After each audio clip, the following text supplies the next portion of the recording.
We are also pretty cash. Hey now, it's your boy PSA Sitch here with another Sunday live stream with everyone's favorite, extremely conservative, extremely white man, Adam Friend. Oh my, can you guys hear Adam? I can hear him. Too conservative and too white to be heard, chat. Anyways, just ignore Adam. Can everyone else? Okay, so anyway, today we're joined by our very special guests, Sam and Aaron. Why don't you guys tell us what you're all about? Hello. I'm Sam Hoadley-Brill. Just finished my second year in a PhD program. I'm a philosophy student at the CUNY Graduate Center, and I spend all my time on Twitter, sort of doing culture war stuff. Mm-hmm. Yeah, my name is Aaron. I have been teaching for the past, 10 years or so in philosophy. My background's primarily in ethics, and I'm working on a PhD in moral education. And I really enjoyed Adam's follow-up on our debate with Christian. And I appreciate you letting us come on, even though you think we're evil or irrational or useful idiots or whatever you think we are. Hopefully we can try to convince you or your audience otherwise. You weren't. Hey, that wasn't aimed at you. You can't give me a hard time. I apologize. Maybe I misunderstood. You understand useful idiots is a term in politics, correct? Oh yeah. You want to define useful idiot for everyone in case? No. I do want to define some terms. What can we define first? Hold on a second. Let's make sure everyone can hear my mic. I think that I got it fixed. So Can you guys hear Adam now? Finally, they say turn down. I know your you mic. guys can, but I mean like the chat. I think I turned it down. I think we're good now. No one cares about what I Everyone can hear. Everyone can hear everyone. Turn down your mic, Adam. There I you did. Go. You're just Yeah. too loud, too audible. Am I a little loud too? Probably. I will play the harmonica whenever anyone starts straw manning. That's how we run our debates on Sitch and Adam. So, Excuse me, that's a straw person. Adam, already accusing me Adam. of sexism. Oh, Okay. Come on, God. dude.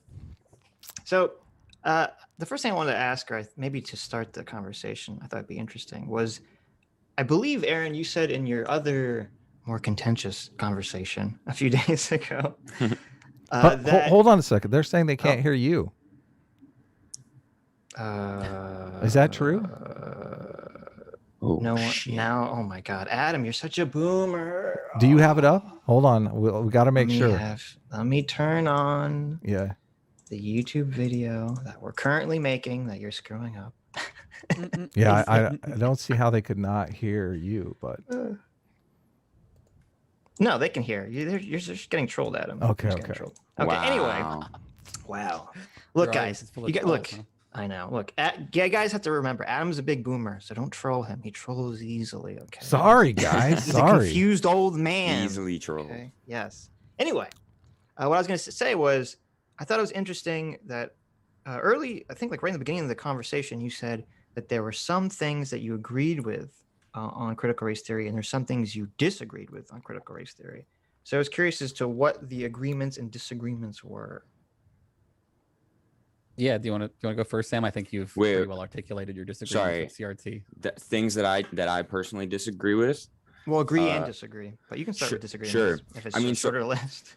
It's tough because critical race theory, the way I see it, is not, like a defined set of commandments the way you would have in some other terms, some other kind of like academic movements or theories, right? It's not a theory in the sense that like the theory of evolution is the theory. It's more of like a sort of group of, it's a school of kind thought, of like a framework, a school of thought. Yeah. I mean, people have been defining it in many different ways. But I mean, to me, what I do agree with is the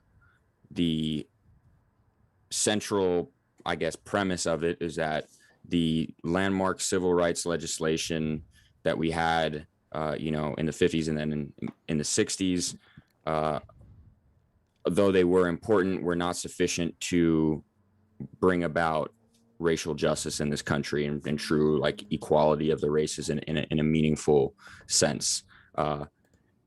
So that what's critical race theorists do is they say, well, given that that's the case, let's look at how racism can still manifest on an institutional level in certain areas of American life, whether it's the law, whether it's education, healthcare, all sorts of things. And the legal scholars who started who really, pioneered critical race theory, they were focused on the law, and then eventually that bleeds into other disciplines for other scholars like sociology, education, etc. Then, so that's like the basics. And then you could list like 5 or 6 tenets usually that like most critical race theorists would agree with. They would say racism is ordinary rather than aberrational in American life. That doesn't mean that it's everywhere in every single institution. That is a common conflation. I'll also say, in terms of the way that Christian described our position in the discussion, Christian portrayed us as committed to the claim that all racial disparities are by definition racism.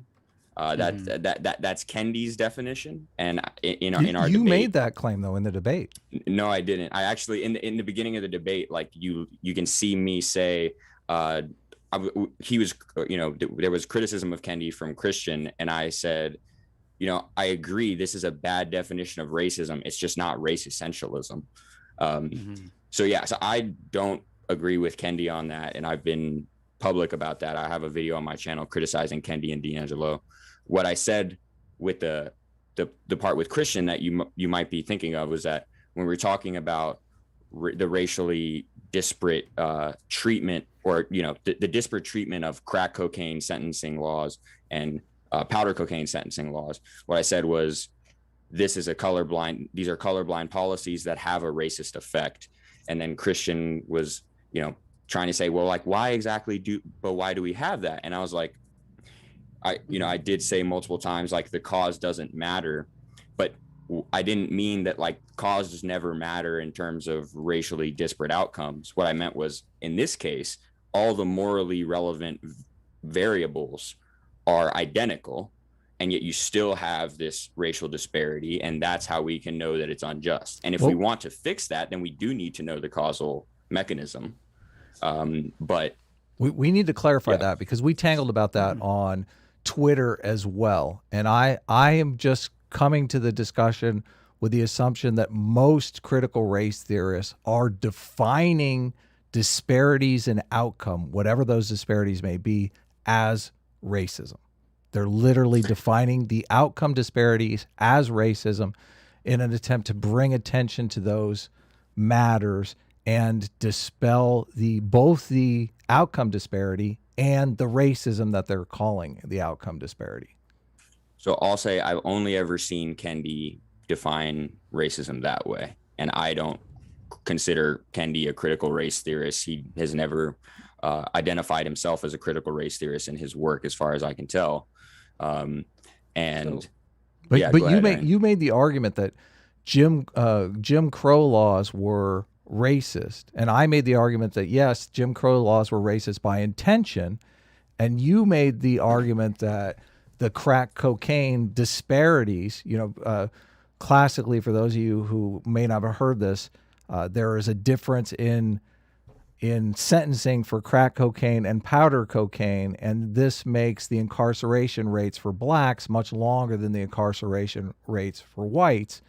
And you made the case that disparity itself was racism. And I was saying, well, the policy wasn't necessarily racist because the intention wasn't to be racist against blacks. The intention was for the black community to clean up their own community. They're the ones that advocated for this disparity.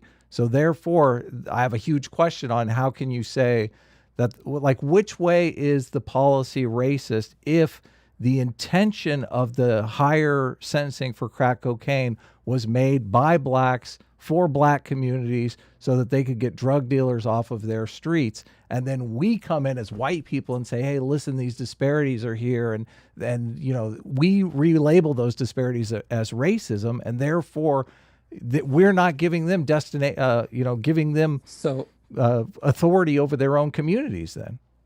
Yeah, okay. So I think we need to clarify some definitions here, genuinely, not just a joke, right? I think there is an important distinction, and I realize I think part of the confusion here is that one side thinks that one of the things I'm going to say doesn't exist, but I do think there's a genuine difference between What is the sort one of thing though? That's kind of a little racism versus systemic racism. Systemic Right. racism. okay. Right. So racism, right, in the way that, or we could call Right. it personal racism if we want to, you know, Sure. make Okay. this very clear, right? Personal racism is the kind of intent-based sort of classical model of racism, right, that you have in mind, right? And then there's this thing that is debatable, right? But I think there's plenty of evidence that it exists, that there are situations where a system, right, produces disparate outcomes in a way that is harmful to members of certain marginalized groups without there being a specific intention by individuals within that group to specifically harm that. That doesn't mean that there aren't intentions there. It means that the intentions themselves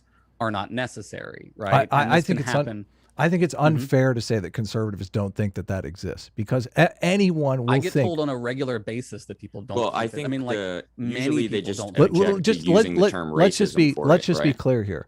You're saying that a system can be devised that has no racial animus, no racial intent whatsoever, and inadvertently that system can produce these disparities and inadvertently be racist against certain people. I agree. Yes. I think conservatives would agree with that. Everybody, like, I mean, I've met many people who would disagree. It's just not my experience is the problem. I think that you're talking to, I mean, like people like, who was it? Eric Kaufman, right? Who I think is fairly mainstream and popular for his White Shift book, calls systemic racism, pseudoscience. And I think there's a lot of folks who will, and where this often comes up is in the claim that critical race theory is not empirical, right? Which what I think y'all mean is it doesn't back up its claims with data, but there is lots and lots of data for the existence of systemic racism. It's just, I think, largely ignored or dismissed as not rigorous enough by people who disagree with it. Sitch, you want to get in? The contention with the contention with systemic racism. I mean, when people say it doesn't exist, they don't mean that like there's not an outcome that creates, or there's not a system that creates racially disparate outcomes, because that's just a fact. You can just look at numbers. No one's saying that doesn't happen. The contention is, should that be called racism?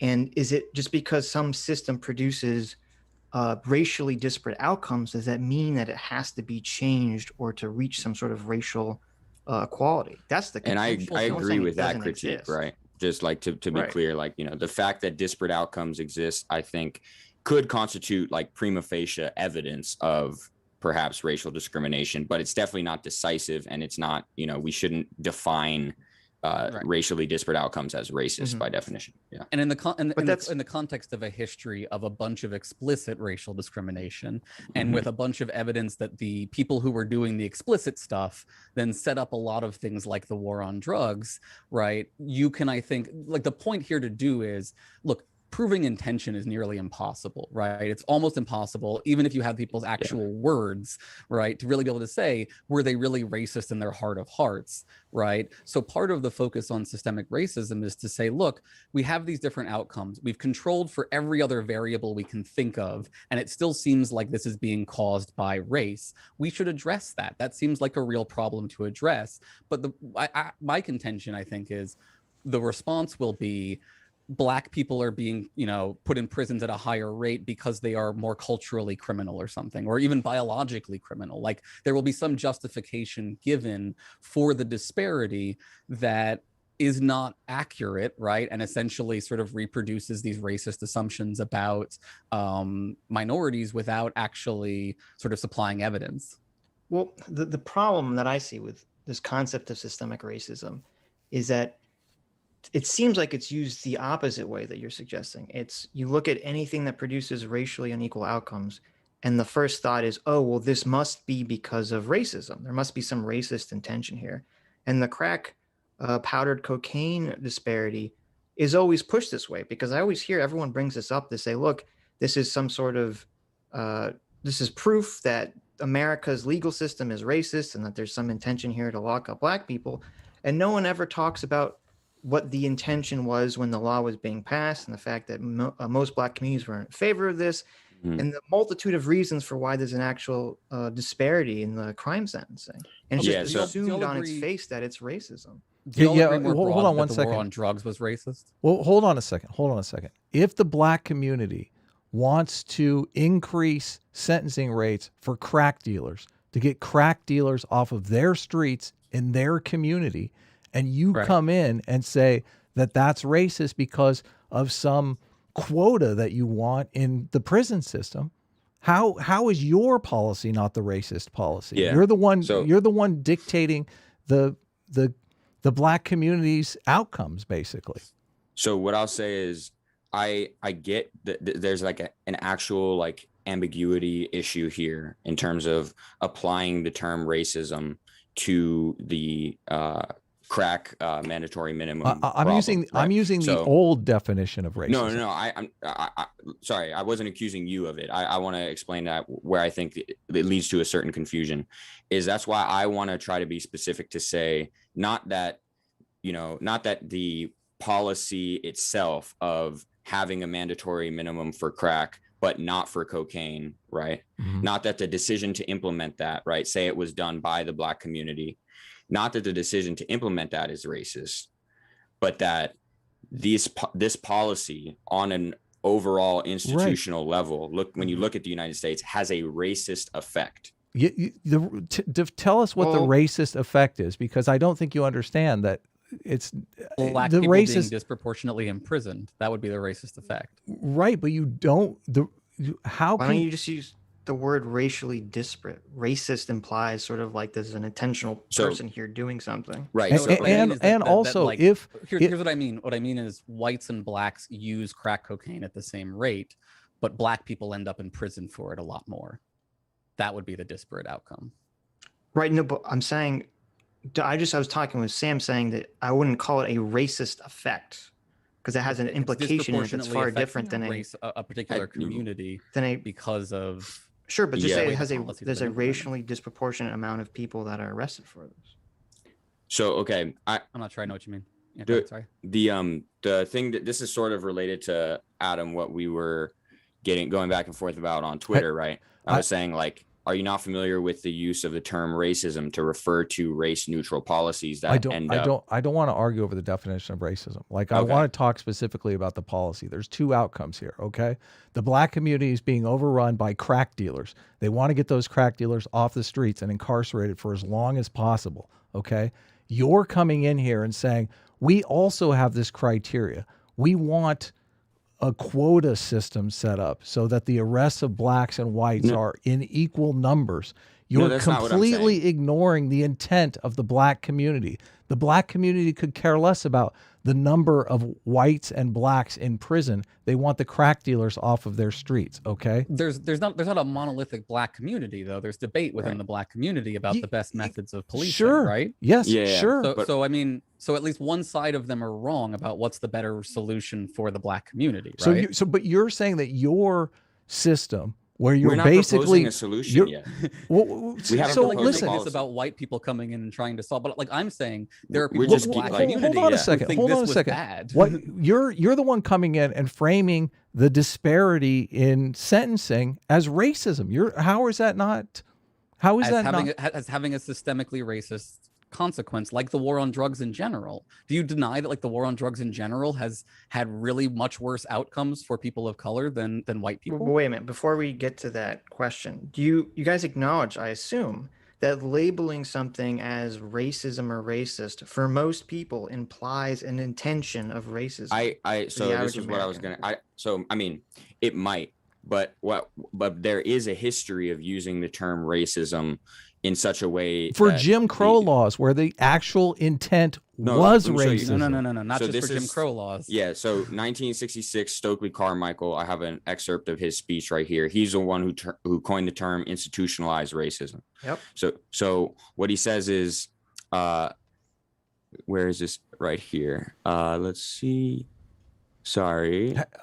He says right here, let me give an example of the difference between individual racism and institutionalized racism, and the society's response to both. When unidentified white terrorists bomb a Negro church and kill 5 children, that is an act of individual racism, widely deplored by most segments of the society. But when in that same city, Birmingham, Alabama, not 5, but 500 Negro babies die each year because of a lack of proper food, shelter, and medical facilities, and thousands more are destroyed and maimed physically, emotionally, and intellectually because of conditions of poverty and deprivation in the ghetto, that is a function of institutionalized racism. So there's no, right, you would have to, go way far back in time to find the explicit intent that, if you wanted to tie it to any, but really it's a confluence of all these structural forces that sort of. Sitch, is my argument here unclear? Because I feel like I'm making a case here that, the black community has a problem that they're trying to deal with crack cocaine.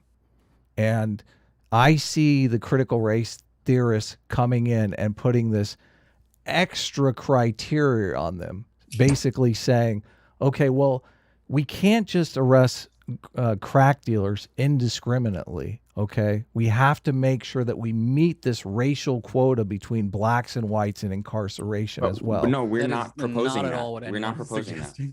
Well, how are you not proposing that? You're proposing it inadvertently. Hold on. Yeah, it's inadvertent. It's not that anyone's proposing that. It's that in order for the system to be considered not systemically racist, that would have to be what occurs. A criteria. First of all, wait, hold on. First of all, the problem is not even about arresting at the same proportions. These are sentencing differences, not. Listen, like, I'm pissed that the white crack cocaine dealers are getting off. I'm pissed about it, okay? I want them to be incarcerated in equal amounts. You're confused. Like, merely claiming that something is institutional racism does not ensue that we necessarily have to deal with it any one particular way. Right. All we are saying is, look, there is a situation here where colorblind looking, and this is important, right? Because I know that you guys love colorblind, right? Where a law that nominally is written as colorblind. That's your definition of colorblind. We're not in favor of that kind of colorblindness. You've redefined colorblindness, okay? I'm sorry. We're fans of true colorblindness at the individual level. What do you mean by true colorblindness? Well, you've redefined colorblindness to mean if there's any kind of racial outcome disparities, we look the other way because we're all a bunch of fucking racists. No, that's not what we're claiming. We're talking about the way the laws are written. There's no reference to race. There's no reference to race in the law, which is the classic legal meaning for a colorblind law. Okay. Is that it doesn't explicitly call out a particular race. Okay. So there's a very classic example of this, which might be helpful. This is the case Hialeah versus Baba Louie or something. It's a case where a city tries to ban animal sacrifices, right? Mm-hmm. To ban the slaughter of animals in various situations, right? Looks neutral on its surface, has a neutral justification given, right?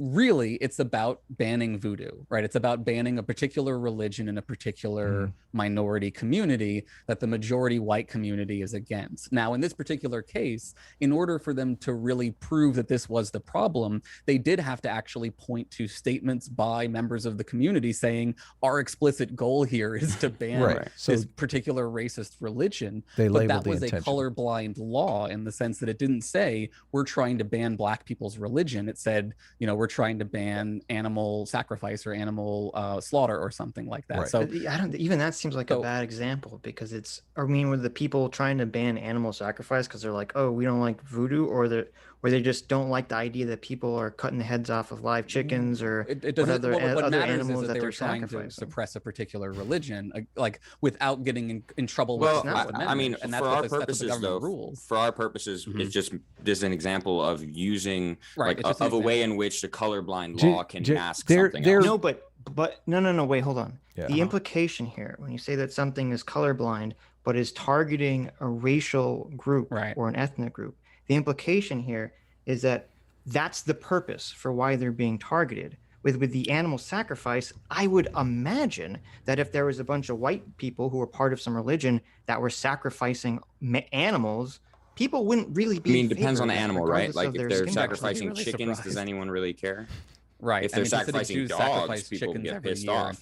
Yeah. Well, of course, and that definitely ties into it too. What kind of animals being sacrificed? The only thing that I was trying to put on in this example is much of the goal of critical race theory, as Sam pointed out, is to answer the question. We've put in a bunch of race neutral laws, right? We've corrected the Jim Crow laws that explicitly ban particular races from doing certain things, and things have not substantially improved in a variety of ways. Why is that the case, right? That's their question initially. And what they present via a bunch of evidence, via a bunch of arguments, is it's because you can create these laws that look neutral on their face, but still reproduce the same kinds of white supremacist outcomes in this way. Well, it actually takes it a step further, because if that was the only question that critical race theory was posing, I don't think it would be so contentious. I disagree. I think that's a very the more contentious contentious element of it is that they say the system itself is designed and always designed to produce these racially disparate Who says that? Forever. That's the whole point of interest convergence, Well, that white people will only give black people their sort of benefits whenever white people accrue something from it, and then even then it will be sort of undermined later in the process. Well, so interest convergence, I don't think it's necessarily in terms of design, though. I don't think interest convergence entails the concept of design. To me, when I first heard interest convergence explained, I thought it was kind of like a little overly pessimistic and a little bit cynical. But then when I read Bell's paper, I mean, all he's saying is, look, we live in a white majority society, right? When our right and we live in a racially unjust society, right, with this long history of white supremacy. So then what is going to explain racial progress when racial progress actually occurs? And what he says is, well, it's going to be a result of the white majority's interests converging with the interests of the whatever racial minority it is. He takes it a little bit further than that, because obviously you could argue that whenever anyone does anything, it's obviously, even if it's altruistic, it's still they're gaining some interest from it, even if it's just some emotional feeling, right? That's not really what he's arguing. He's arguing, like with the Brown versus Board of Education, his argument, which I would say borders on a conspiracy theory, is that the only reason that the Supreme Court overturned it was because they were afraid of the threat of communism, and they're afraid that too many, blacks and lefties in America would become communists, and this was just on the tide. And there's no, I mean, that's not what's written in the judgment for Brown versus Board of Education whatsoever. And this is mind reading. So no, there's interesting analysis. Oh, sorry. Go ahead, Aaron. Well, no, I'm curious just for sort of baseline sense here, right? There's a line in Letter from a Birmingham Jail where MLK basically says, oppressors don't just stop oppressing freely, right? You have to sort of take their power back from them. And I think there's a basic thing that I think most humans would agree, that like people in power don't want to give up their power and will tend to resist things that will cause them to give up their power. And that, to me, interest convergence seems like a fairly trivial truth that to some extent, right, you have to be telling the majority that this will benefit them to some extent to get them on board. But I think that's not the way Derek Bell uses the term. Well, so can I point out it's not an ambiguity, but more, this is a legit criticism of Bell. I think there's a vacillation sometimes in his work where he can go back and forth between talking just about white interests and then talking about the interests of the white elite. And, we really need to know which one it is, because if it's the white majority, then that implies that, this is a lot more of a democratic process, when I think the white elite makes a lot more sense, especially when you're talking about, the way our government is set up as a republic. The vast majority of white people really don't have any say in the matter. Well, I mean, it's not just even the white elite. I mean, both Republicans and Democrats, politicians, are part of the white elite, and they have vastly different interests and vastly different goals. True. So I don't think. Well, sometimes, right. The Brown versus Board of Education is a perfect example. I mean, obviously, the President Truman, who was president when it was first argued, and then Eisenhower afterwards, they had different feelings completely on integration. And so you can't say and one was a Democrat and one was a Republican. And you can't sort of just say that, oh, well, they're both white and they're both president, and therefore they both had the same goal in mind. No, you're right. And I don't think that he could maintain, if that were supposed to be what interest convergence was, that like the white liberal elite or the white elite had a sort of like uniform set of interests, that definitely couldn't stand. And so, I mean, I think you're like raising like actual genuine, like philosophical kinds of objections to Bell's thesis, and that I think he would probably have answers to them, but that they're definitely worth raising. This I is agree. Well, And I also want to add, this is a empirical question where you can do research into when does, you know, like convergence happen versus not, and when is progress successful versus not. There's a really great podcast. And since we're talking about Brown v. Board of Education, I think it's important to note, to me, like the strongest evidence in favor of Bell's position is the fact that schools are still as segregated or more segregated than they were during the segregationist period, that like the desegregating of schools basically failed. And a lot of that is because of things like white flight and like the way that our school system is set up to essentially make it easy to reproduce that segregated system under a nominally colorblind structure. Now, you know, like, was that a bunch of individuals making their own separate choices? I think so. I don't think it's a vast conspiracy. I think, you know, if you just look at, you know, parent behavior when they have to make their decisions for where they're going to live, when they're going to raise their children, they will make the choice. And this is 100% a criticism of white liberals, right? White liberals are a huge problem because they will claim that they are pro social justice, but when it comes to like doing the actual work that would like potentially bring some cost upon their own children, potentially, they will not do it. So like there's a lot of evidence that even people who claim to be very strongly pro social justice will not actually engage in a convergence on these issues. Well, I mean, even though I don't see them as evidence, because one of them is, I mean, Derek Bell's contention was that they got rid of separate but equal to fight communism, and then now the disproportionate amount of schooling is because primarily of economic issues. I don't think it's white people saying, well, I don't want my white kid being in a black school. They just say, oh, I want my white kid to get the best education and it's in a richer area, and because of all these other factors, unfortunately, right, that's the systemic racism economic part, situation has worked out the way that it has. Right. That's the systemic racism that takes over when the Yeah, but individual I'm saying racism goes away. that's not an example of proving Derek Bell's thesis right. I He has think completely what it different rationale. proves is that the systemic racism makes it very difficult to have genuine interest convergence. Well, and again, that's why systemic the schools racism, separate. The schools are still segregated this way. Systemic racism just means there's a difference in outcome. It's not posing forward a specific intention or rationale for why there's a difference. Keep saying it's not about posing an intention. It's about these outcomes. I know, but so you saying it proves but you saying it proves systemic racism doesn't really mean anything. It's like, everyone knows there's a difference in outcome. That's what we're talking about. But lots of people think the difference in outcome is justified. Right. That's what I'm saying. Some people think the difference in outcome is fine and justified. So the people who are saying it's systemic racism are saying it's not fine and it's not justified. Right. It depends upon the outcome, though, because the crack cocaine example is perfect for the divergent goals of the community. Like, obviously, the critical race theory's goals is equal sentencing between the two groups. The goals of the black community are to get as many crack dealers in jail as possible. So if the number of you're basically putting a ceiling on the number of crack dealers of the black community who worked for Ronald Reagan or other members. So you're black questioning leadership. their motives. I'm not questioning their motives. I'm just taking their motives on face value. I'm questioning. So listen, if you have a bunch of crack dealers in your community, do you want to get them off the street? I'm curious if you like living with crack dealers. I would like to get them into medical health facilities. So you don't mind if they're crack failure. Like the war on drugs is a massive failure. I don't want to put them in jail. Anyone claiming otherwise at this point. Like, so I mean, well, it's a good thing that you don't have to live in their neighborhood. I'm certain of it. I've lived in those neighborhoods. Thank you. I appreciate your concern. But like, I think this idea that like we are not concerned with the plight of people in these neighborhoods because we have a different approach to criminal justice, and we think that the war on drugs has been prosecuted in an extremely racist fashion. Like that's just trying to hide behind members of the community in a way that allows you to make your own argument. We have the same problem. And Sitch brought this up with the white elites having very different political opinions on how to pursue policing and whatever community policy it is. The black community, I'm sure, has the same thing.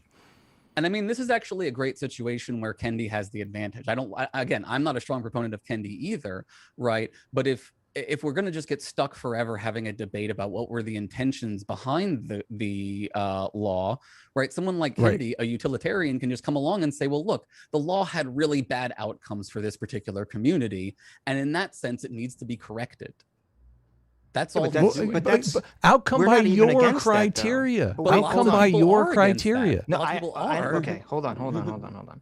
We're not even against that. I don't think neither me nor Adam thinks that the war on drugs has been effective or good for the country whatsoever. Yes. The question that we get so hung up on is that this has to be labeled as racist because this puts in the mind of everyone else, maybe not in the academic fields, but the average American, that there's some sort of intentional bias here. And we see this repeatedly again and again with the police, where people say, oh, ACAB, all cops are bastards. Okay, and then you say, well, wait a minute. I actually agree with you here. And then they say, oh, well, yeah. And then they say, oh, well, I'm not talking about like individual police. I'm talking about the system of policing. But then every time there's an incident like George Floyd or any sort of incident like that, the assumption the public makes is, oh, well, that cop must intentionally be racist. Yeah, well, that's a mistaken inference. Yeah. Yeah. No, Aaron, go ahead. Right, I agree. I think this is a very legitimate concern. And when you asked back at the beginning, like, what are my criticisms, right? One of my criticisms of the way that this stuff gets applied, not the theories themselves, but the application, which I think also matters a lot, is the theory is heavily centered around systemic racism, but when it's dealt with in practice, it's very difficult to address the systemic side in a lot of situations. And so people slide into addressing it at the personal level. So like, think about your D'Angelos, right, who want to focus in on individuals' particular, subliminal racism or something like that. Maybe there's something there, but like, if you're really sticking to these particular views, you shouldn't be interested in trying to demonize individuals because, that's not the problem, right? The problem is we're all caught up in a system where we're all incentivized to continue to do these things that are hurting certain people. Yeah. There's a huge difference though in what the things are. Like, I would argue that your policies are the racist policies, not the wait. Which of our policies? We didn't propose any policies. Like right now, the level in which we're finding critical race theory as a helpful framework is for identifying problems. It's not for providing solutions. What do you mean? You're pitching a bunch of solutions here. What solutions have we pitched? Well, you basically have said that there's some racial disparity, like the crack cocaine versus the cocaine. Well, you're so saying a problem, but we're so talking past each other here because you're saying it's a problem, and you agreed it's a problem. I'm not agreeing that there should be racial quotas said for it prison. was a problem. Yeah. Oh, I thought when you and Christian talked, you agreed that it was a problem. You're like, it's bad that. By the way, it has been corrected. Outcome. I believe the Obama administration actually corrected the disparity in sentencing. I believe that they corrected the sentencing. Okay, so if they correct the disparity in sentencing, so it's equal sentencing, and we still get different outcomes, you're going to claim that is racist because there needs. Hold on, let me finish here. Okay, you're going to claim that if there's a disparity between whites in jail for these crimes and blacks in jail for these crimes, and they're committing them at equal numbers, I don't know how you came up with that. Then basic fact. Just studies, right? How do you know the crimes that are not? Okay. So anyway, you basically take it on. They're all policing statistics, right? Like, no, it's not taking it on faith, right? The reality is, let me set up a hypothetical here. Let me set up a hypothetical here, and I can ask you if this is racist. Okay.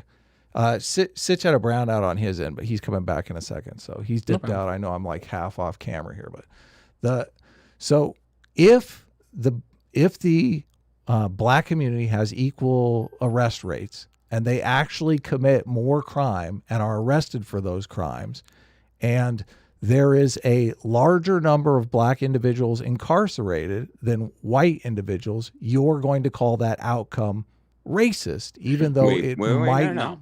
You said they're committing them at the same, or no, sorry. No. You said proportionally black people commit more crimes of a certain rate than white people do, and thus more proportionally of them end up in jail, right? But it's still you're getting warmer, yes.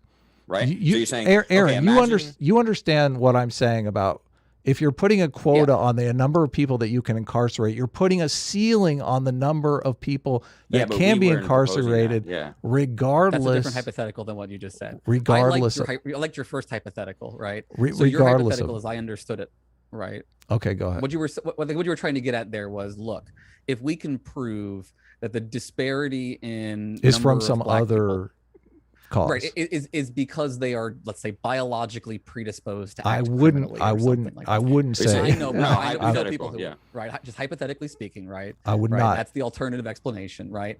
Would I think that that was still a racist policy? No, I wouldn't. Right. Right. Let's just imagine race A commits 50% of murders, race B commits 20% of murders, and then 50% of the people in jail for murder are race A and 20% are race B. So you're only saying that the disparity is there because of what is your pitch on why the disparity is there? Because of disparate policing methods that have heavily targeted marginalized communities and increased their, that has built the school to prison pipeline, essentially. So there's an interesting study that came out recently. It'll depend on the crime, probably, right? I mean, but yeah. Right.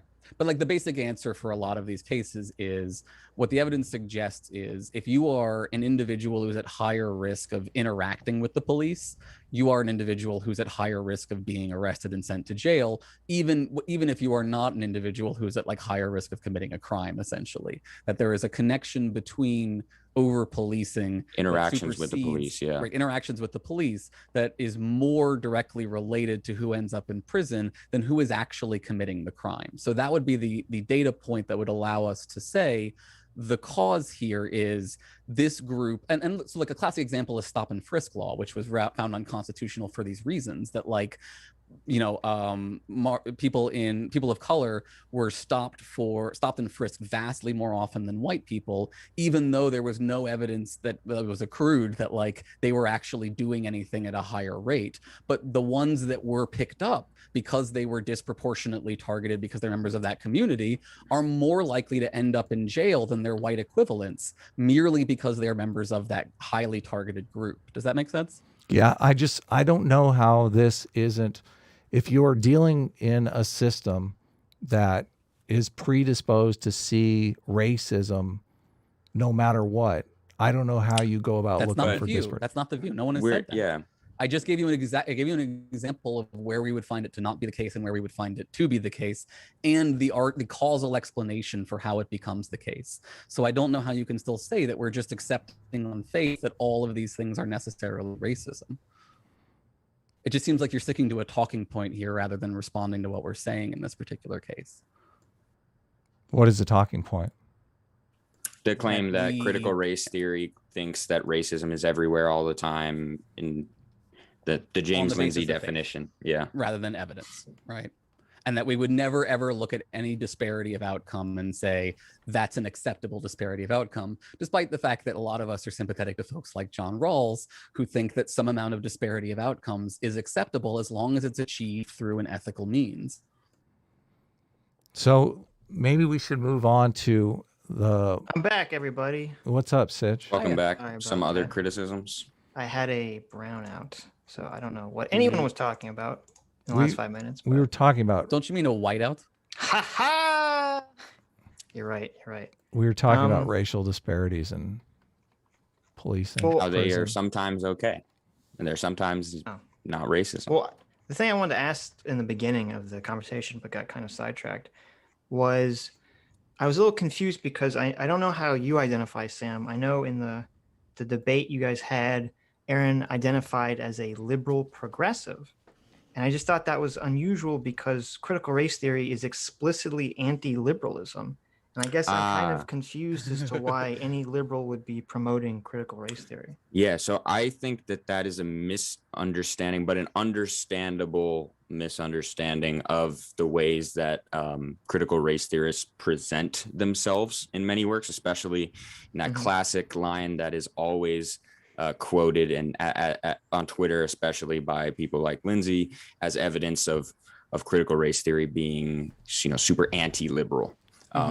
So the way that that exact one is from Delgado and Stefančić, the intro to critical race theory, where they say that, you know, they're very, I think the phrase they use is critical of the liberal order.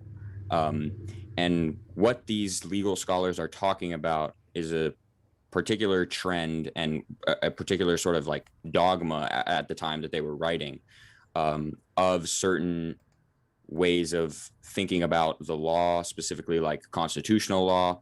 And these are things that like others like Martin Luther King Jr. himself are also critical of. And so it's not like liberalism in the sense of like the existence of like rights, or liberalism in the sense of, you know, a kind of focus on the individual over the community, right? These are like classic Enlightenment liberalism values that I don't think critical race theory is opposed to. Well, and so in that book that you're referencing, they do talk about being against the notion of individual rights. I think that not against, right? Because and it's easy to they say because critical. They say critical. They don't right. trust them. Yes. Right, but Right. we're critical of things that we think are valuable, but that may have issues. We don't reject them outright. No, because Kimberly Crenshaw does reject them outright. That's her whole. No, she doesn't. There's a actually perfect clip, if we could show it right now, that I recently put in a, we don't have to, but it's in a thread I recently put together that's criticizing Chris Rufo's recent document, his little briefing book on critical race theory. And Kimberly Crenshaw is saying, no, critical race theory is not anti-patriotism or anti-America or anti-rights. She says, we believe in the promises of the 13th and the 14th and the 15th Amendment, and we believe in the promises of equality. And we know that we can't get there until we talk openly about inequality. That's what she argues. And there are quotes I have on my my blog, if people are interested, where I am going through James Lindsay's explanation of critical race theory, and I focus specifically on this anti-liberal thing because I think it's where he gets a lot of his sort of ammunition is they're against liberalism, therefore they're Marxists, they're trying to topple Western civilization, etc. And there are specific articles from critical race theorists that are specifically dedicated to showing that there's this sort of complicated relationship between critical race theory and liberalism, where on the one hand they're sort of committed to criticisms of liberalism as it's played out and as it has been sort of responsible for the shortcomings of things like the civil rights movement, but also that they utilize and are committed to the values of the normative promise of liberalism and equal rights for all, equal treatment under the law. These are the goals that they want to get to, and they engage in this sort of imminent critique where they show that, look, liberalism has been claiming that it's going to give us this, but the way that it's implemented has fallen short. And if you want if people are interested in one specific book that shows us, Sam, just a quick question: if you have to embrace illiberal policies to get to the equality, illiberal? Well, I'm saying if you have to embrace illiberal policies to get to the outcome that you're looking for, do you embrace those illiberal policies? Because that's where the rub is. I don't think no. Well, I think What kinds of policies do you have in mind?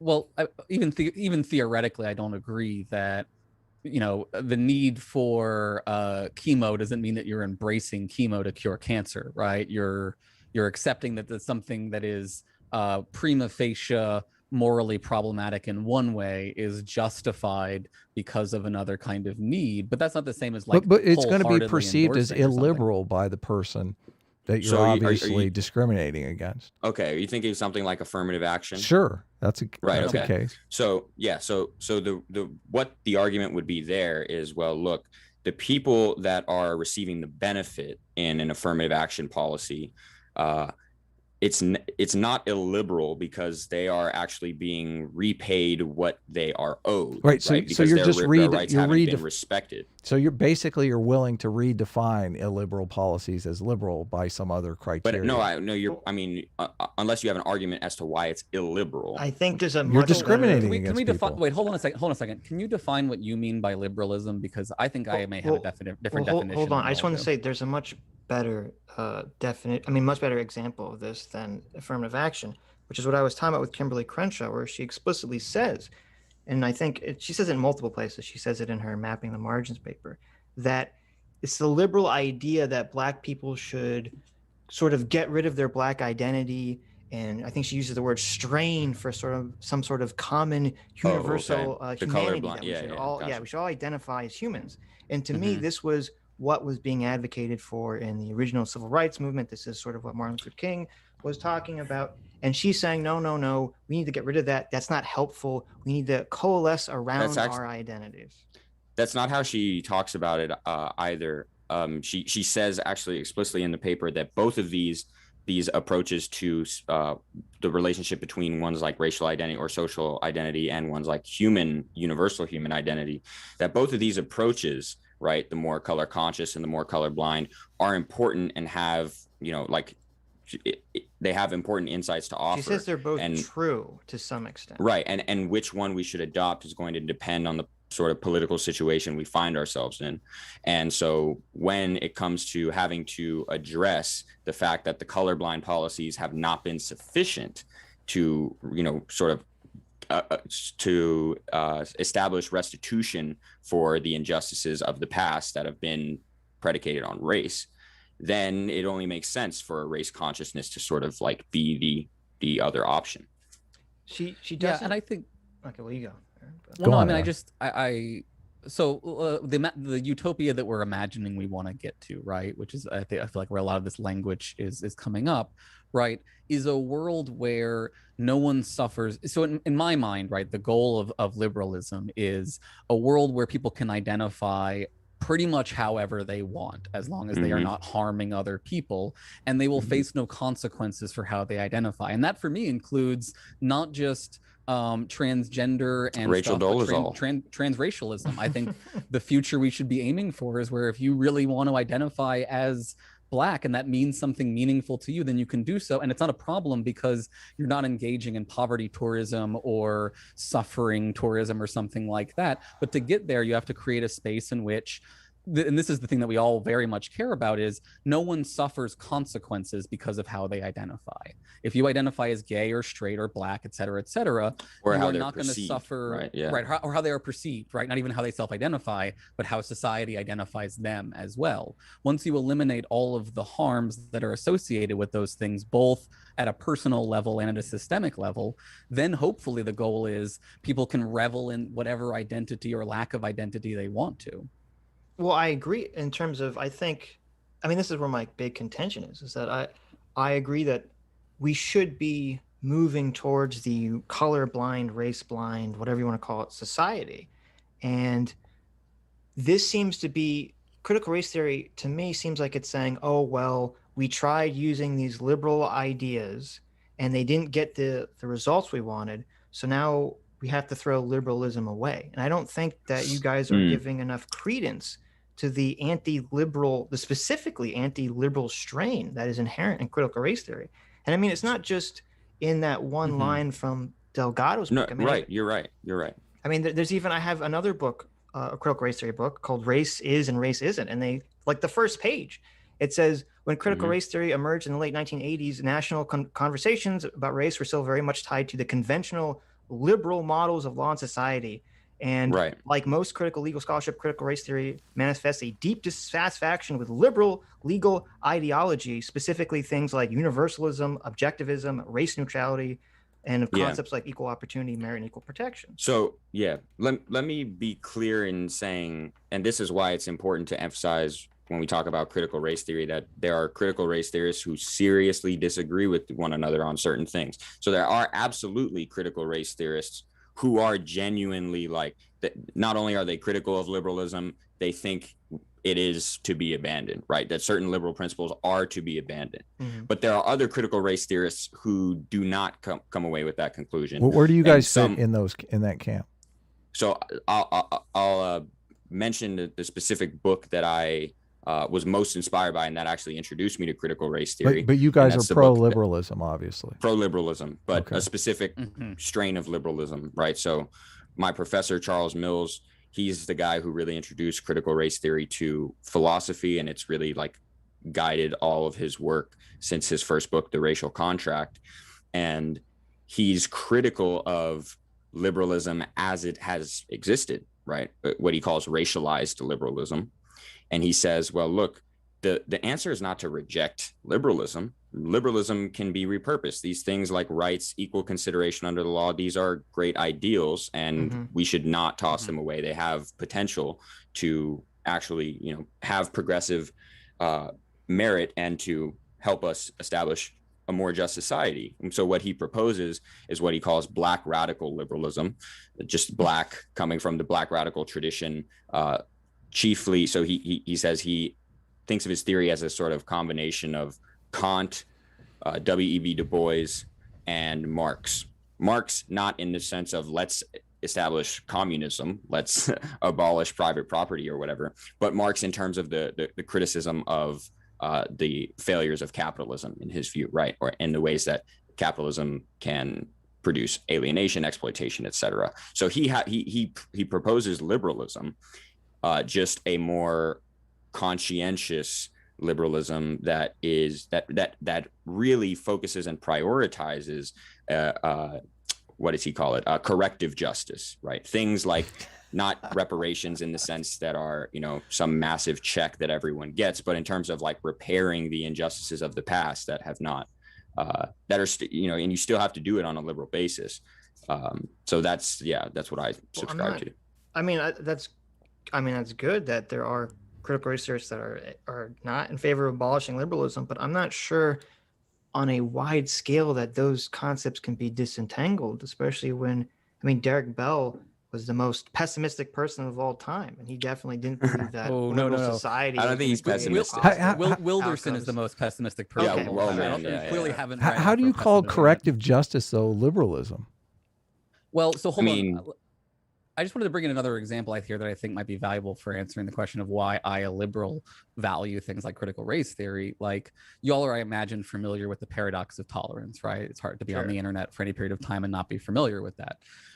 There is a very meaningful debate within ethics about how you deal with various kinds of speech. And I don't think there's a clear, easy answer. And I don't think the classic John Stuart Mill answer really works anymore because of the way that our media environments are now structured. I'm not even sure it worked back then necessarily to try to cleanly distinguish between, you know, speech that harms versus speech that not. I don't have a perfect solution to the paradox of tolerance, but I don't think it's immorally intolerable or intolerant or illiberal to say, you know, my conclusion on the cost benefit analysis is we should have hate speech laws, right? I know Americans consider that deeply illiberal, but many parts of the world don't. So I think it's at least, you know, contestable what it means to restrict personal liberty to some extent while still not abandoning, you know, liberalism in a meaningful sense. What is the difference between a hate speech law and a blasphemy law, though? Blasphemy law doesn't cause harm in the same kinds of ways.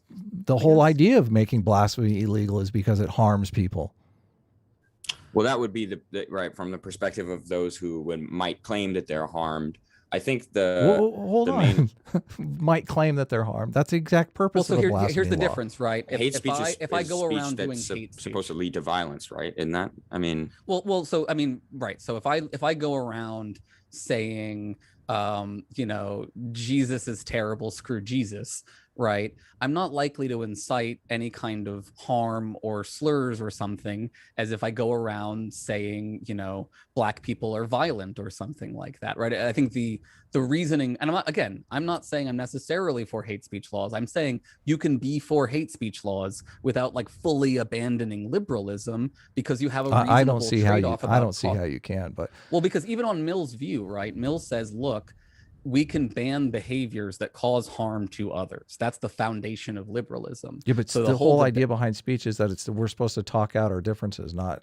I know, but not all speech talks out that kind of way, and sometimes speech causes harm in a way that there are already laws. There are defamation laws. There are already laws on the books about speech that causes harm. Are you pro-defamation laws? Pro-defamation laws, that's a definitely. form of liberalism, right? Because you're restricting speech. I would say it's a form of liberalism, right? But you are restricting speech. You're going after lies, yes. But Okay, but you're going the whole after point, right? Like, specific laws. You're going after specific speech that causes specific damage to specific parties. So why not just say, in the well, look, if somebody context of a lies court? about you, just defeat them in public square? Well, why do we need a law for this? Why don't you just disprove their claims? I don't want to. I think I think it's a little not accurate, a little strawmanny to say that liberalism advocates for universal free speech in every regard of the way. That's not really. I agree, but I think that's the argument Adam's making here. Well, that's not the argument. No. So you would agree that it's okay to limit defamatory speech because it causes harm? I'm saying that I don't think you should hate be speech able laws to... are equivalently the same as blasphemous laws. From what What's the difference between a hate speech law and a defamation law? So you're going hold after on. a specific usually, target. Hold on. Yeah, well, usually with defamation, you're telling supposedly a lie intentionally about a specific target that's causing some sort of harm, generally Yes. economic harm. So Right, if I go around saying a bunch of hate speech, right, towards a group, saying that they are evil in XYZ kinds of ways, right, I'm lying to cause harm towards them. No, but you're not You're not creating harm towards a specific person that's going to materialize in some sort of economic fashion that a court can weigh. Yeah. Oh, so so it's just the difference of that it's targeting one single. It seems like mean, a fundamental disagreement at that point, like that y'all just like have that Aaron has a certain like associates, you know, this kind of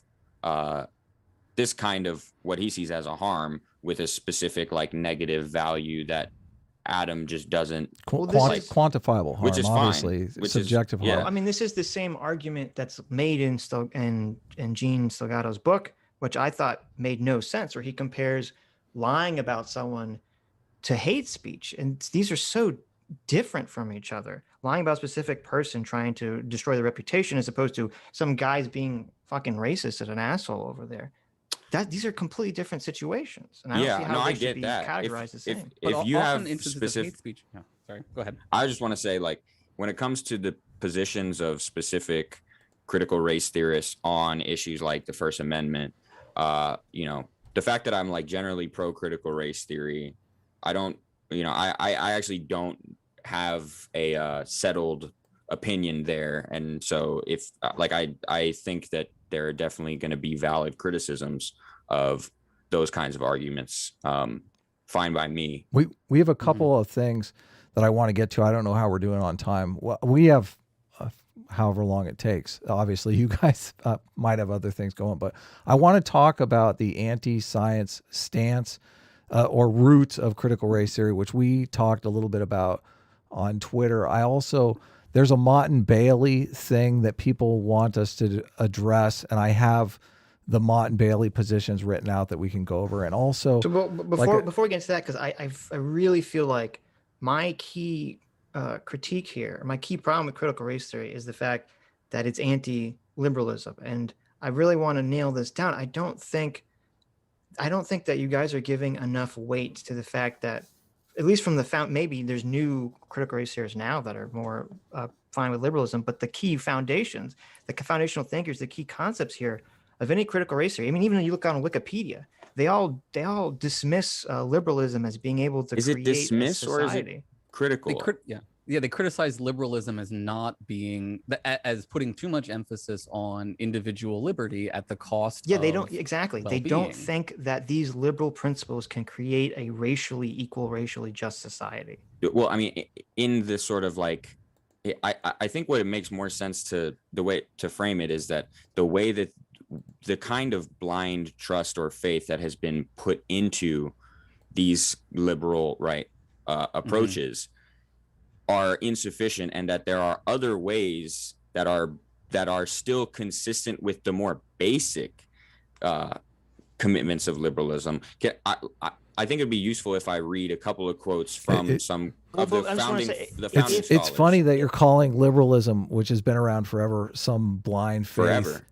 And liberalism was invented in what, like 400 years? Well, okay, whatever. Yeah, 400 years. Okay. No, but you're calling liberalism something we take on blind faith, but you're introducing a brand new system of analyzing. I'm talking about race specifically, right? And in terms of a racially, actually, genuinely liberal society where liberal principles are actually applied and liberal protections are granted to the racialized minorities who were otherwise like seen as inferior up to that point in history, the United States, you know, they don't really have other examples to look to where that has been like successfully done, you know. Are y'all familiar with protected classes? Sure. Yeah, sure. What's up? Do you think that those are illiberal? Protected classes? I mean, the whole idea of the Bill of Rights is I guess. protecting citizens. So, Well, no. So there's a specific set of protected classes: race, sexuality, Sure, things yeah. like that. sure. That were put in place. Those are specifically put in place, right? Because just the race neutral and sort of gender neutral laws that preceded them were not actually protecting these particular individuals. So you had to put these laws into place that explicitly highlight this person is of this particular group and so is particularly protected against these But certain everyone issues. is part of a protected class. No, Yes. not everyone. Yes, But you yes. could have a liberalism like Ben Shapiro's, what Ben Shapiro wants of liberalism, where we abolish the Civil Rights Act and segregation is allowed, right? Discrimination is Well, allowed. yeah, You can okay, yeah, refuse. that's but stupid. that's still. I'm not, yeah, that's But all I that. mean, but that yeah, would be the a point liberal is society. that's still like a form of liberalism. Like No, liberalism. I agree. Liberalism is a very vast thing. I understand. Right, There's right. lots of things in between. But in terms of the protected class thing, if you're white and you're discriminated on your race, that's a protected class. You can't tax someone on the basis of their race. So to me, that doesn't seem to be anti-liberal. But it is not colorblind in the sense that it takes into account your class status in these particular situations. And if you were not a member of Are the laws? It seems like the laws are written colorblind. Like you can't discriminate based on sexual orientation, race, religion, all those things. Yeah, those, it's not saying you can't discriminate. Right, they don't come out and say you can't discriminate against. Discriminated against in these groups, and I think they. So for example, but the laws are religion, colorblind though. They don't. You can't come out and discriminate against heterosexuals. The law is written sexual orientation. Heterosexual is a sexual orientation. Yes, you're right. No, you're right. You're totally right. They are in that sense. So that's liberalism. I would say. Yeah. Yes, I do. Equal protection. We're all talking about equal protection under the law right now. I guess what I'm saying is that an additional rule needed to be made that specifically protected individuals on the basis of certain kinds of races and classes, because a simple sort of live and let live approach that preceded it was not effective. And so that was critical of liberalism, but it didn't toss liberalism out of the view. That's the point. I agree, but if it was if the critique here was just, oh, we don't agree with these certain things, okay, we don't agree with colorblindness or whatever, they could just say that. I know. No, I agree. Strange to me. Oh, I know. No, but wait a minute. Yeah. It's very, very strange to me that they always phrase it as we have a problem with liberalism specifically. No, not ism. They don't. I usually liberalism. say like liberal civil rights, traditional civil rights discourse, like liberal. The liberal order, liberal framing of certain things, right? And this is a problem I also just see not only as a problem in the way that these. Before I just want to say, in the Delgado book, there is a chapter called "Critique of Liberalism." Okay, no, he frames it that way, and I'm critical of Delgado for framing things that way. And he might, in fairness, he's one of the most radical ones who actually comes closest to being like, you know what, fuck liberalism, right? Like it's insufficient. I think most of the critical race theory scholarship that I've read outside of that, it is not committed to to rejection of liberalism. Let me just get one quote in from Mari Matsuda, who's one of the founding scholars. This is from an article, Accent Anti-Discrimination Law and a Jurisprudence for the Last The quotes are really immaterial because what you're saying is there's a wide diversity across the critical race vocation. And I just want to give one example of them explicitly affirming liberalism. Okay, but it doesn't matter because there's a half a dozen quotes on the other side that are against liberalism. This is the Mott and Bailey thing that we were talking about, which is there's a battle now. I don't think this is a Mott and Bailey. I just think this is showing the problem. If critical race theory is so incredibly broad that you have proponents of it saying that we need to get rid of liberalism, and that's like a core tenet of it for some people, and for other people that's not. I mean, this just seems like it's so broad. I don't know what's the point. No, this is part of the problem. That I totally agree. Like I totally agree, because this is and I think this actually sets up a Mott and Bailey. It is a Mott and Bailey, Sitch, for the anti-CRT people to use as well. But we'll talk about both. The Mott and Bailey is there are defensible positions. If CRT is designed to fight racial injustice and racial inequality, you're not going to get a lot of people pushing back. That's what I would argue most normies think CRT is. But there is a half a dozen indefensible positions within CRT that people are objecting to. One of the most indefensible positions is the forwarding of negative racial stereotypes of whites. Aaron has even forwarded some of those stereotypes here when he targets certain things as white supremacy. When he blanketly calls the group of whites some sort of oppressor class. We didn't call them an oppressor class. That's a racial stereotype. You're running like several different concepts together. Real quick, these are the inadvertent inferences from some of the things being said here. People are perceiving it that way. Okay, right. Let's definitely address that. I just want to make the point that I was about to make. So as Sitch was saying, right, like there's this, it's very broad critical race theory. Like there are scholars who disagree with one another about certain things. And this is why I emphasized in the previous debate that the point that there is no one set of doctrines that they are all going to affirm, and that critical race theorists disagree with one another about many things. One of those things being the value of liberalism. And so my point here is, first, let me just quickly get this quote out because I was about to read it for Sitch. So just Mari Matsuda is explaining her anti-subordination principle, and she appeals directly to, quote, the ideas of property, equality, and due process that are our constitutional legacy, end quote. That's part of our nation's history, inspired by, quote, the Enlightenment ideals of liberalism, end quote. So right there, just pointing out that, at least Mari Matsuda, foundational scholar of critical race theory, and Charles Mills, pioneering critical philosopher of race, are explicitly affirming the value of liberalism. So now with respect to the Mott and Bailey part. So if you want to have a more expansive definition of critical race theory, like I would understand, some people want to include people like Robin DiAngelo and Ibram Kendi as critical race theorists because they agree with critical race theorists on a bunch of things. If you want to do that, okay, fine, you can say that they're critical race theorists. But then if you want to say, the fact, if you want to appeal to some stupid thing that Robin DiAngelo says and use that to condemn all of critical race theory, that's no different from finding one bad historian reading something false in a Howard Zinn book and then denouncing the entire discipline of history, right? That would be a form of the Mott and Bailey, where you say, look, critical race theory is,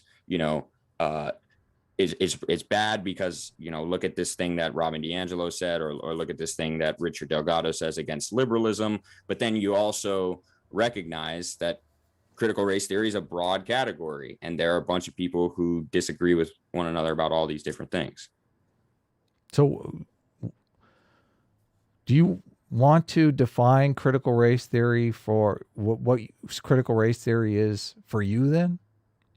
So I actually just went on, what's this guy's name? Some streamer, I forgot his name, but he had me on last night. His wife messaged me on Twitter, and then I went on and talked about this for like half an hour. And I realized through defining it, just how much of a problem the definition thing can be. So the way that I see it, you can define it in at least two ways. And I think these two ways are understandable ways of defining it. So you can have a narrow definition, or you can have a broad definition. You have the narrow definition. What you try to do is say, you try to identify some set of propositions, and it's going to be a small set of propositions on which all critical race theorists agree, right? And so you're going to have to excise all of what, you could find a few things. I think you could find them saying white, racial injustice still exists and is still ordinary rather than aberrational. I think they would still all commit to that. And you would find, the fact that the law is now race neutral does not mean that the law is, they're racially just. They're defining that though as disparities in outcome, correct? No. Disparities in outcome where they have correctly assessed that the disparities are not the result of some other factor. Okay. Right. So you could try to do the narrow one where you just find all the things that they agree on, and then that's critical race theory. Or you could do the more broad one where you say, look, basically you have this sort of approach to scholarship on racial issues where you have this sort of post Jim Crow analysis, and it's sort of motivated by a desire to understand how race interacts with institutional power, right? And but aren't you working backwards from there? Aren't you finding some racial disparity, blaming it on racism, and then trying to what kind of analysis are you doing? Well, I don't think blaming it on racism. I mean, what they'll want to do is so you can identify some racial disparity through empirical observation, and then you can it'll depend on what discipline you're doing it in. If you're a sociologist, then whatever sort of methodology sociologists do.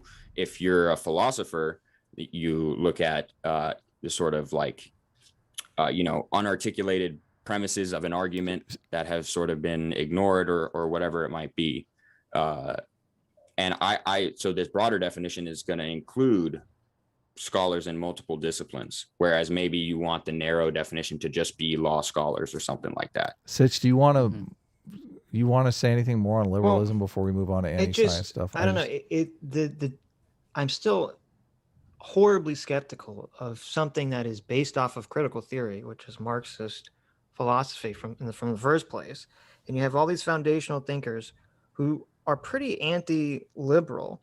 And part of the problem that I have in a lot of these conversations, especially about critical race theory, is that it's always like, it feels like it's like shadow boxing, because whenever you argue with anyone, not, just anyone about critical race theory, every person has a completely different idea about critical race theory. And so when you're like, why have these criticisms? They're like, yeah, well, that's not part of the critical race theory that I subscribe to. And to me, it's like this is such a broad, the term has been made so broad and useless in a lot of these conversations that it's impossible to talk about. Which that just sort of happens in other disciplines as well. Like if you try to see what people are arguing about when they argue about social construction in philosophy or metaphysics. Yeah, I know there's like 5 different social constructions. Right. Yeah. Or even just liberalism in political philosophy. You're going to run into these same sort of vaguenesses. Yeah. That was the essentially contestable concepts point that I tried to bring up during the debate. Okay, so I guess maybe. Okay, you go. I mean, let me just jump in here and add that, listening to y'all go back and forth about this, I think this is where Oliver Traldi's recent piece is correct, in the sense that it's less important for us to really say, is this classic critical race theory, new critical race theory, or is it actually Afro-pessimism? What matters to me is look at specific claims, look at interest convergence, look at intersectionality. Are these claims accurate? Are they useful? Do they help us understand the world better? Or are they obscuring? Are they problematic in those kinds of ways? And then you're not worried about what is the name of this particular theory. You're asking about its genuine applications. And I think there's lots of reasonable concerns to be raised about people taking these kinds of materials and not fully understanding them and not implementing them in the best kinds of ways.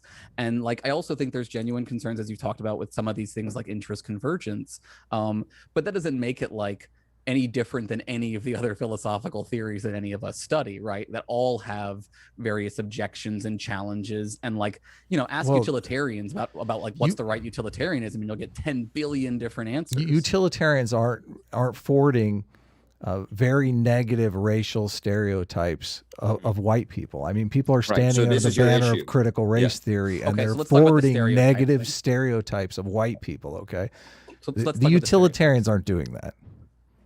Well, could you give some examples? Let's not talk about what the utilitarians did, because it won't look good. Let's talk about, what you're concerned about stereotypes. Well, this is what everyone is concerned about. Obviously, when people are talking about not wanting CRT in public schools, they're not wanting CRT in public schools because of the negative white stereotypes, the dynamic that they set up of white people are oppressors. Like all the stuff that you guys are talking about, interest divergent, that Derek Bell talks about, how white people, like that is a stereotype of white people, that they could never be magnanimous, that they could never vote against their own interests, that they could never be selfless. He denies that.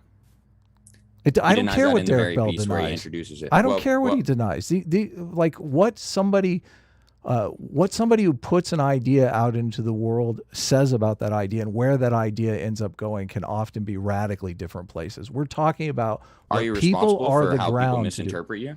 I'm not blaming Derek Bell. I'm blaming the people on the ground. We've covered many talks on this channel of people who claim to be critical race theories that are racist as fuck and have tons of racist stereotypes against white people. So, Adam, I listened to some of your stuff, and I know that you're really a big fan of Haidt. Yeah, right? Jonathan Haidt. Oh, sorry, that's my puppy. I apologize. What is your understanding of Haidt's sort of view about successful persuasion, and how do you feel like that reflects on taking videos of people doing critical race theory and just dunking on them a bunch, as opposed to trying to genuinely understand, you know, what moral foundations are they relying on, and how can I get through to them through appealing to them in a way that is effective and persuasive? I'm not an advocate. I'm not an activist. I'm not running an activist channel here. This is a comedy channel, for heaven's sakes. I don't believe you can change people's minds. I think this is actually we sell. Hold on. Wait. This is a classic Mountain Bailey. Alex Jones makes the same argument. You misheard me. Okay. I don't think me and Adam are trying to persuade critical race theorists that they should get rid of their critical race theory. I don't think that's possible. I'm not trying to persuade anyone. I'm not trying to persuade you guys that but I mean, aren't you you trying to also like bring about a society where these things that you think are bad are no longer like prevalent? Yeah, we're trying to persuade or show our We're trying audience. to persuade a neutral audience or whatever. Well, our audience right, is neutral, but we're trying to show our audience things that we think are problematic with critical race theory or whatever else that we're talking about. So wouldn't you find that it would be helpful to explain to your audience then how individuals in these views, like where they're coming from, and like in a sympathetic way, so that your audience can go out and like persuade people by Jonathan Haidt's model? I'm not going to be persuading. Hold on, they're not going to be persuading other critical race theorists. They're going to be persuading neutral people. But I just want to. Yeah. Hold on. On Sam, let Aaron and Sitch have a back and forth here. Go ahead. Well, no, I don't understand. I guess I'm not really. I mean, me and Adam both like Haidt a lot. We understand, moral foundations. I understand, the moral foundations that critical race theorists are probably generally operating from. I just don't. I guess I don't understand your criticism that you're trying to levy at us. Well, he's saying that we're not persuading people by dunking on them religiously, but I mean, we run a comedy show. We're not trying to persuade people. Gotcha. I think that's a bit of a Mountain Bailey, because I think Alex hold Jones on, does the same thing. Aaron, you're the activist here, okay? Well, hold on, wait a second here. Why are you comparing me to Alex Jones? Okay, Alex Jones is a fucking activist. Alex Jones is an activist. How are we like Alex Jones, or what is the comparison, I guess? Well, so when Alex Jones was taken to court for promoting conspiracy theories, for promoting Sandy Hook conspiracy theories, his defense was, I'm just an entertainer. But I'm not actually trying to convince people that these things are true. I'm just an entertainer. But do you believe that Alex Jones?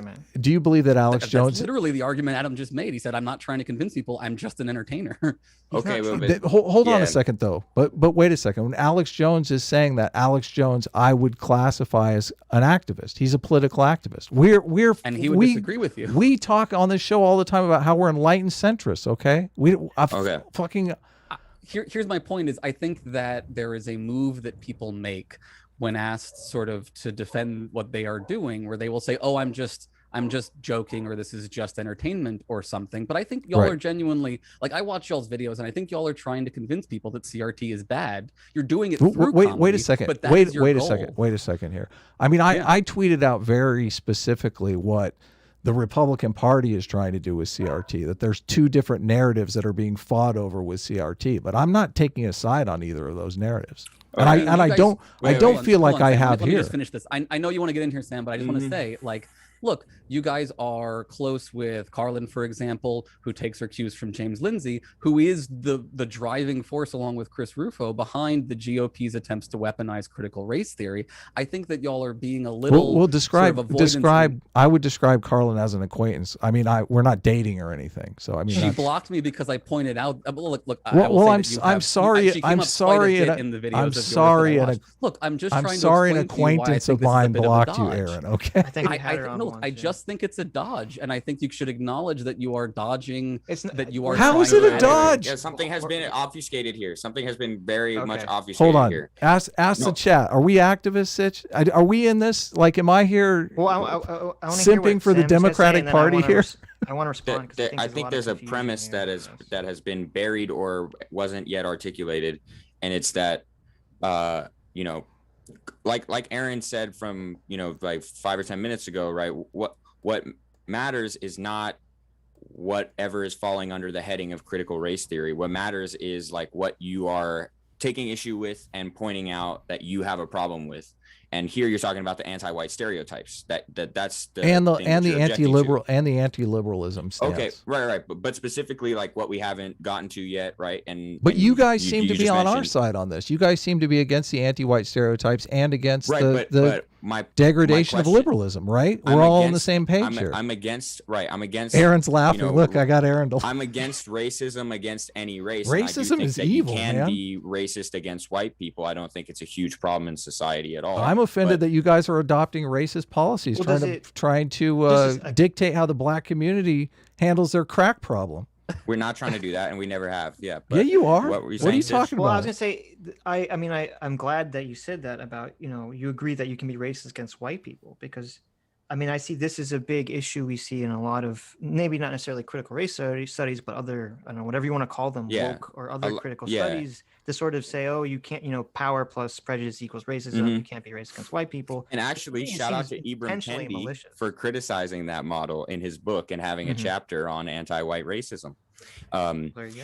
Is that the new book? Ibram X. Kendi is coming out against the anti-white racist stuff. Like, hey, he already did in his last book. If the critical race theorists are going to come out and denounce their racists, I'm all ears.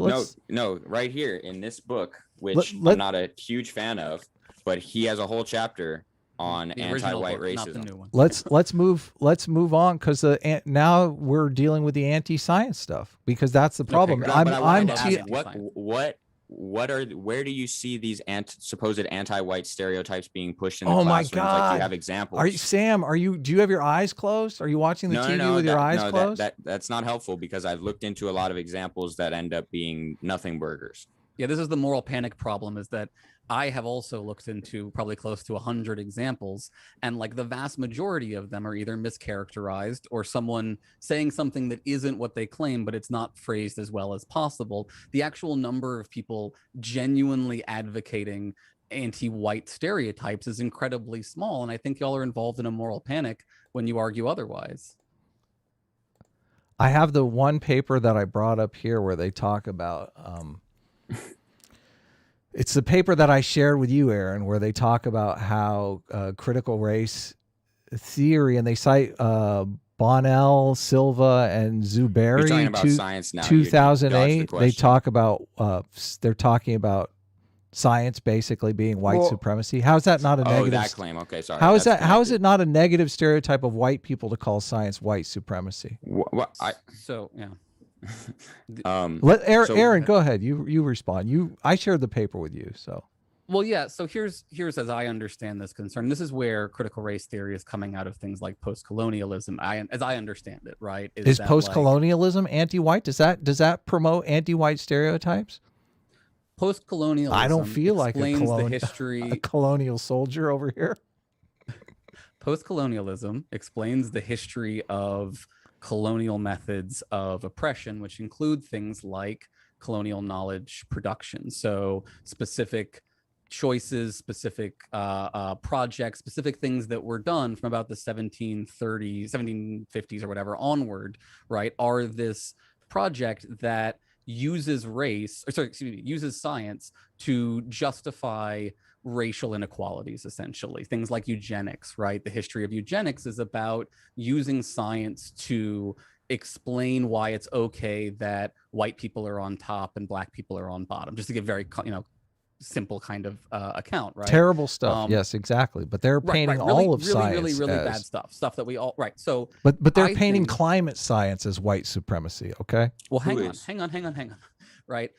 When they are doing it right, and again, you can find examples of people using language that is not ideal. But I think if you want to actually steelbot your opponents here and understand where they're coming from, right, what they're saying is the system of science that arises during the colonial period makes a range of assumptions that cause a variety of harms to marginalized groups, and various parts of those assumptions have carried through in certain kinds of scientific models in a way that they continue to cause harm today. So that would be the, and like, again, debatable, right? You can point to things like there's a bunch of debate about quantification, right? Does an overemphasis on quantified knowledge, right, cause a undervaluing of certain kinds of qualitative research and qualitative knowledge? Now, this is not just a problem for critical race theorists, right? There are a lot of people who have been critical of this kind of approach to science. Sorry to interrupt, Aaron, but no problem. The qualitative versus the quantitative, you're talking about like statistical data versus anecdotal stuff, a lot of the stuff that they're complaining about. Not anecdotal necessarily. Well, when you're talking about lived experience and stuff like that, it's basically anecdotal. There's qualitative, rigorous qualitative research that you can conduct.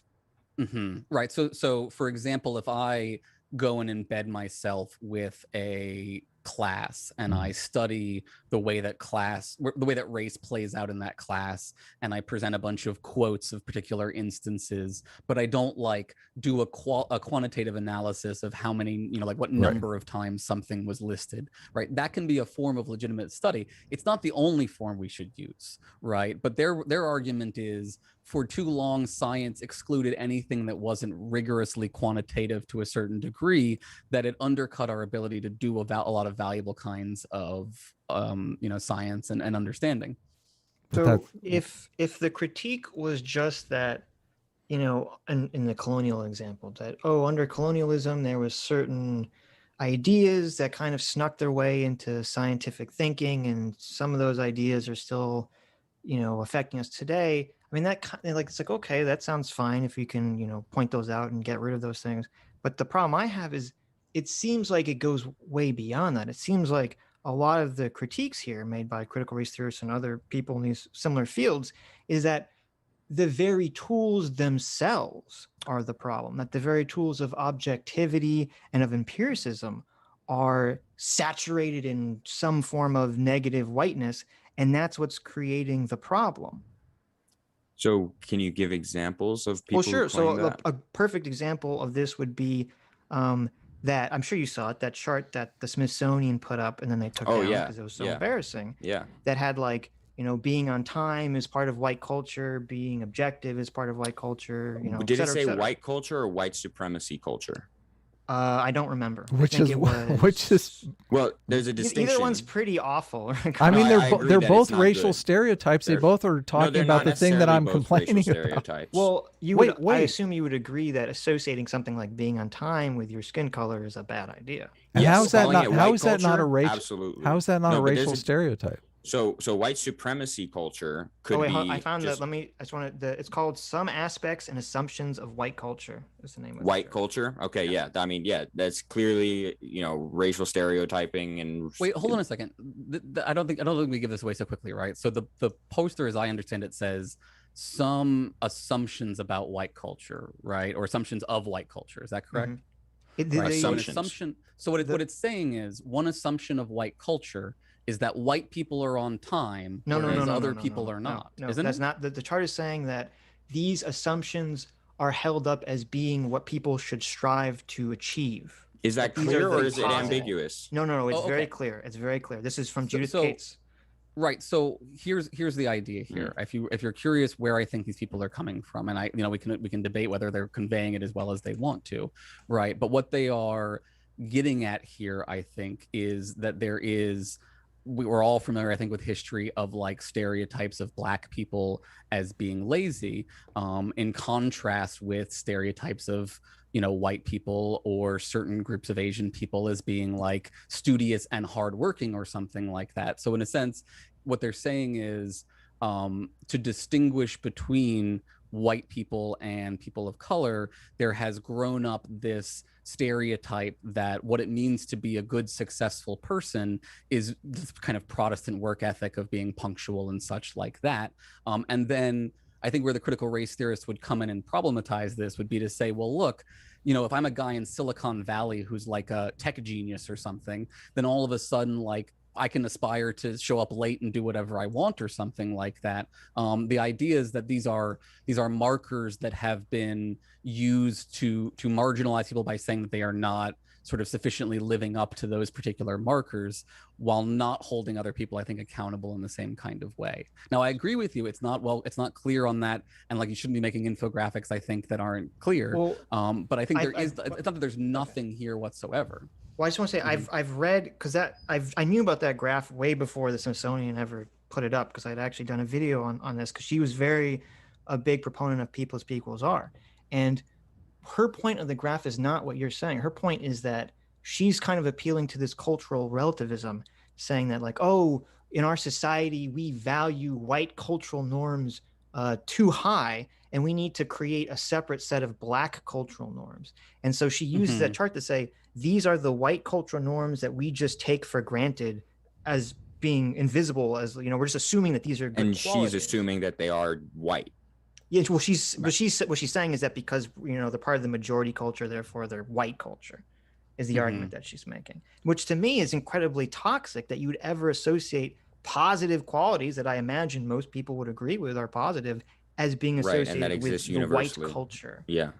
And I don't think Black people need like a separate system of cultural norms to live up to. So I think this is complicated, and I'm not trying to dodge here, right? Like I have to go into my ethics place at this point because of like the cultural relativism stuff. I agree with you that I think we should reject cultural relativism, and I'm sort of opposed to that. And I do think there is a strain of cultural relativism that goes through, you know, not just liberalism, but like progressivism as well, and like social justice and critical theory and all these sorts of things that I personally, as a moral realist, push back on.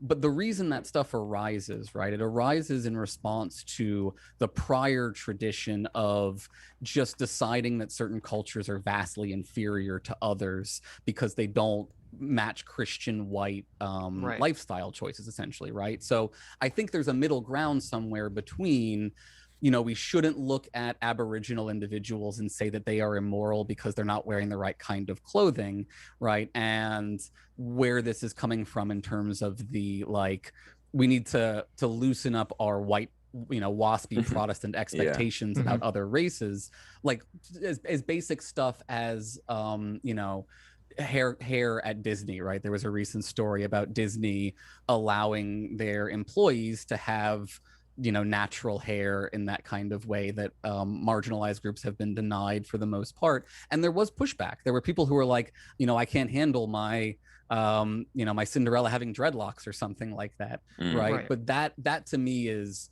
getting more towards something reasonable about like we are demanding people conform to a white culture when we don't need to be. Well, sure, you're the one that's labeling it white culture, though. That's the problem. Well, because it's being driven by sort of white norms about things like beauty that have a long history in white societies. And again, it's not all white people. It's saying, then why are you defining it as white culture? Because it is a tradition that is, you know, centered in the white community and has been imposed upon other communities. Do you think these racial stereotypes are good? Do you think racial stereotypes are good? No. Okay. I mean, neither do I. Why are we coming up with half a dozen racial stereotypes for white people now? Well, so let me ask you a complicated question then. Do you think that it's important to talk about group differences between the sexes when trying to explain disparate outcomes in various career paths, for example? You can talk about them on average, but it's not good to talk about them It's not good to make inferences about the outcomes of groups about individuals. That's the whole concept of also we're not We're not doing colorblindness. that's the ecological fallacy. We're absolutely There's also avoiding that. there's also a big difference between, when you're talking about gender differences, you're talking about some sort of biological brains, average differences between men and women. And we're not arguing that there's some biological brain differences between white people and Well, black but it people. could also be due to socialization. Socialization. Yeah, it's Yeah. both of the. Yes, it's obvious combination. Sure. Yeah, and when it a comes lot to of race, people the do reason I bring up colorblindness and racial stereotypes is because the whole idea behind colorblindness was because there was a bunch of holdover negative stereotypes of black people from the 1940s and 50s that colorblindness was intended to fight. And if we're trashing the concept of colorblindness, even though you've redefined it, people don't know that you've redefined it. when you say colorblindness was intended to fight, who do you understand as championing colorblindness as sort of like the way forward? What does it matter? Well, I'm just wondering, like, you said it was designed The to do concept, this, the like, concept of colorblindness, the concept of colorblindness, I would equate most closely to the meme by Reverend Martin Luther King. Don't judge me by the color of my skin, but by the content of my character. I think but that's not what he says. What he says is it doesn't matter. Dreams. Hold on. It doesn't. No, it doesn't matter because the society has adopted that meme regardless of whether or not they got it wrong. And you can say, oh, they misinterpreted it. You know, what Martin Luther King was really saying was communism is great and we should all be communists. But they misinterpreted colorblindness to mean that we should all not judge people by exterior characteristics. We should not judge a book by its cover. We should judge them by their actions, by their actual character. Okay. But my point was that when you're in a society where the attempts at achieving racial equality through the civil rights legislation have not been sufficient to actually get people of color back up to speed. Right. You're saying color blindness was a failed attempt. That's basically what you're saying. It was insufficient. Okay, so if color blindness got us 50% of the way there, Aaron, if color blindness got us 50% of the way there, and we're trashing the thing that got us 50% of the way there, what is going to get us 100% of the way there? What's the reparations? And policies for the poor. Let Aaron. Policies for the poor don't have to be. I think that's the big mistake. They can benefit everyone. Right. They can benefit everyone. So that can be colorblind. That policy could literally be a colorblind policy. Sorry. Let's let Aaron talk here. Aaron, go ahead. You have the floor. Yeah, no, there's some evidence here. There's data that suggests that if you're serious about closing the racial wealth gap, which goes back to slavery and is reinforced by redlining, et cetera, colorblind policies will never close it. It just won't happen. Like it will always, but just because of the way math works, like it's just not going to close. So your options are, right, have a form of some sort of system that reapportions income based on these particular group memberships, or accept that the wealth gap is just permanent. Those are your two options if that data is correct. It seems. Well, I don't think the wealth gap, even if that was correct, it wouldn't be permanent. It would just take a long time to reach the same level. No, it would just be the case that white families are always outpacing black families because of the very nature of like compound. The way we retain wealth. Yeah, right. Well, I mean, that seems to be a very anti-left argument if the concept is that the middle class white people will continue to become richer and richer and richer and richer and richer and richer forever. I think there's going to be just proportional to the black people. So the point is the inequality that we all agree was produced by these racial systems, like explicitly racial systems, right, is not going to be solved by a white system, by a colorblind system, right? It's not going to be solved in that kind of way. Now, look, you can say I value liberalism so highly, right, that I refuse to do anything that will contravene it, even if that means that the racial wealth gap persists. That is a position that you can argue for, right? But I think there's an ethical argument against that. But you yourself are admitting that colorblindness got us some way there. My contention is, what do you mean got us some? If we're trashing colorblindness, how are we avoiding taking huge steps in the wrong direction? Well, we have to be very careful in how we apply these approaches, right? So like busing could be a conversation to be had if you really were serious about desegregation. of schools, which we still haven't actually successfully done, right? I'm not saying there's no risks to making these hard choices. I'm saying it's not evil the way that some people want to suggest to consider alternatives to this kind of very classic liberal model, given that you have seen some of its limitations. Sure, I mean, I'm not even necessarily against some of these policies. Like, I'm not against 100%, affirmative action or any of these things. My contention is just with the critical race theory contention that just saying that this form of colorblindness, because it's not when I read a lot of the critical race theory literature, it's not coming across to me as them saying, oh, we need, non-colorblind policies to create a better future, but we need to retain the goal of colorblindness. They always leave out that second part. They always leave out we need to retain the goal of colorblindness on the horizon for us to strive for. And to me, that's very scary. So I understand why that's scary. We want to always remind ourselves that the end goal should be Martin Luther King Jr.'s dream, where, that should be the end goal. And I think we could all a second ago you were saying we got that wrong, Sam. What happened? No. Actually, if you listen got to wrong what when I you said, said we were there rather than the dream. Right. So what I accused you of getting wrong was the way you phrased it was, don't judge me based on this, judge me based on that. But what he actually said was that he has a dream that one day we'll live in a world where he's judged based on this and not based on that. Right. So that's the goal. We can all agree on the goal. I think. Well, not if you're trashing colorblindness. Can agree. I'm not sure. There are people actively trashing colorblindness and promoting negative white stereotypes at the same time. You got to understand the colorblindness protects whites as much as it protects other communities. I understand. Some would argue more. Right. Well, right. So let me just so to first address Sitch's point about the fact that this is left out of a lot of the critical race scholarship. I think it's honestly just sort of I think it's implicit at this point, unless you think that genuinely these people are Black nationalists or Black separatists. Well, I think a lot of them are socialists. But then being socialist, you can be a liberal. No, you can't. I don't agree with that. Well, I mean, what do you think democratic socialism is? I don't Bernie think Sanders. Is he not? I thought Bernie Sanders said he was a social democrat. Oh, sorry. I mean, I've heard him say socialist, because those are I've heard him say democratic socialist. Okay. I know some people distinguish them, and I mean, some people also just don't. Well, social democrat's just a Democrat who wants a strong safety net, and then a democratic socialist is someone who wants to some extent abolish private property rights. Which that's why I don't see which how is a huge difference.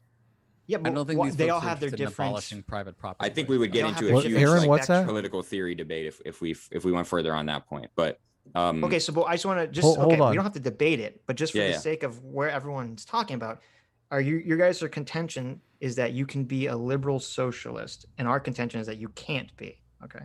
Yeah, so what I mean by if you abolishing socialized medicine, abolishing property, I mean, you don't get more illiberal than abolishing property rights. Right. What do you mean by abolishing property rights, or do you mean abolishing private ownership of the means of production? Because that's different. That's abolishing property rights. I know the difference between personal property and whatever you want to make. You know that, I mean, what did you think of the quote that I referenced in the debate, if you caught it, where I cited the pro-slavery guy who essentially said that trying to abolish slavery is socialism because it's essentially going to lead to the abolishing of private property?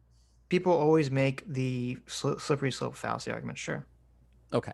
So then if you recognize that it's a fallacy in that kind of way, why are we arguing it?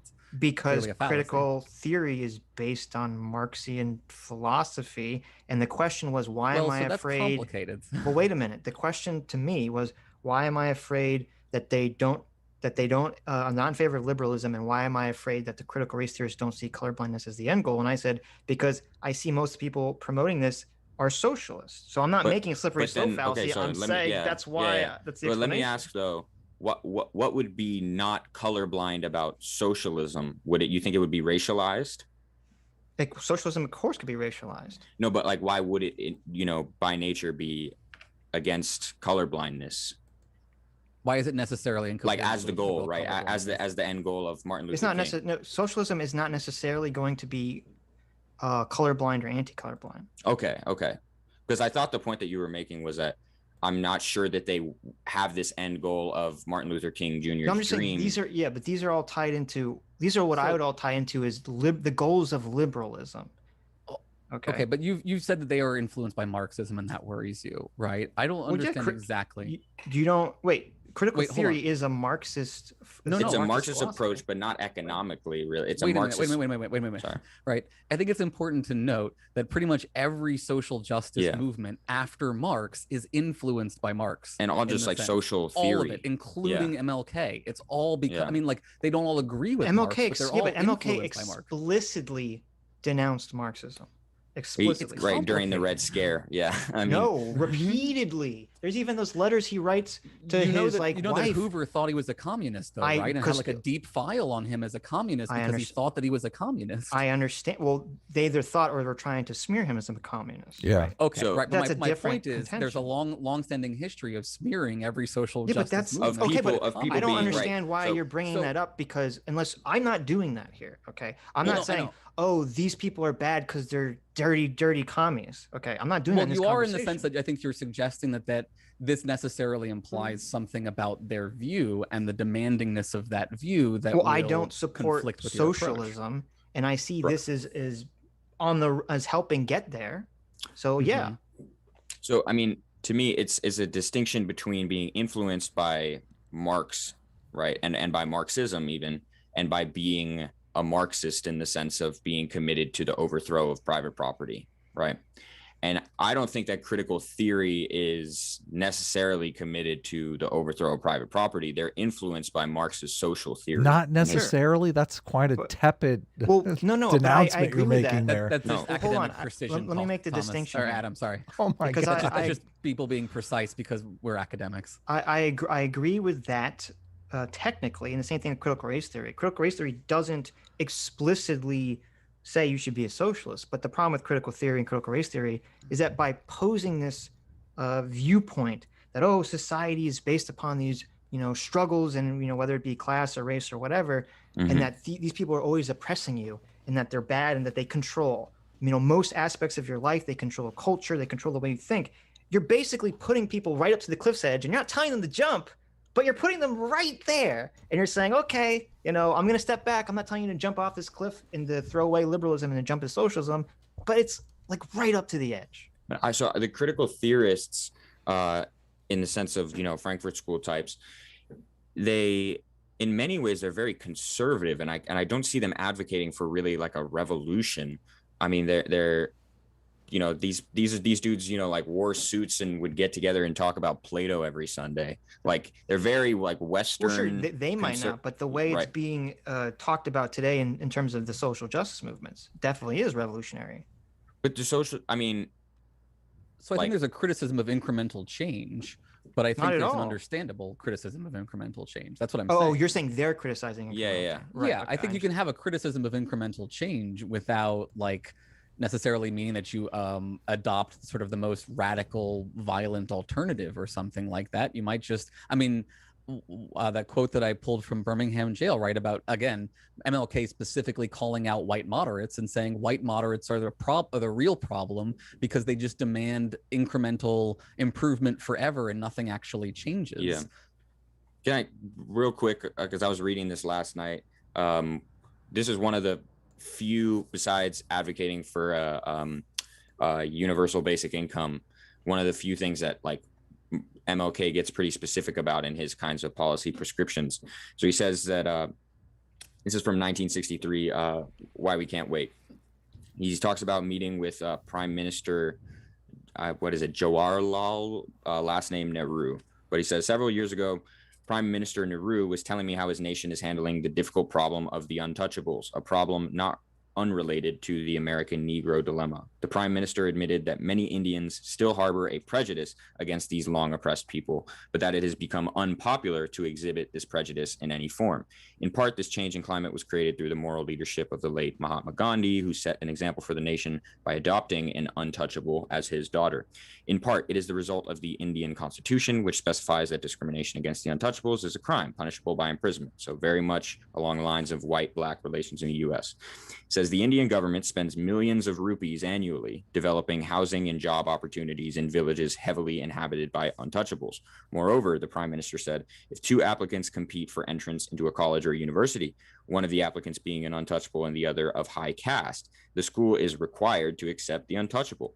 Professor Lawrence Reddick, who was with me during the interview, asked, but isn't that discrimination?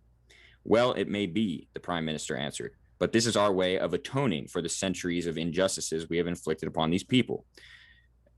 America must seek its own ways of atoning for the injustices she has inflicted upon her Negro citizens. I do not suggest atonement for atonement's sake or because there is need for self-punishment. I suggest atonement as the moral and practical way to bring the Negro standards up to a realistic level. Why do we have to racialize everything to do that, though? Why can't we attack these policies? Hold on. Let me finish, Sam. Sam. Okay, sorry. Yeah. Why if our goal is to lift up, I just don't understand why we can't lift up poor blacks and poor whites in the same way and lift up all of society. Why we have to racialize everything to create further problems. When obviously, like I said, if you're with the wealth gap and with the other things, but the alternative doesn't actually do what you're saying. But There isn't a way to do what you're people, saying. What? One we at a can time, still guys. help poor white One people. at a time, We can guys. absolutely still help poor white people for sure. Sitch, go ahead. Well, no, the wealth gap thing, I mean, doesn't apply to, that's not what I'm saying. Like, if you were to say, we're going to help all people of some income level, okay, or even all wealth level, or however you want to word it, you can do that in a way that's not targeting race, but still has the benefit of disproportionately helping poor black people. Exactly. So the idea would be, right, if you really wanted to correct for past and ongoing injustices, what I think you would do is you would redistribute wealth to everyone at the lower income level, because America has a massive wealth inequality problem, and you would probably distribute more to members of certain communities to correct for that problem. So you would be doing what Adam is saying in the sense of you would be improving the quality of life of poor white people as well, Sure. but you would be slightly more improving the quality of life of poor black people so as to achieve an ethical baseline. So let's go back to the height stuff. Don't you think that would be an easier sell than reparations? Well, what I Easier just said sell, is yes. part of it includes Right, reparations. yeah. But in What I terms just of gave you was reparations, as reparations it's plus. typically understood, right? Reparations in the way that like Mitch McConnell would denounce reparations or something like that. Yes, it would be an easier sell if we start marketing to whites. And I think that we should. Which and is Derek I Bell's don't point, think, right? Yeah, exactly. Like Derek Bell, founding father of critical race theory, is that, you know, we need to start. You're saying Derek Bell's point is that you are not going to get buy-in from whites unless it serves whites' interests as well. But that's not whites. That's the human nature. Why are you turning that into? Why are you turning that into a racial stereotype? It's not a stereotype. It's just an application of human nature. Listen, as you said. Derek Bell turned right, it into a we're- racial stereotype. Wait, No, if you apply it to everyone, then you apply it to each group of people, right? Yeah, but that's the huge difference between making it a racial stereotype and making it It's not a stereotype. human We're nature. not saying it's you Well, not calling it a stereotype, but to racialize. Derek categorically Bell, So there's a racialize. group Derek who has Bell, been racialized, Derek right? Bell White specifically racializes it when he says white people never vote against their own self-interest. And I don't think Derek No Bell's human point, being would do that. And I disagree that Derek Bell's point was that he was trying to say, oh, well, we need to be more persuasive with civil rights laws by appealing them to whites. From his readings that I've read, that is not at all his point whatsoever when he's talking about this. I have some stuff right here if you want me to pull it up. Like, No, let's move on. Let's move on to the anti-science stuff. I Okay. think Okay. isn't that Well, is there anything left? I think Go the ahead. anti-science stuff equates to what we were talking about earlier about, you know, the white culture of stuff science. and the white charts and the stuff. And I think this ties back into critical race theory because, I mean, I don't know if you're willing to throw out Delgado's book, I guess that's fine. But Delgado's book and some other literature I've seen on critical race theory is pretty anti-assimilation, anti-cultural assimilation. And it's, to me, this all ties into the anti-science stuff. So anti-assimilation ties to anti-science how? In terms of saying that this is like white culture, okay, that like caring about science is a white thing. So, I mean, would you agree that there's a history of asymmetrical demands for assimilation that have to do with how culture has viewed different races? Well, asymmetrical in terms Right, of like whenever Swedish anyone. aren't like the Like Swedish Swedish people are aren't not accepted, yeah. like no one's demanding that Swedish people assimilate, and no one's demanding that people in Chinatown assimilate. At least most people, right? Well, But if you talk about is- Muslims, for example, people will say they need to assimilate, or if you ask, I don't Eric think Kaufman, that's. he's I gonna don't think. say, I think there's a problem here. I think there's a problem of what's being focused on. I have no idea if Swedish people could be all assimilating, so it's not really a question. What do you We're mean talking by about- assimilating, by the way? Do you mean like they start looking and dressing and acting and talking like the people in the dominant culture? Do you mean they In join terms the of dominant holding up- religion? So, Like, what is one this? of the What best, are we, how are we I'll tell you. assimilating here? So, one of the best ways to achieve success in our society is to say, okay, let me look at what other successful people have done and replicate that. Regardless of race or gender or whatever. Okay, so you're taking productive strategies that work and you're utilizing them for yourself. And it seems like, at least in critical race theory, there's this sort of contention between, I think they call it assimilation versus nationalism. And it's the idea that, should black people I think you're talking about Kendi. No, That's no, Kendi's this isn't book. Let Delgado's him book. finish, Sam. Okay, sorry. This is Delgado's book specifically, because he even Okay. gives some. I can read it off, but it's kind of long. He gives an example between a black guy who gets a job at a law firm who wears a suit, and like the black guy who doesn't wear, I forget whatever the term is. He wears some other more cultural clothing and he has a big afro and he only helps, black music clients or something. And they talk about how, because he's, participating in the white man's world, he's wearing a suit and tie, he's working at, a law firm, that he's sort of going against helping, the black culture. And in my mind, and this is where I guess where my colorblind liberalism comes in, is that we shouldn't really be thinking of the world, or at least America, in terms of white culture or black culture. There should be productive American culture, things that help you succeed in our society. And I don't think there should be a white-black cultural distinction in the first place. So, I mean, I'm skeptical about attempts to, especially to the idea that there is a white culture. I mean, I don't think that there is such a thing. I agree completely. Yeah. I agree completely. When it comes to blackness, I think that there are nuances, especially because of, there's the African American black population whose like ethnic roots were sort of, severed because of their, being taken from West Africa and then having to like sort of not know exactly where they come from. And so a sort of new culture was kind of forged, at least in the African American sense. So I think you can talk about African American culture, but to talk about white American culture or white culture is pretty, I don't know. I see it as suspect. I'm curious agree. why. I agree completely. But I'm just using the term that they use. Okay, I Right. agree. This should not be conceptualized as white culture. There's no such thing as a monolithic white culture whatsoever. Absolutely not. Right. And so I'm curious Well, why, unless you're a white nationalist or something. Exactly. Right. And Yeah. a lot of these folks will talk about fields of culture rather than like one monolithic white culture. They'll say white cultures, for example, right? And you can Right. talk about like white communities. So like, just to throw in an example of some critical race theory based stuff that I find valuable, right? There's this talk of what they call non-dominant moral capital, which is building on critical theory Bordeaux, talking about cultural capital, right? And so they present, people like Yoso will identify various kinds of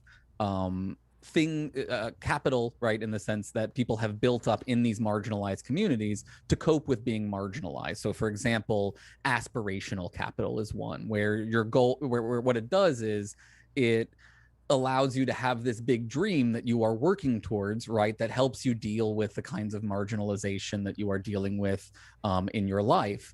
I think that kind of stuff can be valuable, and that like there are obviously problems with defining even the concept of culture, but I think there are productive ways to talk about cultural group differences and then unproductive ways, and we just have to be careful about which we use. What are the productive ways? Well, so for example, talking about like this community has these kinds of linguistic capital, and as educators we should try to draw on those particular kinds of linguistic capital rather than these other different kinds. Or counter storytelling is another one that comes up as a classic example of non-dominant kinds of capital. So I think there are sort of valuable ways that you can talk about it like that versus the kind of stereotyping stuff. And look, there are, one of my favorite papers is Under Western Eyes by Mohanty, who's a non-Western feminist. And she's very critical of white Western feminism for its homogenizing monolithic approach to marginalized women in the developing world, even to the point of like criticizing them for treating them all as marginalized, right? So for all of the things that like y'all are concerned about in terms of not giving a monolithic account of marginalized groups, there are absolutely, I think, strong proponents within these communities who fully agree with you. And I just think it's unfortunate that like the narratives in society make it so that instead of talking about those differences, we want to lump everything under this one thing so we can call it bad so that we can attack it. I'm curious, Sitch, why Delgado is even talking about like culture. I mean, he's a legal scholar, so I don't know. Yeah. I don't know. That's what's so strange about a lot of, I mean, critical race theory seems like it goes beyond just the legal realm in a lot of ways. For sure. I mean, especially like, the early stuff was a lot of really, strict focus on the law, and then the later stuff, it seems that like, I guess people like Delgado, they have their distinguished chair now or whatever, and they can write about sort of whatever they want. But also it was bled into different disciplines. But yeah, that seems sort of strange to me. Yeah. There's a subsection in the book called Nationalism versus Assimilation, and it sort of lays out, mostly a pro-nationalism stance on why. Well, this is where I get into when you ask why is this in the book in the first place. It's because when I read a lot of critical race theory stuff, this is why I interpret it as them saying, oh, the problem isn't just that, liberal values aren't upheld. The problem is, the liberal values themselves. It's sort of like, it harkens back to the whole, you can't dismantle the master's house with the master's tools. And that seems like a lot of critical race theory is kind of operating under that idea. So I actually see that way more frequently in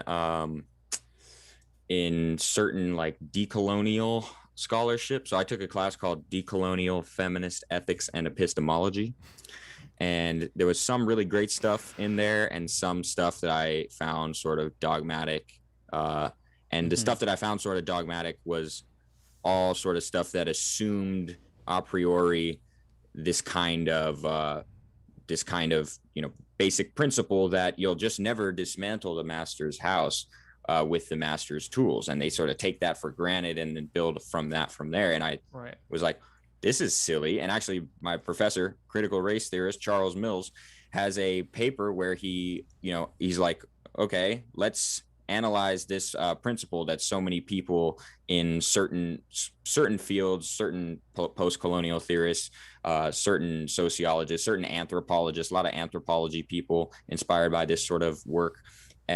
And he's like, well, is there any good argument for the claim that you can't dismantle the master's house with the master's tools? And he gives a bunch of reasons to think otherwise. So I think you may have gotten unfortunate in terms of like the kinds of texts that you have read first in getting this impression of critical race theory. This goes back to the anti-science stuff, because if critical race theory is not going to be anti-science, then you've maybe it's a vocation that's salvageable, but that's a huge hurdle for you to overcome. There are lots of these disparities that you're pointing to, and you're saying this disparity is racism, but you're not making a causal connection for the disparity, and you're not going to necessarily be able to make that causal connection without some sort of scientific empirical which is why method. there are studies on systemic racism. And so this is why I'm saying, like, again, it's important to recognize how broad the field of critical race theory is, such that there are the anti-science critical race theorists. And it's so immaterial to what we're talking about. Okay. No, it's totally relevant. It's totally relevant because look, you're talking about critical race theory being anti-science. I'm saying, look, there are critical race theorists who make anti-science remarks. Some maybe even say it out loud. They think science will never help them. How many what kind of papers do you have that are specifically in the realm of critical race theory, that are empirically based on surveys or statistical data, and any of the stuff we would commonly think of as social science? So if you want, I can share a link from Washington Post I'm that just has asking. over 100 there's over 100 studies just within criminal justice that show that are based, there is systemic racism that are based on some sort of scientific empirical method, and yes, they are specifically claiming we are critical race theorists. We are. Well, if you want to use this is the problem, right? Okay. You would here's the thing. Their critics would qualify them, right? Their critics would absolutely point to them as examples of wokeness, right, or something that's broader. James Lindsay says any claims of systemic racism that's critical race theory, right? James Lindsay is avidly against anti-science type stuff being foisted on us as science. Wait, but James Lindsay promotes a bunch of anti-science conspiracy theories. Well, so how do you reconcile those facts? It doesn't really matter. He claims to be anti-science. He claims to be anti-science. But he says systemic racism. Sorry. The question was, I mean, I assume that you could find a bunch of studies that show systemic. Again, it's very easy to show systemic racism, but I mean, that doesn't. The question was, are critical race theorists using these empirical methods to prove their points about critical? Absolutely. Okay, and do you have some example of that? Is what Adam was. Yeah. So they will frequently draw on these particular quantitative and qualitative analyses when sort of arguing for both justifying their claims and what policies should follow. Well, but that's not really what I'm. That's just saying critical race theorists will use studies when they help them. Right. That's not really what. That's what everybody does. Of course, but that's sort of the hypocrisy. That's what science is. I understand science is using studies. I agree, but that's sort of the hypocrisy for critical race theorists to point to things like objectivity and say like that's bullshit. For those critical race theorists who do that. For those who do that, that's a problem. Yeah. Right. But there are a bunch of critical race theorists who don't do that. Okay. So so to kind of get us a summary to where we are here. You guys are against the anti-liberalism critical race theory. You're against and the anti-reason, the anti-science, the radical versions of those, the ones that are not just critical of their role in perpetuating these problems, right? The ones that go so far as to say that those are bad, full stop, and should be abandoned or something. Because then they start to contradict themselves. Yeah. Right.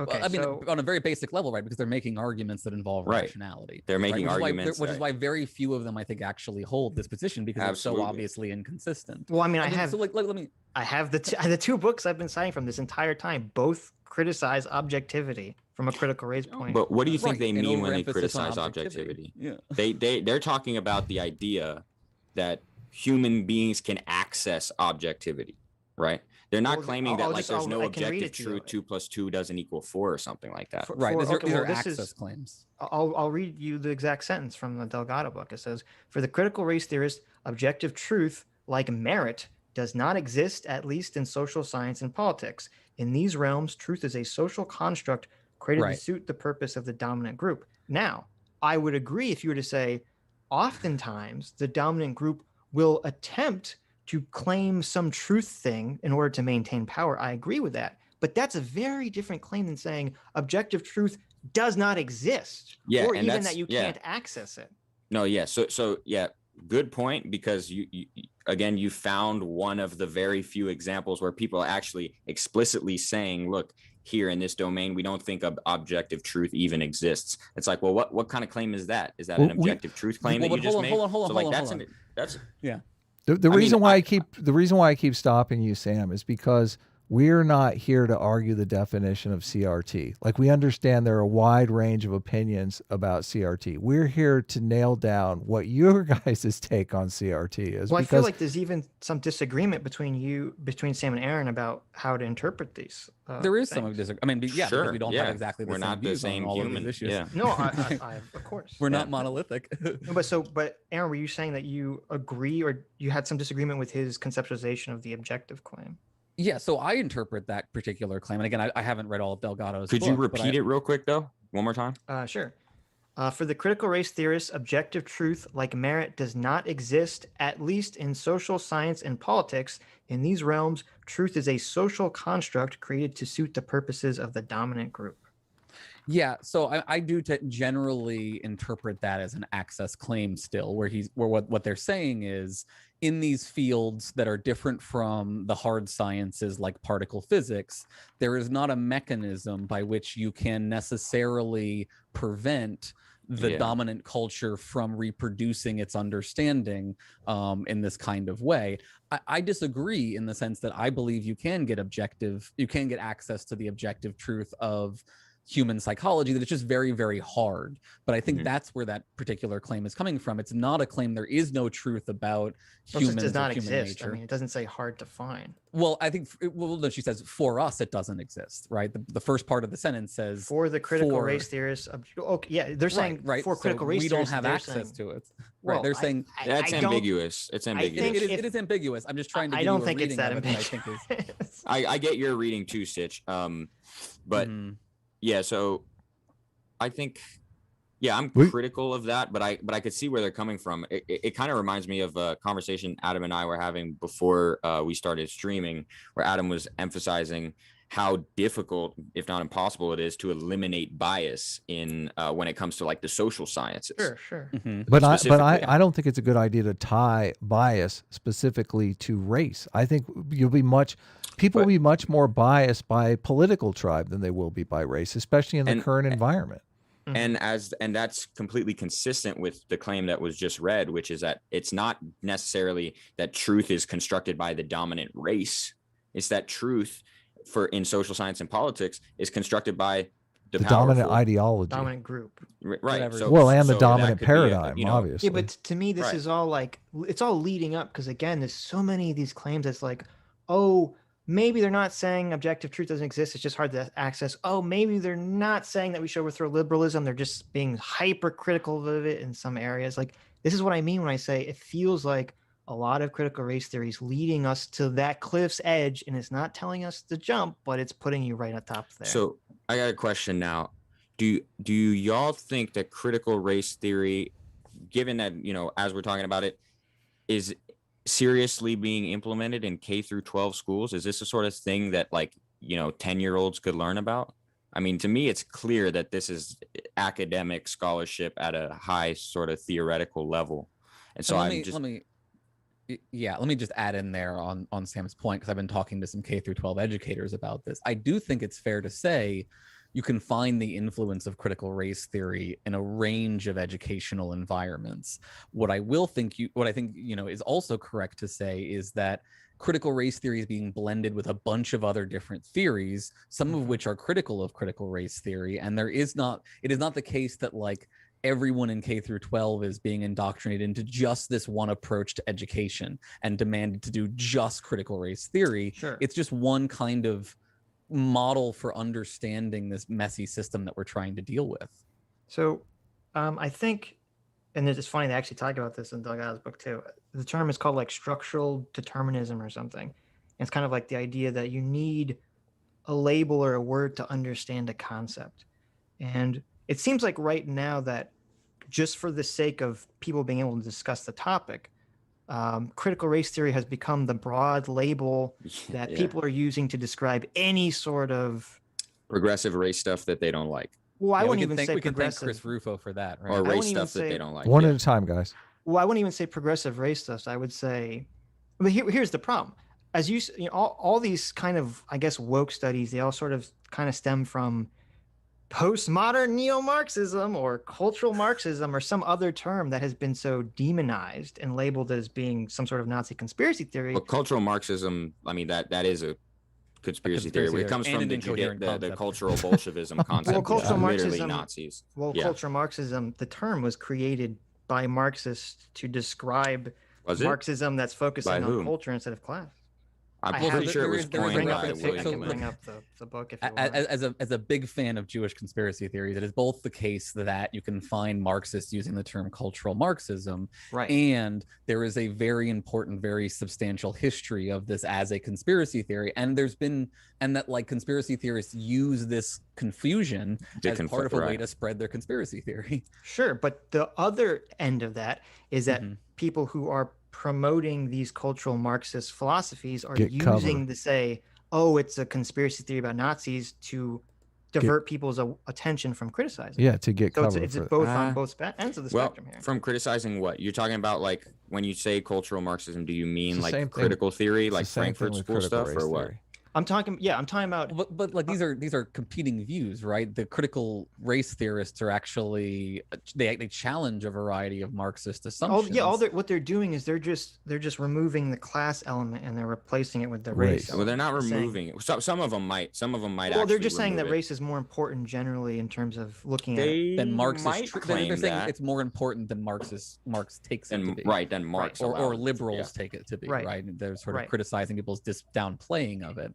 Sure, But- but my overall yeah. point was that since the term cultural Marxism or even postmodern neo-Marxism, which is Mhm. was Jordan Peterson's big term, they were Mhm. both slandered as being the Nazi conspiracy theory. People have latched onto critical race theory as sort of this broad term, which again maybe it's not the best term to use, but I don't know what the term would be.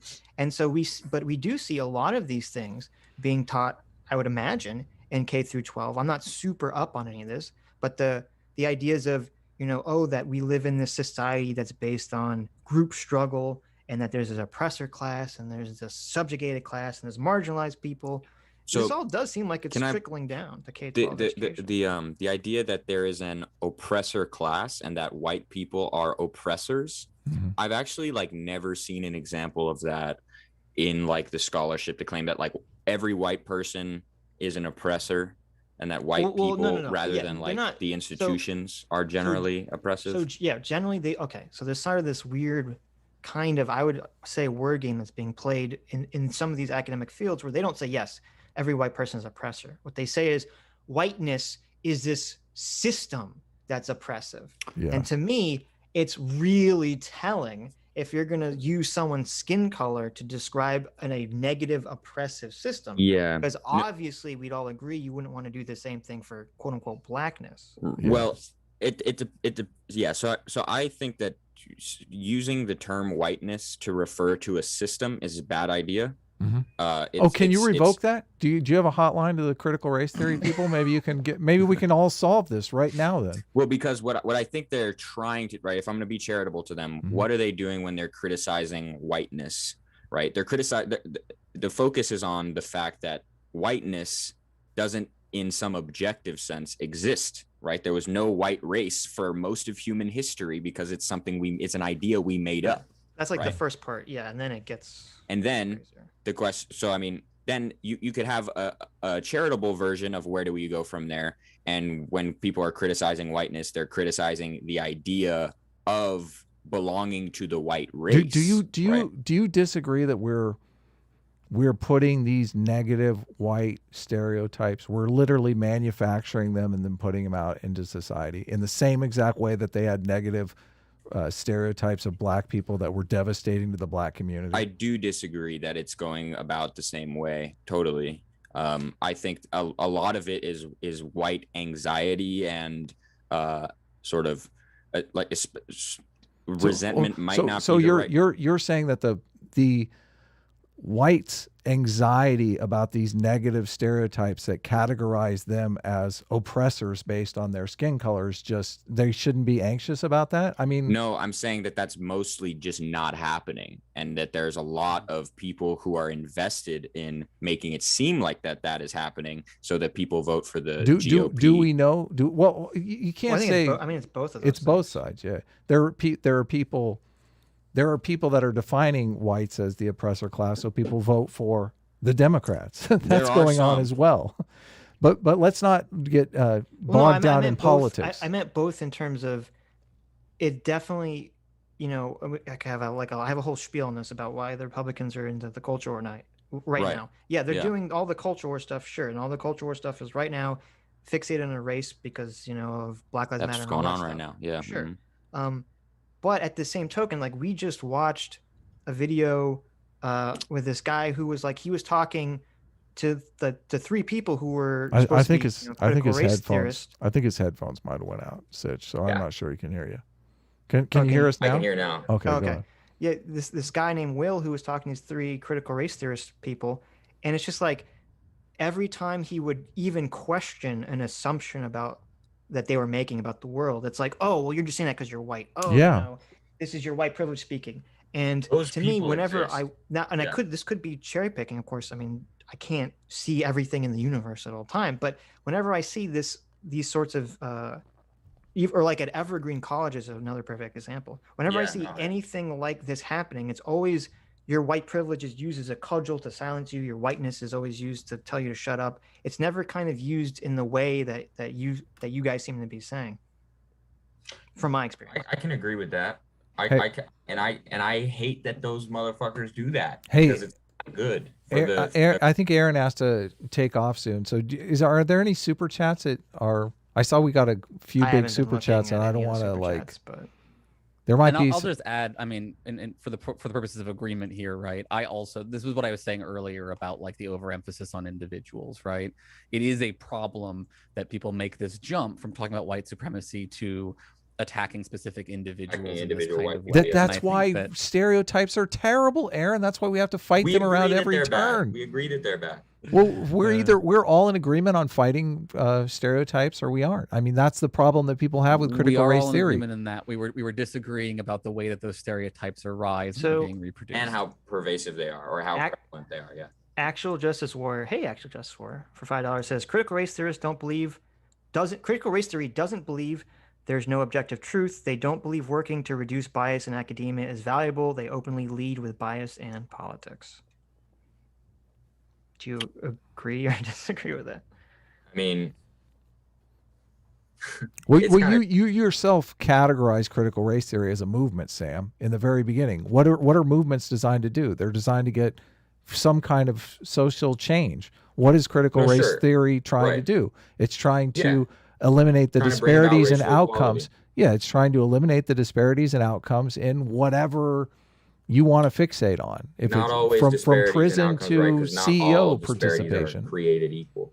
Right? Well, that is. I'm glad to hear you say that, Sam. I really am, because most people look at any disparity and they use that as evidence of racism, when it might be some other third factor that needs to be looked into. The problem that I have is a lot of normies say, yeah, well, that's the purpose of critical race theory, is to look in for that causal chain. And that's not true. If you're an anti-science movement, you can't find the causal chain. How are you going to do it? So anyway, Sitch, are you looking through super chats? I mean, we got a couple hundred. I was going to ask if Aaron had to go. I mean, he's not here right now. But if there's any questions, he said he had to deal with a puppy, but if he wants to deal with, I guess the puppy. And Aaron, you want to deal with the puppy and stick around, or I mean, you can go deal with it. I have to go take care of the puppy because my wife has been taking care of him for the past 5.5 hours. Well, you've been very generous with your time, Aaron. So, no problem.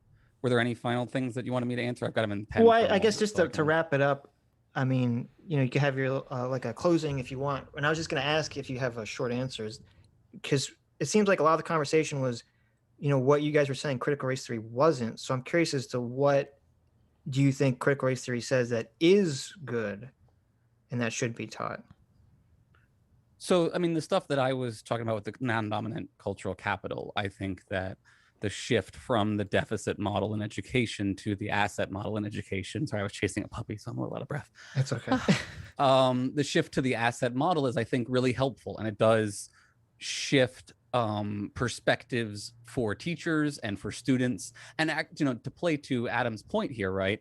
Well, I don't understand what's the deficit versus asset model. Right. So the deficit model of education was the old sort of model that we look at our students and we see what problems do they have, what are they missing, what do they not understand, and we have to fix it or something, right? Sure. Which has potentially harmful outcomes if you look at Black students and you think, oh, well, they don't have good language skills or something because their community is not, or they don't have good studying skills because their community doesn't emphasize studying skills, right? This was a common problem in the history of education.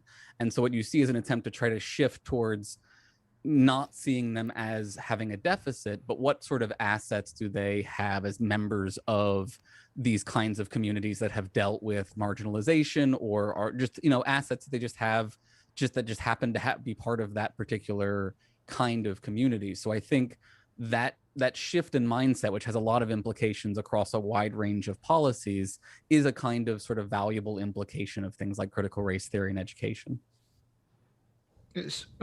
I'm not sure I understand exactly. So like when you said like language skills, I mean, I assume when you say like an asset model wouldn't say that like Ebonics should be taught in classes or should be accepted. Well, so it would be the difference between demanding that all of your students speak with perfect grammar or you're going to send them to the office, versus acknowledging students are going to have different vernaculars and working with different vernaculars in such a way to make science accessible to students from different backgrounds. Yeah, you shouldn't send kids to the office, but wouldn't we agree that we want everyone speaking correct English grammatically? Well, but what counts as correct English is a fairly complicated question. And there's some broad strokes I assume we all would agree on, right? Right. But generally speaking, when people have used that, it has often been as a way to benefit students who have had upbringings in a very proper kind of English versus students who come from different cultural and economic backgrounds. And so what I'm saying is, right, we just want to be aware of the ways in which we are potentially reproducing worse outcomes for certain individuals because of those backgrounds. So in essence, we are, I think, trying to undo the kind of stereotyping that Adam is against. It's just not as easy as just like telling everyone to no longer believe these stereotypes, that like some of those stereotypes persist and mechanisms are needed to protect individuals and to help them have better outcomes despite the persistence of those stereotypes. I mean, some of your policies seem to be playing into the stereotype, though. I think that I think it's complicated because you are trying to talk about these groups, and there is this real tension between wanting to talk about group experiences and like things like, on average, people in this community are more likely to experience, interactions with the police or something like that. But you don't want to then say every individual in that community has necessarily had that experience. And that is a real tension that I think this work has to deal with. I don't think there's an easy solution there. Sitch, okay. I mean, I feel like I disagree with a lot, but this would be another 30 minutes. And if you have to go, I don't want to hold you up for another hour, but no problem. I'm sorry that I couldn't provide more satisfying solutions, but I hope at least like my closing statement, if I will, right? I want you to understand that critical race theory is an academic theory, like a bunch of other academic theories. It has implications in the real world. Some of them are good, some of them are not so good. It has objections for it, some of which are good, some of which are not. It is not, I don't think, the kind of moral panic that it has been made out to be by a lot of individuals. It is not coming for your children. It is not going to indoctrinate them in the ways that people are worried that it is going to indoctrinate them. I just don't think there's ample evidence for that. So I'm happy to forever talk about objections to it, but I just want people to see this is not, this is just like every other right-wing boogeyman that has come forward as a sort of shorthand for social justice, where they think it's going too far, but really it's just wrestling with very complicated social problems. You've brought up moral panic a couple times. So I mean, I'm super curious where you stand on like the policing and the current like understanding of what's going on in policing, racial injustice in policing, because a lot of people would categorize that as a moral panic as well. If you look at the actual statistics on police shootings and stuff like that, people would, I mean, a lot of people on the left are making it sound like, cops are gunning people down indiscriminately. But if you look at the numbers, they don't. I mean, I saw something recently that was saying like as many as 25% of liberals think over 10,000 unarmed black men are being shot a year. When it's Well, like this is a very closer, specific it's like it's problem, under actually, yeah. 1,000. Yeah. So let's talk about why that's happening. The reason I think that's happening is because the media, rather than deal with the messy problem of like the day-to-day systemic issues within criminal justice system, tends to overemphasize police shootings the same way that it overemphasizes mass shootings as like its Right. way of So talking about. it sounds like you guns or something agree. like that. You agree that it's a moral panic being ginned up by Well, the no, media. let me finish what I was saying, right? I think there is a moral panic element to a lot of the way that folks think about specifically shootings, right? I don't think it's a moral panic to say that there's a massive racial problem within our criminal justice system that needs to be addressed. And like, for example, you can find lots of studies that show that there are disparate outcomes that are like very directly tied to race because of things like the number of people who are stopped during the daytime versus during at night when you can't see the race of the person in the car, stuff like that. So like I do think there are real legitimate problems in the criminal justice system for which there are not really equivalently serious problems for critical race theory as applied in the world. So I would say they are not equivalent moral panics in that way, but absolutely some people in the way that they approach police shootings in particular and seeing them as being more widespread than they are probably is a media influenced sort of moral panic sort of subset issue there. I think so. Sitch, you want to say anything before we let Aaron go? Are you going to stick around, Sam, for some super chats? Coming. Okay, great. I apologize I had to run. Thank you so much for having me on. It's been a lot of fun. That's Hope it was okay. a little bit helpful at least. Take care, man. See you later. Yeah, I got time if people have more questions, if y'all have more questions. Sitch, you asked about things I think, or I mean, you had asked Aaron about things that he thinks, critical race theory gets right and that are good. I mean, I could talk about some of those. Yeah, what do you like about critical race theory, I guess? Sure. I mean, I think that critical race theory is the best thing that critical race theory can do for us at a cultural level is to help us recognize how well, and this won't be true for everyone because some people just get better, more accurate understandings of American history in whatever school they go to. But for me personally, I feel like I was taught a very oversimplified, whitewashed, sanitized. Oh my God, Sam. Story in terms of American history and how bad racial issues have been. What do you think? This is what contributes to the negative white stereotypes. Exactly what you're talking about. You're like, we need to make sure that these negative white stereotypes are stronger. I'm not advocating any negative white stereotypes. I'm advocating teaching of history. That's going to create negative white stereotypes. Just for context, you don't have to answer this if I don't know how secretive you are, but like, how old are you and where? I'm what 23. I'm 23. What area did you go to school in the country? If you're comfortable. I went to school in a liberal suburb bubble in South Pasadena, California. It's interesting because I hear a lot of people say what you're saying, but for me, I grew up in Florida and I'm in my 30s and in South Florida, and like my schooling experience was so the exact opposite. Totally. I mean, mine too. Most of my elementary school history was all about how we murdered Native Americans. And interesting. See, mine was very much. I think California can be a little soft on these issues. Maybe it's those damn West Coast liberals, Right. They don't want to offend anybody, right? Well, I think that does play a part in it. I mean, like my elementary school history, we were taught about the missions, and we all had to go to the missions, and it was all like this very rosy. Oh, like it was so nice what we did for the Native Americans, like educating them in the missions. Like, that's so hilarious. And I was like, Jesus, fuck. When I took a history class in college, it was a completely different story. And part of it might have been due to the fact that I didn't take honors or AP U.S. history. I took the regular ass U.S. history. And my teacher was kind of like, an old white dude who was kind of a bit slightly bigoted and stuff like that. So it could have been the teacher. I wonder, because like I mean, look, I don't want to say that I'm a super genius, but I took the honors classes Mhm. in middle school and high school. And I mean, a lot of it, I mean, we watch Roots, there's a huge emphasis on the horrors of slavery.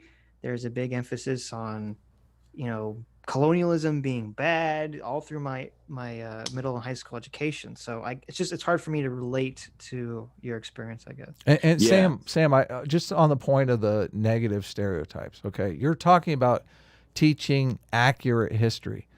We could probably dig up every single crime stat, every single horrific crime story from any different race and put together a program that was going to teach that and be teaching history accurately. But we will still be creating negative stereotypes. Do you understand that? Right. It's just not a feasible way of teaching history. You have to pick and choose what you teach. We are very careful on the news about promoting stories that are black on white crime, because there is a negative stereotype about blacks that the media is trying to counteract, right? Do you understand? Sure. These negative stereotypes, you can build them up around any kind of different thing. Right. You're No, absolutely. you're either conscious of the negative stereotypes or you're not.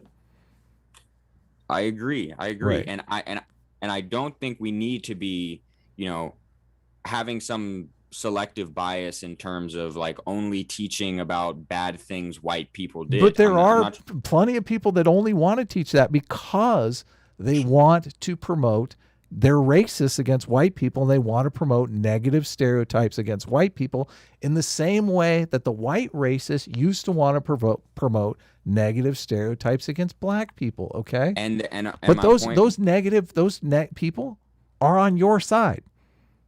Those racists are on your side.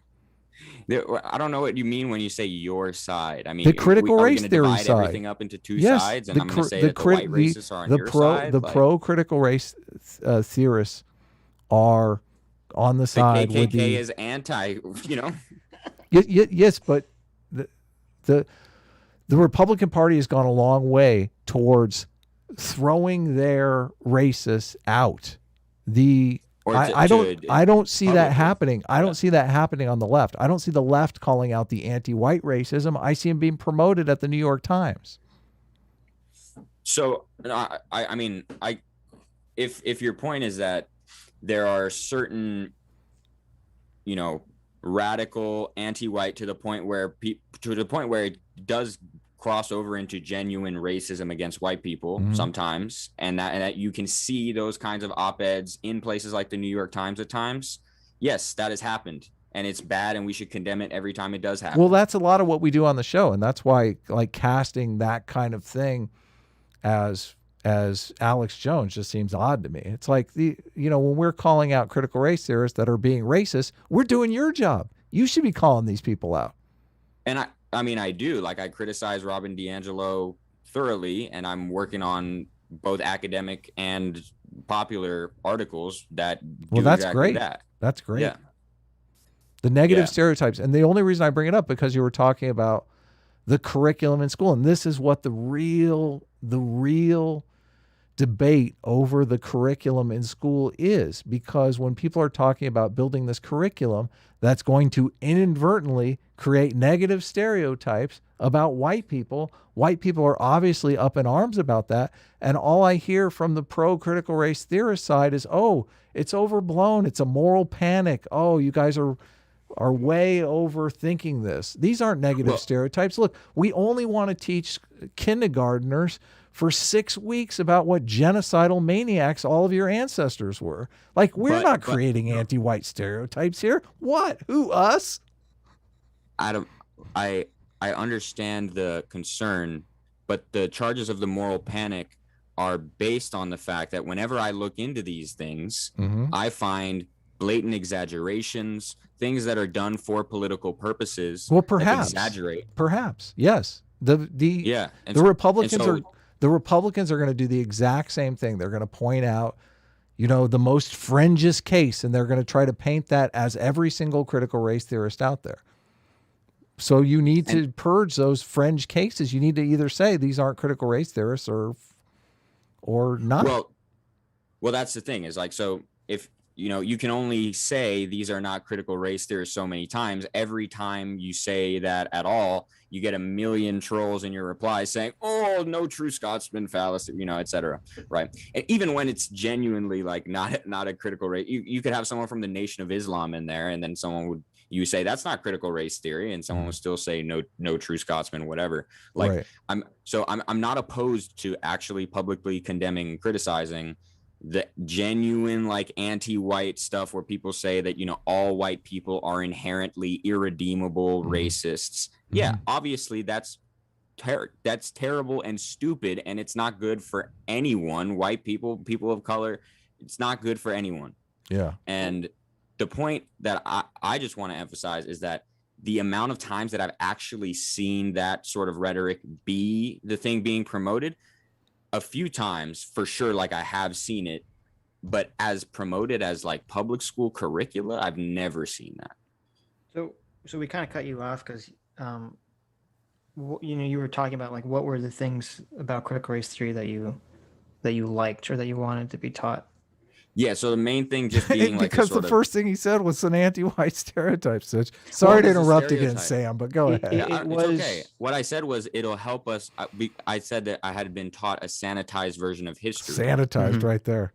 But that's sanitization of a historical narrative is not a stereotype against white people. The media is sanitizing shit all over the place because they don't want to forward the negative stereotype. But I think we could all agree that there's a middle ground between saying all white people or all the founding fathers were evil white slavers and saying, oh, you know, they did all these amazing, great things, but also some of them had slaves, and it kind of makes, you know, breeds the Tim Pool, it's complicated nature of mankind. I mean, I think this can be discussed intelligently in class. I think part of the problem is, unfortunately, it seems like there's a dearth of intelligence. You can't, people, including schools, and it's either one or the other. Either the founding fathers were all saints, or the founding fathers were evil slavers. Yeah, you can't have an intelligent. Problem, you can't have an intelligent conversation in class on a teacher's wages, Sitch. What do you? I mean, that's a great point too. But what are you talking about? I mean, but I don't know, because to me, that's not just saying that we should have like a more correct or nuanced version of history. I mean, I wouldn't equate that with being critical race theory. I mean, I was taught this and I didn't learn critical race theory stuff. Yeah. And that's fine. Like I'm just talking about what specifically I have learned from critical race theory, right? And my scholarship. And I think, you know, I think that there is a distinction to be drawn between like I'll put it this way: the radical race consciousness and complete colorblindness. I think we can find a middle ground between that. What colorblindness is an aspiration, okay? That's the thing.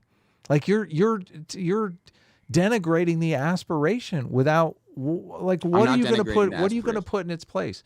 Like, literally, California tried to pass a law repealing equal protection under the law in California so they could see race and divvy out goodies based on race. That's right, and it didn't pass because it wasn't popular. No, even though they spent thousands of millions of dollars, it wasn't came that very close. To passing. Was it that close? Yes. I thought it was like.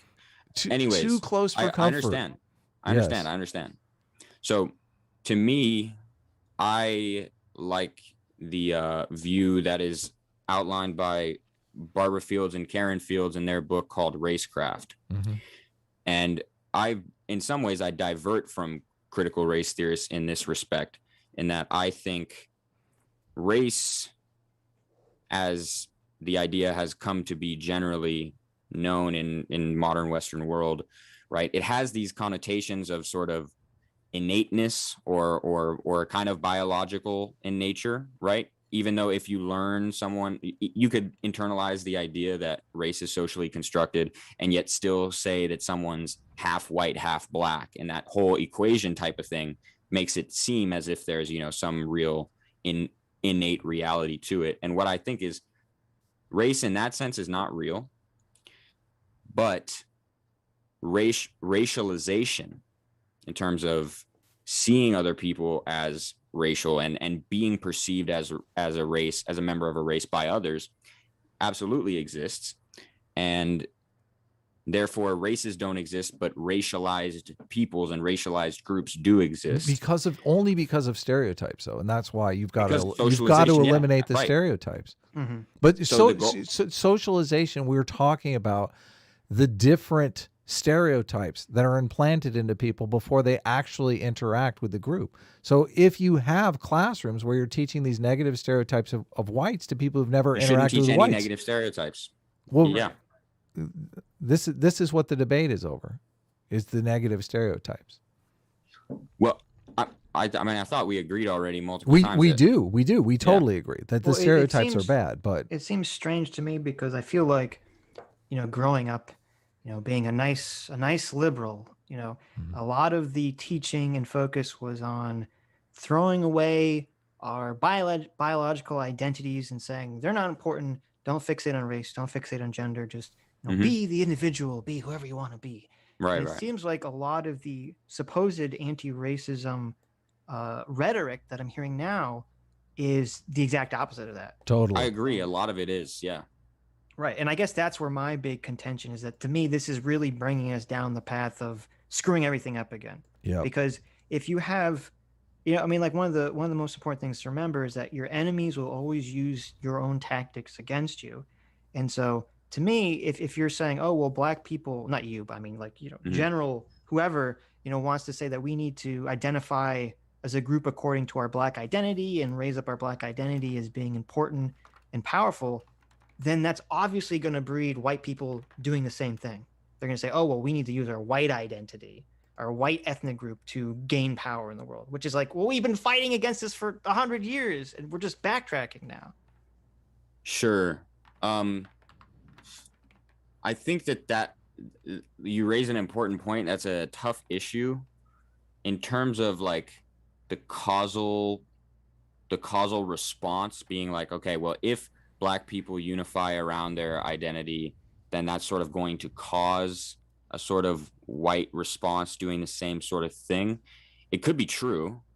I'm not sure. Well, I'm already seeing it happening. I mean, that's right, but I'm not sure whether it's a causal response to that specific issue, Well, the way, I mean, I think it is because, I mean, the way I see it is, before 2014, when a lot of the woke stuff happened, you could go on any internet space and it seemed like everyone had a very left-leaning, generally liberal attitude about stuff, colorblind attitude about stuff. And as soon as all the woke stuff started to come out, it's like, oh, then people started to be like, oh, I'm going to be racist to be edgy and to make jokes. But then you started to see actual people were becoming more racist in response to the woke stuff. And it only makes sense because sure. The human animal is going to look at another human and say, oh, this human is using X to accrue benefits. Okay. And so we see, like with a lot of the woke stuff, you're using your identity, your oppressed class identity, to either accrue power or social status or whatever. It only makes sense that white people are going to say, well, if they're using that tactic, I'm going to emulate that tactic. I just, to me, the only question is to what extent that's like a natural response and to what extent that is being socially incentivized by certain politicians on certain sides, Well, like to what extent is the rhetoric that is, the whole like replacement, the great replacement type idea, that this conspiracy theory that, the Democrats are trying to replace all white people, something like that, like all these sorts of things. I think that politics has I think that a lot more of it is socially constructed than is natural. But we could still probably agree that like once you have all the social mechanisms in place and human nature, given where we are in our society, that it's going to produce problems. Yeah. Sure. And I guess it doesn't, to me, it's not really whether something comes about naturally versus some politician kind of spreads the idea. It doesn't really matter, because I would say, well, it's still, a politician can't spread an idea that's not naturally appealing to people in the first place. Yeah. So, I just want to highlight like the sort of contingent nature of it. Yeah. Sure. But then again, with the replacement theory or whatever, I mean, we can't deny that, yes, the Democrats are currently looking at a coalition where they're saying we need to appeal to, more minorities, and Mhm. they definitely have changed their stance on immigration, probably in response to that than they had, 10, 15 years ago. So Sure. it's, Right. it's Right. kind of like all these things have like this, there's truth there, and then each side kind of hyper, makes each side makes the claim hyperbolic and kind of puts them off in extreme directions. Yeah. So I guess then the last thing I would highlight in terms of like the benefit of it all. So like this ties into what I was getting at, like in terms of seeing things not as like races and like people as members of different races, but as society as being split up by these forces of racialization. And if we recognize that, then we can emphasize the underlying common humanity and see that, it's not our fault that we've been racialized in certain ways and that we've been associated with certain stereotypes or whatever. And that can allow for the kind of universal human understanding that can help create cross-racial solidarity. And so that people can start to warm up to the idea that actually, well, look, given that this racialized group was oppressed for this long history in the United States, that, well, we can warm up more to the idea of them being given certain corrective measures or certain policies being put into place in their neighborhoods because they weren't allowed to live somewhere else, et cetera, et cetera, et cetera. And to see the sort of socially contingent nature of it all could help us. Hey, do you care if I bring another guy in, Sam? He's a real fucking ball buster, this guy, fucking actual Justice Warrior. He thinks it's no big deal that Kyle Rittenhouse crossed state lines. What a moron. Well, I just want to say, in response to what you liked about Oh, you guys were critical actually race having a talk before I interrupted. I'm sorry. theory. Yeah, I know. Go All ahead. good. Go What was ahead, that? you guys. I mean, I like what you're saying. I agree with the concept of what you're saying. I think that's a good concept. I just don't. To me, when I look at critical race theory, it doesn't accomplish that. It just says, the first part that we're living in a society that has been structured by race, but then it doesn't promote the idea that we should be dismantling these racialized structures. It seems like critical race theory is sort of promoting and solidifying these race structures. Yeah, I think here probably a lot of it is due to the different like sample sizes or the different sample materials that we have from critical race theory. I'm sure if I read, none of what I've read that you haven't read and all of what you have read, that I would have probably similar sorts of criticisms. And I think if you read the work of my professor Charles Mills, especially his most recent stuff, I think you would find, especially the fact that he's explicitly committed to liberalism. Well, send it to me. I'd be interested to Yeah, read it. no, I definitely will. Yeah, I mean, that seems to be about it. Most of the time that I'm defending critical race theory is because I just see it being completely misrepresented in the digital space. It's not that I think it's like, the be all end all savior theory of mankind. Like I just want to stick up for a little bit when I see it getting treated like a punching bag. But, I mean, I would think, because James Lindsay usually is the focal point for a lot of the critique. And I mean, I think he would basically agree with everything I said, except with the exception, obviously he's more contentious when he talks about it, and he has more of a conspiratorial overview thinking about it. But and he would never debate me.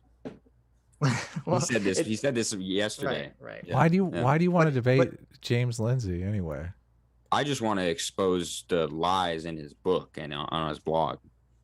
Actual Justice Warrior is not near as smart as James Lindsay, so I think we can let him in here. I mean, he wants to I think debate. Sean wants to come in and yell at you. So if you're down Well, for... Sean's, I don't know that I agree with, like, Sean just knows more, has more information than me. Like, I'm working on a comic 18 hours a day. I'm not keeping up on the local crime stats and stuff like that. So, I mean, you understand the argument that I'm making, Sam, which I feel good about. That, we seem to both be on board that these negative stereotypes are the problem. And you're throwing away the one thing that we have in society to deal with it.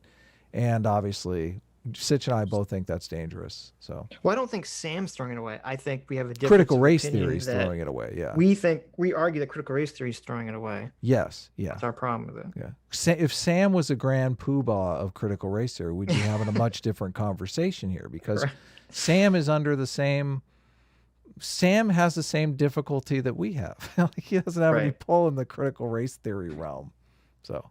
Oh, also wanted to say I'm not $200,000 in debt for studying critical race theory. I actually have $0 of Good student for debt. you. Yeah. Good for you, Sam. Good for you. I'm glad to hear that. I hate Lucky to, for me, really, more than anything. I hate to hear. That's your white privilege, right? That's what you're going to tell me. Mhm. I don't think so. I mean, it's actually just because like my parents don't make a ton of money that I got a lot of scholarships. So Anyone who has a degree in critical race theory, I would say, gave up their white privilege. I don't have a degree in critical race theory, though. I mean, I didn't study it in undergrad at all. None of the philosophy department professors taught it. Just since I got to the department I'm at now that I've been studying it at all. And like my PhD will still be in philosophy, it won't be in critical race theory. So But let's yeah. give the backstory on this because I did a review of your debate with Carlin Borisenko and Christian Williams on Gothic. Christian Watson and Gothics, on Gothic's channel, yeah. And I had said that you would not be in a position to change your mind if you came to some revelation that, you know, critical race theory was just a secret plot to get revenge against whites by implanting all these negative stereotypes of white people You see how white I and am, taking dude? over the culture. Well, I had said that you wouldn't be in a position to change your mind because you're paying all the student debt. You're invested. You've joined the tribe. You've jumped in with both feet. So you're saying, no, I haven't really jumped in with both feet. You still got, you got a degree in philosophy. So you're basically saying you're in a position so you could change your mind. Yeah, I mean, right. Like I haven't started my dissertation. I don't know exactly what I'm going to write my dissertation on. Yeah. So you're getting a PhD? Yeah. Okay. How are you adding to the body of human knowledge? What's your PhD on? Well, I mean, I'll have to submit, I think, my prospectus next year. I just finished my second year. And it'll probably be some sort of crossover, or so like the first part that I have developed has been a meta-ethical aspect of trying to find a way to acknowledge pluralism in moral values and a sort of objective criterion at the base level, such that there are some moral systems and moral beliefs and norms that are actually, as a matter of fact, wrong, or that are immoral. I agree. And yet then you leave room for a tremendous amount of variability based on this particular social customs and cultures of, different just geographical regions and also across time. So there's a lot of moral diversity, but so there's no racial component to what you're talking about, it sounds like. Well, so this is the early meta-ethical part, and then there are aspects of basically like the kind of work that my professor Charles Mills does is in like moral and political philosophy that tries to make it more real world applicable by taking into account issues like racial injustice. Okay, so it is going to have to do with race. Hey, do you buy into moral foundations theory and like social intuitionist model, that same height stuff that Aaron said he accepts? Aaron, the anti-CRT guy, Aaron, who was here, said that pro-CRT. Oh yeah, pro-CRT. Sorry, the pro-CRT guy, Aaron, was saying that he teaches height in some of his classes and stuff like that, which seemed hopeful. No, I teach. I try to teach the what's it called? Jonathan Haidt, that is the dog in the tail paper. Yeah. Oh, okay. Really? Holy cow. The emotional dog and its rational tail. Yeah. Right. Yeah. That's a great paper. That establishes moral foundations theory. I don't think it establishes moral. It establishes the social intuition. Oh yeah, you're right. Yeah, you're right. And the students love the examples at the beginning of the paper. Julie and Mark, right? Yeah. Two brother and sister. And yes. have incest. Do you and all know? Do you know that Jonathan Haidt no longer teaches that in his classes that. at He teaches NYU? business ethics at NYU. Yeah, but he no longer teaches that stuff because he got slammed as homophobic because of those examples, and they brought him up on a. I'm dead serious. I'm dead serious. I've heard him talk about this. Yeah. I'm dead serious. Yeah, the moral examples that he brings up got slammed as homophobic, and now he no longer teaches them at NYU because of that. He doesn't Sad. teach. No, He he didn't teach that teaches. He example. teaches at Oh, he doesn't teach- NYU, okay, gotcha, but he gotcha. doesn't teach that paper. He doesn't Yeah, so teach his own fucking paper. I think that the social intuitionist model is it gets a lot right, but I think that it's a little hyperbolic in terms of how little reason can ever come in. So I think that he's right that emotion is the driving force, but I think he undersells the power of rational influence. But in part it's an issue of vagueness because he doesn't exactly say, well, when can reason actually do anything for us? Right. But the moral foundations theory stuff is interesting. And Sounds like you're not a subscriber though. You're not a true believer. not a true believer, but But you're talking I mean, about I'll use ethical words. systems. How are you building your ethical system? Adam's in like, this you stuff? must be a true Heidian. Well, no. If you're going to build an ethical system and you're going to relate it back to evolution somehow, like what are the motivations? We've become like we've gone so sidetracked. I didn't. Actual just first. How much? Yeah, go ahead. How much time do you have left, Sam? Or are you like ready? I to mean, go? I can at least do like 30 more minutes. Sam can hang, man. Okay. Let's get actual No, it's Justice great. Warrior Well, in here. Yeah, I didn't. Did you want to talk to actual Justice Warrior or not? I didn't. I'm cool with it. Okay. What- I mean, what- I don't want it to be like a 3-on-1. So I mean, I'll keep my mouth shut. I'm only gonna open my mouth up to stop actual Justice Warrior from being such a mean fucking bitch. Yeah. Like what the hell? We're trying to run a nice show here. That's right. Sean has to promise to be on his best behavior. That's right. Is he promising? Well, I have a mute over here. I'll just mute him. If There you go. if Sean goes full Vosh here, we'll just mute him. Full Vosh. We're just joking. How We're just joking. Sean is a wonderful, Yeah, cordial human being. Okay. Sean is. I'm sure. Sean is I'm like the sure. anti-Vosh. Sean That's is, right. That's right. Sean is Come on, I'm trying to sell it here, Sitch. What are you I doing? know you are. You're I ruining haven't seen it. enough Vosh to really know what that exactly That's probably a good entails. thing. Yeah, that's a probably great good thing. Yeah. Don't Probably beneficial. whatever you do, But, just do not mention MMT to Vosh, and we're good. Where do So, Go do ahead. you, or are you a socialist, Sam, or do you subscribe to being a capitalist? I mean, to me, is kind of like it's kind of a weird way. Like, I think of it more in terms of degree Mm-hmm. than binary distinction. Like, Well, yeah, I'm not saying like like there are policies that are more socialist, right, and others that are more capitalist. I think we definitely need to go in the more socialist direction in this country. Mm. But in terms of like, I don't know, in terms of abolishing private property is what you said was your yeah, that's the definition? thing we're worried about. That's the illiberal stuff. And private property being specifically Capital ownership. land. All the places that can't get out of poverty are because they have insecure property rights. Property Well, rights is just the to be- foundation of building any ju- society. Just to be definitionally clear, like we're talking about like capital ownership. So like saying a person can't own a private business would be the abolishment of private property. Gotcha. Yeah, I mean, I really don't know whether I think that that's a good idea or not. I Mhm. feel like I'm not in a position to Okay. opine on it. I just haven't Sure. researched it. Good for you, I know. man. That's- That's the position That's to not take right Sean. That's an Aydin Paladin. there. Oh, I sent the wrong hello. person the link. Holy shit. Nah, I'm kidding. Aydin. I sent her the link too. She's a It's, softie. it's You don't easy have to to get worry, us- Sam. Yeah. It's easy to get us mistaken. I just had it was a very interesting talk.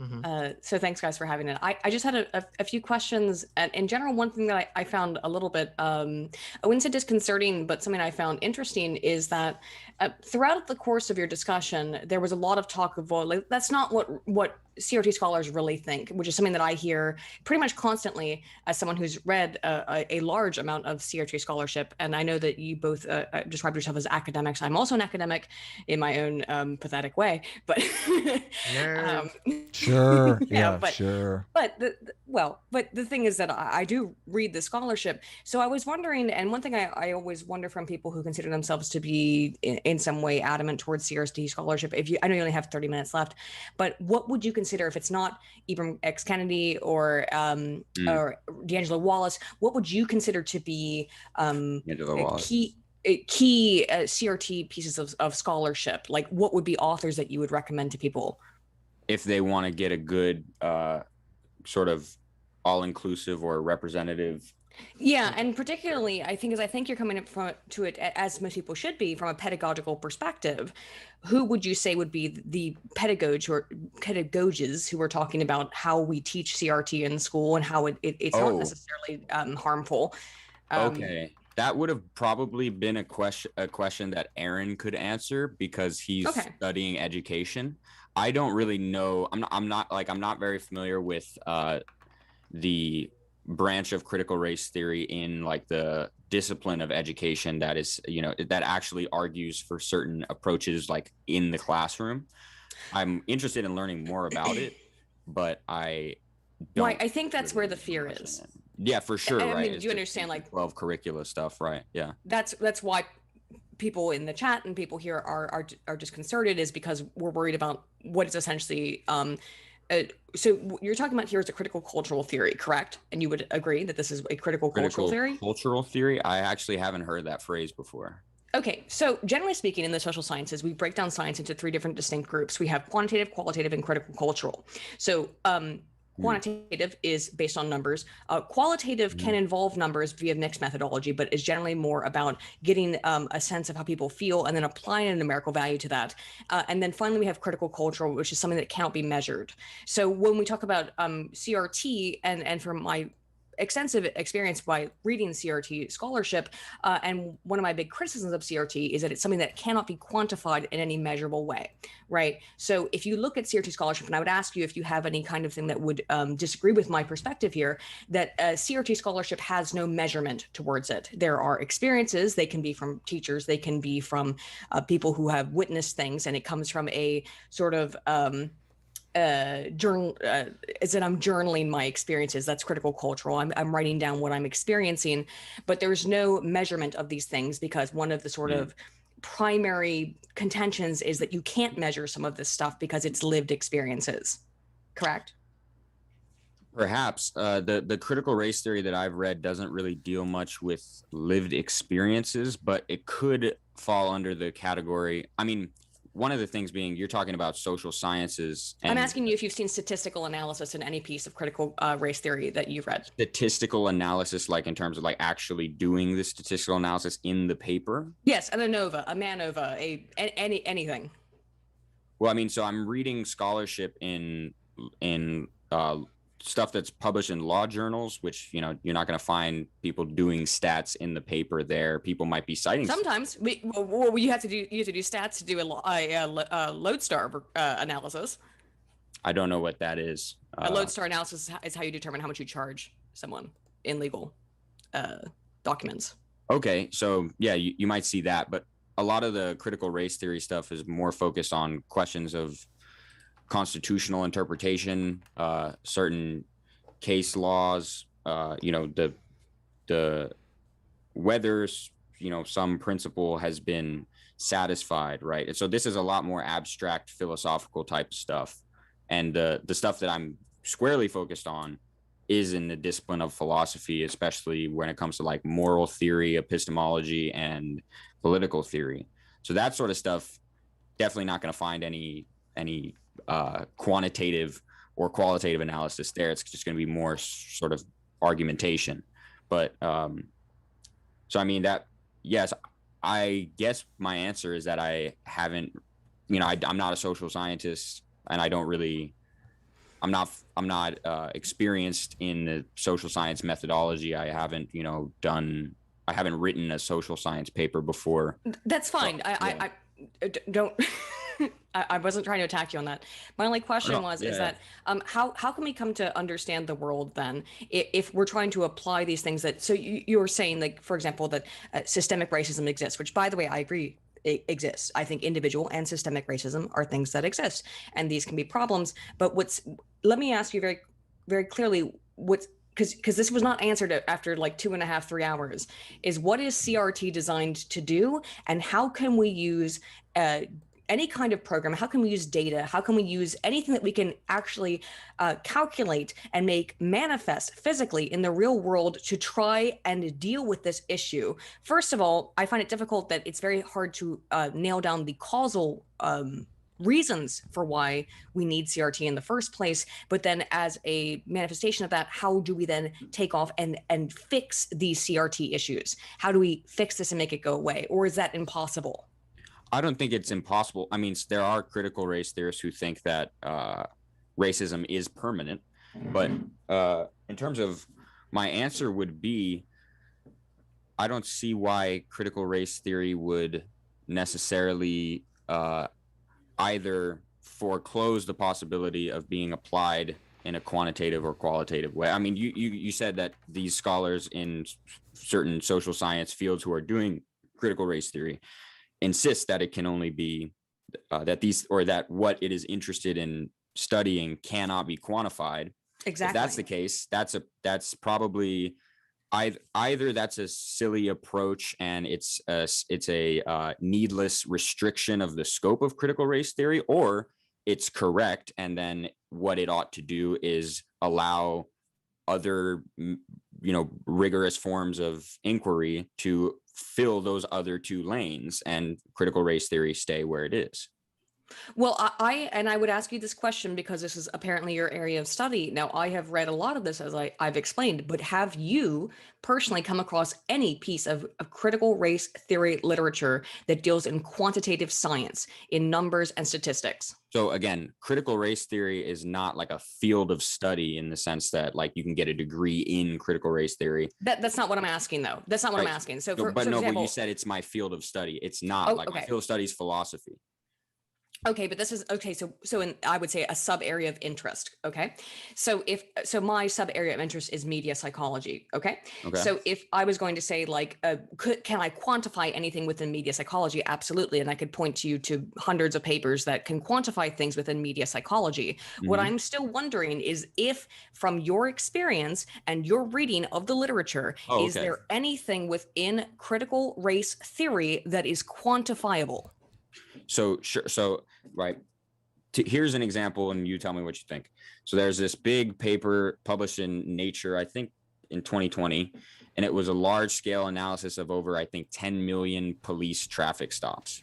Right. Oh, I probably know the study you're talking about, but go ahead. So I mean so if you know the study, right, they try to control for certain things, right? It's not 10 million, by the way, but okay. Yeah, I know the study you're talking about. I know the study you're talking about, but go ahead. It's not like 10 million. That's an insane amount of let him finish. Are you sure? Wait, are you sure? Go ahead, sorry. I actually thought that it was that number. It could be. I could be wrong, but sorry. I am sorry. I'm sorry. Please continue. It's okay. It's okay. What's up, I mean, I Aydin? just We have wanna, to. This is I a think nice. the, I'm sorry. session. I'm being rude. The I'm stop, sorry. the stop and frisk one, I think, was 10 million. Maybe this. Was it really? Wait, Wow. Large scale some huge analysis of number. racial disparities in police stops across the United States, and this was nearly 100 million traffic stops. Oh, I okay, just, wow. I Like just a- say it's a stop them all, meta-analysis. man. Just put a police checkpoint out there. Across the country. And then they say they found that Black drivers were less likely to be stopped after sunset when a veil of darkness masks one's race, suggesting some form of bias. I am not like skilled in the skills that you have as a social scientist to go through and evaluate it all on my own, but I see them definitely doing quantitative analysis. Yes. Well, we don't. Okay, that's not actually like. I mean, that study is something that could be used by CRT Yeah, we scholars. covered this in the debate, Aydin. We brought this up. Well, I know you brought up this study. I forgot about this though. I wouldn't know it was the same study. Yeah. I would say though, my question would be, and this is a question that you need to ask in terms of any kind of social science study, is what is the alternative hypothesis? Okay, so is it possible that the reason why these Black people were pulled over more Is that they before drive sunset? worse? or something. No, it's not. Well, it could be anything. It could be anything, Sure. or it could be the area. It could be that they're in a high crime area. There's more police Mhm. presence there. So, in order for you to make the supposition that the reason why this was the case is because of racism, is applying some kind of motive there that is not actually represented by the data. Correct? Of course, So- yeah, right. So it could be any number of reasons why that number is skewed. And I admit it's terrible. I'm not a fan of the police. Like, by the way, Adam knows this. As we've recently discussed. So Yeah, what's the watch question out. at Watch this out. She's point? virulently. She's all ACAB. But despite that, why I have an issue with the way that data like this are represented is because it takes a conclusion and applies that towards data when not necessarily that's the case. There could be multiple other variables involved, and in fact, that is the most likely reality, that there's multiple variables going on there. So is your claim then just that when it comes to racial issues, this sort of mistake happens more than in other areas of social science? Oh, as a social scientist is full of holes. The average level of our ability to replicate our own studies is something like 30%. I know you hate that number. It's something like 30%. I'm sorry, I keep ragging on you, dude. Who, But me? Oh, I'm ragging on Adam because of Me? previous- 30%? like Oh, yeah. 30%. That was a trigger number. She came on and started talking about some study, and I was like, that sounds like bullshit. Turns out it was bullshit. And It was bullshit. I was wrong. For I some was reason, wrong. I'm the bad guy. No, Like you're not all the bad comments, all the comments are shut up, Adam, let Aydin talk. It's like, guy. No, well, I was right. The reason I the was reason I wanted to come right. on. The other reason I wanted to come on is to say that AT reigns supreme. There we 'cause go. Adam's right. Yes. Oh, Exactly. hurtful. better Jeez. to be right. Better to be right ignorantly than not be right. Quickly, Aiden, throw out a claim that I can disprove so you can come back to S class. No. Come on. But my point is that with that particular study is that there are multiple variables that can be true at once, right? It can be possible that cops are assholes. I'm more than willing to believe that. It's also possible that these cops, when these stops are happening, are in areas where there's high crime. And it is true that high crime areas also tend to be Black. Now most predominantly Black in terms of origin. Now, will we say that that's because they are Black and they're specifically being targeted because of their race? That's an option. Or is it because they're poor? That's an option. Or is it because of a multitude of factors? And I will tell you, as someone who has worked in the social sciences for 12 years, there is nothing that is explained by one variable. Nothing. Yeah, it's all in social multi-factor. sciences. It's a bunch of stuff every time. Yeah, So, should I see if there's any questions? sure. If you want to read Sorry. some super chats too. No, it's all Sam, good. Sam, you're in agreement with us though, as far as like where, I mean, you're basically making an argument that there is some CRT that uses statistical analysis. Like our contention would be I that, can't find any. well, no, and I this don't is believe- Aiden. I mean- Our contention would Sorry. be that they're using other social science in CRT to make their CRT points, but it's not specifically CRT research. Like none of the researchers are going out and saying, okay, we're critical race scholars. Right. We have found this discrepancy that we believe is being caused by racism, and we're going to do some multi-factor analysis to determine that it is racism. There's no CRT scholars doing that. Correct, Sam? That's what I would say, and that's why I emphasize like the broad nature of the sort of amorphous nature of what critical race theory is, because again, you can't pin down a 10 Sure, commandments of sure. critical race theory. Well, this And is so insofar as people are even interested in studying this kind of thing, right? It seems like, well, there's this disparity. Maybe it's racism. If it is, then, and we're approaching it through the possibility that it might be. We want to understand why in a racially, like in a society where the law is superficially race neutral, how might these racial disparities persist? And in that sense, there's a broad convergence with critical race theory. now I made a tweet that was widely misunderstood and misrepresented by the pro CRT side. I said, I'm curious if critical race theory will get past the anti-science stance it currently has, since it calls empirical studies and methodological studies whiteness. When you right? say that it does, Well, I think that's a little bit perhaps misrepresentative, because I don't think that that's representative of all critical race theorists. Right. But critical race theory in its roots had an anti-science stance. It literally classifies science as whiteness and says the thing like you can't. Dr. Katz in 1985 did. That's what's in the Smithsonian. But let's not argue the point, because I want to make a different point. Yeah, go here. ahead. Sorry. I want to say that even though, and I understand you're contesting this, but even if the roots of critical race theory are anti-science, if it can get past this, maybe it can be of some use. And I use the example of Freud's, because Sigmund Freud, his methodology was garbage, like so anti-science, but he literally launched the whole field of psychology because people became interested in what he was doing, and they brought a methodological framework into psychology that made it work. It seems like we're at that point, but unless people who are in the critical race theory camp are really going to stress the fact that we need some sort of scientific way to validate our claims, then. But it seems to me that most critical race theory is outside of the sciences entirely. But that's a bad place to be. We need science. Why? No, I'm not. But I'm not saying. But the fact that you're outside because you're the making sciences empirical doesn't claims mean you're about the natural anti-science. world. Yes, If exactly. you're making empirical claims about the natural world and you're basing it not on some kind of methodological science, then you're making religious claims. You're not making scientific claims. Yes. No, there's such a thing as social philosophy. Oh, okay, but that is philosophy, and philosophy is not science. Right. And Not that's okay. empiricism. And what You I'm can saying have is, philosophy, but you can have philosophy, and that's fine. I absolutely have no issue with teaching philosophy in schools, but do not teach philosophy as if it is science, because philosophy and science are two completely different things. And that's the problem with CRT, is that it takes philosophy and applies it towards the scientific method, and thereby kind of removes the scientific method. And this is why I was arguing James Lindsay is so anti-critical race theory, because James Lindsay is attacking the anti-science roots of critical race theory. Did you lose your headphones, Sam? no, I don't have them. I was getting okay, gotcha. But anyway, I feel like we're teaming up on I'm you, not. Sam. I'm not trying to team up on you, because I'm actually very interested in it, because I don't. I'm wondering again.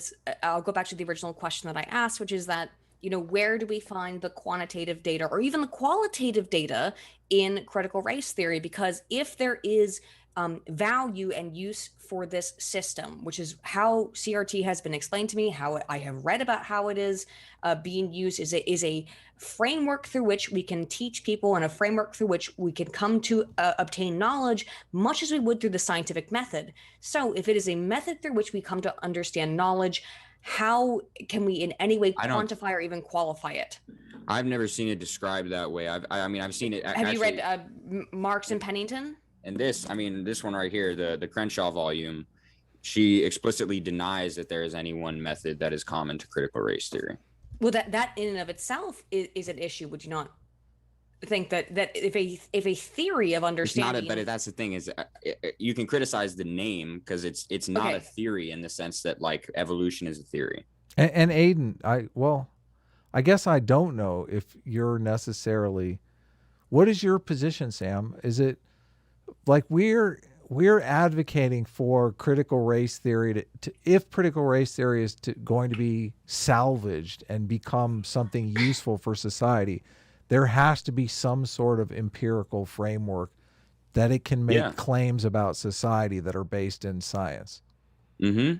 So, if you want to look so at you the agree with us qualitative then? stuff, yeah, I mean, no, Okay. obviously I'm pro-science. There we go. Yeah, exactly. Yeah. Okay. Okay. So we're all on the same Yeah. side here. But when it comes to qualitative stuff, I think Eduardo Bonilla Silva's Racism Without Racist book is largely celebrated in sociological circles, and I'm pretty sure that's qualitative. It is qualitative. the difference between qualitative and quantitative is that, first of all, they can be very easily mixed methods. So qualitative data is usually trying to get at what people feel and trying to get a broad basis of understanding how many people have similar feelings, which is the quantitative aspect of qualitative science. We want to still, in some way, even in qualitative analysis, we want to try to quantify a little bit of it. We want to make note of how people feel and how they react to situations, how they react to stimuli. That is still in its, as someone who's been trained both in qualitative and qualitative has a quantitative aspect. And that's okay. And really what in my opinion, the ultimate point of qualitative data should be is as a precursor towards quantitative science, so that once we have a good idea of like, oh, we have an idea that this is how people kind of feel and this is how people react to things, then we can go take it into a larger statistical analysis. And the problem that I have with CRT is it's seemingly impossible to do that. So then would you just deny that Eduardo Bonilla Silva is a critical race theorist? I mean, no, it's fine if he is. It's fine if he is, but I can still disagree with his standpoint. Of course you can disagree with his standpoint.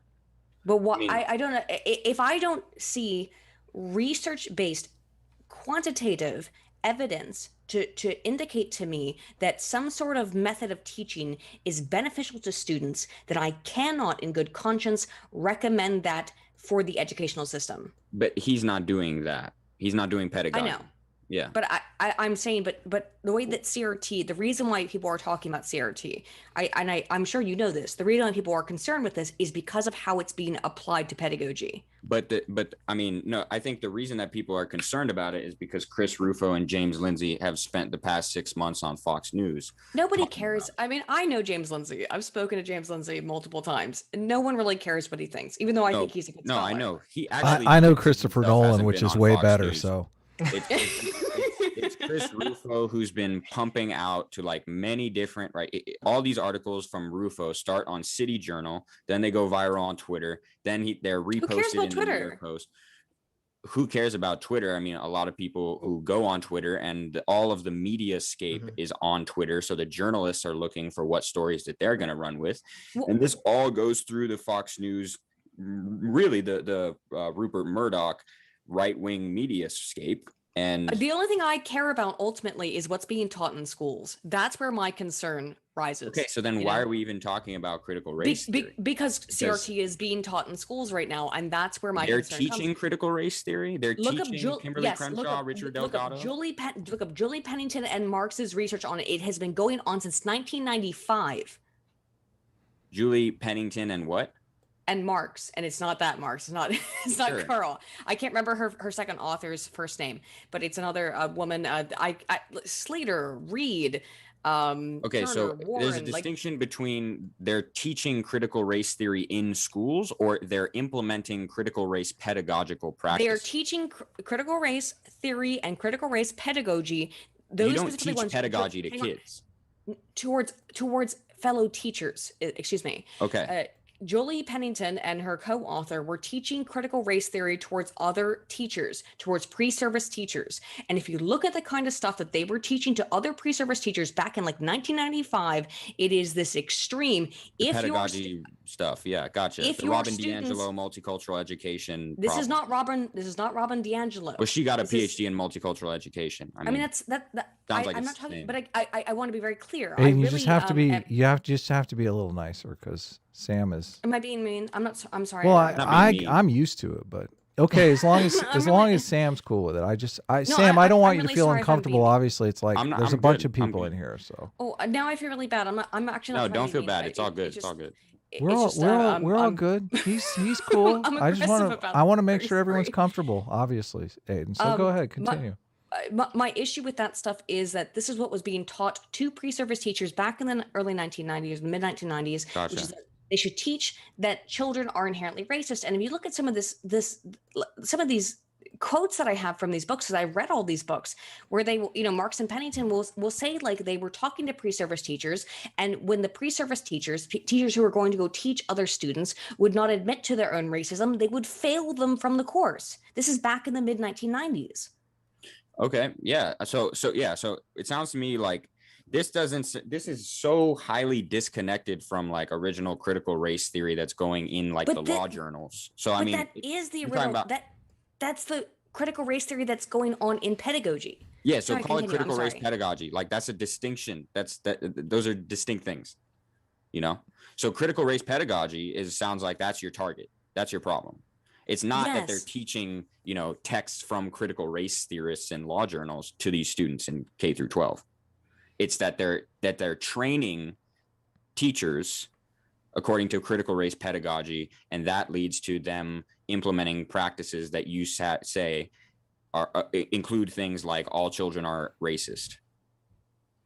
That's your that is what is, when you look at the kind of, I mean, I'd have to find some of these, but I have them all here actually right in front of me. But some of these things that they have the teachers, they have them engage in these, what I can only describe as struggle sessions, where Sure, they yeah. say you have to admit to all of your racism, and you're okay with that? You think that's a useful? No. Yeah, Well, yeah. okay, I'm sorry, I'm That's the sorry. thing. Like No, he's not. I was just trying to get clear on what you were alleging. Okay, but like in these papers, there are these struggle, and that's the only way I can describe them as struggle sessions, wherein the teachers have to come forward in front of a group of their peers and admit to all of their racism. And this has been going back again as far back as 1995. I condemn that. That's garbage. That's But garbage. that is within the foundational CRT scholarship literature. Foundational? That's where Eric Dr. Bell's Katz. never talking about that. That's Like, where Dr. Katz is coming from. When Dr. Who's Katz, Dr. Katz? She's that's not mis- a that's critical race theory. okay. The scholars Yes, who founded the movement. You're using the wrong term. I think you're talking about critical race pedagogy. So do you know that Smithsonian Institute This publication? yeah, we talked about that. This is the That's problem. Dr. Katz. This is the problem that I touched on, is that Let's say hi I to don't think Judith Sean Katz real quick. is- Sean's like waiting here quietly. What's up, I Sean? let me Welcome just to the make show. this point. Sorry, Okay. Sean. Sorry. Let me just finish this point up. I don't think Judith Katz I don't think she identifies as a critical race theorist, though she's very interested in Foundational. she's very interested in teaching teachers how to address race issues. And she's definitely drawing upon all the same source material that critical race theorists are drawing upon. Judith Katz. Yeah, it's so it kind of, She's at a consulting group. yeah, she is now. Yes. And it's, Yeah. it's now it's a teaching, I think it's for a consulting group for teachers. Yeah. No. But- Okay. Yeah, but the point is that it's kind of it's hard. I think it's too difficult to disentangle sort of these supposed benefits from critical race theory, whether they exist or not, from all the awful No, things. I it remember draws looking this upon. woman up. Yes, this is like this. She has an Ed.D. She's not like Yeah. a scholar who's like, you know, an academic. No, yeah, she's a teacher. Right. So, yeah, separate issue. It's something I've been interested in learning a lot more about, because I've read about the sorts of problems that we have in the education schools, and I want to learn more about it. Just very separate from the academic scholarship published in peer-reviewed journals of critical race theory, just very different from like what a consulting group is teaching. But hang on. Her 1985 treatise was published in academic research journals. We're Her arguing 1985 definitions. treatise. We're I arguing know. I'm not. definitions. No, this is not. This is not. I know. It's You probably, are. it probably You is. want to say that you're struggling to define critical race theory in one light, and he's struggling to define critical race theory in a different light. You're literally arguing you're over true. the definition You're of critical correct. race You're theory, correct. which is You are correct. pointless. You guys I can. agree, it's We live in pointless, Adam. America. You guys can both have your own Yeah. definition. I agree. I God agree bless with you America. 100%. Yeah. And so I would go back and say what I think I started with, which is, what is the outcome you're seeking from the teaching of critical race Now that's a theory good in question. schools? I'm not advocating teaching critical race theory in schools, because when I talk about critical race theory, I'm talking about stuff that's way too advanced for K through 12. Okay, there we go. Nice. Okay. All right. So that's my biggest question Listen, for CRT. Sam is against critical race theory in public schools. Thank goodness. And I completely agree. You know, and maybe if you I'm take very a happy about that. jurisprudence class, AP jurisprudence, if that exists somewhere, I don't know. Sean, Maybe then you can talk about the law, but yeah. Sean, hey, by the way, sorry. Hey, Sean, No, what's going it's on? fine. I didn't want to come in to like gang up on a guest. Yeah, I know. Kinda You're unfair. nice. I'm joking around about Sean being a meanie. Sean is like Because like he such a came nice in guy. to like argue with you guys, and then the guy that he was arguing with left. And now it's Yeah, like, you just extra know a bunch. people. You know a bunch of the stats But- and shit like that. We don't know but any of that stuff. Well, I- Sitch does. I don't know any of that stuff. I did I have, don't know like, any stats. I did have a few points of contention. I'm not gonna like overload on them. It's just first, it seems Well, hold on. like Could Sam- you Is it possible for you to turn your mic up a little bit? Can Yeah. you hear me better? Yeah, that's Yes. How better. about now? Thanks. Okay. So I do have a few points of contention. So Sam, it seems like you're referencing critical legal theory or critical Yes. legal studies. Well, instead critical legal studies is the movement out of which critical race Yeah, theory, but as it- it's but it's called, like- grows. But but those it's- they Just disagree with one at a time, guys. Yes, Yes, but it is a response to critical legal studies. Like part Yes, of the yes. reasons that Bell and Delgado came up with this discipline is they felt like the legal framework was too Mhm. narrow to determine. So if you're like vaulting back to law, it seems like you're vaulting back to what like maybe got absorbed because critical legal studies is kind of like not as popular a discipline in academia Mhm. rather than like what it's expanded to. So that's just like a side point. But the point about the traffic stops that you brought up about the 100 million traffic stops, the disparity, I just want to make this clear, is about 5 to 10%. And sure, it's day and night, but what they don't, or what, if you look at the data sets that come with it, what you'll find is that it's an Excel sheet of like the 100 million traffic stops. It doesn't compare, thus it can't control for like what are the characteristics of the drivers on the road that didn't get pulled over in day versus night, the same way that the New Jersey traffic study did, which it found out that Black people were being pulled over more than their population, but less in terms of their proportion to speed and how much they violated the speed limits. So the study found that they were being pulled over less than you would expect from the number of times they violated the speed limit and the amount they violated by. They were speeding more and more frequently. So like that data is very interesting, but it's traffic stop data that was analyzed after the fact. It wasn't collected for the purpose of the analysis. So it's limited. Mm-hmm. Sure. So- Yeah. No, I don't claim to like derive any conclusions from the study. I just pointed to it as an example of quantitative stuff that people might call critical race theoretical. Sure. I mean, I don't think it falls under critical race theory, but I just want to Neither do clarify I. that. But Yeah, like, I I agree don't with think really anything specifically like in the quantitative realm, like But that's the issue we have, right? and as Is for that like nothing within the quantitative realm falls into critical race theory, right? well, like that. So then it depends how again it depends on which definition you adopt, the narrow definition of critical race theory or the more broad expansive one. If people are going to say that Robin DiAngelo is a critical race theorist, then I don't see why you can't claim the other one is too. So I just hold people to whichever definition you want to adopt, we can be consistent. Well, to be fair, they were mentioning Robin DiAngelo, which had I advised them before, I would tell them not to. Because I mentioned Robin DiAngelo. I didn't mention. I heard her Robin mentioned by. I heard her. Plenty early, of people came do. late. Plenty of people do, right? People will see like DiAngelo and Kendi as like the face of critical race theory. It's though- probably Adam. Which is why I specifically go back to like foundational scholars if you're trying to get what the foundational like ethics are behind the movement. But what I was going to say, as far as the K through 12 stuff, sure, like James Lindsay and people maybe over the last 6 months or post Black Lives Matters like kind of resurgence post the death of George Floyd, we're talking about the implementation through K through 12. But that's because they're like behind on the trend. Like I have a 3-year-old video series that's about this. Like examples include like the Edina School District, which was the #1 school district in Edina. But in order to close the achievement gap, they try to adopt this framework. And the results were terrible. Like and specifically for Black students, like their math scores fell, their English scores fell. Oh, And yeah. And this is like one of the problems I have with critical race theory, especially when we get into this weird like cultural genocide argument. And I understand wanting to protect your culture, but there's certain things that are harmful in that people don't realize, like Ebonics, which is an example I brought up in my debate earlier. Like Black kids, like Ebonics, yes, it's a dialect that's common among Black students, right? And you shouldn't think somebody's stupid because they're using slang. 100% agree on that. But schools teaching you to speak proper English, or what is known as like American Standard English, is not cultural genocide. It helps these kids actually learn to read math textbooks, science textbooks, any discipline you want to go in. There's no equivalent amount of literature in Ebonics. So like by trying to preserve this aspect of the culture in our public education and cater to like those Black students to not hurt feelings, what we end up doing is making it more difficult for them to be educated. And this can partially explain some of the gaps in literacy between Blacks and whites in the United States of America.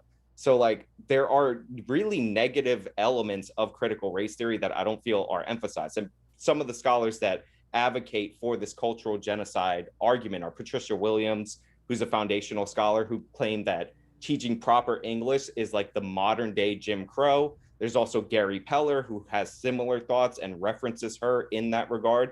So like if you read the papers of these foundational scholars, you find these ideas permeating throughout. And I think a lot of them are destructive, like the time idea, but I don't want to like filibuster. I'll let you respond if you're interested, or maybe you agree.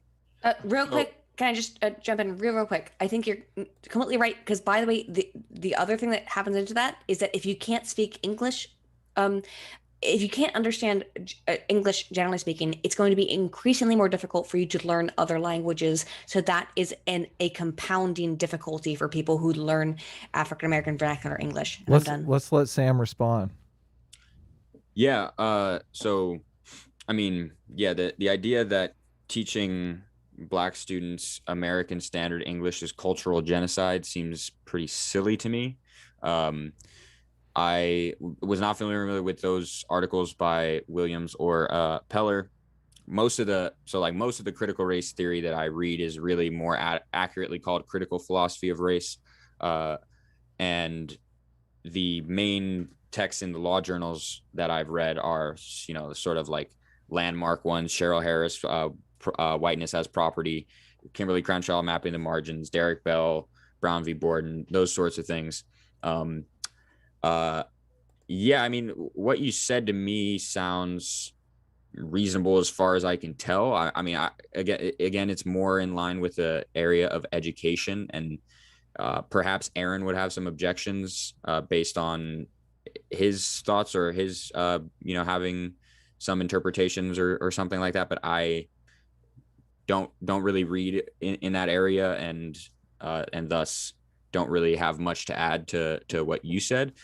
I'd be interested in hearing more about the kinds of cases that you've identified as as problematic in terms of like school districts implementing this. You said like it's 3 years ago you started to notice this sort of thing.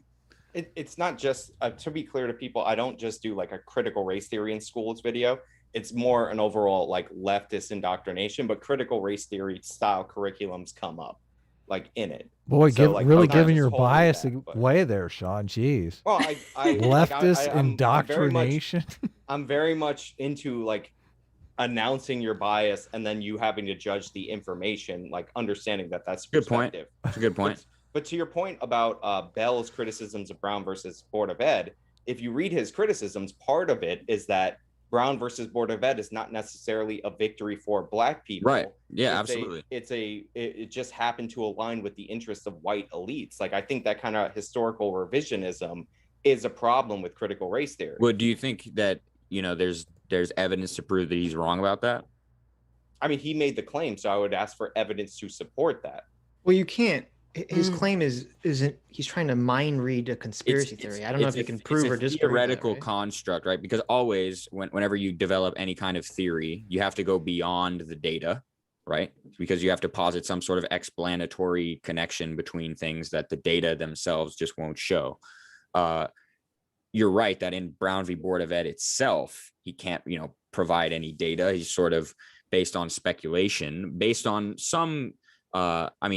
He does analysis where he can, but there is I don't know whether it was a book or a journal article that came out 20 years later by another legal scholar that many people claim vindicates much of Bell's analysis, and others are more critical. I could try to find the name of it if you are interested, or I don't know. You might have the lady that has the Justice Department memo that they said, they wrote a memo to the court that said, and gave a bunch of reasons for why they should be against separate but equal, and one of them was, to fight communism. Oh, yeah.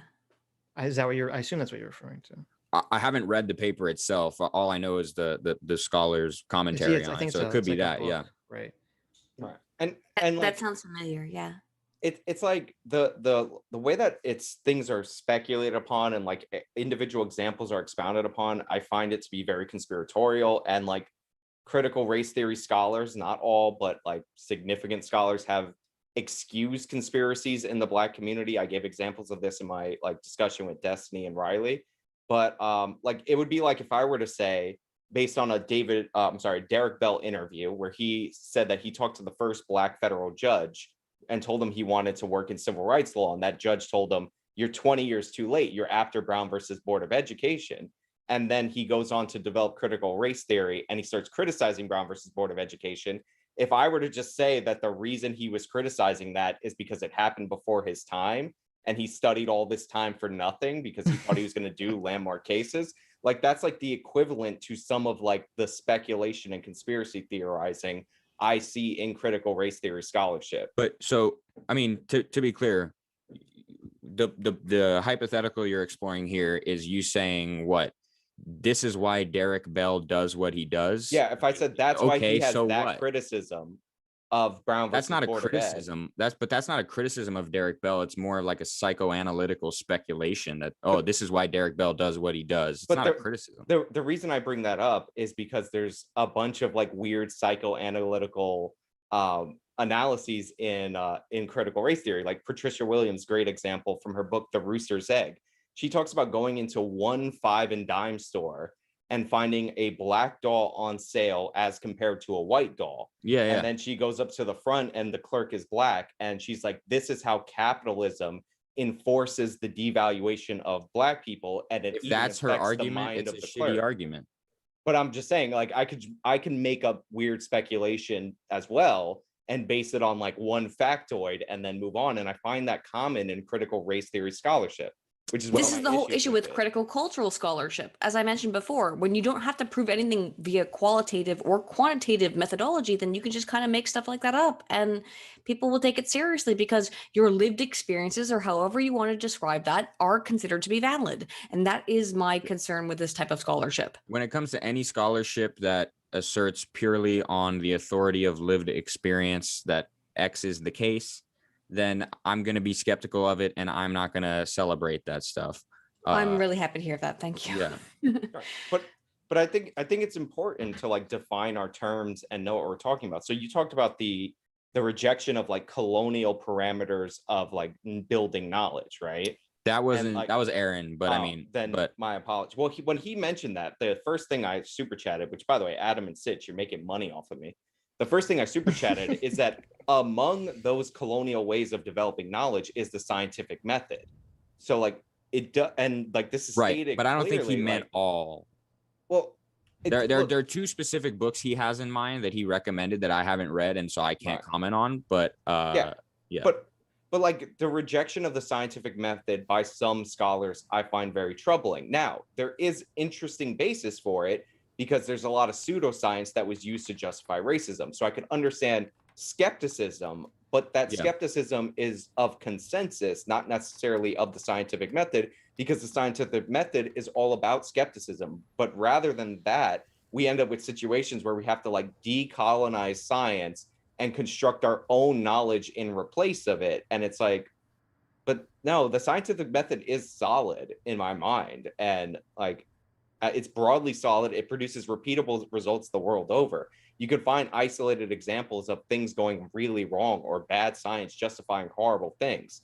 And I think we should all be against that. Mm-hmm. But I don't think that getting rid of the scientific method is like a proper response to that. But like critical race theorists would argue that, and they argue that I'm just building my knowledge based on white dominant cultural norms. So no, we can't, just real quick, we can't build knowledge based on anything other than the scientific method. Sam is based on our on side. What we have right now. Sam is on our side on all of this stuff, and I think he is. We've devolved into debating definitions again. Like people want, and I hate. Sorry about that. People Sorry, want was my point. Yeah, people want to define critical race theory in the most negative possible light. Like I said, if it's going to remain anti-science, critical race theory is going to become a religious philosophy. It's not going to become. That's my issue with it, Adam. Yeah. But I think like this is it's a definitional issue, but it's like, not to be like a dick, but like I have the accurate definition. Because critical race theory is not, thanks. Critical race theory let us know. Because critical race theory is not just teaching about the civil rights history of the United States of America. Again, this was a discipline designed to oppose civil rights theory as it presently was in academia. It's not just about talking about the negative history of America. Again, well, like we can do that. designed to combat a traditional method of interpreting civil rights legislation and sort of assumptions that once you have formal legal equality, you actually have like de facto equality. And I think that, I mean, to me, it's not just a pure assumption. I mean, the reason that they reject those things is based on the observation that, in fact, the implementation of these things has not produced much substantive racial equality or improvement of the issue. So your contention is that the fact that everyone is equal under the law does not promote or produce actual equality under the law, in at least in the United States.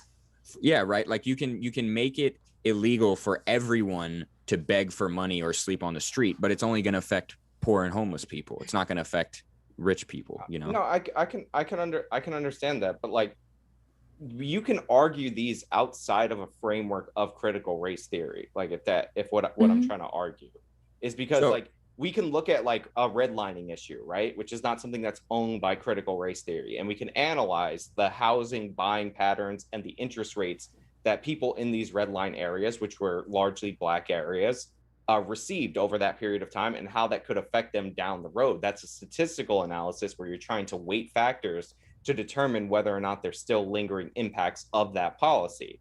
But like critical race theory oftentimes has example and then broad assertion as the response. And this is like the component of counter storytelling, which is, I hate to be a cliche, but anybody who knows anything about critical race theory and is critical of it, this is the thing that they zero in on, because storytelling and like this myth making and this like counter narratives to fight against objective truths, like unobjective knowledge used to debunk the like seemingly objective truths, like that's it's nothing. Like, I'm sorry, it's garbage. And it's hard for you to criticize a scholar that this is also like a shield that critical race theorists use, that they're always talking about how much they hurt personally from this experience. Like, that has no value in academia.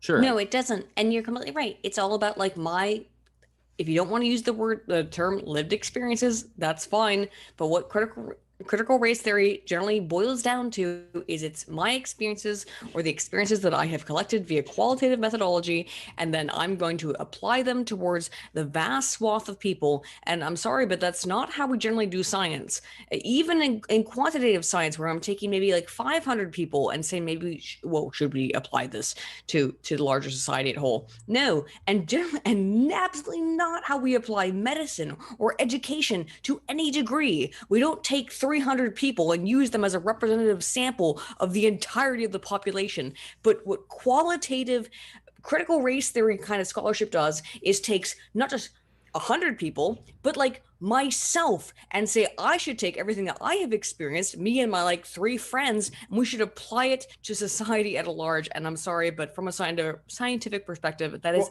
absolutely ridiculous. We have to let Sam. Let Sam respond. I just want to like point to one thing. Like, throughout the course of this conversation, you've dropped a number of like facets of critical race theory.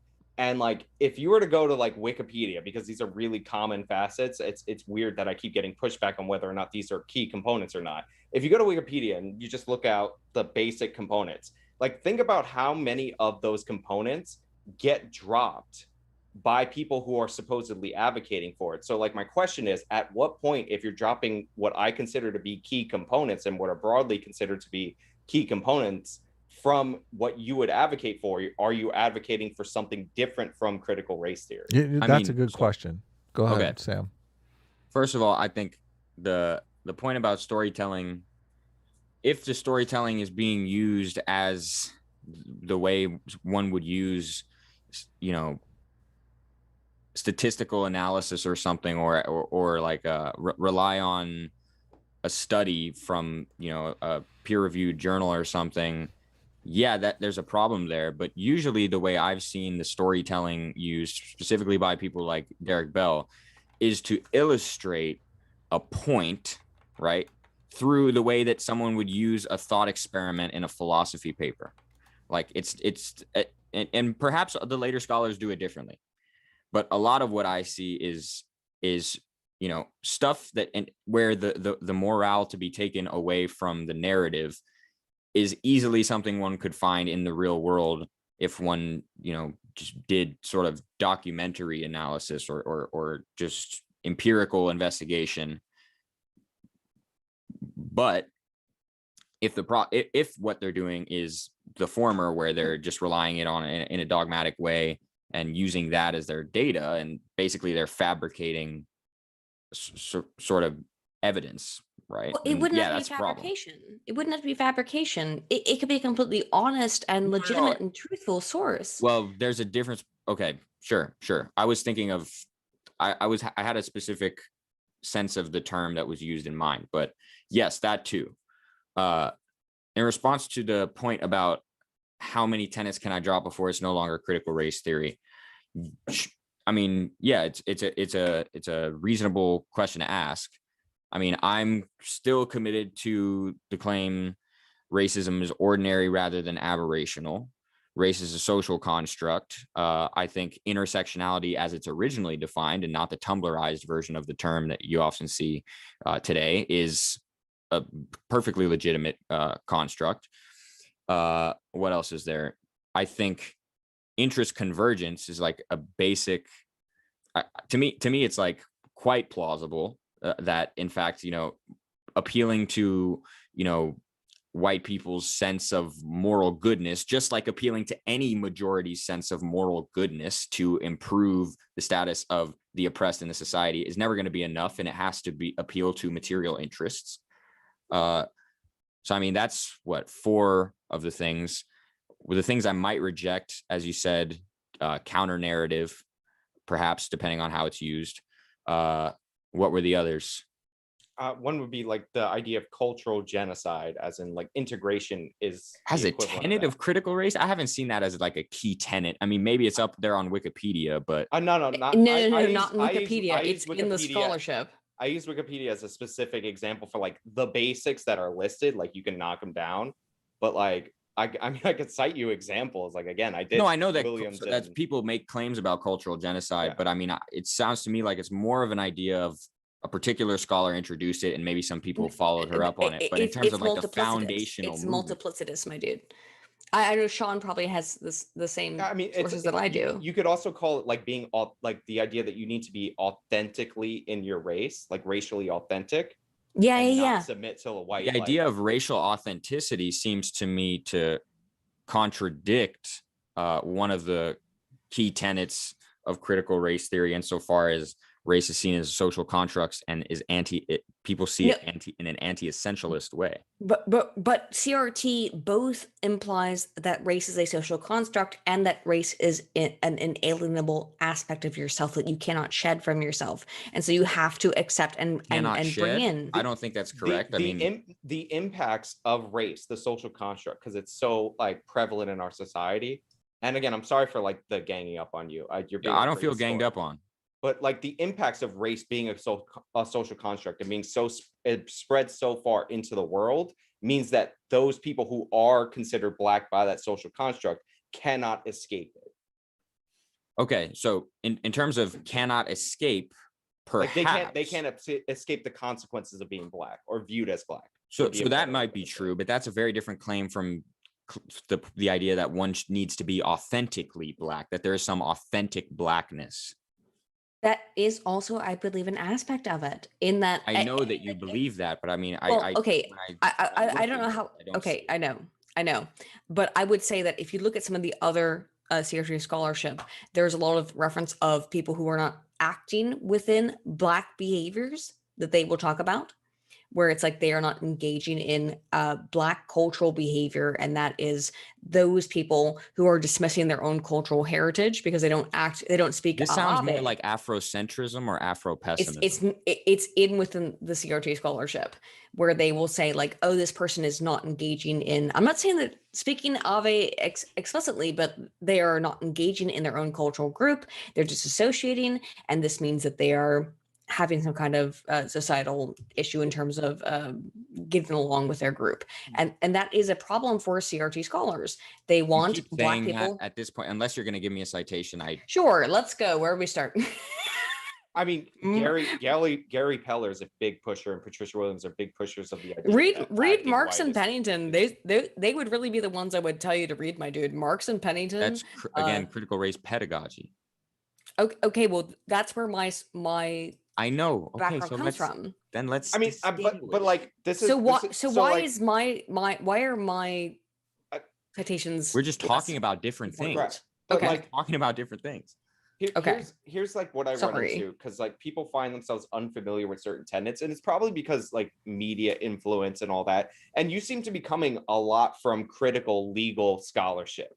Like, I mean, no, I'm coming from a background of education in what I'm philosophy. saying, but like the books that you're referencing seem to focus more on legality, which seems like the absorbed part of critical legal scholarship that kind of became a part, because remember, this was set up by a bunch of lawyers that were like highly educated lawyers. So it may have started in the legal arena, or like started because it was a response to. Yes. So like you seem to be referencing a lot of that, but it's like, this is like what I struggled when I had people denying that like counter storytelling is a part of critical race theory. Like you can like punch it into Google. You don't need to find it on Wikipedia. You'll find academic sources on how to engage in storytelling, like what the usefulness of is. I'm just saying that, like, but if you search cultural genocide, same thing with critical race theory, you'll find lists of scholars describing the different facets. I mean, the whole thing about black hair, about black people having to change their hair, is considered a component of cultural genocide. And we actually might have some agreement on that, that employers and schools shouldn't be treating black people poorly because of the part of their hair. But like this broadly comes under the cultural genocide component of it. So I would like keep certain things, like don't discriminate against black people because of the way their hair grows. But like, yeah, you do have to show up on time.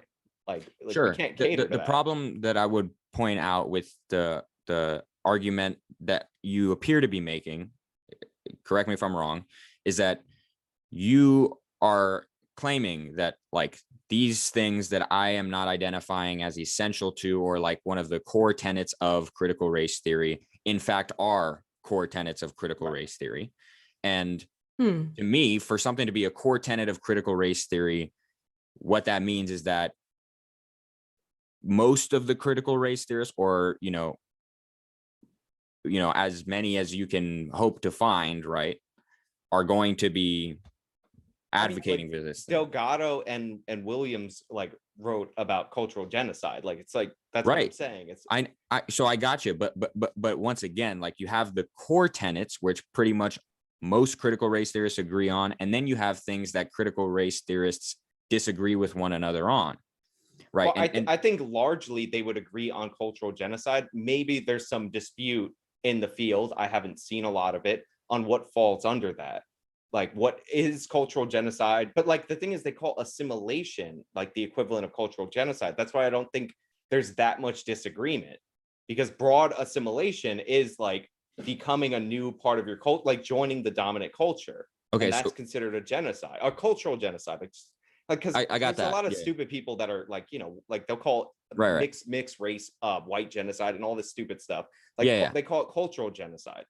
So question, because you keep pointing out that I'm referring mostly to a bunch of people writing in law journals and stuff, and that not being, you know, representative of the entirety of critical race theory, who are you thinking of after the legal scholars? So I'm not saying that you're not referencing something that isn't a part of critical race theory, but it seems to be like more focused on the legality part. But this is like an idea that goes beyond the law, and it's like intentionally designed to go beyond the law. So if your book is heavily legally based, what do you mean intentionally designed? Who do you take to be the people? Bell and Delgado like wanted to, like they didn't feel that critical legal studies like mapped fully the experience of Black people. This is like me broadly speaking. Didn't address race. Yeah, it didn't fully like account for race in all the different ways. So like they have a lot of legal writings. They're lawyers by profession. So I'm not saying that those legal writings are not a part of critical race theory.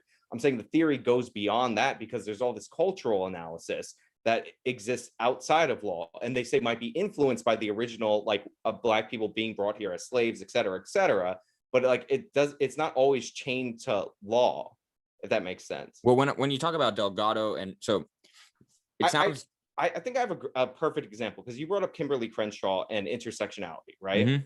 So what a lot of people don't realize, because they see like Tumblr feminists or whatever, is that intersectionality was actually a very clever legal argument Yeah, no, yeah. involved in a discrimination case at General Motors, where they had plenty of Black male employees in manufacturing and no Black women, all white women in the secretarial places. So you couldn't really argue a racial or gender-based discrimination, but in this case, they were discriminating against Black women, right? So that's a brilliant analysis. It's excellent, yeah. Yeah, and I believe they won that case, or they might have lost the case initially, but like there have been similar. That paper's cases been cited 20,000 times, yeah. So that's like a very like so intersectionality in like those limited parameters I think works, but like there are scholars that apply intersectionality outside of the scope of discrimination suits, and specifically those specific discrimination suits, and I think it loses all meaning and all function outside of there. But they are a broader part of the scholarship, and if you're teaching intersectionality, you're not like, that's one example, the GM thing, and there's this whole broader point of scholarship. So are you saying that whenever people take up intersectionality in other fields, like say gender studies or something, that they're also doing critical race theory? No, not necessarily. I'm just saying like it can start very well grounded in a legal setting where it actually makes sense. Like I actually think that GM case is brilliant, but it like the field develops and changes over time, and especially when you start going outside like the hard data, because that the intersectionality premise was based in like the hiring data at General Motors. Yeah. And it was like indisputable, because it wasn't only that they didn't have any Black women at secretary positions, they also had plenty of women who were Black applying for those secretary positions and not getting it. So it was the discrimination that they were getting. And so, and by the way, even the hiring of Black people could have been part of the discrimination, because it's like an idea that Black people can't do like secretarial work, like more academic work, but they can do physical labor. So it's really clever. But like, and I think intersectionality fits in those specific scenarios, in legal scenarios like that, where you can make it work. But like it gets broadened out to like, you know, where people are like combining all their like, you know, oppression groups. It's not what was intended by that original paper. But like it's still like, you know, and setting aside the pop culture stuff, in academia it still becomes a part of that like theory. You know what I mean? I mean, I don't think it's part of the discipline or part of the, like, to me, once the idea of intersectionality is that bastardized, it's sort of wrongheaded to claim that this is critical race theory. Well, I'm not even talking about critical race theory. I'm just using intersectionality as an example for the phenomenon that I think also occurred with critical race theory. Okay, so then, but again, the question I'm genuinely curious about, like, so you point out that like critical race theory, I seem to be focused on the law scholarship. Right. Who are you thinking of as representative critical race theory outside of it? I think your book writes, I think your book is tailored to law, which is why this one is, yes. Yeah, which is why you're coming with all these like legal arguments. I would recommend that you read Bell and Delgado and their argument and like their essays that are more about culture instead of law. I don't know if it's in there, but like Delgado, I really don't want to mix them up, has this whole explanation about why we shouldn't have free speech, because the idea that, but that's law. Yeah, that free is speech but is law. I don't know if you've encountered what he said about it. Like you don't know if what? I don't know if you've encountered what his position is on free speech. We talked about it briefly in here. I mean, he tries to argue that hate speech is basically along the same sort of like if you can't justify what's it called, libel or slander, then you can't justify hate speech or something like that. But it's basically, but he basically wants to punish like hate speech, what he considers to be hate speech, and like because he's trying to like even out the historical imbalance in speech. Now, like original civil rights scholars would be, and I think that's crazy, but original civil rights scholars would be like, well, what are you talking about? Like the civil rights movements were premised on the idea that minorities have speech rights in this country. So it's crazy to give a government institution, but that's still law scholarship. Like he might be giving it. I'm just saying that might not be like, I don't know if that's in the book that you're reading is what I'm saying. So like, might be scholars referenced in your book. This isn't the only book I've read. No, yeah. But I'm saying the one that you're holding that you seem to be referencing more, it might be those same people, because I don't know who's in that book per se. So like Bell has some like interesting writings that I wouldn't necessarily classify as legal. Like Williams is also a lawyer. I believe she's the head of the Columbia Law School, right? Or a high position in Columbia law right now. But like a lot of her writings, I wouldn't consider legal. Like the idea that schools like teaching, or the idea that schools teaching like American English is a part of cultural genocide. I don't consider that a legal argument. Like okay, but then in what sense is it critical race theory? Because as they define critical race theory, it is a movement of legal scholars. Like that's how they define it. Originally there are legal scholars, but critical race theory has like become its own discipline. Like, you know, it's not a discipline. You can't get a degree. You can't get a bachelor's in critical race theory. I mean, you can if you do. Yes, you can. Yes, you can. You can absolutely can. Which universities offer those degrees? I mean, even if you literally are you joking that you don't know about how universities allow you to make your own degree? This is what I was talking. Oh, okay, sir. But I mean, it's a complete. Where's the critical race theory department? Well, you can get a degree in ethnic studies, which is like heavily. You get a degree in anything. Okay, you can get a. You don't. This sounds. I mean, y'all don't hear me. Like history is a discipline, sociology is a discipline, philosophy is a discipline, critical race theory not a discipline. Like it's a okay. So how about this? Let me like show me where you can get a degree in deontology. Can I apply my own experience to this? All right. Okay. So there is no school, as far as I know, on this earth where you can get a degree in media psychology, and yet I have a degree in media psychology. So how did that happen? Are you talking about what? How did it happen? Because it's what I emphasized in my master's program. Okay, so then emphasis is different. Okay, someone can get an emphasis. That's what I'm talking about. That's what I'm talking about. So when you talk about people having one at a time, guys. Hold on. World's best moderator stepping in. What is the purpose underlying this contention about whether you can get a degree in critical race theory or not? Because I'm not sure I understand what's even. I don't get it either. I'm just saying you absolutely can get a degree in critical race theory and critical race studies. You can. If it's part of your sub or your secondary area or your primary area of research, you absolutely can. It will not be printed on your degree when you hang it up onto your wall, but it will be your primary or secondary area of research. That's how it works. I think we're getting a distinction, almost like into a distinction without a difference. Yeah. Like, first of all, yeah, you can name your own degree, but to be fair to him, that's not what he's saying. Like, you know, you could actually use that process to say you're getting a degree in cheese, right? But that doesn't mean that there's an academic. Yeah, sure. But like you can get ethnic studies degrees and but you can put it on your resume. Yeah, by the way, ethnic studies. You can put it on your CV. Right, is much broader than critical race theory. True, but you can get ethnic studies degrees. You can get Black studies degrees. Yeah, right. But Black studies again, much broader. Yeah, but it usually includes like heavier doses of that. And but by the way, you can get a degree in deontological ethics at Stanford. Oh wow! Specify. Well, I mean, the degree's in philosophy, and then you specialize in deontological ethics, or what? I just looked it up. Like, if you could get a degree in it, I googled ninja you.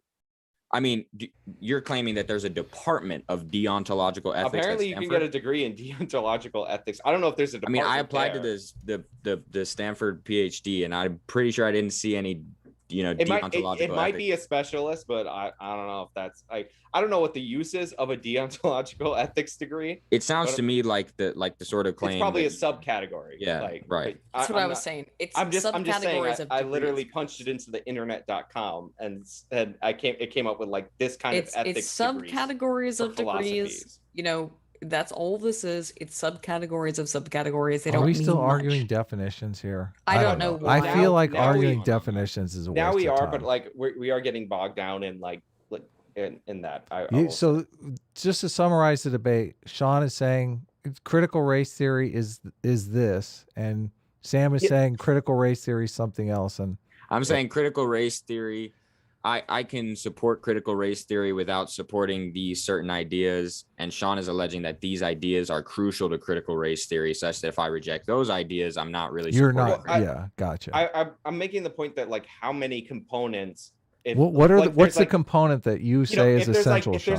If there's like 8 legs to a table, like how many like legs do you chop off before it's not a table? What is the component that he's denying and you're saying is essential? I'm saying he's rejecting a few like counter storytelling is like a huge part of it. Like right, but that's they want to get rid of that. He's saying they want to get rid of that. So like he seems Sure it to is. not be in favor of it in certain circumstances. Not to like, Right. I'll let him say it.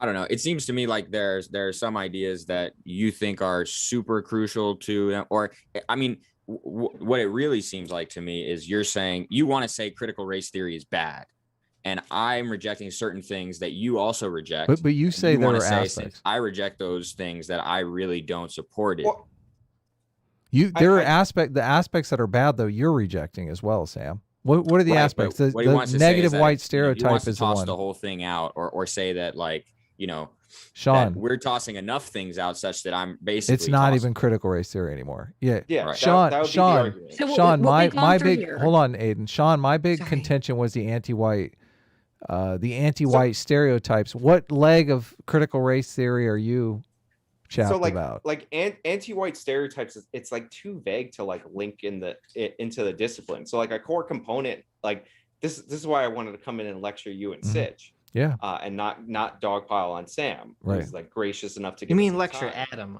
Lecture me? But- What? I don't so, fucking, like- I don't give so, a like- fuck about any of this shit, man. I'm in the silence like- is violence camp. He like- just doesn't want white people to get their feelings hurt. There's a Hold on. concept that like there's a Sam, concept that, I like, don't white I don't want a race war, okay? I think know. that's a Well, pretty I good don't thing want to it not either. want. Yeah, exactly. there- Charles a- Manson tried to start a race war, okay? Well, There- I there's don't a think you guys concept- should be in league with Charles Manson. there's a concept that like white people are like willfully ignorant, or I forgot what the word is. So it's I don't believe White it's people, willful. I everyone's forgot what it willfully is. ignorant. Well, What are you we talking about the here? concept of white ignorance?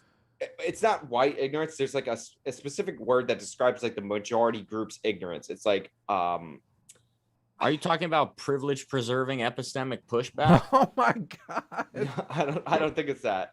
It's Please- something that goes in front of ignorance. And Please I can't don't remember what lecture it is. me on There's privilege willful preserving or, epistemic pluralistic ignorance? pushback. It Probably- means it's something Yeah, equivalent to like pluralistic ignorance willful sounds correct.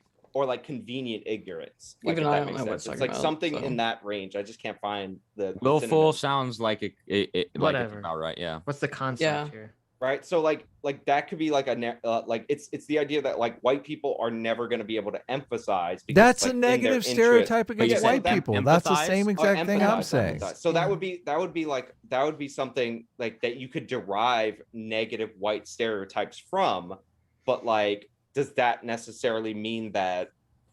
And that is probably like Yes. a negative. It's I mean, a that's- negative like yeah. assertion, but like, does that make a negative like white stereotype? It's Yes, a it kind does. of race essentialism. It Yeah. posits a kind of whiteness that sort of one cannot. It's like it's hard. and We I- should be avoiding all kinds of things like that. Any kind of essentialism towards race is I agree. messed up. I'll hard, give you and guys the punctuality one because I kind of like that.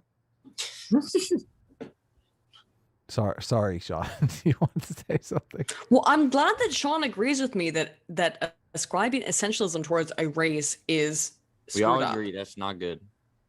Thank you. the punctuality one is the idea that being on time is like a white characteristic. and Yeah, this I goes like into, that like, stereotype. this Let's goes keep into that the one. but this goes into like the cultural like genocide kind of argument that you're trying to force black people to live up to their to white standards. Oh yeah, that's not because good. black people have a different view of time. Yeah. Like Right, according to More race According to- essentialism. Right. according to the stereotype, et cetera, et cetera. And I think that's one of the more like black hair is like whatever. Like you shouldn't bother people like to a certain extent. We all understand that you're gonna have some hair and dress codes at work, Mhm. but like your natural hair shouldn't be like that. Nah, big of you a shouldn't have problem. any hair dress code. People should be able to have their fucking hair. I mean, look, there's I'm sure I could think of a situation. I'm where it just- is an I'm just, issue. you know, I I'm know, I know, I know. Boomer. Go ahead.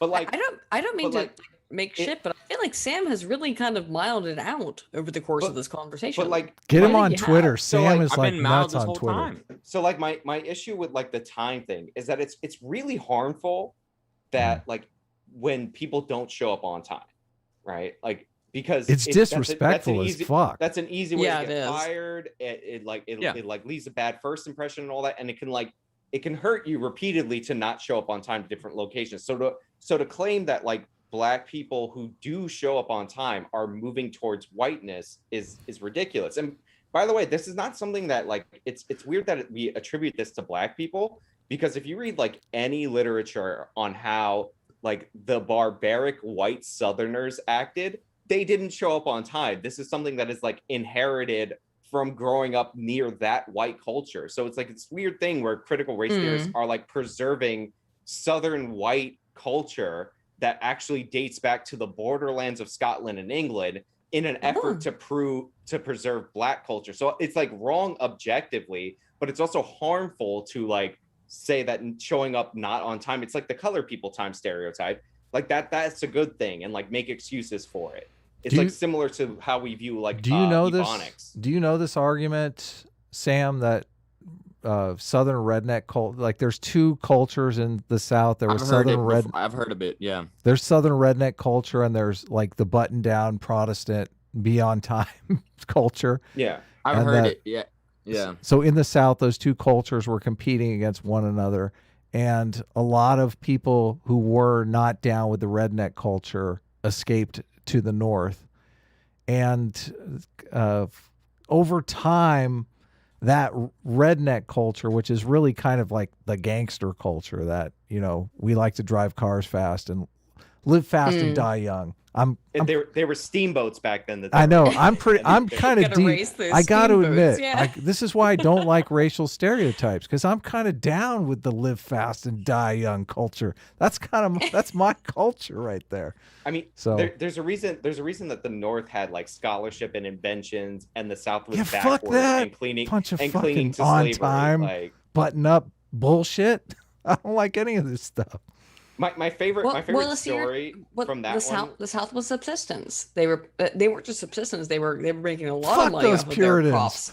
They were making a ton of money off of those crops, but they had no reason at the time to advance their machinery until they did. And what happened when they needed to advance their machinery? Oh, they brought in more progressive policies along with it.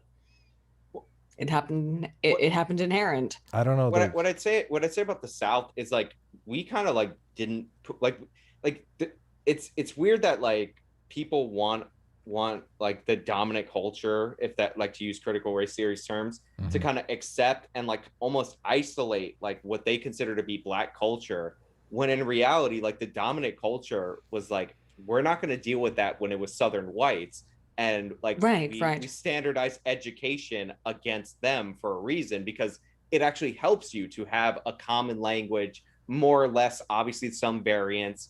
It actually helps you to emphasize literacy, being on time, et cetera, et cetera. So there's like a lot of critical race theory scholars, if I want to be more specific to Sam's point, because we're going to just end up debating the parameters. I think that argue against Sam's point, he wouldn't consider the things that you're saying let him are finish. CRC scholarship. Aydin, let's go ahead. Yeah, let him finish. I was saying like that ends up like we end up pretending that bad behavior is essential to Black culture, when I don't think it's the case. It's almost the equivalent of the soft bigotry of no expectations. This is I agree 100%. This is the argument that I wanted to make with the crack sentencing disparity versus the cocaine sentencing disparity, because really that fight is in the black culture over whether or not to be, you know, hard on like. No. So is that incorrect? The crack versus cocaine is something like I used to believe in, like the disparity, and the disparity is due to racism. It's not the case. So well, I'm not saying it's due to racism. I'm saying the goal. But I'm saying like the reason for the disparity. Let me just ask real quick, Sean. Sure. Was the goal to basically clean up the Black communities? Was that the intent? There was like a lot of Black people who felt like Black legislators who felt like it was affecting their communities like disproportionately, and that's why they were the hardest pushers for it. But like the crack and meth disparity is non-existent, right? It's crack and powder cocaine. And part of the reason for the disparity between crack and powder cocaine is that powder cocaine was associated with violence significantly less often than crack cocaine, because the violence in powder cocaine was higher up in the supply chain back in Colombia. We also have bias. For some reason, people are under the wild misimpression that cocaine is clean because it's this white powder. It is not. Look at how they make it. It's with battery acid and gasoline. But we have a bias against smokable drugs, which is why cocaine and meth have the same sentencing. And you can point to a disparity between Black people and white people using crack cocaine, sure, but like almost nobody who's arrested on federal meth charges is Black, because Black people don't use meth. And the proportion of black people using or the proportion of white people using meth is far greater than the proportion of black people using crack. So like we arrest a higher percentage of whites for crack than we do for blacks for meth. It's like 2% of federal arrests for meth are for crack, and they have the same sentencing based on the biases that I laid out and the history and where the violence in the supply chain is located. So like it's a disparity in that they're the same drug, sure, but like they function completely differently in our society. Well, you're not really addressing the question that I'm bringing up. I'm saying that that like there is a tension in any community, in any society, between the gangster live fast die young culture and the button up let's all get jobs and work hard for the future culture, right? And I'm saying that work hard, take some responsibility. Yeah, exactly. Well, how about this? Let me finish my point here. Sorry, Adam. So there's two different cultures that are in conflict with one another. Now, if both of those cultures are blacks, like why are we stepping in and saying, look, you have this racial disparity in prison quotas. Why aren't we letting them work out what's correct for their community? Like that's all I'm saying. Prison quota is different, and I did explain this. Like the violence associated with crack, but they're using the prison on the ground. Okay, can I please provide in the supply chain than cocaine? That's one of the reasons for the disparity. You're sidestepping the entire argument. You keep I have wanting a very to define. simple explanation. You're so fixated on defining it as not racist that you're missing the whole point. Because I'm setting up a situation where the disparity could be like maybe they want to come up with crack cocaine sentencing that's 1,000 years. Maybe they want to make it the death penalty for crack cocaine because that's how they want to manage their community. That's what I'm saying. Okay. You're saying no. They have to manage their community like we manage our community as white people. You're saying that the disparity is due to the conflict between gang culture and regular culture. What do you think I'm saying when I'm telling you that often cited for the differences in sentencing is the violence on the street? Okay, so you agree then. So it sounds like you agree. With you okay, in perfect. On that, all right. What if we just encouraged black fathers to exist? Oh my God, Aydin. Oh my God, Aydin. To exist, you must exist. Yeah, don't make. I would just like them to be in their. You ever seen Pinocchio? Where's your? Let me That's just. my issue. Let me just respond to that, Aydin, by pointing out that Patricia Williams claims that the fatherlessness, talking about fatherlessness, is just a way for you to enforce your white standards onto black people. It makes perfect biological sense for black teenagers to get pregnant at the age that they're doing, and promoting that they should wait until they're married or later in life is an attempt of you trying to genocide black people by reducing their population. I'm very sorry. I'm sorry for hoping that black children have fathers in their lives. And yes, you can look that up with Patricia Williams. By the way, I don't distrust you whatsoever. I'm sure that's correct. So, Sitch, something happened. Have you been having it? No. Sorry, it is a very Jordan Peterson-esque quote. Also, clean your room, bucko. Actually, your room looks quite clean. It looks quite clean. But the arguments you're making are more Ben Shapiro, Sam. You're not really doing Jordan Peterson arguments. How's your Ben Shapiro impersonation? Now, my Ben Shapiro is really not that good. I mean, that's actually pretty good. That's pretty decent. It's pretty good. Wet ass word. So don't conflate Ben Shapiro and pull out game week. Many on the left conflate Ben Shapiro and Jordan Peterson. I can't conflate them. I really can't. I mean, if you look at the disparities, really statistically, break it all down. Oh, that's great. The problem in the black community is fatherlessness. It's really there simple. you go. That's something. I mean, hypothetically, say that you were attracted, to me, right? And then I got on the debate stage and I tore you to shreds. I mean, it wasn't even close. And I mean, I went on Joe Rogan and talked to him for 15 minutes and told him about the homeless problem in Los Angeles. And really, Los Angeles is not even livable. Sitch. So I moved to Tennessee. Let's stop this guy. Everyone's going to fall in love with him. I feel like we should. have a round of applause. That Yeah. was wonderful. Pretty wonderful. Yeah, that You was should good. have led with that. The chat's into it. Where'd you go, Sitch? How long you snuck off for like No, a I was half just- hour? I was just playing on my phone while you guys were arguing Sitch each like other. was away okay. for like Yeah. 3 hours, and I felt It's fine. It's I fine. felt Yeah, Sam, scared. you said in the chat you have to leave.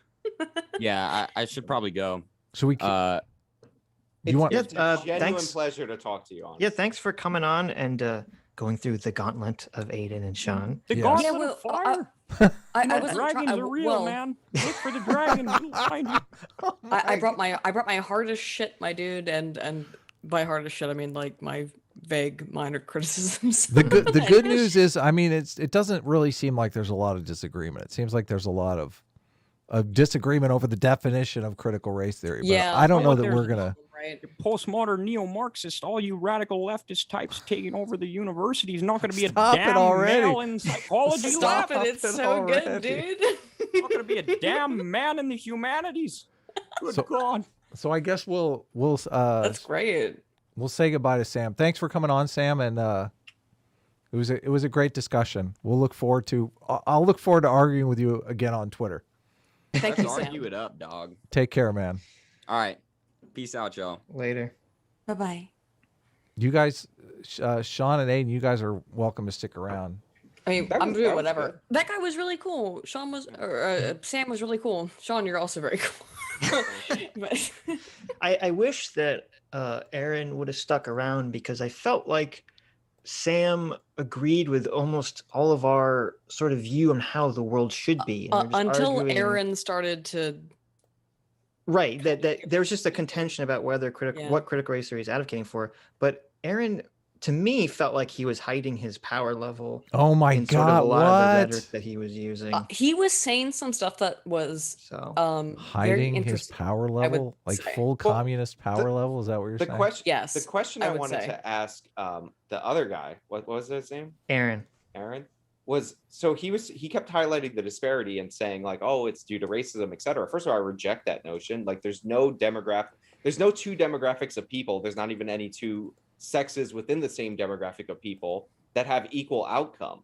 Right. And like, if anything, the evidence shows that Black people do better in the United States of America than anywhere in the world. Like, yeah, look at anywhere in the world, dude. look at the gap between Black Americans and like Black people back in Africa. It's not even close. So like, I wanted his example. That's why I gave you your first bit of shekels, Adam and Well, PSA Sitch, where I was We like, don't ask like him those this that question. racist terminology for money, Sean. It's a threat. That's just the Israeli currency, you bigot. Oh, I okay. think that's racist. As I long as would it, say as long that as we the, have proof it's not racist. We then have we're racist good. context in your voice, though. So Long live Israel. Long live Zion. The probable explanation is though that there's no infrastructure in most of Africa, so that's why they can't excel to the same degree as white people in the West. And so, it's interesting that something that nobody brought up during that entire discussion was the idea of IQ. Not really. No one brought it up. Oh my God, And- Aiden! you really want to open that Pandora's box? I'm Yeah, gonna open it. I'm Jesus gonna do it Christ. because, by the way, IQ is not prescriptive. Okay. It's As IQ is someone such a who- terrible. Like I don't even know why you want to go there. But it's not prescriptive. I'm trying to open it only because I'm trying to shit on IQ as how it's not a good measurement. Okay, good. Oh, okay. Yeah, that's fine. I thought you Okay, were gonna go so that's- full like JQ on us here. Jeez. No, I'm trying to say that IQ is not a great measurement, but there. Oh no. I mean, as an Ashkenazi Jew, I disagree with you completely. Oh.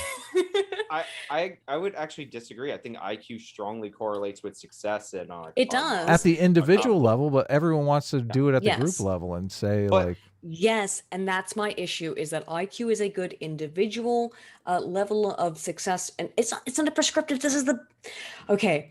As someone involved in statistics, this is so frustrating. Where you have to tell somebody like, "Hang on, you have an IQ of 130. That means you might be good at these things, but it doesn't mean you will." Mhm. And that's such a frustrating thing with IQ is that it is not a prescriptive, and it does apply also to how IQ tends to line up with racial patterns in terms of how people align with it, right? Which is that when we say like, oh, Asian people have the highest general IQs, it doesn't matter though, and doesn't mean necessarily that Asian people will be the smartest people. It is not a prescriptive. It doesn't decide what your life will be based on what your IQ what is. What is the point of even bringing it up then? Well, actually, it is important because like this territory has kind of been completely ceded to like the alt-right and your like people who are described race realists. If you read Thomas Sowell, Charles Murray talks about it. I mean, yes, this is Murray and Sowell.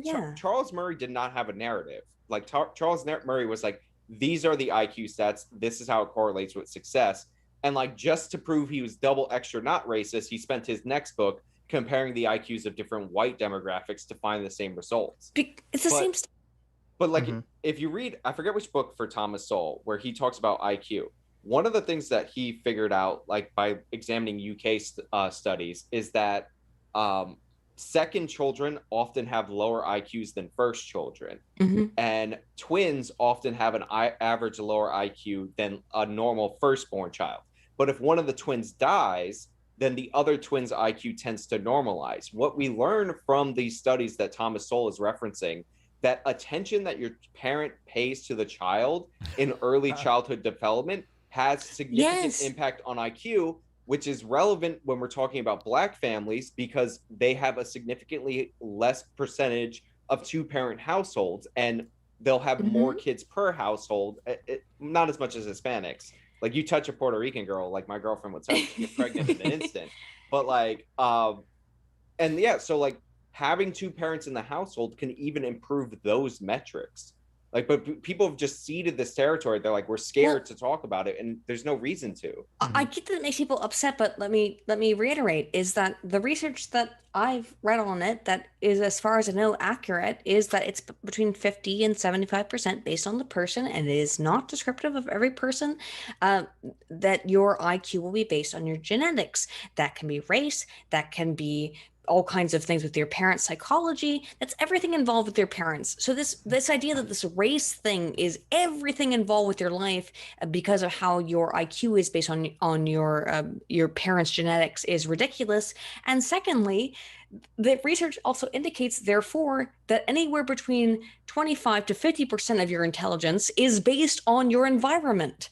And I don't know anyone within the modern scientific community who is claiming that it's anything other than that. So I'm sorry if I gave off the kind of. Well, nine. No, I'm just saying in terms of if when we're talking to Aaron and Sam, opening the minefield of IQ, I didn't think was a good idea. Like, you got to admit, 9 out of 10 people that are talking about race and IQ are doing it to forward negative stereotypes about Black people. That's exactly why they're opening their. I don't want to do that, though. Well, I mean, yeah, but if that's what they're doing, but I'm only interested in science.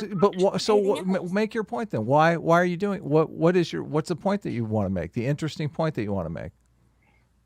Because I want to understand reality. That's it. Look. Okay. Yeah, I mean, yeah, like it's one of the things. This is why I like being like kind of like in that white guilted coward, like that doesn't really help anything. It's one of the reasons I love Thomas Sowell, because Thomas Sowell is great, but do you think Thomas Sowell would be saying half the shit he was if he was white? Probably not. But I'm saying that's one of the reasons why I love him, because he hears about IQ and people try to relate it to race. And then he goes into the studies and lays them out in his book, and he makes a compelling case. And he's also hilarious because he keeps talking about how he's the second-born child, and it shows that the firstborn is always like has a higher IQ than the second. I just find it interesting, but there's no racial to believe that there are people who think honestly that there's no relationship between genetics and IQ. That is hard for me to even comprehend. But the only reason I bring it up is because there's this now like idea that we have to totally dissect the two and act like everyone is this blank slate, like everyone is this complete tabula rasa, and there is no genetic. It's dumb. I hate that. Yeah, there is, but you are not. But that's what makes humans great, is because you can overcome any of your genetic predispositions. That's what makes it cool. I think I'm hearing like a little bit of the white guilt coming from Adam, because he keeps saying there's no genetic component. White guilt? No, if you have two smart parents, then like chances are their child will be smart. Like obviously you inherit shit from your parents. What you're trying to say is that race is not the determinant factor of IQ. Like, but obviously genetic. But Like, you just Right. made an argument how culture affects IQ. Yeah, there is, but yeah, there's part of it. It's a mix. Part of it is Sure, is totally. where, Yeah. like where you live, and part of it is what you call it. Yeah. Well, the cultural part of it, we can. Part of it is how you're raised, but part of it obviously is genetics. The Like, cultural part of it, we have have a mechanism for changing. We don't have a mechanism for changing the Well, that's the not even an argument. biological that's why we component. should focus. That's why we should focus on what we should change. But people mistake like a genetic component. Obviously, you inherit stuff from your parents. This is how genetics I work. only make the point With that people people conflate that with a racialized component, but like It's not racial. No. but like obviously your circumstances have an impact. Like again, Thomas Sowell, great resource, highly recommend reading him. Yeah. Like he looked at the cognitive test of Black Union soldiers Mhm. versus white Southerners. Black Union soldiers outperformed white Southerners. I'm like, sure they on those did, by the cognitive way. tests. Yeah. Like, so if like race was the determining factor, like, and it's not also like a huge fact, or race is a determining factor, that wouldn't be the case. If impact of your culture, et cetera, like how you're raised, like stable families were a thing in the North among Black families, then yeah, then you would expect to see that, because the Southerners were like largely illiterate, like, and they came from a largely illiterate base in the borderlands between Scotland and England. So we shouldn't be surprised by that. I'm just confused actually about how we are within the modern scientific community or scientific understanding, where now apparently people don't believe that IQ is inherited in any way. And by the way, again, it's not a determinant. As someone who's worked in IQ testing and stuff, like, I'm not saying that if you have an IQ of 70 that you're going to be an idiot and your life's going to be terrible. What? I wouldn't say that. Oh, I mean, it would. could be. I mean, I saw. I think idiot literally means IQ of 70 and below. Yes, yes, but you can still have a very fulfilled life, okay? They and I'm not saying that question mark. They drafted. They can. Robert McNamara had a program called McNamara's Morons, where they drafted guys that had below 80 IQ into the military during Vietnam. And these guys were so dumb, they didn't realize that you had to lob the hand grenade up into the air to get it further. Yes. They kept throwing it like a baseball and trying to throw it faster and faster and faster.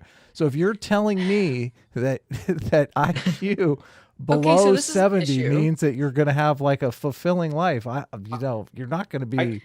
Okay, so this is an issue, but why is it that we can't accept that there are general differences between large groups of populations? Because it's pointless. Like the only reason I to don't bring it care up either. is to forward negative stereotypes about those groups. I'm not trying to. That's the only reason. I think one of the biggest downsides of Charles Murray's book, The Bell Curve, is what's happening right now, which, like, when I'm reading like some of these IQ twin studies and all that, like, it's fascinating, but like, because people are afraid that IQ is like racial pseudoscience, or could be even worse, IQ research could lead to a justification for racism. People don't want to talk about, they don't want to research it further, even though we have other, like, you don't think it would lead? I believe Charles Murray just examined IQ scores as is without factoring in different things. So like I love the twin stuff. I love the firstborn stuff. I love all this interesting, like, other research on what could influence it. Like, if you want to like deny that this exists and then like not look for any solutions or what other factors are there, then I guess that's fine. But I'm interested in what the results of more research would actually produce. Sean, do you not believe that people are using these statistics for as justification for racism? I mean, because they are. They are. Yes, people are. No, people are using these statistics for bad reasons, but people will always misuse statistics. That doesn't mean statistics don't exist, and that's my issue. Well, I'm doing a cost benefit analysis here, Aydin, and you're basically saying, "Oh, it's just interesting." That's not a big upside. That's really not a big upside. So, first of all, Adolf Hitler drank water, and so like the idea that it could be used, somebody bad could use something. First of all, all, it's bad. First of all, like, I'm not for I'm not against Drinking water? doing I the thought you were research. saying- I'm not against.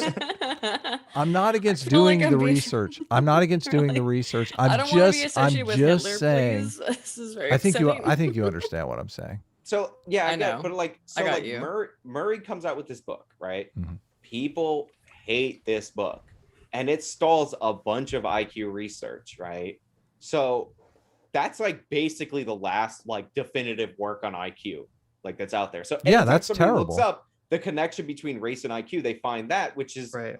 It's just Murray's analysis of current IQ scores, not what causes it. Wait so a like second. Thomas Sowell, not being a coward, actually goes and looks up, oh, what are the Yes. things that I- cause this? I And hate then the you have fact- like the twin studies, the firstborn, secondborn studies, and all this. Mhm. Sean, But we can't do I honestly hate the fact that you're saying, literally, since the guy is black, that he's not being a coward. When you have no idea if he was white, if he would be doing the same research. He literally has the fucking immunity idol. Okay, so it's easy for him to be. Oh, I'm not a coward. I'm so First of all, righteous here Thomas- because I'm black and I can't be accused of racism. Okay, Thomas Sowell it's has not. constantly- It's like him Thomas coming Sowell out in a has fucking constantly- mech suit. Okay, he's Thomas Sowell not a has coward. He constantly- has the entire situation at his back. Okay, I Thomas know Sowell when has to take the constantly been field. labeled a race traitor. Right. Thomas Sowell has constantly been labeled a race traitor and all manner of Sure, things. sure. It's not the for- same though. It's right? not the fucking same. Well, Exactly. So like you act like there's no cost for Listen a black to you. person. Well, there's to cost. I just think acknowledge there's the Murray's cost. book Yeah, the and cost then is try to and the then try cost to is look that deeper he's into it. famous and that he's fucking world renowned. That's the cost for him. He was famous before that. Like, Let's do a there's little Thomas cost Sowell, benefit like- analysis here. This is all. But I don't. by the all way, all the I IQ just- stuff is kind of pointless anyway. Because Yeah, what you is know, the 20, point? 30 Yeah, it years, is. 20 to 30 I- years, we're gonna have IQ gene editing, and then once we can change it, everyone's gonna be like, oh, of course we should give it to But that- people that are oppressed, But like marginalized that's people. but that's what I want economists to do. I want them to Well, they're going delve to, into right. broad other not do gene editing, delve into broad like research. The- And then, hold on. This is another thing, Sean. You're making it sound like IQ research came to a halt. Race and IQ didn't- research came to a It halt, but did. IQ research didn't necessarily come to a halt. Russians research. If you look into Russians research, it absolutely came to a halt. And I'm not trying to. The Russians, what are they doing anyway? Come on, they're what starving. out- Russian was doing. They're hacking our gas lines. a ton of university Wait, research grants. do you come guys not from- know who Is it- Russian is? No, hold on. Okay. Continue, Sean. a ton of university research comes from the federal government, right? Yes. Like they'll finance it through grants. If you propose a grant to study like the premises as laid out in Charles Murray's book, do you think the federal government's going to approve that? No, obviously Charles not, Murray's because book? it's been That's what I'm talking about. slanderized Yeah, and I as agree a that as is- race that and is IQ. But if you wrong. want to do a study that's just on IQ that has nothing to do with race, I think you would definitely get it approved. People want to study Russian IQ. has done this research. Russian did it. Who the Russians or Russian? Who, what do you mean? Rushton. His Oh, name is Rushton. Jonathan Rushton. Okay, so you're making my argument then, Aiden. You're saying that the IQ research didn't come to a halt; that they just stopped doing. They stopped linking IQ and race. This was in 1990s. Okay, so There's been no race and IQ research done since like the mid 80s to early You're- 90s, yes. and that's listen. You just said there's been no race and IQ research done. Why the hell are we doing race and IQ research anyway? I'm saying that the I can tell IQ you- research has not stopped. Sean is here is making the argument that Oh, all it's definitely IQ. greatly diminished. I can Oh, tell so you you're- why it's been Sean, stopped are because you it's saying too all- spicy. Listen, Aiden. There are two things here. There's two categories Okay. here. There's studies on IQ. Okay, that's one category. Separate it in your mind. Put it as far away from race as you possibly can. Okay, and then there's another category. There's a category studying race and IQ. Okay, now Sean here is making the case that since there was this book by Charles Murray, that all IQ research went There's bye-bye. a great- I do there's a not great- believe that. I'm on the record here saying that that's fucking nonsense bullshit. That there's still Adam, when people when you're done researching. blowing down the straw man, let me talk. Okay, well, let me finish with my straw man. I'm getting ready to light it on fire. Adam, go ahead. I'm saying, go at it, I boy. am Go at saying it. that there's still research being done on IQ, but it is become a taboo not to study IQ and research together. And I believe, call me a coward, whatever you want. I believe that the benefit of dealing with negative stereotypes, which we have to deal with some way in society, otherwise we devolve into fucking race war overnight. I think that the benefit is better than the cost of, it's so interesting to know the different categorical IQ differences between the races. So that's my straw man. There you go, Sean. You continue.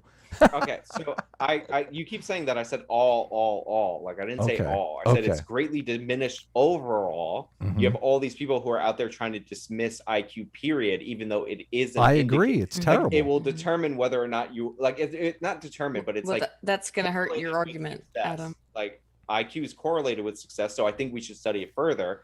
And yeah, there's definitely been any way to try to like tie it to like group IQ studies. Like that's like taboo. You got to get that private. Unless you're black or Thomas Sowell or both. Thomas Sowell. That's because people think differences, certain differences, especially when you go to the intelligence category, which IQ is not intelligence, it's intelligence quotient. Yes, they think that makes them really uneasy. Like, we're totally fine to acknowledge that a bunch of Asian people have a mutation in one of their alleles that doesn't that makes their sweat from their armpits. Yes. Why are we okay with that? Yeah, like Asian people don't sweat. That's amazing. Why do white people do it? But we're okay with that. We could acknowledge that, especially when you can't find deodorant in Korea. If it was opposite, though, it would be a negative stereotype, and we'd totally suppress it. But anyway, why are we all societally okay with admitting the fact that Japanese and Korean people don't sweat? Well, they sweat. He just doesn't. They don't smell. Yeah, the sweat doesn't have an odor. Stink. Can we read some super chats? What's going on here, Sid? This is a weird conversation. It is so weird. I can't believe it. It's like you guys want to barrel onto our channel and start talking about fucking race and IQ. It's ridiculous. Like, why don't you guys? Hey, if you guys want to do your 12, if you want to do your 12-part series, Aydin, on race and IQ, do it on your fucking channel for heaven's sakes. Adam, you brought it up, I think. No, I did not. Aydin brought it up. Jesus fucking Christ. No, I brought it up. It was me. No, let's talk about race and IQ here. This will be interesting. Aydin brought it up, and then I jokingly said it would be bad optically to discuss it, and then for some reason, Aydin decided to spawned an entire hour-long conversation. That's why Sitch. That's why Sitch was really quiet in the discussion. I want to be on record that race and IQ is the stupidest fucking shit ever. Talk about it. Well, then why are you bringing it up? I hate where we stand. Because it got brought up as No, it got brought up by you, Ray. I hate bad things, and I only like good things. I also hate bad things, Sitch. I hate where we stand now because they hate how bad this is. God damn it. I hate where we stand now because if the left were to just take Charles Murray's work and run with it, it was my fault though, so blame me. They can use it to justify redistribution as policy. So I hate where we stand now, and that's why I want to study more. There you go. Charles Murray's bell curve reads like a progressive book. If anyone hates to me. this, it's my fault. I'm sorry. Gonna lose some AP class. There we go. Was there anything else you guys want to say that was beyond race and IQ? Oh yeah, when I typed in the super chat and I said critical race theory doesn't object to objective truth, I meant just doesn't. Sorry, it's just limited characters. Sure. It's very important. I came here to defend my honor. Hell yeah. Okay. Wonderful. You came on because you super chat. You made a typo in your super chat, Sean. That's why I'm here. And then Adam started talking about how he loves Charles Murray's The Bell Curve. Oh, you guys are the worst. God. He has Murray tattooed across his chest. He does. So I'm gonna go into super chats. You guys can stick around if you want. Yeah. Okay. You're free to stay. You're free to go. It's your call. Unless you guys are mad at me now, I feel sad. I'm not mad, Aydin. I'm just like I'm so happy that you guys I know you're not. I'm triggered just being Adam. a piece of shit. It was wonderful. People only tune in to see me get triggered. I just want to point out that I'm a Hispanic and I'm listen. Can't be mad at I'm ashamed of all these whites that we're talking about race and IQ. Whoa! I'm Schrodinger's white person, okay? Being Jew. You're also literally not allowed to be mad at Sean because he's a non-white Latinx person. individual. Yeah. I'm a Latinx. Oh, The Butter Anvil for $10 says, my transformation is complete thanks to some very fine work by our very own CT. I am beautiful now. I'm not sure. Oh, I guess CT drew a picture of Butter Anvil. The mead is in the closet brewing away. I've made progress on a few scripts. I feel great. Hi, Rags. Thank you, Butter Anvil. Hey, Rags. Oh, hey, Butter Anvil Rags. for $5 has been watching a lot of Destiny recently. He's a little too constructivist, but he's entertaining. My brain is S-class, but my heart is A-team. Ooh. Destiny has said some terrible things to me, but I really, really like him at this point. Oh, Well, wow. I saw your debate or conversation What? with him yesterday. From 5 Sean. years ago. Yeah. No. Sean's conversation about Oh. Critical Race. Oh, And- that's why I was so annoyed that you were letting them move what it means, because that's what they were doing. Right. We don't like to Well, argue definitions because it's fucking well, stupid. the thing with Destiny was so bizarre because earlier people were like DMing me and I couldn't go on because I wasn't home. They're like, you should go on Destiny's stream because he's like researching critical race theory right now and he's saying all sorts of dumb shit. And I was so I was listening to it and I'm like, why is he even debating this? And like, it seemed very clearly that he did like some last minute bullshit research on this in the first place. I don't even know why he agreed to the conversation. So, and I listened to your debate and yeah, it was just a bunch of like people. It was very similar to this one where people were just kind of denying what critical race theory I means. think you're kind of gonna get a mix with Destiny where you're gonna get like really good people and then people who have no idea what they're talking about. So it's gonna be a mix always. Yeah. Anyway, Cole Frog for $5 says, my leftist friends think that Ron DeSantis' banning of CRT in the 1619 Project means he's banning the teaching of slavery, which when Dems wanted slavery at first. Yeah, I had that experience too when Trump was made president. My friend thought that Trump was going to put gay people into camps.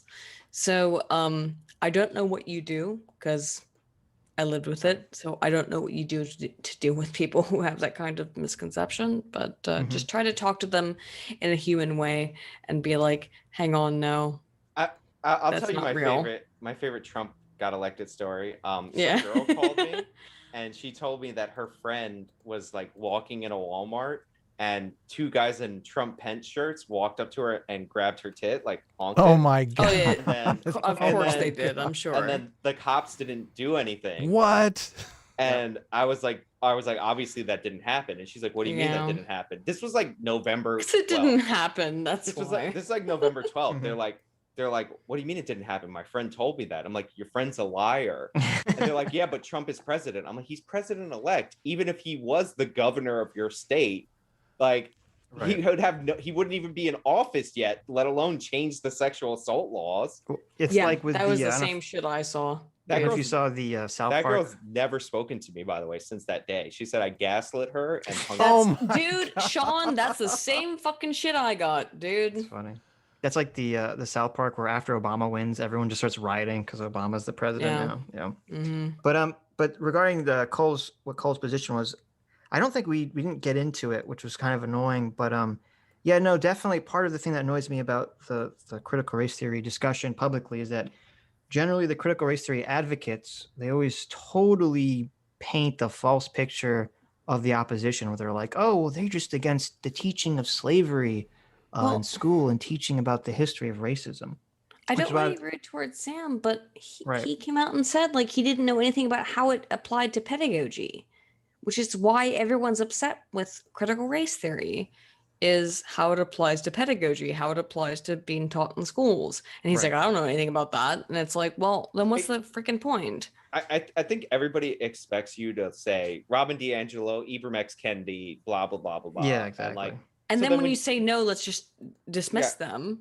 When you start quoting like scholars and that actually are like foundational scholars, they don't have like a response. Of So then course you they get into don't. like you get into a very like, oh well, you're against the negative history of the United States. It's like, no, teach it. You're against teaching slavery. But- no, teach it. I want that taught in the classes. Like this is something different. And it's Right. no offense against Sam, because I think that he was not applying it towards a educational background, but that's how it's being applied. So like all of us who are against CRT are arguing against how it's being applied towards an educational background. And he's like, oh no, well, I'm not arguing for CRT towards education, but that's how it is applied 9 times out of 10. Why aren't you So- thankful that he's on your side? I mean, that's a good thing because he's No, I'm completely thankful that he's on my side. I'm just ultimately, and Adam, you heard this too, is that he said that like his critical race theory, that what he perceived of as critical race theory had nothing to do with as it was applied to pedagogy, right? Mm-hmm. Right. Well, I'm not thankful that he's on, like, that these people are like on my side or whatever, because like I had to read It's a not about bunch of that. critical race theory, and apparently I should have just totally phoned it in because Yeah. nobody was reading any critical Yeah. race theory. Apparently, That's what I'm apparently, mad about. I did work, isn't it, and dude, I'm isn't a it YouTuber crazy? to not do work. yeah. like, Sean, isn't it freaking crazy? You and I have probably read more critical race theory fucking scholarship than like 99% Why do you of do that? critical race Just- theory. Just read Stephen proponents. Hicks. I read Stephen Hicks and I realized, oh, this is all a bullshit word game. So why the fuck should I even play?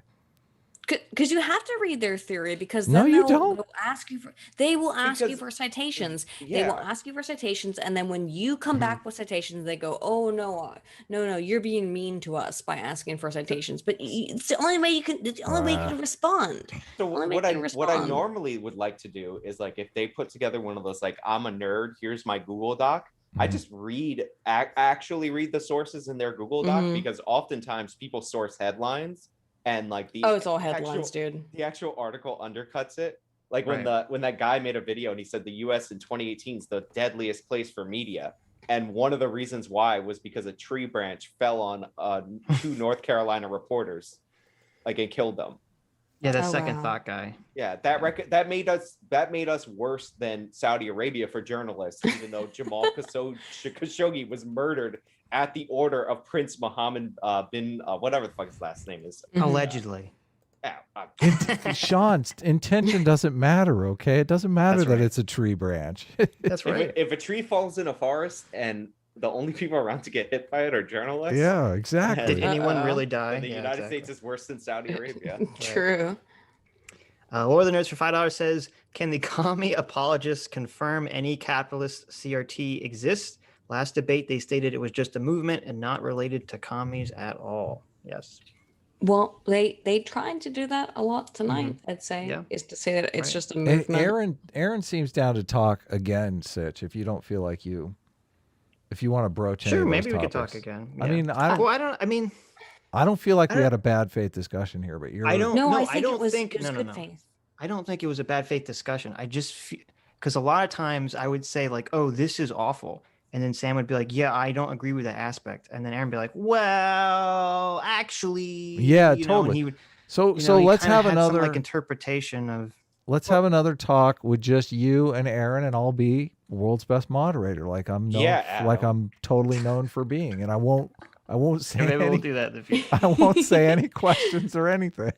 Well, but That's like right. like the problem I had, and the reason I was super chatting you, and now I want my money back. Oh because my I'm on- Yeah, God. come on, guys. Is- Oh my that- God, is that That's related? our goal. To, Our goal is is to that piss related people off to to your? get them to give us money. The problem that I had was that, so like you guys would bring up a good point about like how this discipline rejects objectivity, right? And then Mhm. they would totally abandon that and say, oh, I'm not for that part. But it's like critical race theorists are encouraged to incorporate their politics into their analysis, Right. like both in the pursuit, construction of the results of whatever they're doing. So it's like you can't really say, oh, I'm against the non-objectivity part of it, when they literally say that there's no value in academia of trying to remove your bias. You need to embrace it and push for a political agenda. So it's I like, agree, but I would say Sam was in incredible good faith towards all of us. I think so. I think Sam was really good faith. I agree with you 100%. Actually, Mhm. just support you, but he did try, which is worth, points. no, I like talking to him, and he had a very he was referencing a legal book, and like Yeah, I think when they understand, when they leave the realm of like the courtroom, because again, there's clever ways, like the intersectionality is really clever in the courtroom in that case. There's clever ways to apply some of these things in narrow situations, but when you broaden out to the world, it's silly. Oftentimes. Yeah, I think if you're talking about like the strategy of the debate, my thought process was, I see these debates and you kind of get bogged down forever into whether something is or is not part of critical race theory or anything that's being debated. And I felt like what I was trying to do was just show that I could rack up so many different claims. At first they would say that's not part of critical race theory. Then I provided a claim that it was, and then they like back down from it. So at the end of it, I could be like, well, I have like 20 million things that you've all said are awful about critical race theory. You haven't really provided anything positive about critical race theory. So at least that's where I was coming from in the conversation. But what is the positive thing? I don't know, because we didn't really get a strong answer. Yeah. This is what happened to me is I didn't, and this is Kirk Wilcox, give him 100% credit for messaging me this during the debate. I just don't check my messages during a debate. Is you need to ask them for something in the affirmative that they're in favor of, especially when you're talking about incorporating this in the curriculum. Right. Yeah, and that's why I asked both of them. I said, "What is the positive?" You guys have said you said you've denied all this negative stuff that we've been going over for like 2 hours. What's the positive stuff? And I don't remember what Aaron's answer was, but Sam's was just like, "Oh, well, I want, to be taught about slavery and all this other stuff," which, I think I said, and then you said later in a different context, Sean, that like these are all things that can be taught outside of critical race theory. Yeah, we don't need critical race theory for that. Yeah, and that's sort of the weird. But then they fall back on it's not actually being taught critical race theory. There's some other genre of study that we all have to know the name for. So I don't know. Yeah, it goes on and on. They want the negative white stereotypes. They're like, listen, the critical race theory is great because we beat up on white people and we want to do that in public schools. That's basically what it's all about. The Butter Anvil for $2 says A team is late team and S class is slow ass. Oh my goodness. Just for the record, we were waiting for Aaron. Yeah. Me, Adam, and Sam were all here at 4:00. So Aaron has another tape discussion with Kathy Young, right? What she was saying got spicy. So if you guys want to look for that, maybe Kathy Young is fighting with James Lindsay on Twitter like 24/7. Go on, Sean. You say that you're waiting for Aaron, but in reality, that's just your white supremacist construction of people showing up on time. What's that? We actually said that when he showed up. Yeah, so exactly. Yeah. Well, it is rude as fuck to be late. So anyway. Sir Zirconium for $5 says S-class touch grass. I don't know what that means. A-team slay team. Thank you. A-team slay team? Oh, nice. There you go. Derek Drummond for $5. Thank you. He says late and gay. No, thank you. Dr. Dealer for $5 says A-team cannot put up Christmas lights without help and has a suspicious interest in furry artists on Twitter because S-class is the best class. Well, I'm not going to lie about the furry artists. Have you been liking furry tweets, Adam? And you know what? I don't know that I've ever put up Christmas lights without help, to be honest with you. So maybe no comment is what I should just say here. Okay. The Unwanted Scrub for $10 says, dropped acid and soaking up the sun. Take my money, dudes. Love you. Wow. Okay. Sweet. I like that. I don't know if this is the conversation I want to listen to. I know. Well, you're on acid. Yeah, but okay. Thanks. King Dance Killer, a.k.a. Dingus My Bingus for $20. Thank you. Says, what's up, my homies? Sushi is king. True. Musicals are awesome. Some of them. ASMR is trash. False. The Squid and Watchmen is dumb. Oh, my God. Have a great stream. I'll be watching later. Boy, don't you love it when they know all the lore? I know. These very contentious right there. My CRT meme is so good. The Wojak meme. I was like, I was late just from patting myself on the back for that meme. I was like, holy cow.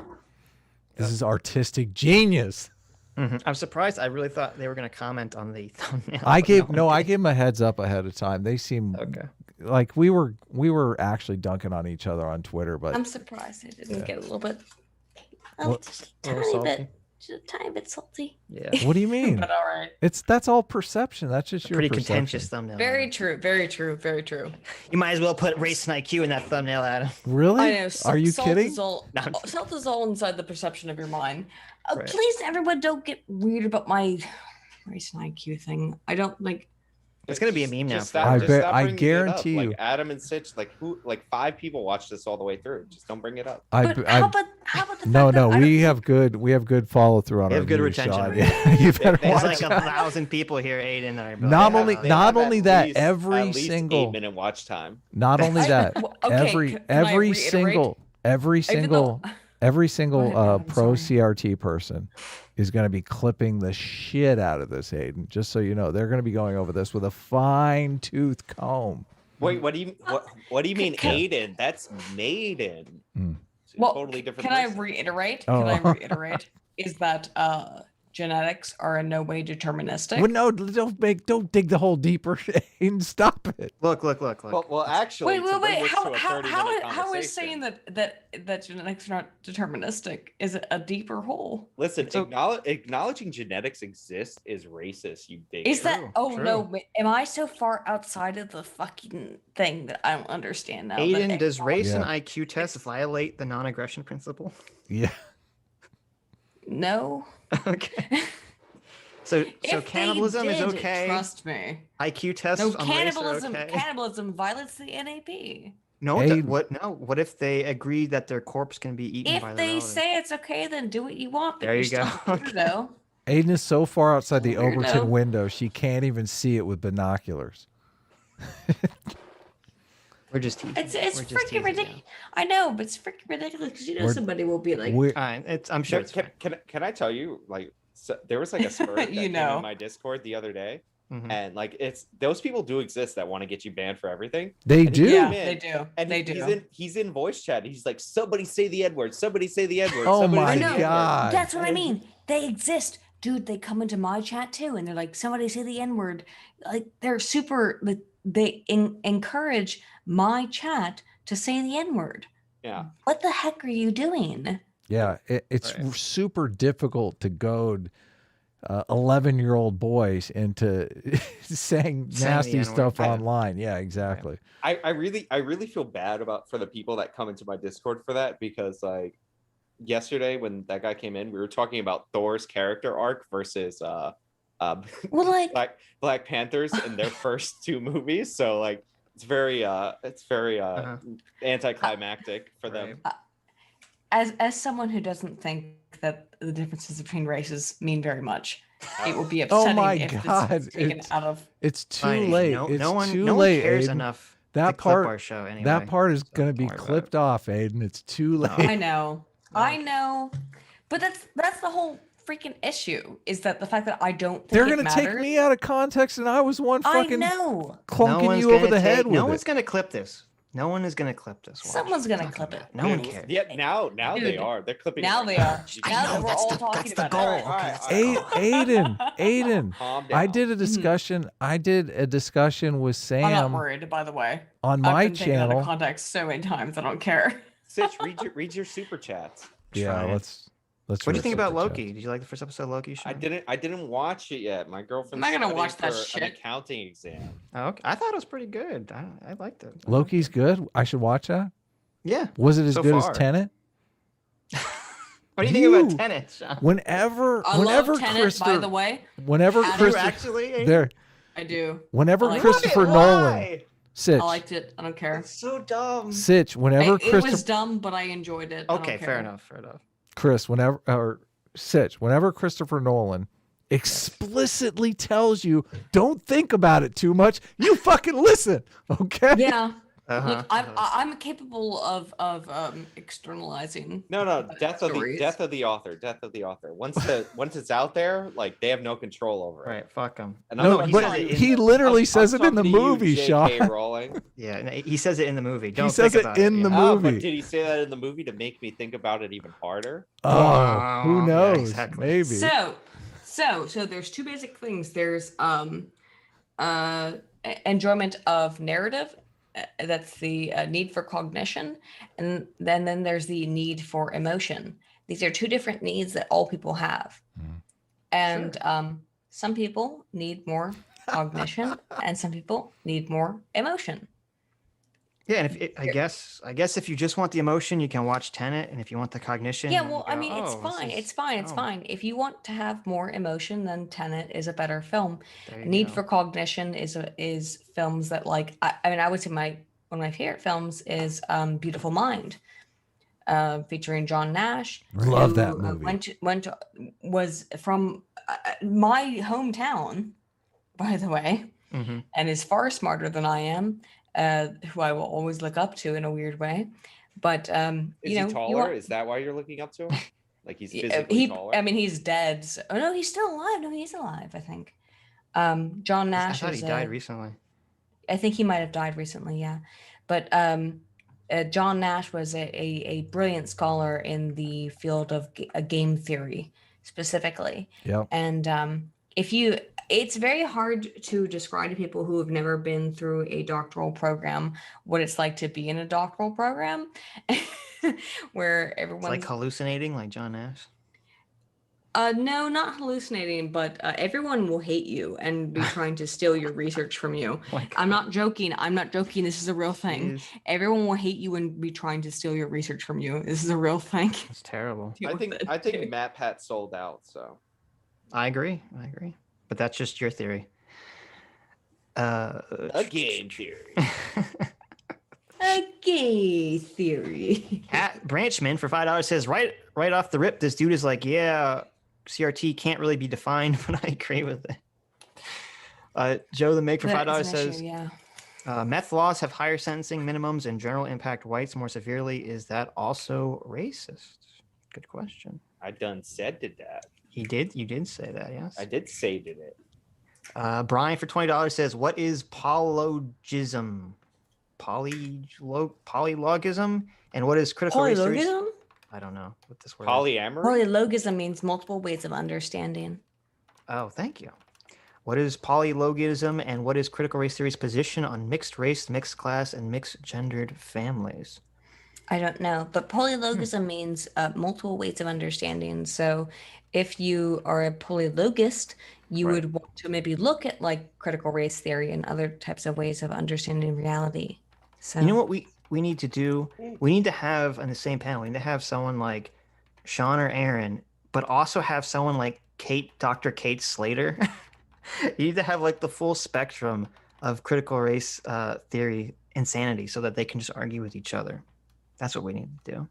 Did you call me insane? Yes. Yes, Sean. Oh, I say Sean, I'm sorry. I meant Sam, whatever his name was. Oh.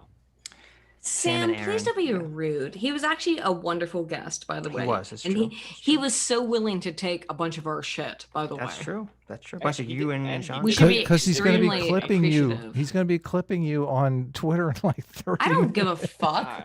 Oh, okay. Well, all right. He can clip me, but I will say that I thought he was extremely understanding of our There you question. go. So if he clips you, he'll feel extra bad about There it. we go. You know, yeah. whatever. Clip You that, know, Sean. That's like the sad part of like interacting with people, and you're like, it's a positive interaction. Like, you know, when you Oh, meet them in I totally. thought person it or was a whatever, positive interaction. and then like on Twitter, like a week later, they're like trashing you for something like This fucking completely Nazi. unrelated. Oh, and it's the like, fact that I said that race and IQ have any kind of Oh my interaction God, with each she other, keeps and that's going to be the bringing it fucking up. thing. But I'm not saying it's. This is okay. Here's It's my fine. final It's statement totally- on this. I think everyone thing. understands. Okay, you don't need to keep reiterating. It's not determinant. That's it. The Right, end. We Goodbye. understand. It's fine. It's fine. We know that you're horrible. I mean, you're not racist. Vlad verified for $5 says, straw man. No one denies the existence of systemic racism. Most people are aware that affirmative action exists. Yeah, he tried to categorize everyone against CRT as not believing in the systemic racism, and especially by Right. the definition that he's coming up with, which just seemed, I mean, that's not true. Sure, there are people, but you can't make the claim that there are a bunch of critical race theorists that we don't agree with and we don't want to count them, but you have to count the people that are making these wild claims on your side. I notice a lot of what happens in these online debates and discussions is that, and this seems to be very apparent with the left, because there's a lot of like Hegelian dialect word games going on. Oh yeah. Is yeah. that Why do they'll they say hate alien they'll- dialectic? I don't right? know. They'll make a claim like, oh, systemic racism exists, which technically all they're saying is that things produce racially unequal outcomes. And the problem is people will start arguing against that, but they're really arguing against the premise nestled within that, which is saying that there's some intention to create these unequal outcomes. But then the problem is then the person says, well, you can't argue against systemic racism. And they kind of get stuck in this loop forever. Yep, totally. So, An it's the same thing with the loop. social construction argument. But. And by the way, just about the race and IQ thing, since we have to keep going back to it. No, what the fuck? I don't think there's finish it any off, dude. correlation. Kill me. I don't think Finish there's me any off, my correlation between somebody's IQ and how fast they run or drive a car. There you go. I agree 100%. There you go. There you go. But anyway, 100% agree.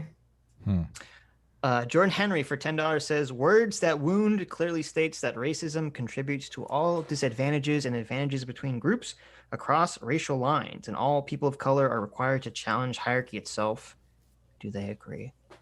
So if anyone in the chat is mad that I didn't get to ask them your questions, you can direct your anger at Aydin and Sean for taking up your stop it. I'm gonna get like bullied for like the next week. It's gonna be really annoying. no. You're not gonna get bullied by our fans, but No, not by your fans. It's gonna be by. You know who it's gonna be by. It's gonna be by. Oh, well, I'm a big nasty bad person. Who's gonna bully you? Here? Where's our wrenches? Somebody ban this guy. Oh, you know what it's like. You gotta stop being stingy. Thank you, Stug. Give people. Give eight. I don't know why Aydin doesn't. Yeah, have you a don't even wrench. give me a wrench. Jesus. Yeah. Oh my god. You didn't give me a wrench, by the way, because there was like a guy spamming the whole night, and I was trying to like get rid of him, but like, I got a bunch of people in my DMs. I'm trying to have a debate here. A bunch of people are telling me there's no wrenches, and we got a spammer. It's like, what the? How am I says supposed? She's gonna clip it. Aydin. Who's gonna clip it? Shu's gonna clip it. Shu, clip it. Oh, watch it! You got the shoe crew on your back There now, you go, Aydin. Sean. No, Shoe but crew, here's the shoe thing. crew Shu coming and I after agree AP on, like, class. 90% of I'll shit. give Dev a wrench too. Okay. Shu and I agree on like 90% of things. We just disagree on whether it's libertarian, left, or right. That's Do the you issue. and Shu agree on race and IQ? That's the question that everyone wants to know. I No, shall don't strike answer that. everybody. Don't Can I- answer can that. I- can I Please reiterate? do not answer No, that. don't. That was Just a ignore joke. That was a Okay. joke. Our RK selection theory is a thing though. No one's I mad only at give wrenches to RK high dollar selection theory. donations and I'm other not YouTubers talking if I to want it. to suck No, up. don't give moderator powers to your donors. Like they're what you call it. What are you talking about? Whatever. Look at that. Shu's demanding a wrench. Why doesn't Shu have a wrench? Give Shu You're- a wrench you're and give so- SFO one too. I You're did. so I- stingy with the I'm wrenches. oh my god. Shu has a wrench. I will always give wrenches Give based on SFO nepotism one and as fame. well. Okay. Oh, he's got one. He's got Listen one. to this. He's There you trying. Trying to fight the nepotism. My whole chat is like a wall of blue. It's like Okay, well, don't be rude against Shu, or I'll get Adam mad. wants to redistribute the means of wrenches. the okay? people It's a without dirty wrenches. comment. The people without wrenches in my chat literally have more power because they're more unique. There you go. There you go. Okay. Anyway, go on. Go ahead. Reed Nice Wonder for Sorry. $50. Thanks, Reed. Well, And we. Reed actually had a great question, which I wanted to ask. Oh but my we'll get to. God, Reed has awesome questions. What the Which is, where is the U.S. now on a scale of racial justice, from 0 being slavery to 10 being complete liberation? What are the best metrics to use to measure this level, and what would those metrics need to be to safely conclude the U.S. is at a 9 or 10? Is Yeah. 1 to 10. I would say the U.S. is like at like a 7. A 7? I would Well, say. 0 to 10, but If 0 is no racial equality, 0 is slavery and 10 is complete liberation. I would say it's about a 7. I'd say 15. 15. I think there are you go. absolutely. Oh, I elements thought it within was. society. I would say there absolutely are elements within society Mhm. that are less overt. That That sounds like keep Black people down. anti-white racism to me. I thought sounds- the scale was 0 to 100 in the super chat, and Okay, Aydin came well. out at 7. I was like, holy shit. 0 There to are 10. there are Okay. absolutely systems within the United Sure. States that keep Black people down, and part the war on drugs is part of that. Absolutely, so I would say it's about a 7 out of 10 in terms of equality. Let's Name guess. 47.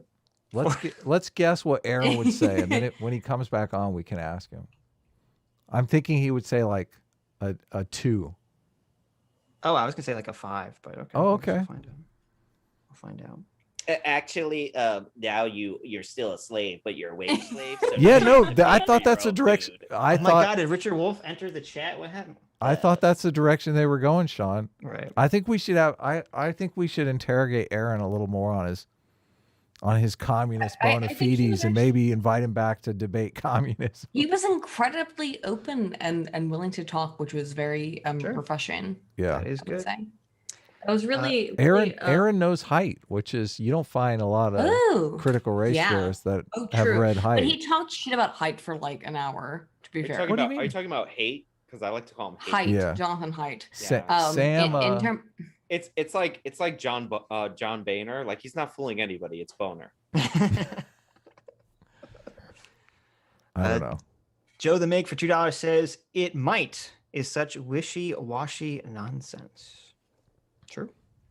Wolfsbane for $4.99 says, so what about Planned Parenthood and Margaret Sanger, who made a racist speech that was intended for blacks and people of color? Margaret Sanger is a eugenicist, I would say.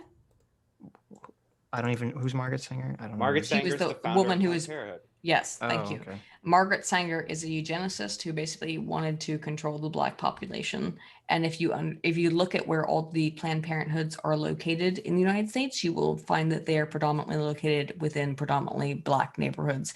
And she was trying to control the black population.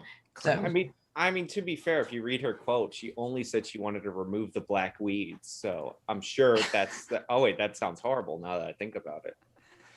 Like when she was a eugenicist who wanted to try and kill black people, which is crazy because civil rights figures have gotten the Margaret, and now they love her and they want to put her like on flags and shit because just because she supported abortion, but this woman wanted to kill black people. That was her.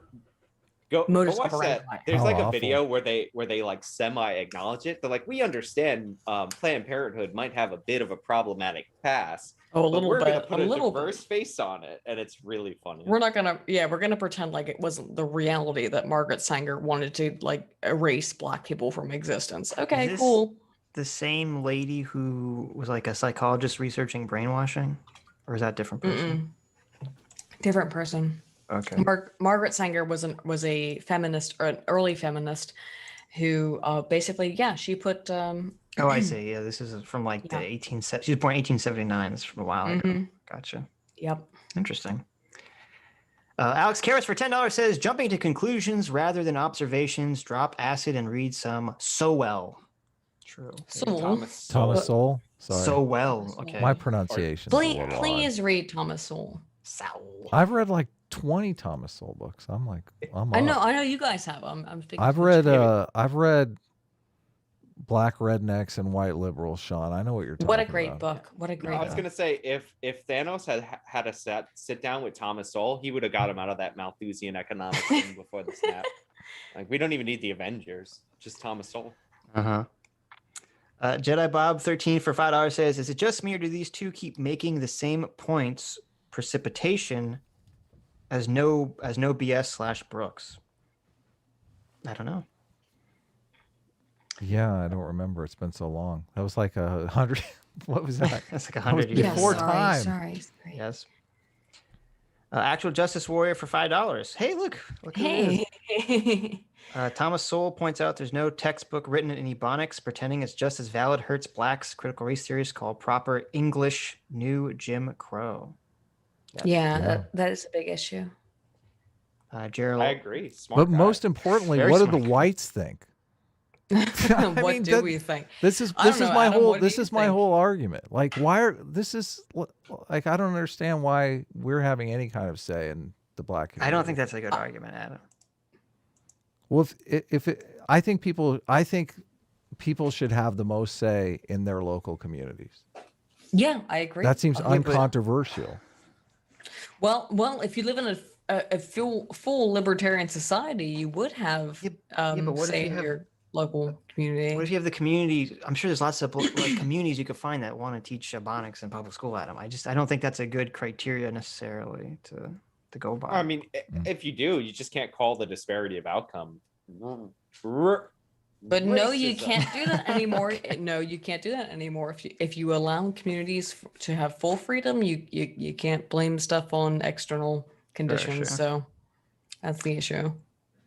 We'll just let them sink or swim on their own. There you go. Yeah, I Jiro guess so. Larnos for 20 euros says stereotyping whites as bad is not happening. All right. Coca-Cola wasn't telling their employees to be less white either. Yep.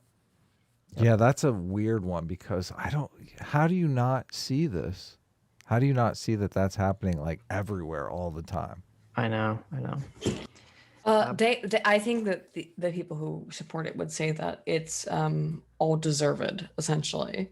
So if you do see it, it's reparations, essentially. Well, I think they would say, well, I'm against that part of critical race theory. Yeah, but yeah. There's this whole other part of critical race theory that I'm not going to define for you. Yeah, right. Totally stellar, A+ stuff. That's what Yeah, you need. thank you, Sean. Well, I That's think it. they That's what it they is. said, if I recall correctly, because I brought this up as like they say, oh, they're not all white people are bigoted, but there's this system of whiteness that's evil.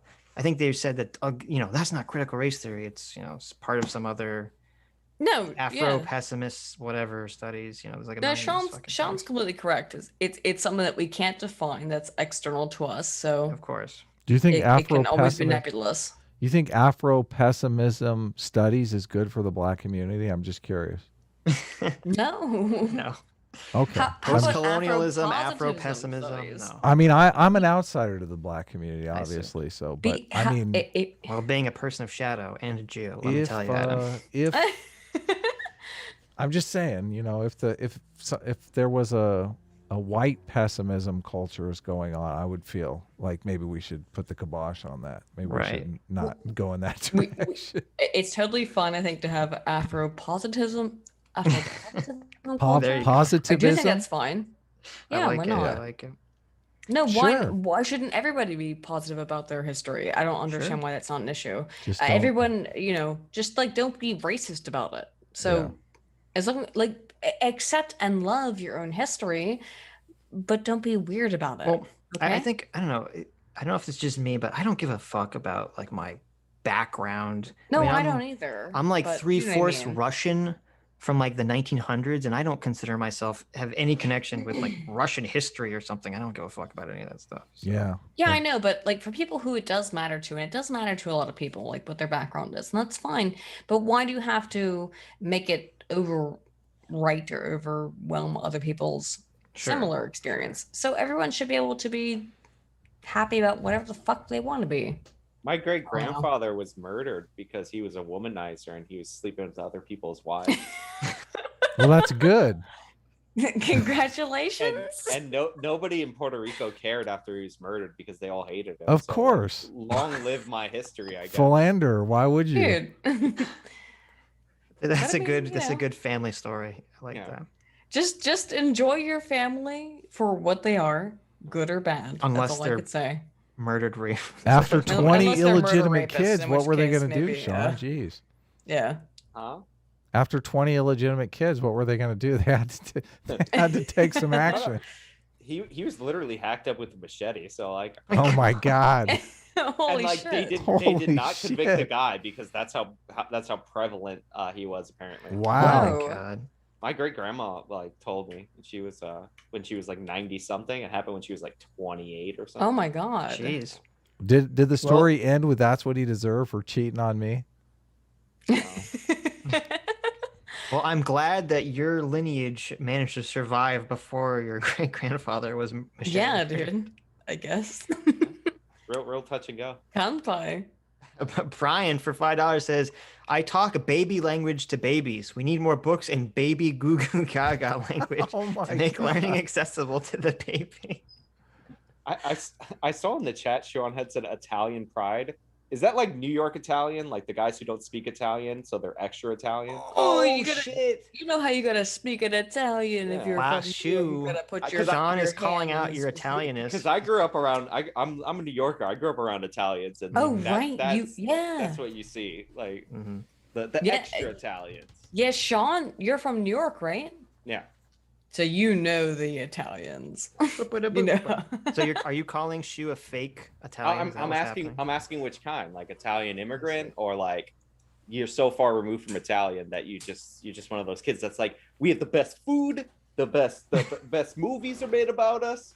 We have the best cars. We got the best. The best handbags. Look at our handbags. Oh my God! You go to fucking New York. Don't buy a handbag, by the way, guys. Don't buy a handbag in New York. They had those.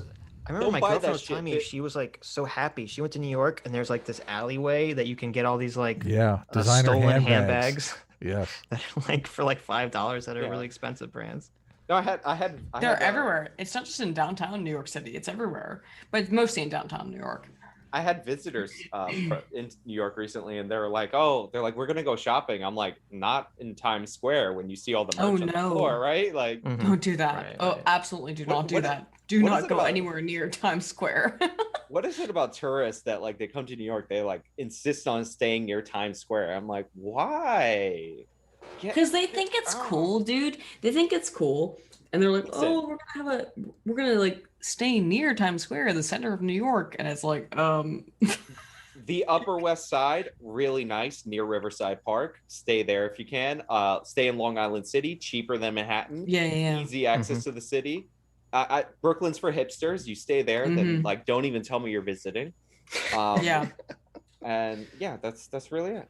There you go, we're, guys. we're both East Coasters, so we know how to like fuck over tourists. I think that's the thing. There's your New York tourism travel tips. If you don't want to be a hipster, Yeah, don't, loser, okay, a faker. Don't do that kind of Yeah, shit. like, what's the point of spending a bunch of money on a hotel if you're right next to a strip club? Like, I mean, I think that's exactly Yeah, what that's you want to be. What are probably you a talking good about? buy. That's a good purchase. In terms of a strip club, I will tell you, the nasty. first time I ever went to a strip club, I was 16 years old. I went with my high school art school in a bus. We went up to New York. Yeah, Yeah. this For an just art got class, crazy. you went to a strip club to draw the you're- human Well, form. you have to understand that every day of my life What since a I was hippy 13 years dippy old, I had a class. nude model in front of me for art class. That explains so- a lot. And We you're didn't complaining care. about critical race theory and Katie. Yeah, exactly. Yes. Wow.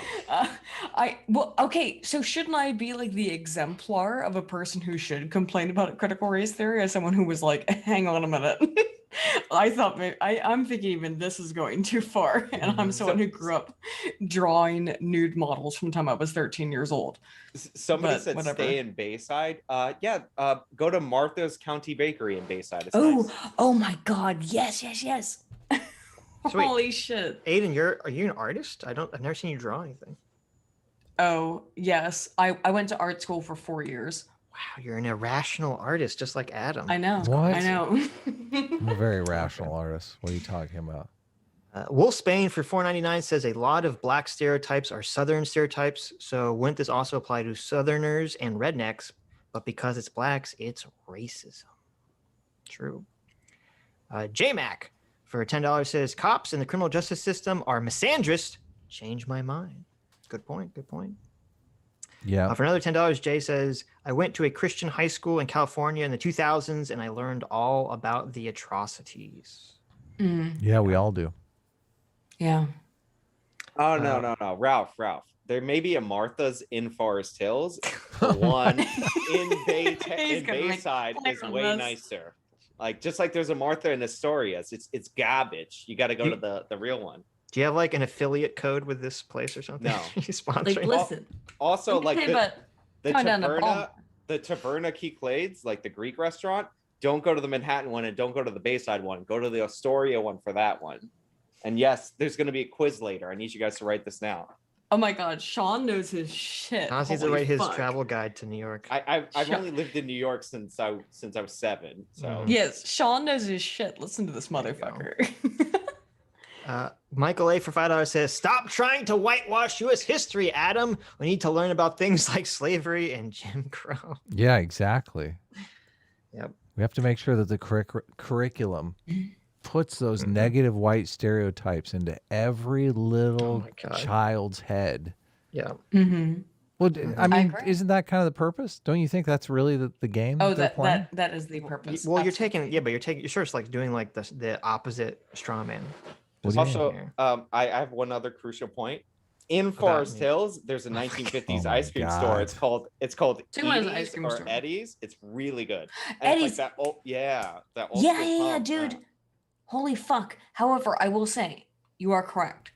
It is about indoctrinating children, and that is the problem that we all have. We don't want children. Okay, listen. This is the cool thing about being a kid. You don't have to deal with fucking stupid politics shit. Okay. Well, now in anymore. kindergarten you do, yeah. Well, we used to not have to. Right. The fact that now little kids have to become indoctrinated, or let's not say indoctrinated. That's very loaded. Let's say children. Brainwashed. No, that's Brainwashed? that's even more loaded. You guys know what I mean. Is that we shouldn't have to force children to start thinking about political things when Yeah, sure. when they're kids, they're 6 or 7, they shouldn't be They're little thinking about children. this stuff. Yeah. Should play Power Rangers. And on Yeah, their Super play Power Nintendos, Rangers. Yeah. And their Uh, the- Pokemons. There's no reason they should have to think about this crap. It's ridiculous. Mm-hmm. Cullivar for $5 says, your guest inadvertently pointed something out. Having data that is not rigorous enough considered by many scientists is not data then. Hello. True. Yeah, that was probably where I popped in. No, this is like this is like 30 minutes Whatever. into this conversation. No, but I mean, I was in there back then, so Oh, okay, gotcha. I was mad. You were in early the on. chat. Miss Anthropomorphic Nihilist, wow, for 5 Canadian, says there's a reason why a lot more parents are pushing back against this in their kids' schools and seeing them more on the news. So stop saying it's not a big deal. True. Like that's the weird thing. Is they'll be like, well, it's not national. It's like no education program is really Totally. national on the Yes. local Yeah. level. California passed into law. They haven't submitted a curriculum yet, but by the 2024-2025 graduating class, they have a mandatory ethnic studies curriculum that kids will have to take. So like I get a lot of crap because I report that, and then I'll look up what is electives, and then I'll look up what is proposed because I want to know what potentially is going to be in this.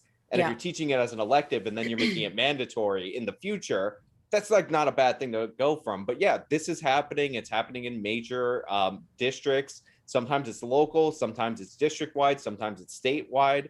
Like the denial. Well, like it was fascinating to listen to the two guys that were on the stream earlier say that like none of this is happening, and it's like, well, it is, and demonstrably it is. I found that very odd that they It's a moral said panic, that none of this okay? was being. I know that it's apparently a moral panic, and the thing is that like, I think all of us could agree that like it is happening to some degree. To what degree could be arguable, but it is happening. Could you measure the negative stereotypes? It seems like you could do some kind of survey to find out, because you're really just trying to figure out if they're in the wider culture. I don't know. Well, I don't know. People might not answer honestly if they're racial stereotypes, but I feel like we've cultivated an environment where you can answer any question about whites and there's like absolutely no ramifications, so they might actually be honest answers. Does anybody know how to get the springy part of a stapler back in? I was Look playing at with it this. while I was teaching, and it's broken. You're going And I, full like, wanna Richard fix Wolf it. on us here. You I found think you your have to buy a stapler. new one at this point. No, but it's nice. Like it matches. It came in a set. It matches my little tooth. Don't you want to support capitalism? Just buy another one. Oh, I mean, I would say if you know the answer, email me. Fuck. Like I'll do it. I forgot my answer. Oh, well, That's go really ahead. important that I asked that question. I'm so glad that we have Sean here to interject so we can keep Yes. getting back to the super chat. Go ahead. Sean is doing a valuable service. I should pay Sean actually instead of him paying us. Yeah. Get into those super chats, my dude. JMac for $10 says stereotypes are often misidentified by race instead of culture. It just so happens that the majority of the world is homogeneous, thus leading to an incorrect categorization. Yeah, very true. People tend to be homogeneous, and that's going to be the case via race, sex, no matter what. It is predominantly, I would say, about 50% based on how you are raised, and that is how the data seem to present themselves. The stereotype Yeah, you is can. based you can on be, how you're raised. It depends No. on how you're raised. About 50%. Mm-hmm. Oh, okay. Lemur Wrench for $5 says, not only color blindness can end racism and racialization, color consciousness will only, no, he's saying only color blindness can end racism. Color consciousness will only perpetuate it. I agree. Completely. 100%. I agree with that. Yeah. Yes. Filthy Casual for $10 says, how can you view things through a racial lens and come to an answer that isn't racism? If you don't, why is critical race theory necessary? Critical race theory literally depends on the answer to every problem being racism. True. Again, they don't want to accept the option of race or color blindness, and that's upsetting. Well, they're redefining what color blindness is. Right, Is, exactly. Yeah. So we can't be colorblind. Well, it puts you in this weird situation where, okay, we're supposed to teach, do not judge people. You know, we're supposed to teach, do not judge a book by its cover, and we have this nifty name for it called color blindness we've been using. No. Adam, what are you talking about? Of course you're supposed to judge a book by its cover. That's literally why they have covers. Idiot. Well, okay. Well, it's really frustrating though, because I mean, I think you're missing my point though. No, I understand what you're saying. I understand what you're saying now. There is Adam, we have this thing, this meme that we need to get out to everyone, and it has a name. It's called color blindness.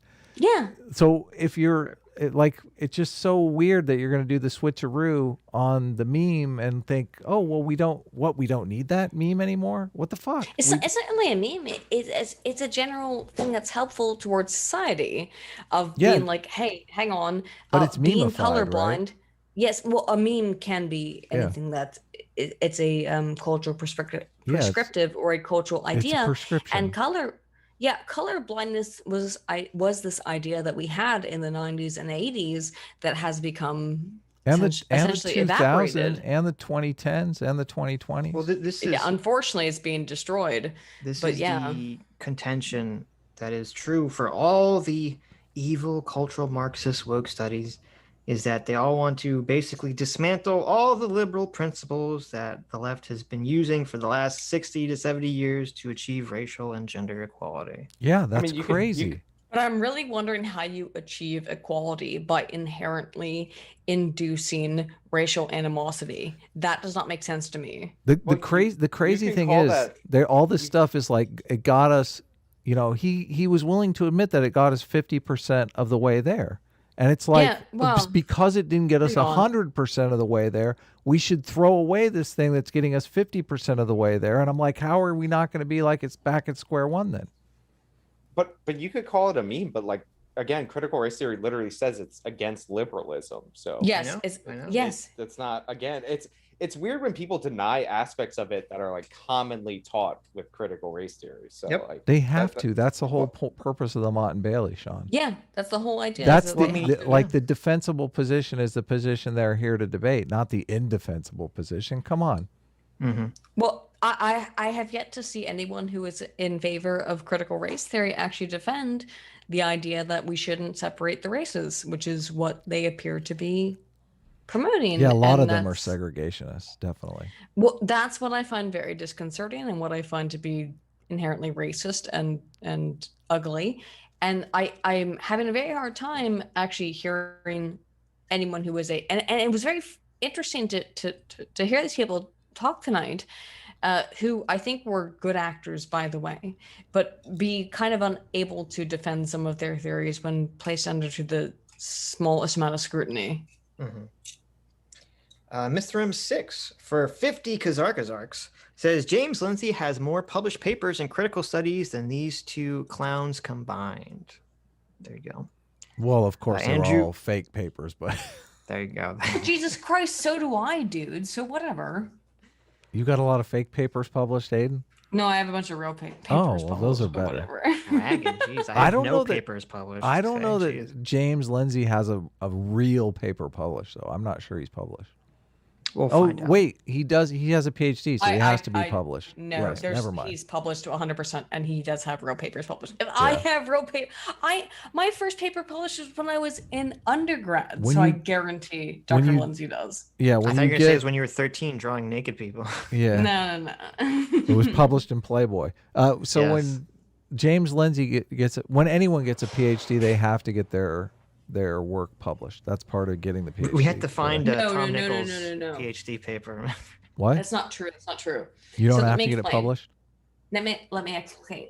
So you're supposed to have This is You don't very have to annoying. stick around, Sean. No yawning on our show, okay? We I'm don't getting allow that. antsy. Okay. I'm sorry. I gotta go to the bathroom. Can I go to the bathroom? Yeah, You go can- ahead. you're allowed to Jeez, go. Sean. I Just went raise several your times. hand like a good little boy. Okay. Sean, I went several times. Don't worry about As it. long as you So- denounce white supremacy before you leave. Yeah.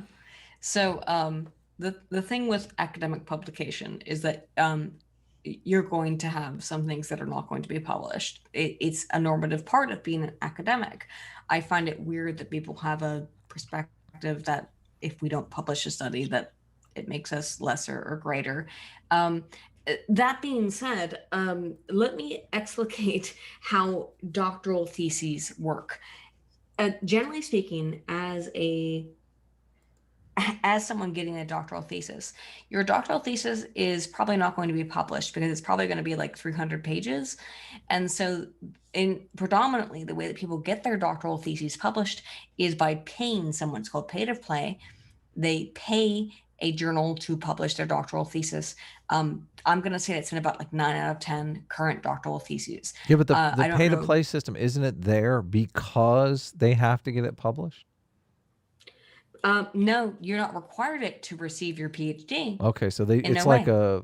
they pay to play, they pay to get it published just as like a vanity thing. In order to make your way into the academic system. Right. That's about it. Just to look better. Whoa.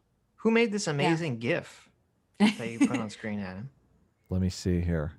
With the lasers, the arguing with the lasers. I know, it's great. I'm Who made that? getting Dr. Diddlerino sent it to me, but he said Marmot Popsicle has made fan art but doesn't have Twitter. Marmot Popsicle made this amazing. Look at this. Everyone's doing lasers. It's like a full-on laser battle. I love the laser stuff though, by the way. I was watching like a video of yours the other day and the cat laser eye came on in the background and it made me fucking laugh so hard I almost peed. It was so fucking funny.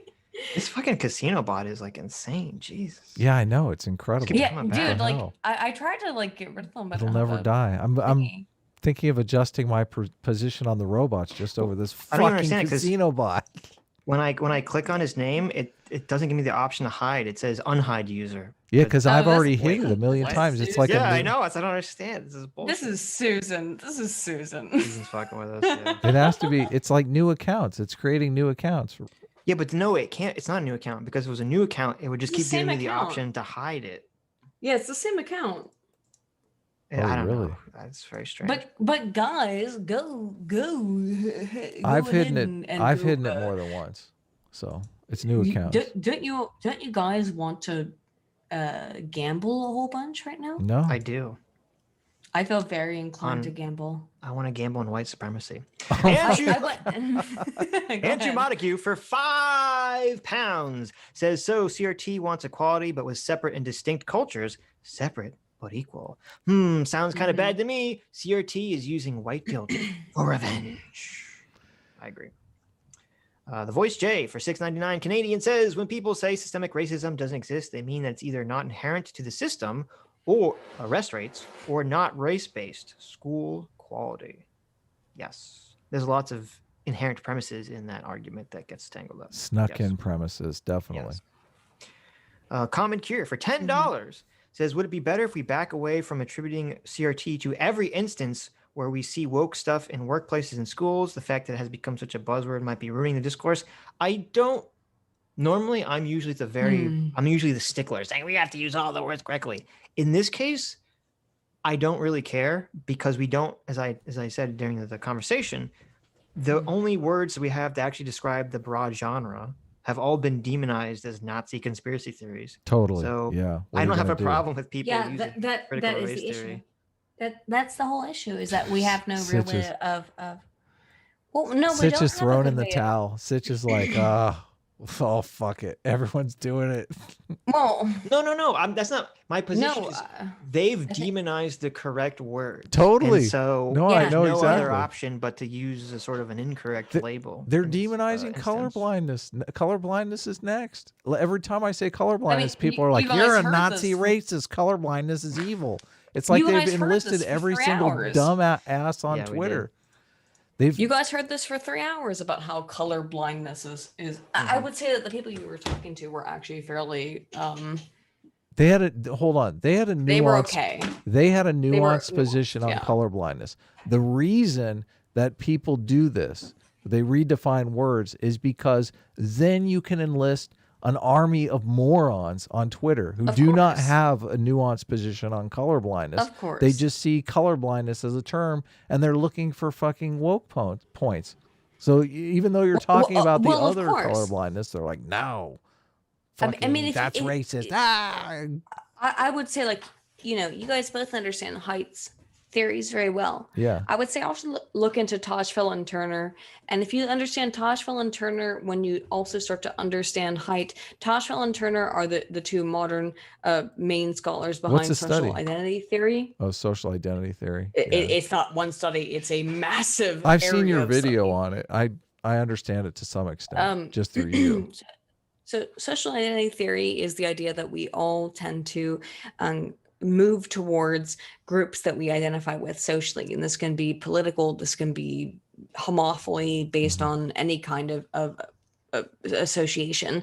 And the problem is that what's happening right now is massive homophily, politically speaking.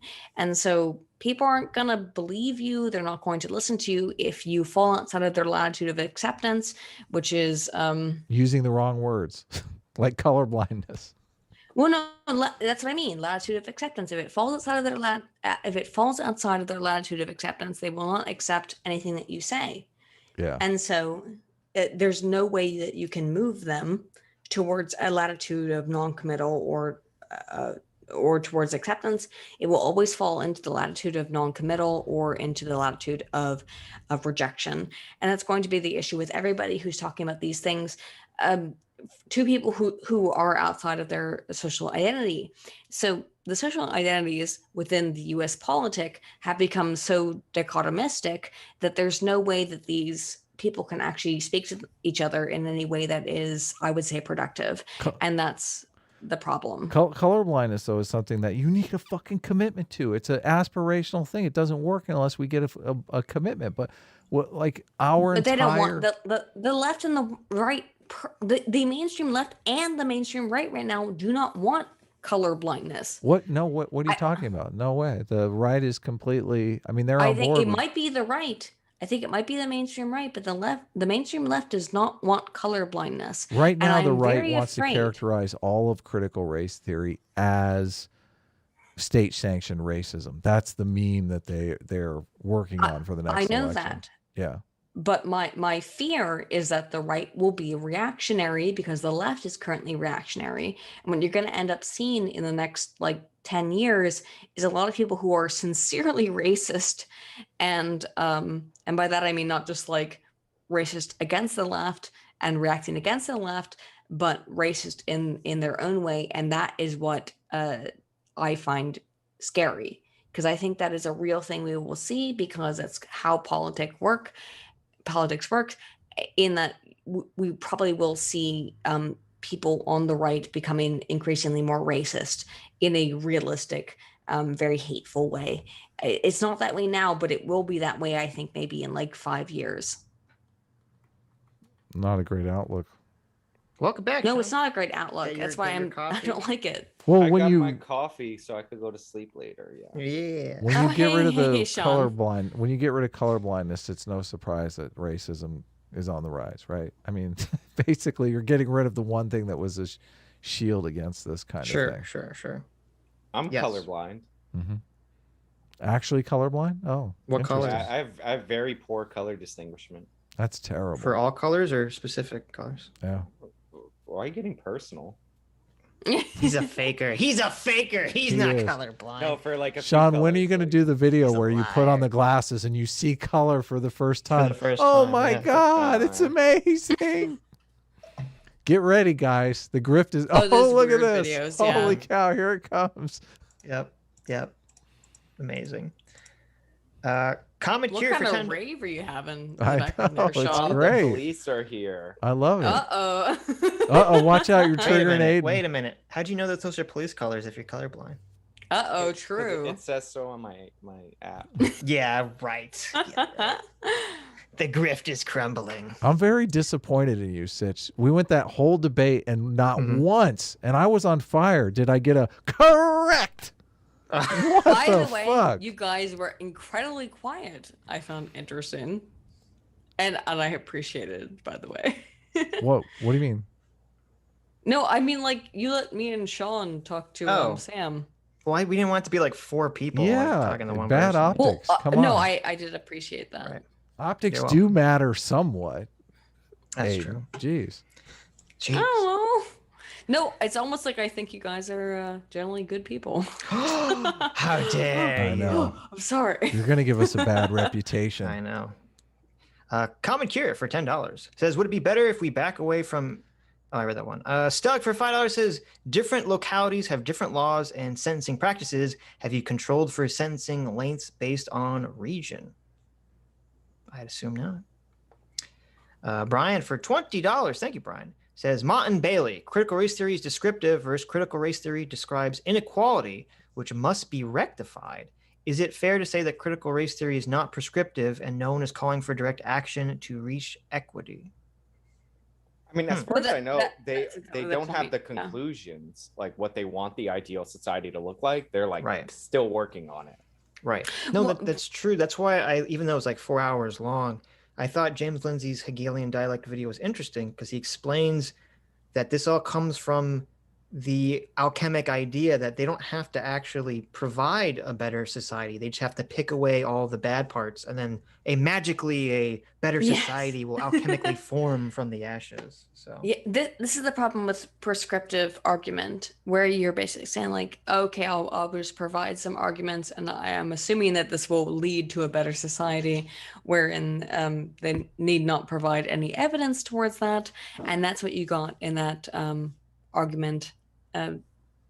Back and forth is that one person was essentially not even anyone, but there's the idea that one person would generally prescribe an idea of like, oh, this will make things better, and then the other person would argue against it, but you didn't get either one of those, so oh well.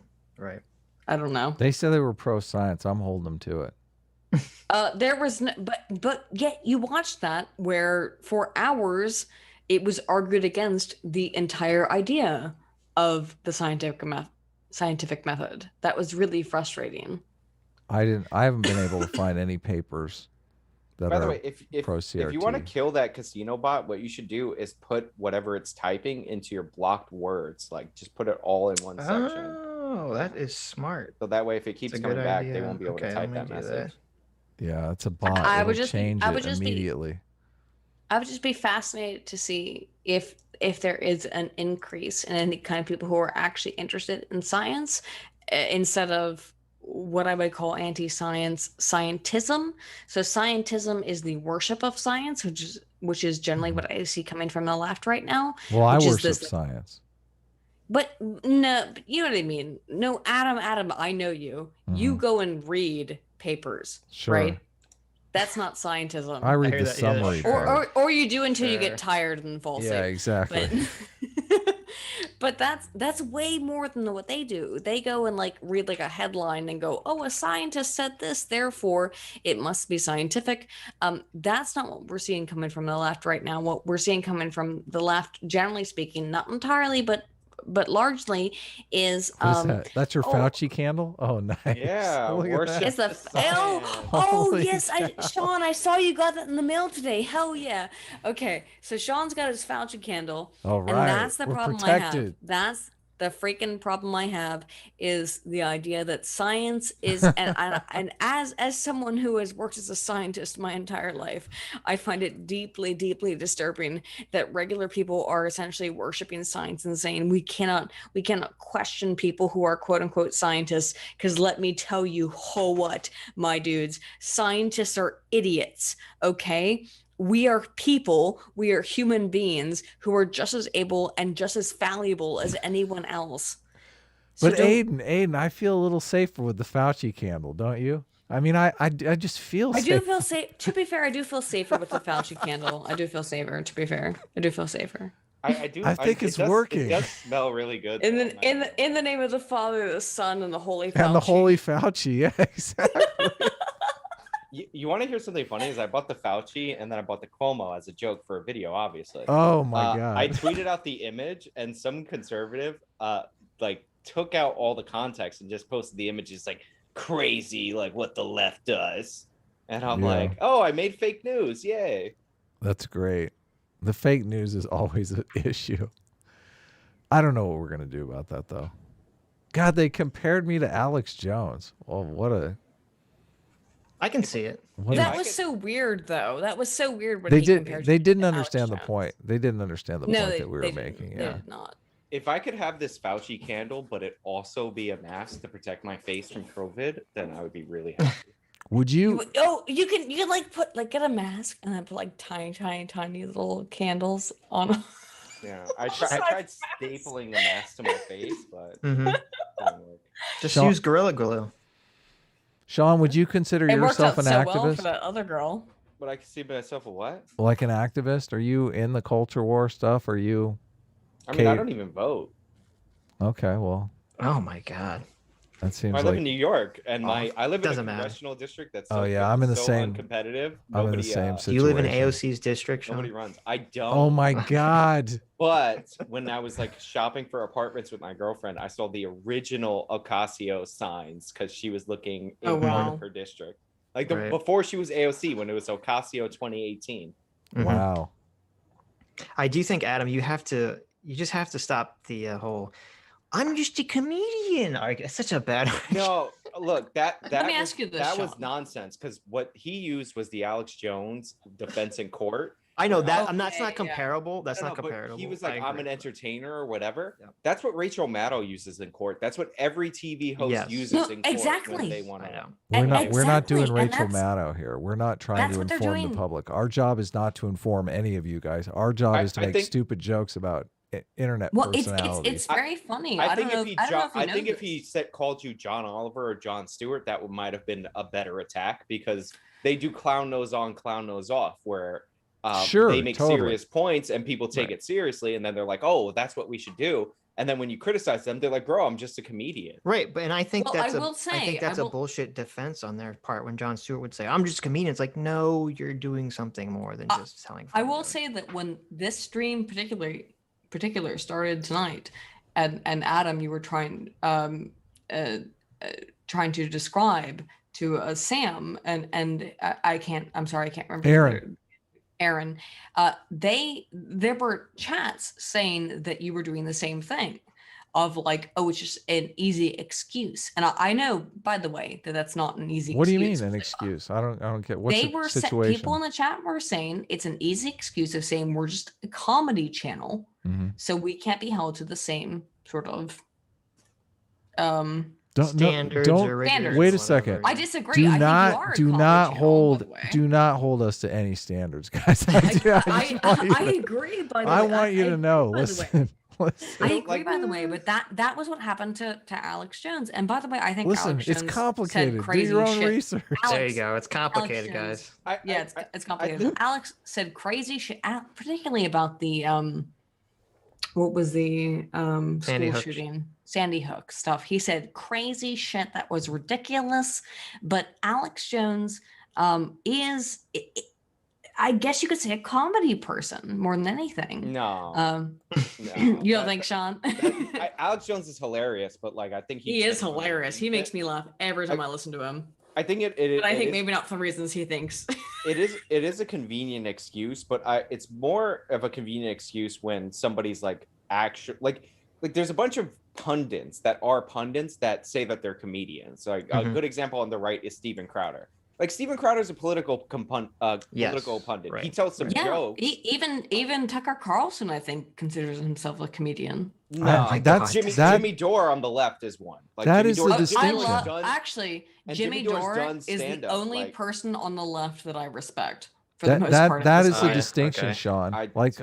I wouldn't call either of us political pundits, but I guess we are somewhat advocate. Like I am advocating for. Okay, wait. the I don't know if we abolishment call of ourselves negative stereotypes. political pundits, but we run a primarily political YouTube channel. That's why I'm saying I don't think it's correct to be like, oh, we're just telling jokes on the internet. But that's what I mean. Like that was the whole thing against Alex Jones, is that he was just making jokes, and that wasn't correct. But I don't want to get like lost on the point. The point is Sorry, like, go ahead. Fox News has a perspective, right? Mhm. And before, when they were like fair and balanced and all that, they would kind of lie about their perspective. And that's why a lot of people hated, and justifiably so, hated Fox News. Like, if you notice, all the Trump people hate CNN way more than they hate MSNBC. MSNBC. MSNBC is my most hated. But I'm just saying, in the majority, like MSNBC is just as liberal or progressive as CNN. Really? Listen to MSNBC is so much worse. But Aydin, MSNBC you're missing. admits that they're the counterbalance to Fox News, which is why more people hate CNN than they do, because CNN still pretends that they're like objective down the line reporting. Okay. Yeah, So, see, like, he's making an Trump, important point here. Like Yeah, people don't like the fact when you're trying to trick them. So yeah, I think gotcha. I think you should acknowledge that you have a perspective when that's brought up to you, because I'm sure that's a response to you saying that this is an activist like discipline, like critical race theory was the topic. Right. And yeah, that like academic disciplines typically work to minimize bias, but critical race theory literally works to do the opposite. And I think that's a distinction. You shouldn't get bogged down on like whether you're technically in politics or not. It's if you're open about your perspective or not in your coverage.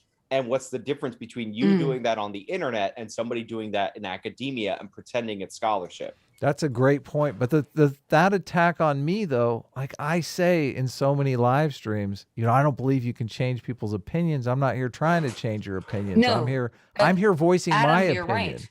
Right. No, But that's my Adam's position. completely right. Adam's completely right. You cannot change people's opinions. It is so difficult. Sitch, what are you saying?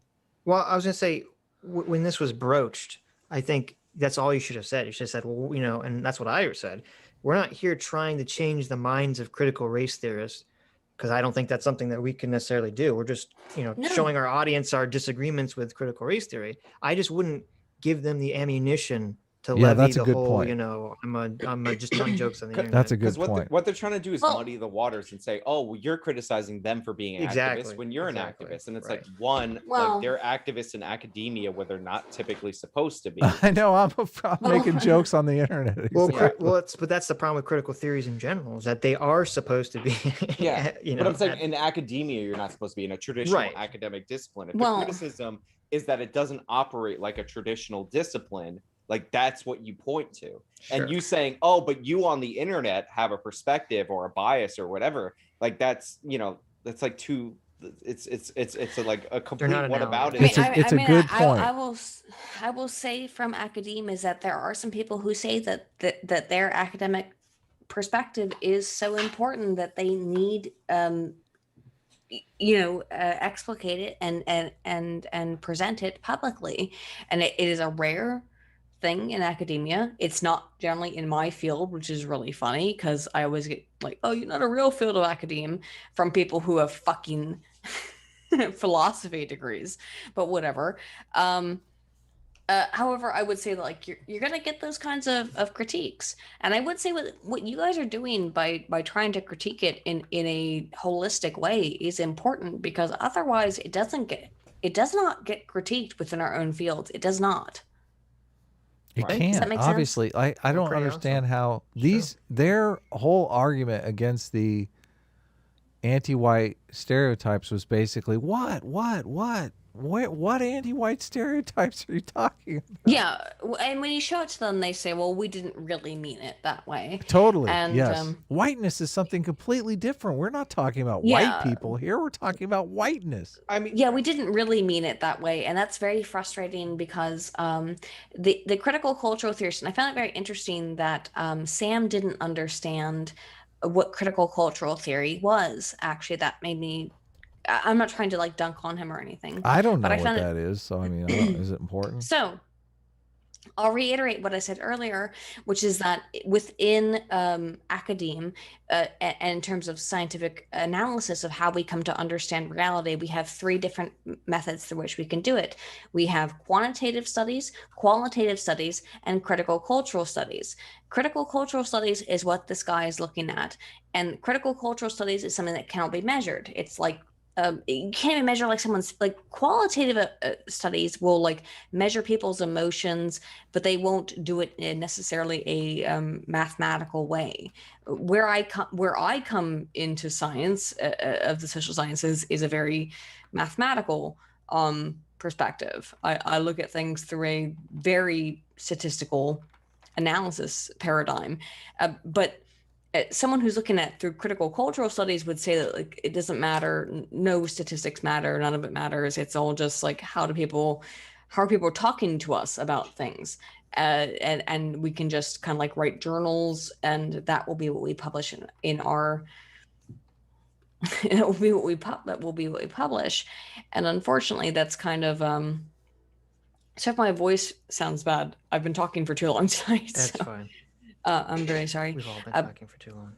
But that's where Sam was coming from, was from a critical cultural paradigm, and that's very different from a quantitative paradigm. And if I was very obnoxious in the chat the whole time, the whole thing I was trying to get him to answer, which he could not at the end, and this is not to try and like dunk on him post hoc, is that he at the end could not ever explicate how critical cultural racial theory had any quantitative, scientific, number-based data on anything that they were describing. Do you understand though how there's two paths here, Aydin? There is the path that it will become some sort of empirical field of study because it's already broken through like the quantitative and cultural zeitgeist. qualitative. Yeah.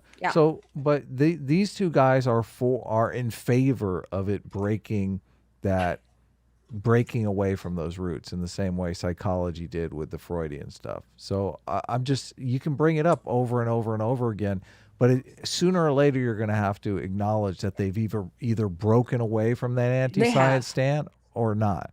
I mean, no, they have. They've broken off. They've decided that their particular brand of So if you're continually saying, oh, but the roots were anti-science, pretty soon you start sounding exactly like them when they're saying, racism can never be forgiven.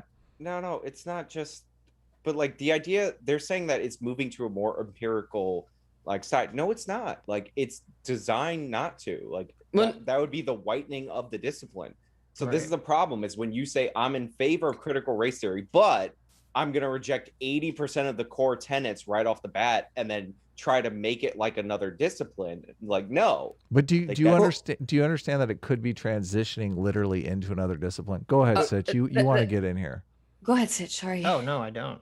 I thought. But you wanted to what? I would just move put on from this topic. Wants to read the super I would just chat. put my. Yes. I would just. I'm sorry. We're going to super chats, but this would be my final sort of.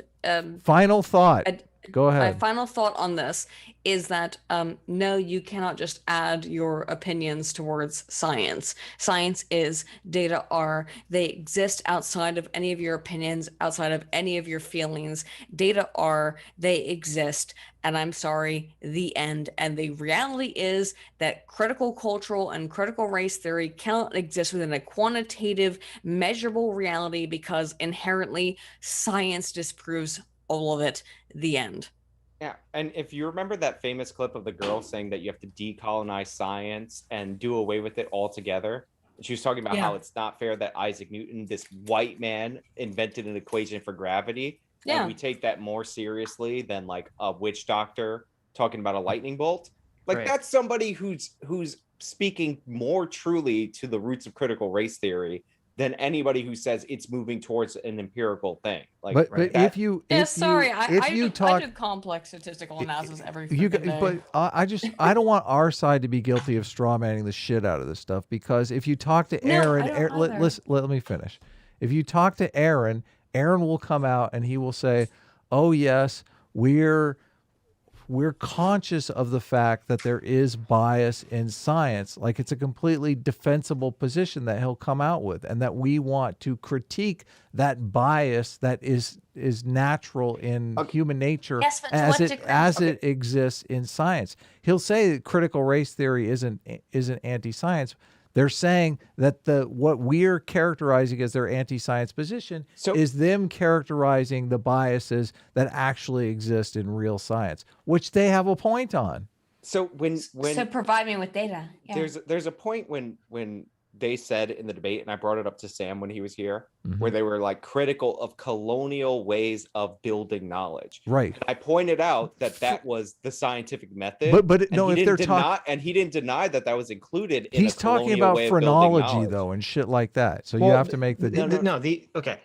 And I brought this up in the conversation, and neither of them had an actual answer for this. And I said, no one here, and I don't think anyone in the fucking world, has a problem if you say that the way that we produce knowledge in society is going to be biased based on whatever cultural bias or personal bias of the people involved. True. Yeah, of course. Everyone in the world agrees with this.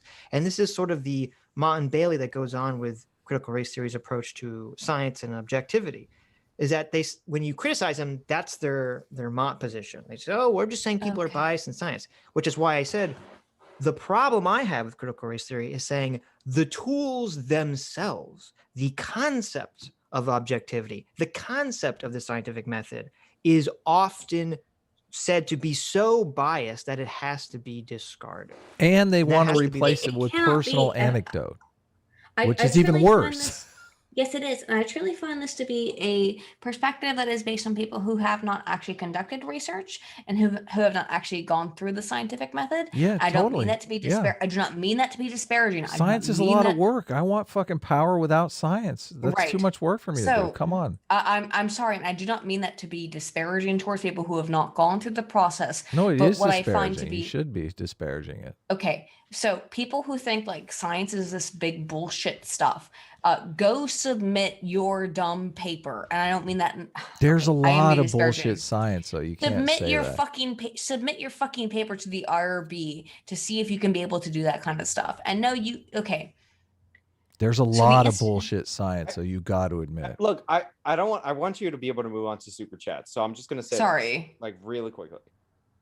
It is I really a hate component in normal academia to try to reduce bias as much as possible to produce repeatable results. In critical race Absolutely. theory, the opposite is the standard. You are supposed to incorporate your bias, incorporate your politics, Right. incorporate your agenda, not just in what you choose to talk about, what you choose to look into, but how you interpret the results. Right. They are not compatible. So saying it's moving towards this when it's designed to be the opposite and critical of that is not true. It's just not true. So, Sean, they just changed 80% of the stuff, and critical race theory saved. Well, can I just I'll put my last statement on science here, and then we'll go back. to the super chat. Sorry. thought. It's my final thought in terms of how science is conducted. So, in terms of how science is conducted at a real level, we and I all get the know feeling how that, like, science is conducted, though. No, Aiden. no, Why I do we don't. need this? No. Hang on. I don't really think Everyone people knows do. about it. Like, we're all empiricists Adam, here. just let her give her Everybody final knows how science works. Adam, Do you? Adam. Yes. Okay. So Oh if my I want to do so Adam, I want to do a study. I Uh-huh. want I want to understand what the psychological reaction will be if I poke you with a stick Mhm. for like 12 weeks. Right? So I want to understand what that would be like. What do I do? What do you think I do, Adam, if I want to study that? Well, you could do self-report. You could do brain scans. You could do but the whole But idea, how do I start that process? Do you understand? the scientific process. Well, isn't there some kind of I have to go to the institutional review board. the yes, and IRB. make sure that it's going to be, and they're going to turn you down That there is immediately. They're going to no- like, why that- are you poking yes. at him with a stick, you crazy? Okay. What are you? Chad is so bored with this conversation. I know. Okay, I'm sorry, I I'm know. sorry. He really I'm needs sorry, to I'm just. I sorry. know. It's Okay, so I'll we get all over it, know I'll what get over it. science is. Okay, Okay. let's move on. I don't know that. I don't know if people understand that. My only point is that yes. Okay. science is not conducted in like this weird kind of microcosm where there are no people involved. It does actually have a lot of involvement with ensuring that there is no harm towards human participants. Yeah. Unless we've gotten How many specific. SJWs are on that review board, Aiden? I don't know anymore. Probably I know all that of when them. I know what I know. Anyway, that when let's I got move to do on. Let's some move on. spicy studies. Okay, sorry. Jimmy DeThing for $5 says there's no such thing as white supremacist or racist outcomes. That means that the outcome alone is racist or white supremacist. Yeah, I agree with that. Daniel Chihote for $2 says, does the outcome of a law dictate its intention? No. Well, It does. critical race theory emphasizes impact over intent. It does. Yeah. Critical race theory says that, yes. Which is bad. And Which is they stupid. both disagreed with, even though it seems like that was the case they were making in the previous debate. So Yeah. Skulger Thane for $5 says, I challenge the guest to define the white and white supremacy. Oh, he could not. He could not. By the way, that would be a good question to ask people. hell yeah, it would be. Ask them what's the difference between a white supremacist nation and a white majority nation. Yes, that would be a good question. Oh, that is a Yeah, good it would question. be. Yeah, would be. Yeah. Underplayed Creations for $4.99 says Democrats and Republicans have different interests, except for foreign wars, aids to foreign countries, massive bailouts to big companies, and the NSA. I don't agree with that straw man, but I understand your position. You dirty populist. Jedi Bob 13 for $5 says my problem with CRT is it seems unfalsifiable. S class is a team. Yes, I wanted to ask him about that, but we never got to it. Yeah. There is no falsification in CRT. Yeah. It's all auto Well, how do you That is the falsify? issue. How do you falsify? I was hurt by this experience. Yeah. Right, exactly. Yeah, you can't. Right. Precisely. I You think- can't falsify something like that. Yeah. I think what they would say is that if you could look at the, economic statistics and there was no racial disparity, they would say that, that's the point. And it's like, okay, it's going to take a while to get there. Simon O'Leary for 20 Nazi dollars. Oh my God. Simon. Says different actions equal different outcomes. Different cultures equal different actions. Different cultures equal different outcomes, which equals systemic racism. Oh, no. Multiculturalism equals systemic racism. So ethnostates vis-a-vis ergo procto or critical race theory. I'd rather not. There you go. Ergo procto, we should all just admit, all of us should just admit to being terrible white people. I agree with that. I mean, Well, a lot of critical race theorists want reparations and then the I know. state. So He wanna said be that paid in the to leave, debate. so. They want their own separate but equal state. Sure. No, he said that in the Well, they said debate. reparations. I don't think they said separate statehood. or No, but the whatever. reparations Yeah, thing right, was right. very clear. Sure. The expert layman for $5 says critical race advocates remind me of Doombots. Independently, they present as Dr. Doom. When they encounter each other, only one will claim to be Dr. Doom. Oh, Okay, interesting. I like that. John Masters for $5 says systemic racism does not account for the endogenous characteristics of a group when evaluating their outcomes. Sure. Sure. Yeah, okay. Snubbirth 13 for $5 says prohibition and WOD were failures born of the attempt to solve actual war on drugs were failures born on the attempt to solve actual serious problems. Critical race theory solves what? Making whites listen? Question mark. Yeah, I think critical I race don't theory know. causes way more problems than it could ever pretend to solve. Agreed. Yeah. Well, we didn't even really get a clear, concise, what is this supposed to solve thing, but I guess they Well, want to solve the racial That's disparities. the whole goddamn issue, right? They Sure. can't define it. They cannot define what critical race theory is. If So we put all these negative stereotypes of whites out into the culture, magically everything will be so much better. When they have, oh God, look at the voting numbers. That's not going to end well. It's going to end terribly. they can't define what this stuff is. And by the way, I agree with the fact that you guys were like drop definitions because that always is terrible. I And have a definition. I'm curious what your guys is. It's CRT redefines Yeah. disparities in racial outcomes as racism and seeks to eliminate those disparities through public policies like affirmative action and reparations. So I don't even agree with it. You don't. So you No. don't agree. What is your No. what definition are you? What's your working definition for CRT? Do you have one? Yeah, it's the belief that our liberal structure of society and legal structure cannot create a society that is racially equal.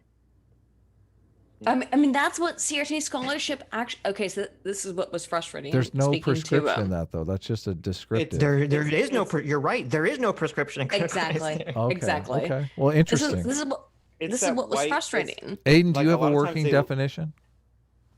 I can bring up what they define it as, Okay, I'm but just. because I wouldn't feel comfortable defining it. That's Well, the problem. when I go into these things, I try to define it the way, like a lot of times you go into these debates and you don't necessarily know how, they don't know how they would fucking define No, it. that's the issue. They don't know how to define it. And, Well, and I want to find that know. I very- want to what is going on here? Well, like, I want a clear, concrete definition. And I think some of them, these two, Aaron and Sam, denied this, but I do see other people redefining disparities in outcome as racism. They literally say, if there's a disparity in the outcome, that is the racism. I don't know, because Are you laughing, Sitch? I can't tell. It's defined as an opposition to like what are considered white middle class values. Mhm. Included in those are color blindness, and it seeks to achieve equity through the emphasis or hyper emphasis of race in all aspects of life. But the problem is like it's considered an analytical framework, so like it's all vague, like jargon in the definition. Mhm. It's not Right. useful. Right. Interesting. Well, there you go. But I do agree with Adam in terms of I don't think it's useful in these debate/conversations to just get hung up on definitions for. I mean, even though inevitably you will, because that's so much of the conversation. But The thing that bugs me is when people are arguing like, this is the way we should define this. I feel like it's just a fucking waste of time. It's like, okay, what the fuck? well, the problem is that because this particular issue is socially constructed, as they will tell you, by the way, it's a critical cultural theory. It means that, by the way, as people told you tonight, is that everyone defines it differently. And that means that everyone's definition of what critical race theory is will be different dependent on their own perception, because this is a subjective theory, not an objective theory. So there's no way you can understand this. And I could go ahead and start reading descriptions off to you, but it wouldn't matter what description I read from which source. It wouldn't matter if it's from the oldest source. They would say, no, that doesn't really count because that's not what we think. Yeah, that's why this is why it's how it pointless works. to argue definitions. Exactly. You basically have two things you could do. You could seek out their definition, which they'll tell you my personal definition, which means the whole conversation, whenever you bring up anything, they're going to say, well, that doesn't fall within my personal definition. Or you could go look up the original definition, and then they're going to say, they'll accept it in the beginning, but then they'll start nitpicking and saying, oh, well, it's evolved past then, et cetera, et cetera. So like, I would spend 5 minutes on definitions and then just power through, or just ask them to affirmatively state some things that they agree with, because how is this not a huge win though?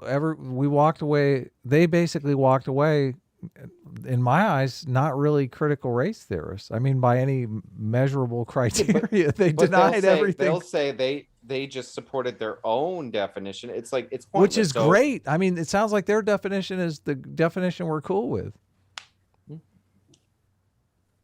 Right? I mean, if critical race theory was pro science and didn't forward anti-white stereotypes, we wouldn't even be having a conversation about critical race theory. I think I would still, no matter what, because again, like I'm a quantitative scientist, and when I see qualitative science come up, I am interested in it. And qualitative science, which is what critical race theory is at the best based on, is qualitative, and in general based on critical cultural. So there's no data, there's no nothing. Like there's nothing I can look at it and say, and in order to but in you- any you're- other but in if any other critical thing, race theory was quantitative science, we wouldn't be having this conversation. Well, I would be able to analyze it. I would be able to look into the data and describe what the Yes. fuck does this mean. Totally. I can't do that with quantity. I cannot do that with CRT scholarship because there's no data there. So I can only look at what the scholars say. Well, that's all I have is okay. what they Yeah. say. Let's move on. Yeah. Go ahead. Sorry. Go Or ahead. Sean, what are you going to say? I was gonna say read some super chats, Sitch. Thank Go you. ahead. Thank you, Sorry. Sean. Sorry. Gaming Ranger for 499 says mental facilities might stop drug addiction, not dealing. Most Chicago blacks become dealers for economic reasons, not because they are mentally ill. Yeah. Even Evan Tanner for $100. Thank you so much, Evan. Sorry we couldn't get to your super chat or the pricey super chats in the middle of our heated conversation. Why does so-called systemic racism result in both the overrepresentation of Asians in colleges and blacks in prison? Obviously, the answer has something to do with culture. Your guests are literally just saying that black culture is crap because of white people. Nice. Kind of, yeah. Yeah. They would argue that white culture doesn't value black culture appropriately. Right. Just to give him a steel man. Sure. But Yeah. that it somehow values some aspect of Asian culture. Well, Asians would be they would be Honorary assimilating, not whites. living their authentic racial selves and assimilating to white norms. Right. That's true. Or they're honorary whites, which I find very bizarre. They would, Yeah, but- they would be using because the whole whiteness as a property thing is that non-white people can gain the property of whiteness. So yeah, sure. Very weird. Ouch. King Dance Killer, aka Dingus McBingus, for $4.99 says, by their logic, since intent is impossible to measure, then over time as individuals become less racist, then that means these disparate outcomes are more class-based than anything because the plurality of the population is also becoming poorer. True. And I'm glad we got to actually bring that up, which I don't see how if they're really if it's the economic disparities that they're seeking to remedy, why we have to do that in the context of a bunch of racially charged policies. It doesn't seem like it's going to help solve the economic disparities or make the culture not hate each other even more. So Yeah, that is an issue. Paradox Engine for $22. Thank you very much, Paradox. Ooh, whoa. Says outcomes over intent. These guys are consequentialist, which means they lie to you for the cause. Like they lie, they aren't saying disparate outcomes are racist. They saying that, and Adam almost caught them in the act. CRT is just a tool for finding problems. Would be correct if worded CRT is a tool for just finding problems. No, Stemming- I think they did say that, by the way. Go ahead. Right. Stemming from critical theory, whose main purpose is just constant negative criticism until communism is achieved. Critical race theory can do nothing else. Guys, we don't reject liberalism. We just like this one specific kind of liberalism, Marxian liberalism. I know. What a joke. Consequentialist will always lie. Well, I don't think it's good to call our interlocutors liars. Paradox. Sure. I will say searching for grievances is a part of it. Like that's Hell what yeah. storytelling is. Yes. That's the Yeah. bread and butter That's of the it. whole. Are you That's it. It's kidding? the whole shebang. Yeah. But I've been curious to ask them if they are identify as consequentialist. I imagine they would not agree to that. But that's the other thing. Probably They'll say they're not for equality of outcome, but all these unequal outcomes are indicative of a problem. Right. Exactly. They are exactly. for equality of outcome, definitely. Yeah, in the long run, they are. But they will say maybe they're not. But in the end, if let's be real, that's their issue, right? Mhm. Is that the fact that Black people, generally speaking, don't have the same outcomes as white people or Asian people do. Right. And that's their issue. And I understand why that's a problem for them because it is disconcerting. Okay, I get it.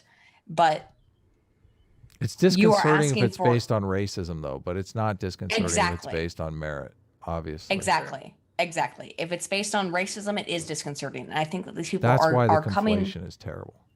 Sorry, Yes, they're I keep coming. interrupting. Go ahead. No, Adam, you're completely right. It's that they're coming to that outcome, believing that the reason why this disparity exists is based on racism and not on some other potential factor that exists. So they're saying it is racism, and it's the only thing it can be, and so that's why this disparity exists, and it's upsetting to see these big disparities exist. Definitely. But they exist nonetheless. Dr. Diddler for $3 says, if everyone and their mother has misinterpreted what critical race theory is there not some inherent flaw in the amorphous idea of critical race theory? How can something so obvious and brilliant also have wildly different ideas and interpretations of what it is unless it is amorphous? True. The Republicans are spearing it. Yeah, it just thank you, Sean. It's just the Republicans who are making critical race theory look dumb. Yes. Paradox for another $3 says, racist consequences matter when it's laws CRT cares about, but when CRT is racist to white people, suddenly it's just poorly worded guys, and consequences don't matter. Boys, I love you, but you're doing a terrible job pushing back against those snakes. Paradox was not happy, but then is happy because he says, finally, Sitch is pushing back on the Marxist shit. Good job, even if it's 2 hours in. Look at those motherfuckers twisting and turning. Liars, there is no white culture now when it's suitable, but 20 minutes ago they were arguing that natural hair is white culture. I would say, no offense towards the people you were debating with, but they did constantly change their goalposts. Sure. Constantly within every 5 minutes. It was very frustrating. I think it was frustrating for the chat as well. Well, I think in these conversations, first of all, you don't want to enter these conversations sort of like Fosh did it when we did on his channel. No, just be like, "Fuck you," and I don't want to start the conversation and be like, "You're dirty, lying, commie scum." obviously you have to tease. Yeah, you have to. I'm not saying you're saying this, Aydin, but I'm just talking about in general. I thought it was a fascinating conversation. I really appreciated it. I did too. And I think you sort of have to tease out a lot of things in these conversations to just really see where people's, thoughts are. Because, I'm defensive, Adam's offensive, Sam and Aaron, we're all going to be defensive because we're all trying to, win some sort of debate or something. So I think it's effective just to point out when something has changed. So when I was discussing with Riley and Destiny, Riley brought up that traffic study, the same one, 100 million stops analyzed, and said that the disparity was clearly indicative of racism. Now, I knew that they didn't collect the driver data from that, so there was no way you could determine whether or not there was a different makeup of drivers at night as compared to the day that could explain the disparity. So I brought that up, and then all of a sudden we went from this disparity is racism to, well, maybe couldn't you see that maybe a little bit? And I just pointed that out, that we had moved from here all the way here. I think that's effective to do, at least when you see it, not all the time. Don't jump down everybody's throat, but on important points, it's important to point it out. No, I don't have that knowledge. Sorry, I don't have that knowledge. You have a lot of the stats and shit memorized. I'm like a big picture guy all the way, Sean. I was just using big picture guy. I'm like a big picture. I would say Adam's always trying to learn stuff. Let's let Sean finish. Go ahead. I was using that specific example to show, when you see somebody move, what they're saying. I was just using an example to illustrate that. But I agree. agree. It could be for anything. I agree. We should call out an important. If we didn't do it, then that's our mistake. We should call out when there's goalposts moving if it's not apparent to people. It's called social judgment theory, though, and social judgment theory, which is the persuasion theory, which says that everybody has a latitude of acceptance, rejection, and non-committal, right? So, and this is something that everybody should learn. I would say when you engage in debates, which is why I don't do them, is that even if you move someone towards their latitude of non-committal, it means that they'll just go back to whatever their original position was, which is, I think, when you engage in these kinds of debates with people who are on the far left, they're going to just go back to their latitude of non-committal. Well, that literally, I don't know if you saw, that literally happened in this conversation. Yeah. Where it seemed like we got some position to be moved by Sam when I was talking to him, but then you brought up a very similar point, and he just kind of had the exact same position that he started. Snapped right back to it. That's what I mean, though. Okay, but that's.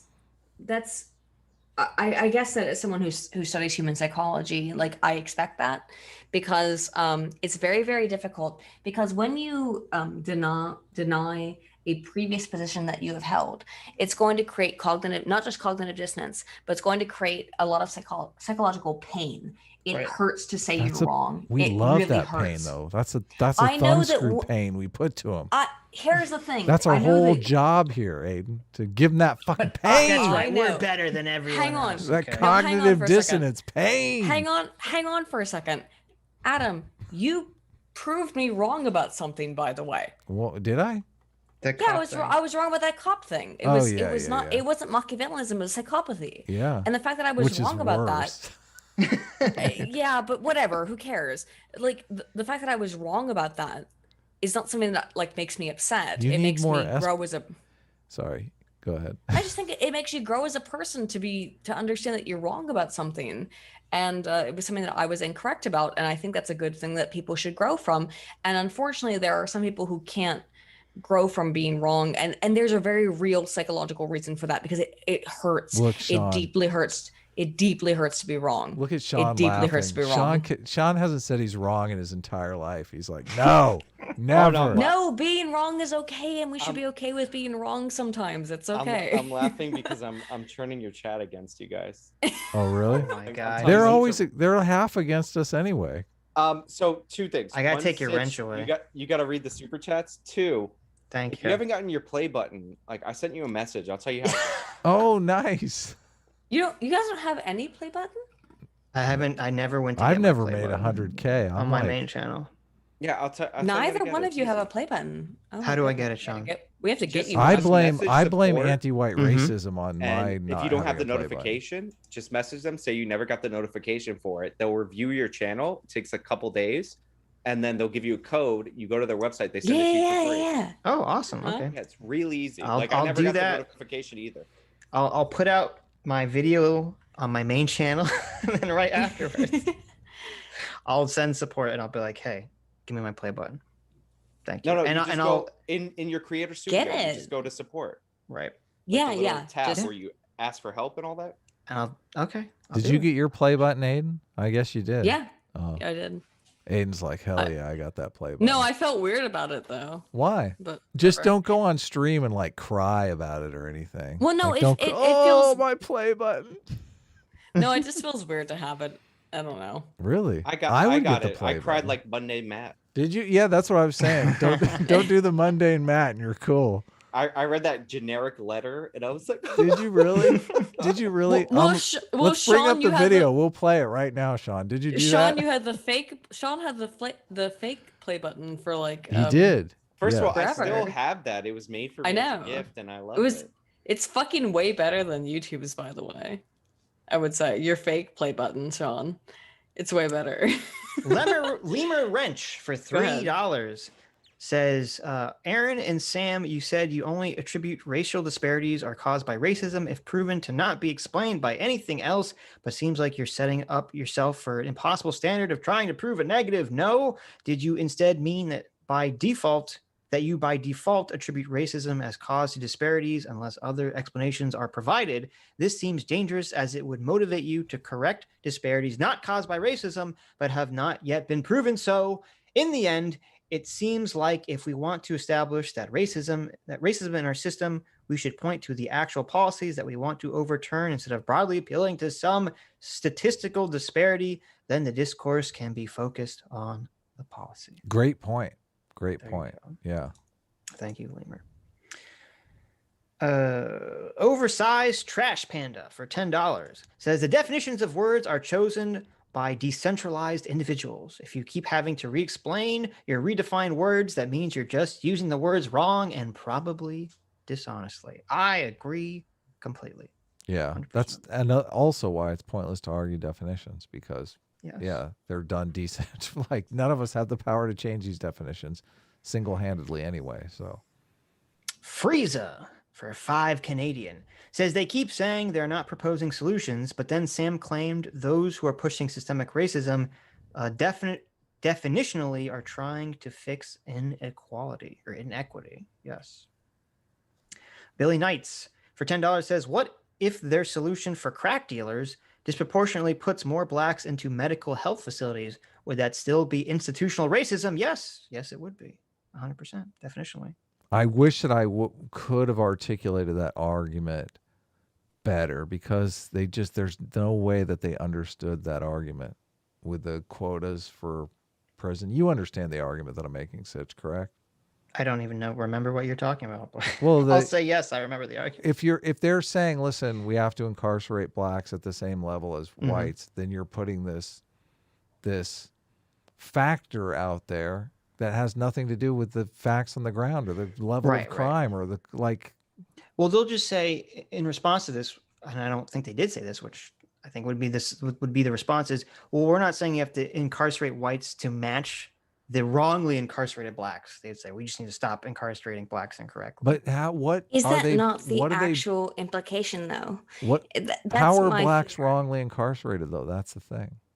Well, that's the whole argument about the crack powder, crack versus powder, cocaine. That's sort of not racially biased. That's not enough. They'll say that because of redlining, black people are disproportionately poor, therefore they commit more crimes. Right. Even though I can't draw a line from redlining why poverty would cause rape. Exactly. Let's be real. Redlining was an issue, but redlining was an issue because they were sectioning off areas of the black community that they were saying they just weren't going to police, and so these are areas wherein drugs and crime and gang violence were allowed to essentially flourish for years because of redlining. And these are people who, and that's why when you ask and you poll black people whether or not they would like police intervention in their communities, they say generally, yes, we would like more police intervention because these people are essentially beholden to these gangs. Right. You know what's really powerful about redlining? Mm-hmm. Somehow during the redlining period, this is how effective of a racist policy it was. Black people came out of poverty in record numbers, and their home ownership rates grew almost identically as whites. God, those racists suck. It's really bad. I know it's weird during how racist redlining that happened. at being racist. Redlining. Look up when redlining was happening, 1936 to 1968. Go to the Urban Institute and look up historical black homeowner or historical home ownership by race, and you'll see the line show up. I put the chart in my video.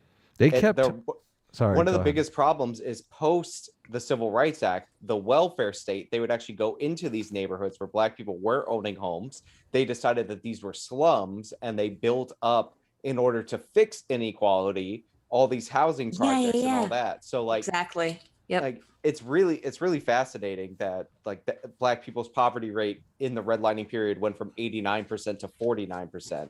Nobody talks about it. But the effects afterwards, terrible. Well, exactly. We have to look at the okay. It's really fun. Yeah. Well, I mean, and this is, I've noticed that happens a lot.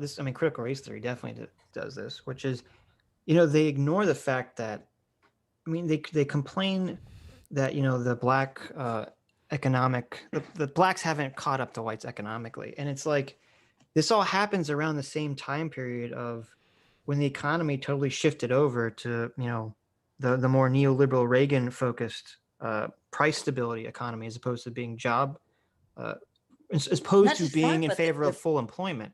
And there's these huge economic policies that completely shifted the way the country was. And yet that's kind of ignored, and instead it becomes about race as opposed to these economic policies. And it's not just that. It's not just that, but it's the type of job. Neoliberals, yes. It's the type of job that was what was being promoted as the desirable job, which went from having a moderate level of income, a median level income, into having a college degree, which even 30 years ago was not, by the way, valued the way that people kind of perceive that it was. Right. But it became into you have to have a college degree to be able to earn the same median level income that was the median level income just 25 years earlier. I have a 15-minute video debunking one of those like major charts. Literally one chart. I spent 15 minutes on it. I watched that video about the neoliberals. Most of the systemic racism policies were New Deal policies that all these lefties are in favor of. And the reasons why those policies had a lot of disproportionate impacts is because for the Democrats to remain power, they basically had to give the Dixiecrats autonomy in the South to do whatever they want. So they ran like little mini statewide authoritarian tyrannies. And like all these lefties don't want to get rid of any of the Roosevelt policies. When they talk about redlining, they're talking about the Federal Housing Authority. When they talk about like any of these programs, they're usually tied to something related to the New Deal. But like it's Ronald Reagan, sure. Like neoliberals took over. Everybody's a neoliberal, guys. Well, there definitely was under Reagan. I mean, because you had rampant inflation started spiking in the 70s. Inflation was in the 70s. Right. Yeah, exactly. You know, in the 70s because of the gas thing. But beyond that, it was because of there was too much, labor had too much power, and labor was driving up the cost of everything. So there was a reestablishment away from that in the late 70s and early 80s into the Fed caring about price stability more than caring about full employment. And that definitely did create a lot of the neoliberal economic policies that the neoliberals.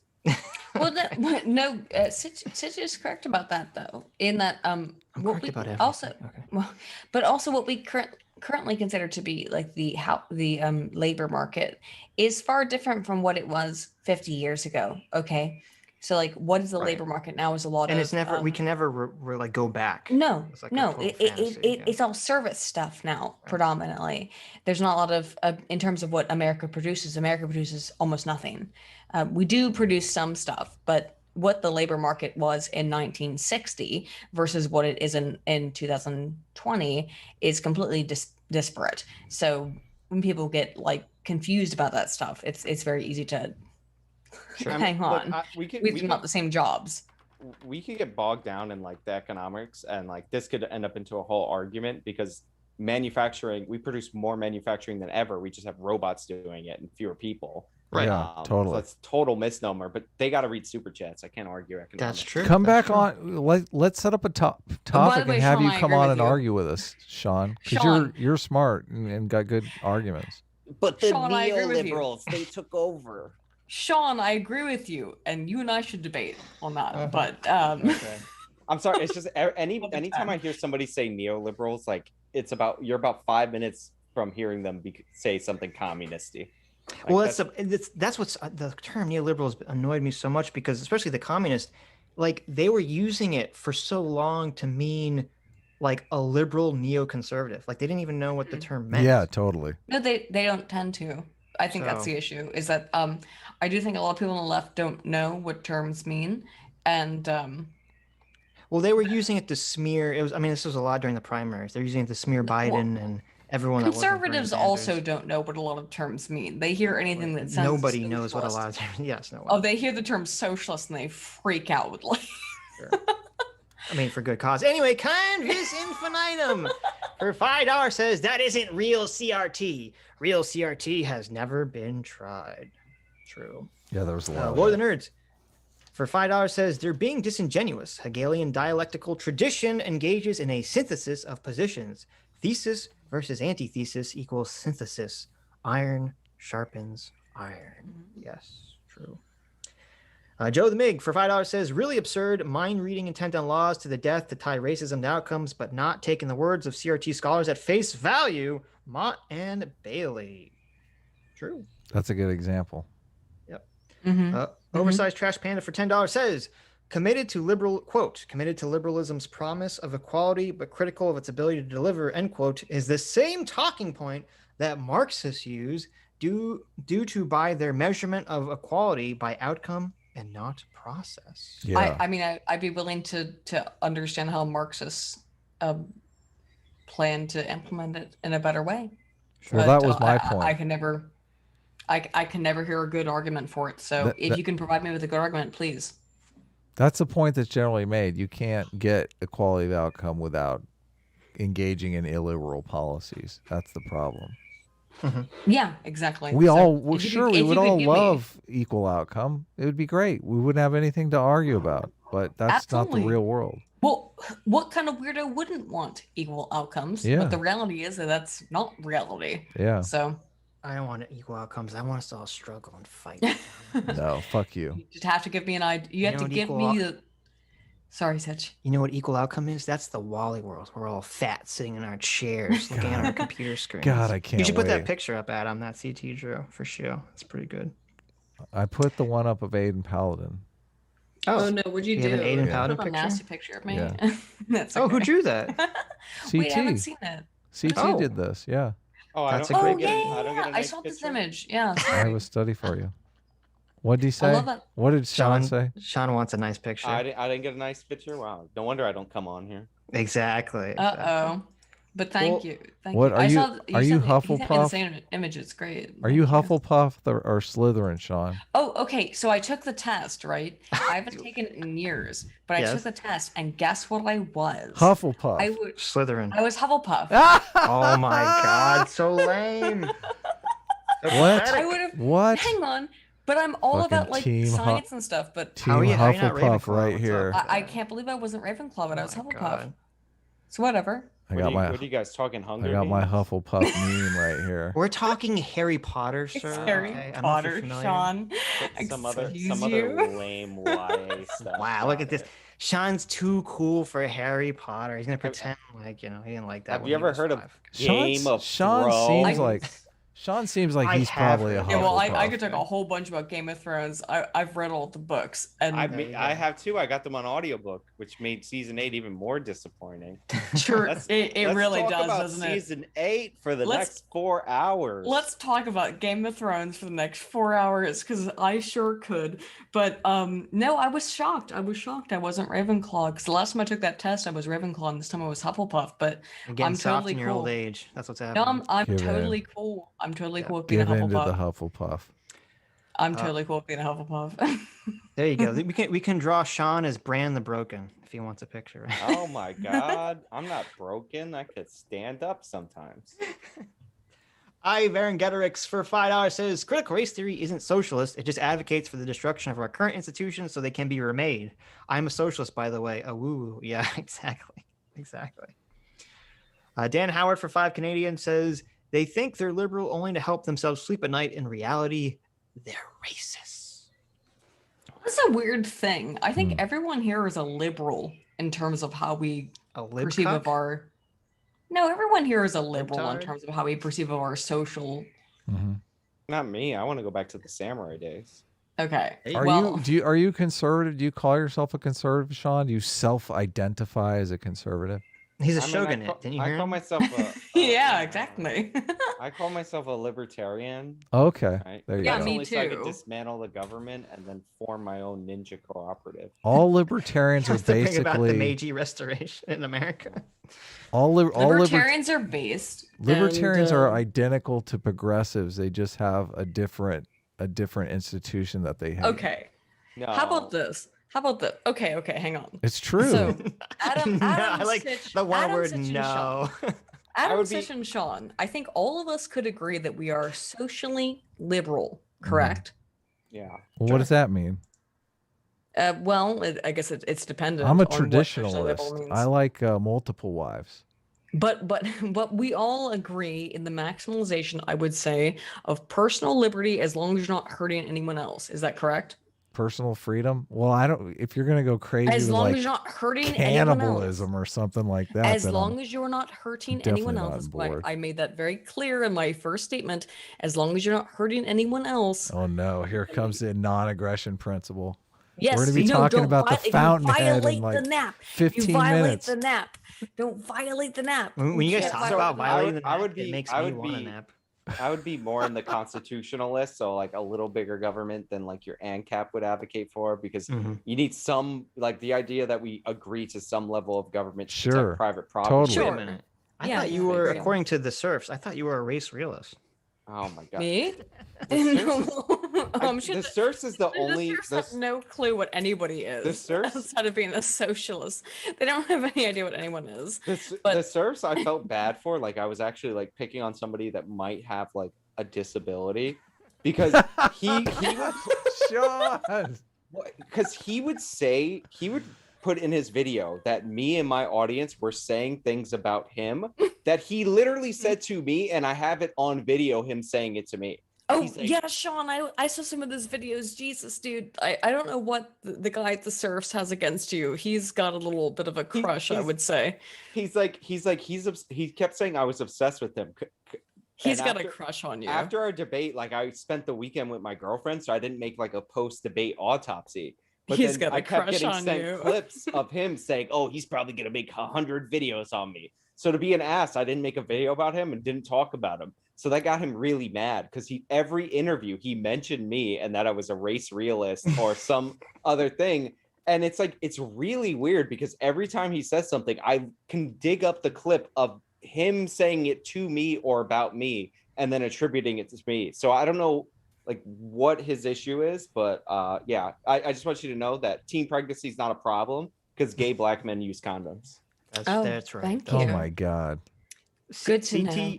CT said that she'll draw a picture of you, Sean, because you're bullying me into getting the play button. So there you go. Oh, thank you. We have, I think, who did this picture of the butter anvil? I don't know.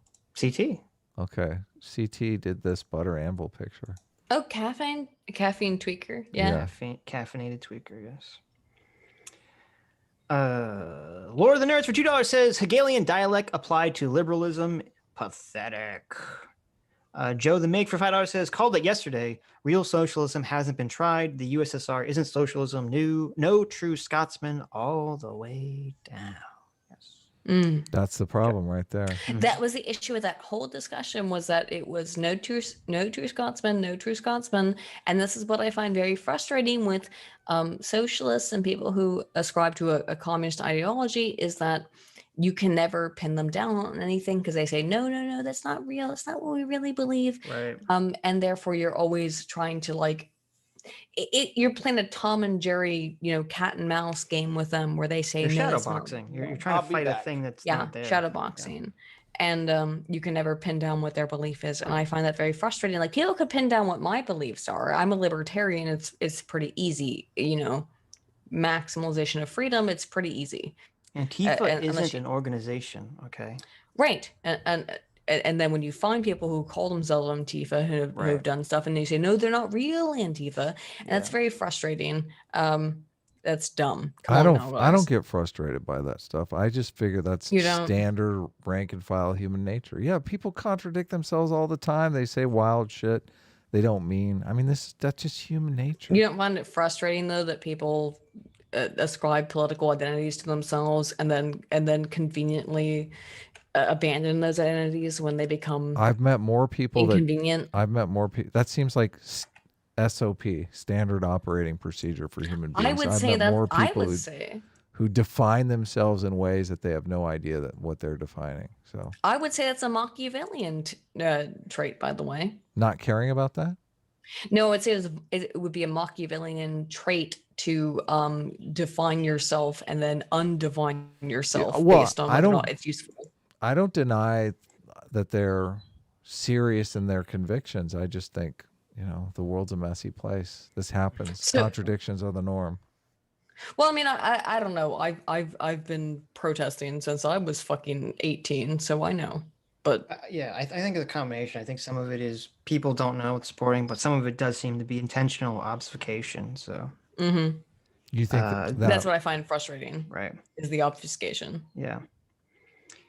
Joshua Cornelius for $5 says, seems as if CRT is all about redefining language in whatever way that helps to obtain persecutorial authority and raw power. Yes, I would agree. CRT is all about linguistics. It is even though as I asked earlier, towards your guests, towards Sam and other people is that they could not define CRT in any kind of quantitative capacity, and that was my issue, correct? And I think everyone knows that was my issue, is that there was no, they could not define CRT in a quantitative ability, and that was an issue for me. Well, they did though. What are you talking about? They did. They obviously they can't. Data? We both have to accept that defining CRT is, there's a lot of people in the CRT community that disagree on the definition of what CRT is. I mean, that's true. Yes, but that inherently makes it a difficult. If you want then to go take this idea and apply it towards schools, which is already being applied towards schools, it's already being applied on schools. Every single community has a wide range of ideas in that community, and the people who are against that community are going to want to pick the most outrageous ideas and say that's the whole community. That's standard. That's politics. That's Sitch and Adams law. Well, no, I do agree with that. So, but however, I don't want to be guilty of us doing that. Like, well, I don't think we are doing let that. Me explicate. Let me explicate. In that, I have an issue when we're trying to apply an idea at a generally speaking, large, longitudinal and massive level towards young children, and I have an issue when we're taking these ideas that are like things that people said he didn't want to critical race theory taught in schools at all. That's Sam's position. And I agree with him, and I completely agree with him. However, that is how it is being done. So we should get someone to argue against that is in favor of getting critical race theory in schools. That's why I said we need to get like Dr. Karen Slater on the talk to like. No, yes, Sam, there you go. And exactly. Sam also as that's what I'm saying, and to talk to Sam and Aaron at the same time, because I'd be very curious to see how the people who kind of put a nicer face on critical race theory interact with the people who don't. Yes. Don't. I was completely in favor of what Sam was talking about, of saying that it was a way through which to understand reality, it was a way through which to frame reality, and not a way through which to teach 13-year-olds. And I think that what he was talking about was absolutely understandable and a good way through which to frame critical race theory. However, that's not how it's being taught. It is being taught to 12 and 13-year-olds up through 18. And it is being taught, and they're teaching the negative white stereotypes, which he is incapable of seeing. And I think if he could actually see that, he would be against it, because he's come out and said, I'm not for these negative white stereotypes. That's what I'm saying, though. But in your conversation with him, you revealed that someone who otherwise would be on board with CRT actually has the issues in the way in which it's being implemented. And I think that is a very important thing, which is why I'm glad you guys had this conversation, and why I appreciate why you guys have these kinds of conversations, because it is important to have someone who otherwise is a proponent of CRT to come in and say, hang on, no, that's not the way we want this to be implemented, because it is important. Because I think you don't want all those people taken out of CRT, then you have actually no sway over the whole organization. No, I think CRT, as a scientist, I hate saying that. As a social scientist, which is like the dumbest thing you can possibly. That's not science. That's a social scientist, which is the dumbest thing you can possibly. I do not agree with a lot of the things that is implemented under CRT. Listen, though. However, if you're going to come into it the way that Sam came into it with, and say like, no, we shouldn't be just like forcing this into children. I think that is the right way to go into it, and to say like, this is a thing that you can adopt or adapt if you want, but you should not force children into this. And I do believe that that's the right way to adapt this kind of perspective. Listen, if I'm wrong, tell me if you disagree. Sam is going to be at the critical race theory meeting, okay, and they're going to be talking about where are we at on white stereotypes. They're going to be like, I hate white people. We need to really force these anti-white stereotypes into CRT. They're going to do that. We need to get it, and Sam's going to be sitting there going, oh my God, this is exactly what they were talking about in the debate. My eyes have been opened. I see the truth now. Hallelujah. I know. We want Sam. We want Sam to be able to raise his hand and say, listen, maybe we lay off the anti-white stereotypes. What do you guys think, right? Otherwise, there's no one in that room. Guys, No, but exactly. It's past my bedtime. I normally go to bed. That's at okay, 6:30 Sean. Thanks for PM. sticking Sorry, around. Sean. Thanks for I'm gonna go coming in. sleep now. Well, wait a minute. Before you go to sleep, Sean, you have to see someone drew a picture for you in like 10 seconds. What? wow. Oh I my sent God. it to Adam. Let's so you can bring it post up. Oh, it looks Canvas infinitum. He felt bad that you Oh didn't have my a picture, God. so It's he the just it busted looks one out. exactly like him. Spitting image. It Dude, is. show it. Show it. This is crazy. You should make this your avatar. Wait, where is it? Where do I see it? It's we gonna go. take like 15 seconds to pop up on the I will. live stream. I don't know if I he will ha- say I don't know that if he has the live Sean- stream up, so I do. I'm in the chat. okay, here we go. There we Sean, I've go. been trying to talk to you for like a year. Oh, I'm Not like really. the worst person. As long as you don't want to schedule anything more than a week out, then No, I don't do live streams. So it doesn't matter. But like, I'm really happy to have talked to you. But I come on do your live stream. I still haven't seen it in the chat. Maybe it's because I have it paused. Is someone getting attacked by seagulls? What was? Yeah, did I was- just hear? I noticed that. Oh, it's cute as hell though. Seagull's on the attack. It's there. cute. There you go. Canvas infinitum, Sean. You guys send me that image so I could download. I it. will. Here, I'll see send it it. to We'll you do right that. Yeah. Take care, man. Well, Thanks for coming Thanks on. for coming on, Sean. Enjoy your Thanks, Sean. nap nice to talk time. to you Your finally. All right, I gotta go to bed. I'm tired. Bye, guys. Go say goodnight. Really Bye. nice talking Go to have a you. sleepy. Have a safe trip, everybody. Don't let the neoliberals Good get night. you. The neoliberals. Don't get the neoliberals get you. Okay. Anyway, Joshua Cornelius. No, I read the one. Oversized Trash Panda for $10 says paradox of tolerance is not about suppressing speech that harms. It's about suppressing speech that suppresses other speech. This guy is conflating the paradox of tolerance and repressive tolerance. Very There interesting. you go. Yeah, that's an Very interesting take. interesting. That is interesting. Because I didn't Doc- catch that at all. I didn't Yeah. catch that either. Dr. Diddler for $5 says, all right, well, I find hate speech laws as hateful to liberals. Hopefully they enjoy the Gulag Boys because you'll never prove I'm not hurt. You know, it's hilarious. That's actually a really good point because one of the first, these people always complain about like that we want hate speech laws. One of the first implemented hate speech laws in the country I don't want any hate speech laws. was a anti-war person calling people fascists. What? Really? was labeled Oh, I'm as sure hate they wouldn't be for that hate speech law. Right. Yeah, it's really funny. It's No, you wouldn't want that at all. No, because no. now you can call everyone a fascist because they Mhm. did something stupid on 4chan. That should. right. They need to find a way to work that into defamation law, though, because that's the key to cancel culture, right there. They use some nebulous term that's like, oh, it's just Well, my I think- opinion. You're a fascist. Well, that would actually be really interesting if someone gets canceled for supposedly being racist and they successfully sue, like a big name that was promoting this for defamation. It's not going to happen. It could happen. It could, You just yeah. have to Well- find the right court, the right jurisdiction. Maybe. Well, what jurisdiction? I will speak as someone from West Virginia. It's not going to happen in West Florida. Virginia. So Maybe. We'll maybe see. Florida. Let's Maybe Florida. We'll shop- see if it happens. Hold on, in where's Florida. Shop it around. Where's George O'Keefe? Where's James O'Keefe? Because he's got some good judges on. He's good at shopping for Maybe court, if you got a ton of money, you'll win any lawsuit. But for court venues. the problem is that He does have Dude, a ton like- of money. That's the well, thing.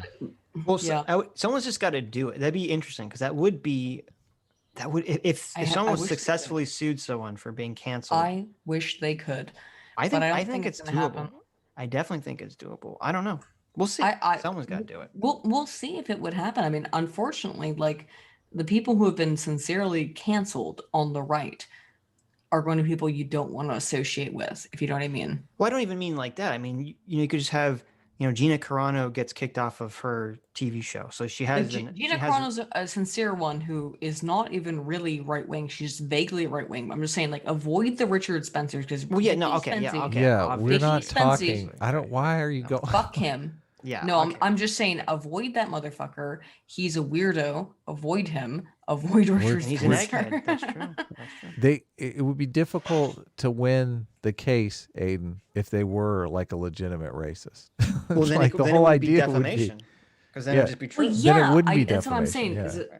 I would be worried. Okay. No so- attorney is going to take the Richard Spencer "I'm not a racist" defamation case. Okay, it makes logically no sense. So the actual stumbling block in this would be because the person would just say, "Well, it's just my opinion that they're racist." Correct. You have to prove that they know that they're But telling it's some kind of falsehood. hang on though, if they're engaging in defamation though, they would have to prove that they think they are racist. They would have to prove the evidence that they think they are racist, and then they would have to prove the evidence through why they went through with. Well, no, they'd have to prove that the person knows they're not racist and is lying about it. Which would be very difficult to prove. If the person is trying to destroy another person's livelihood by saying that person is racist, which I mean, yeah, but I think it's happened to me like 3 times. So like, right, I know, I understand. But if someone believes that you're sincerely racist, then they can go out there to some extent. I mean, obviously, there's some torturous interference here that happens. Yeah, but I'm saying in terms of defamation, if the person does think you're legitimately racist, then they can go out and defame you and say that you're racist because they're not lying about it. Yeah, they'll do that. I mean, but the problem with Dickie. Okay, by the way, go after Dickie Spency. I don't know who that is. Yeah, Richard Spencer. Oh, Dickie. Okay, gotcha. Dickie Spency. Gotcha. I'm just saying he's kind of a dick. Sure. As his name implies.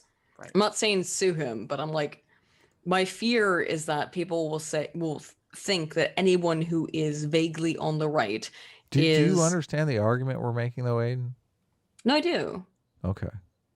The person has to be squeaky clean. Like that's the whole point of doing it.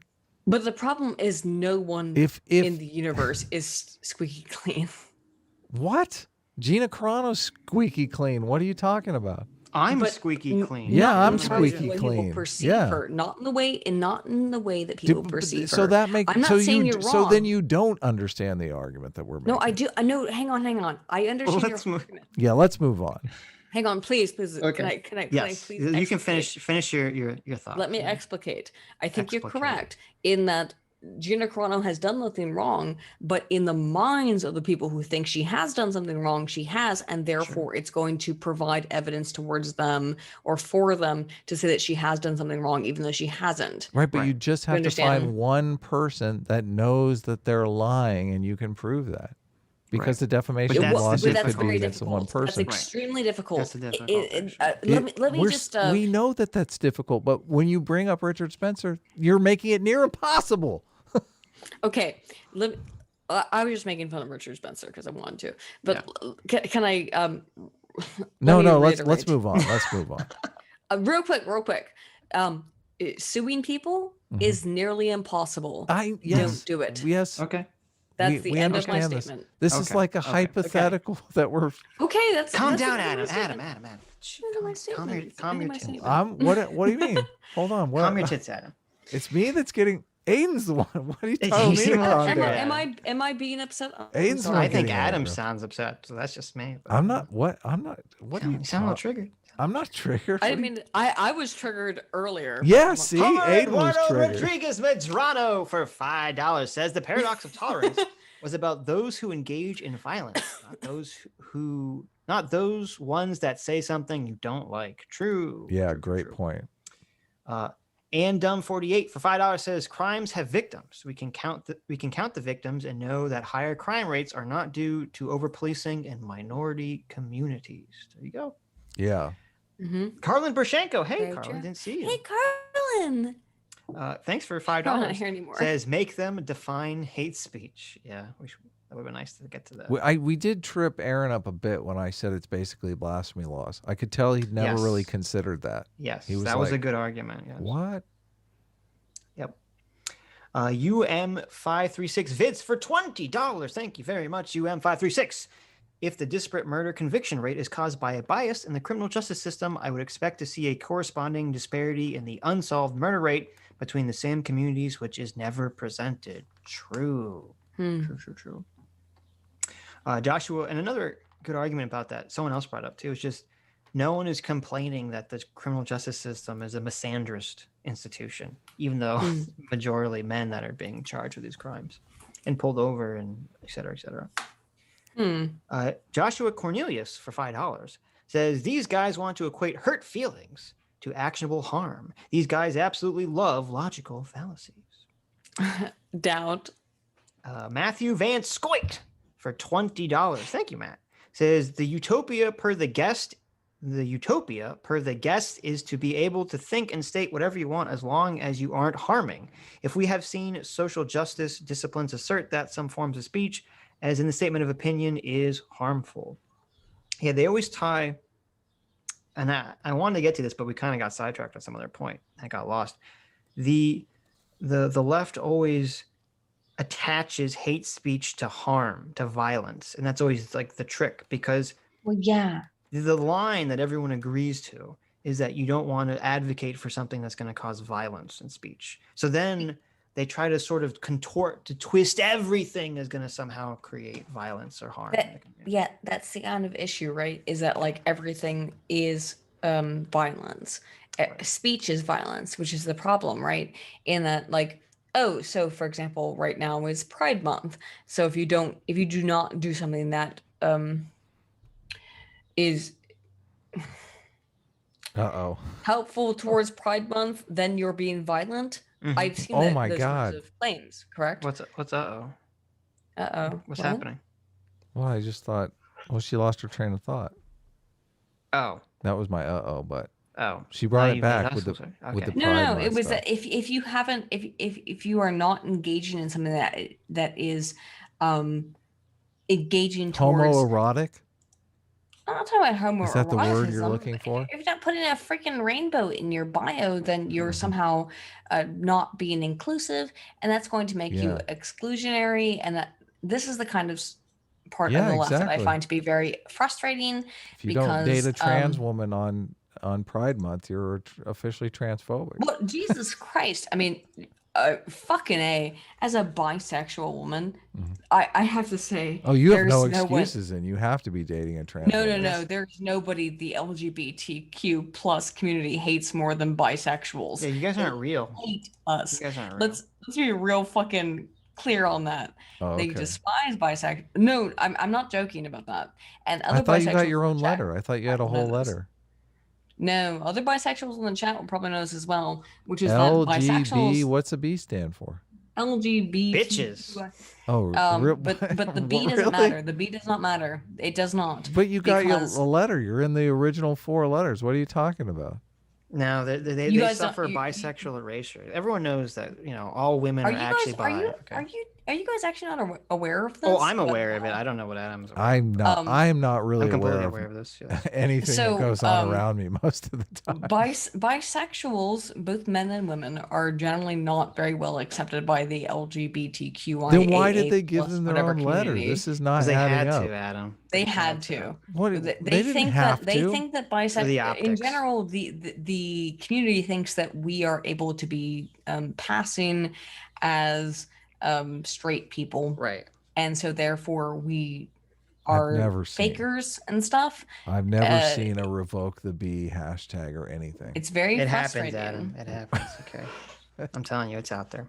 I also sent you a bunch of other pictures. Okay, let's bring those. I don't really care, but because I don't care because I don't care about this kind of stuff. But I do find it very weird that the people who will spend their entire lives giving a fuck about different kind of sexuality representation, and then they will get so upset about the existence of bisexual people because bisexual people can quote unquote choose, right? And the idea is that bisexual people, for whatever reason, can choose. Well, it's as you said, they're jealous because they're like, bisexual people can I didn't say they were pass jealous. I never said they were jealous. Well, I'm saying they're jealous. Yeah, they are jealous. It's because, as you said, they're pro-choice. Because the perception is, they can pass for being straight in most environments. Therefore, they're not suffering the real oppression that I'm suffering. Yes, that is the contention, is that we can pass as straight because we can have partners of the same sex or the opposite sex. Doesn't matter. And I would say, I have seen some of the most, in the course of my life, some of the most horrifying messages from the LGBTQ community, LGBTQ community about like how bisexuals need to be like fucking removed and stuff like that, like really nasty crap. And that doesn't get brought up at all. And by the way, I don't really care, but it's funny to me how the bisexuals continually get shit on.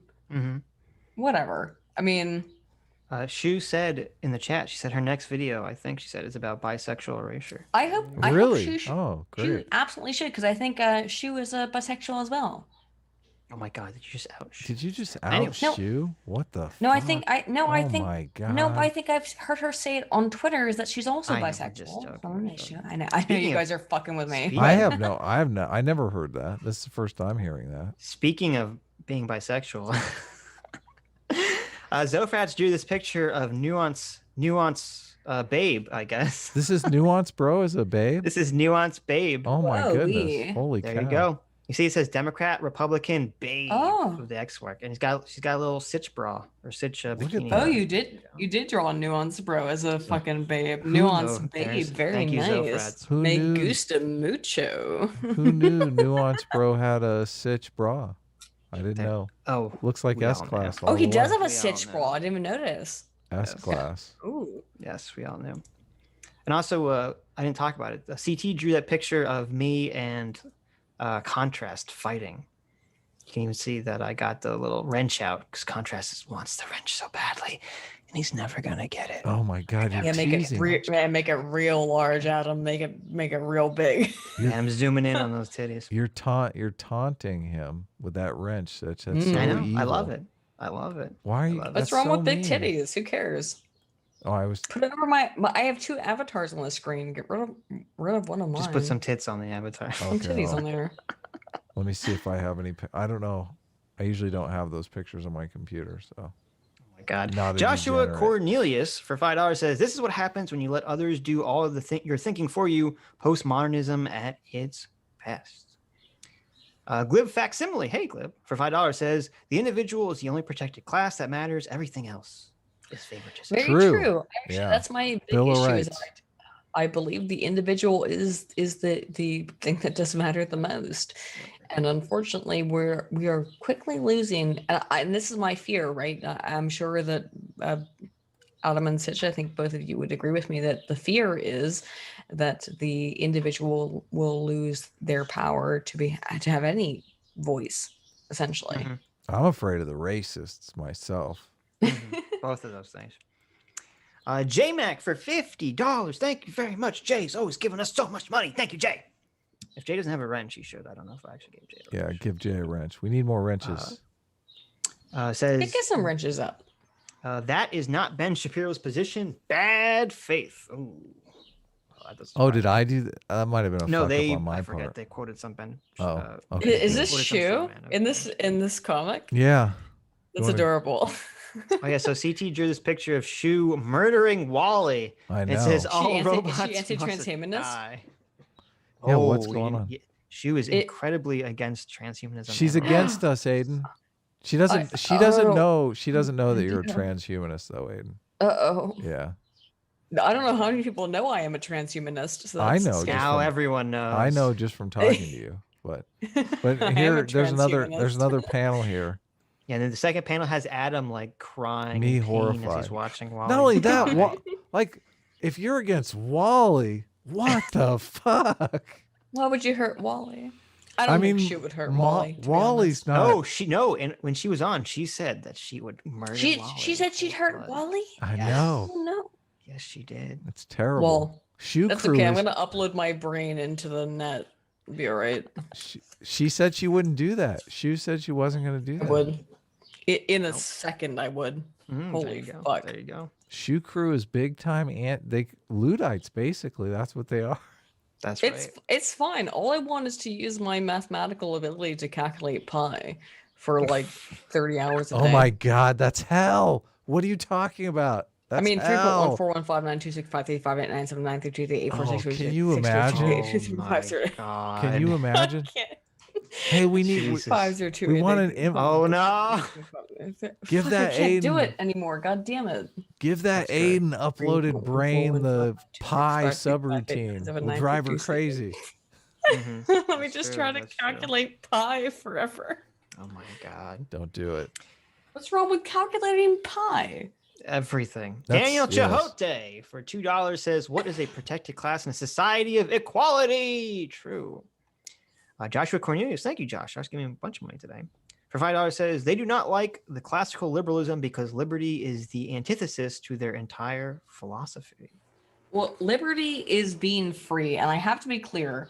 I think that what I have to no, hang on. I think all of us can agree with this. The problem with liberty is scary, right? Anarchy. Loki. Anarchy is Okay, scary. Loki. Liberty But is well, anarchy is a secondary feature towards liberty, which is that when you are totally free, you don't have any kind of daddy government to help you. You don't Oh my have anyone God. else to help you. already. Here It's we not even go. government or whatever. Get ready You don't for have the anything. Ayn Rand quotes, guys. Here they come. I'm not going to drop any Ayn Rand quotes. I'm just saying I understand why it's scary to be a pure Anarchy is anarchist. not. Liberty is great. Anarchy is what's scary. I don't know. Liberty pushed too far becomes anarchy, which becomes oppression. Right. I'm not talking about pure anarchy. I'm talking about libertarian sort of ideals. Yeah, which is non-aggression that principle.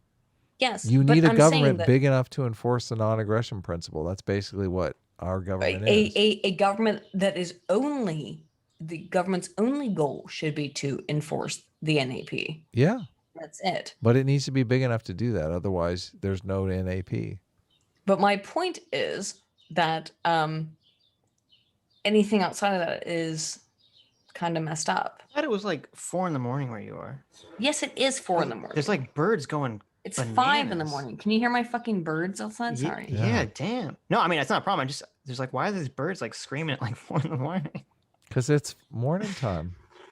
It's because it's 5 a.m. here in the UK, Look. dude.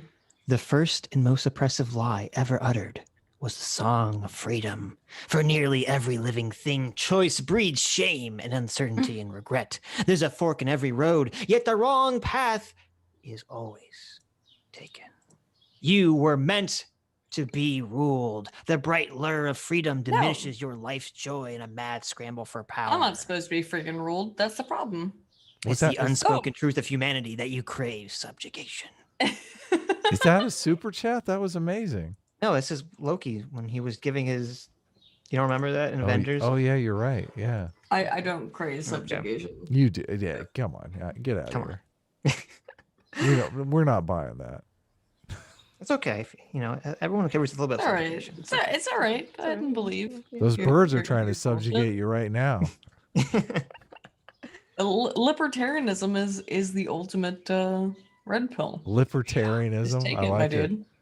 Libertarianism. I have to say right now, I hate whenever I'm like watching a video or something and someone says, this is the ultimate red pill. I immediately want to turn the video off. I'm so tired of that garbage. Jesus Christ. The ultimate red pill is that S class is the best class. John R for $2 says yet another that's not real CRT. Love your streams. Thank you, John. Joe the Mig, thanks Joe for giving us a bunch of money today. Says no true CRT. Joshua Cornelius again for another $5 says obfuscation and redefining is the core tenets of critical race theory. Got it. That's the only thing that makes sense about CRT. Skulker Thane for $5 says if you want to make laws about something, you damned well better be able to define that something or risk making things so much worse for people. True. That's a great point. Sanity Now for $5 says I propose that we rename critical race theory by the more descriptive terms blame whiteism and white devilism. I like blame whiteism. I'm down. Yeah. That's what it is in practice. White devilism. It is exactly. BWM. Yep. Excuse me, like in terms of how I've seen it applied into schools, that is how it works. It's white devilism. Yeah. So call it what it is. Okay. You're slandering it with the Republican Party. Oh, no, I hate the Republican Party. That's exactly what they're never going to been. say. That's exactly. That's what they're going to say. I actually am technically a member of the Republican Party, but I hate it. Knew it. Knew it. It's only because the Libertarian Party is such a fucking embarrassment. Well, that's true. Yeah, it doesn't exist. Total embarrassing. I was a member of the Libertarian Party for my entire life for like 10 years, and I switched to Republican just because. Ross Perot, and here's a big old bag of money. I like Ross Perot, and here's a big old bag of money. Thanks. You remember that from? Remember I that? do. I know. That's the I know. reference I of the remember that. century from all that. Oh my god. Glib facsimile for $2 says CRT is everything is racist. Everything is racist. Yeah. They didn't make that claim though. Everything is racist. Everything is They contested racial that's when not you're real part of CIT. a team. They contested picture you that put up- CRT. Yeah, you want to talk about The this picture you put up was by Dracona Wolf, and This it's of one? Doc. This is Dr. Kill, Dr. Killa. She's got her degree in science, and there you have a little furry Sitch going, oh whoa whoa. Well, you got your degree in the science though. That's right, degree in sciences. That's a cool picture. Thank you, Dracona. It is a cool picture though. Where are my super chats? Here they are. The Butter Anvil for $5 says the issue if it's all this broad and it gets implemented somewhere, how do we know which thing is going to be implemented? It's shrouded in vagary. True. It's a problem. Good point. Your local Whale- CRT scholar actually makes the final determination. Right. The president of CRT. No, your local, whatever local Chris chapter is. Really? Well, like I said, Kitty? like the CRT scholars who came on to debate with you guys they didn't know any of the CRT scholarship. They didn't know any of it. Not a word. Well, I think they Like knew it. They Robin- just disagree no. with They knew our- Robin. No, they knew Robin D'Angelo Mhm. and what's his name? She's not CRT though. They made that clear. Yeah. Yeah. White fragility my is not issue is just- CRT. That's just No, my point that's is just that, your like, rank Robin and D'Angelo file is white not. hatred. Okay. This- My point is that Robin D'Angelo and Ibram what's his Kennedy. name? Mhm. Ibram Kennedy are not who I was citing and not who I cited Sure. predominantly in my review of CRT, and they can't generally respond to that kind of stuff, and I find that very interesting that they can't respond Mhm. to anything, and they don't know, and like the big thing that I asked is name one CRT scholar, and it's not just these people, but like in some of those other streams that have been happening over the last couple of weeks, it's just name one scholar who you think is representative of CRT, and Derek they Bell, cannot. Kimberly Crenshaw. Right. And Bell, and yet half of them hate Bell. Yeah, it's very confusing. It is confusing. This picture is by Algus Art. Look at Sorry. Sitch looking so suave and fine there in that suit. Oof, Algus always. Why you making always me look so so angry? You look so pissed off. Cause I am angry. Take a chill pill, Sitch. No. Come on, relax. My face is fixed into a permanent frown, Adam. Okay? You need to relax. Oh. You need to take a load off and relax. Yeah, chill out, my dude. Yeah, eat some. I'll only take a edibles. load off, Adam, if you help me take the load off. If you know what I'm saying. No, Well, that's not gonna happen. for $20 says, why would you align yourself with an ideology that can so easily be shown to be awful for society? I don't understand why so many people keep the CRT label and spend so much time denying that they adhere to the bad parts. Yeah, that's what I was trying to get at the end of it. It seemed like, and then Sean brought this up. It's like, how many bad things do you have to say is not CRT for you start to question whether CRT is really valuable at all? Well, that's the whole CRT thing. is It's a CRT has Adam, made sorry. the CRT has broken through the cultural zeitgeist though, so therefore it's something valuable that a lot of people will be trying to control. So that makes sense to me. Don't you think Well- CRT is much more valuable now that everyone's talking about it than it was 20 years ago when no one knew what it was? Absolutely, because it has existed for like 30 years. Yeah, But totally. the problem is that it is not a useful way of understanding But reality, in my opinion. It's terrible for understanding the world, but it's great for driving people to the polls in the next election on both sides. Well, it might, but I truly believe it is a terrible manner through which people can understand the world. I It is agree. very racist. It is an inherently racist way through which people understand the world. It will make people hate each other based on the color of their skin, and I find that to be how ironic, the despicable. Democratic Party using racism to drive electoral politics. Oh, yeah, but where have I whatever, seen this before? Yeah, I guess. Joe the Mig for $5 says broad and useless by Sam's own admission, but then he cloaks himself in this as a defense mechanism against more general critiques. Joshua Cornelius for $5 says it's called moving the goalposts. Yes. Drunk Shovel for $5 says fuck these swindlers. They're lying. Nobody you cite will be the real scholar. Every position will be misunderstood if you're critical of it. Uh-oh. Brian for $2 says John Rawls was a utilitarian. He was. Yeah. I don't remember how he came up in the conversation, but I'm down with utilitarianism. A lot of people don't I like am that, but... not, but okay. Okay. Aydin Paladin. Who's this person? Aydin Paladin for $10. What? Thank you, oh Aydin. my goodness, Aydin, That's thank money. you. Look at this. We should have invited her on. We could have got another 10. I know. Like with Sean, we could have just kept milking. Obviously, we're joking, Aydin. Thanks for coming on. I'm not joking. No. I'm Oh, okay. uninterested. I'm uninterested in what CRT means to philosophy, society. What about quantitative sciences? How can we quantify this? How can CRT possibly integrate with the empirical sciences when the definition is nebulous? Yes. Yeah. I think she was much angrier. Aydin, maybe you should read this. Yeah, No, I was very irritated at that point because I don't like. Look, I spent my whole life being a scientist, and I don't like when I see science being totally misappropriated. But that's okay. It's okay. It happens all the time. I tried to drive that home. I think that's probably at least. I mean, I'd say it's greater than half of what's driving James Lindsay. James Lindsay basically came out. James needs to. Okay. Do you disagree? Do you disagree, No, Sitch, or are you laughing at me? Oh, or- that's not what I was laughing You're at. laughing about No, the birds, as which someone are who going crazy. No, I was laughing at the picture he just sent you of Aydin. Oh. As someone who talks to James regularly, Mhm. He does need to kind of like walk back a little bit. Let me finish though. James has a strong anti-science stance. James was an anti-theist because he was against the creationists being anti-science. So a lot of the stuff where he's going strong at CRT, I think, is because CRT has an anti-science stance that rubs him the wrong way. It rubs us the wrong way. Anti-science. And this is something that Sam was unable to answer, which is that CRT has a very theistic dialectic that's applied to it, and I think that's accurate.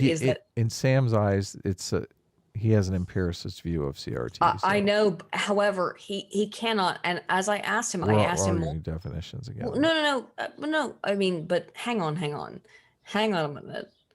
You were there, Adam. I asked him over and over and over to provide evidence for a scientific rationale for the idea that CRT is not just people's opinions, but it's based on science and empiricism, and there was no evidence ever provided. And in fact, it was like perceived as like an attack when I asked for evidence. But they point to studies that are not actually CRT studies that are empirically based. So right, but those are not CRT studies. Well, so that's the problem. I think this line is kind of, it's not going to go anywhere, because what they'll say, and I think what they started to say but never got around to it, was CRT as a lens or philosophy is not one that's going to create scientific studies. They're just going to use pre-existing scientific studies to justify whatever their belief system is. Yes, I agree. Well, that's okay. That's okay. By the way, that's okay as No, an area it's not of if they're study. cherry picking, because that's what politics does. Like the whole climate change debate is just people cherry picking studies for or against. If you were actually going to approach this area of research from an actual a true scientific perspective, it would be okay, but they're not. They're approaching it from a perspective where they already have an idea of what they want what they know they want to find, and therefore that makes it anti-scientific inherent. There are questions though that you cannot approach from a scientific perspective because that's when I find that concept completely antithetical to reality. What about wicked? What idea the whole concept of wicked problems that you examine closer, they get like the level of detail is too much to uncover scientifically. Do you know about wicked problems? Yes, I do, but I don't I really find it a difficult idea to comprehend that there is such a concept that it cannot be analyzed scientifically. I don't believe that. I agree. I completely agree. I also think it's very important to point out that William Kurt, for $5, says there's a dead wasp in the corner of my room, and I'm too lazy to throw it away, but I'm neurotic about accidentally stepping on it. I blame Sitch for this. Look, William, you now have 5 free units of free will. I want you to use at least one of those units. Use one of those units of free will to get out of your chair, get a broom, and to sweep up that little wasp and throw it in the trash can, okay? Okay. So last night I was sitting here in my room. I was editing my video, and a giant moth flew into my room. And it was, I got so scared. And here's what made it worse. A moth, Aydin. No, hang on. Here's what makes it worse. I tried to get out of my room, and then the door had like expanded because of it's summer, and so I could not get out of the room, and I was stuck within this moth. Dude, it was a 3-inch wide moth. Do you understand how huge that motherfucker is? 3 inches? 3 inch it's wide. A moth, Aydin. Wingspan. 3-inch wide. Cute little fuzzy moth. He just wants to be your friend. I like and chew on your clothing. I like moths, but not that huge. And it was like attacking my head. It was flying at my head, and I was sitting here at my computer trying to edit, and I was like, I can't do anything.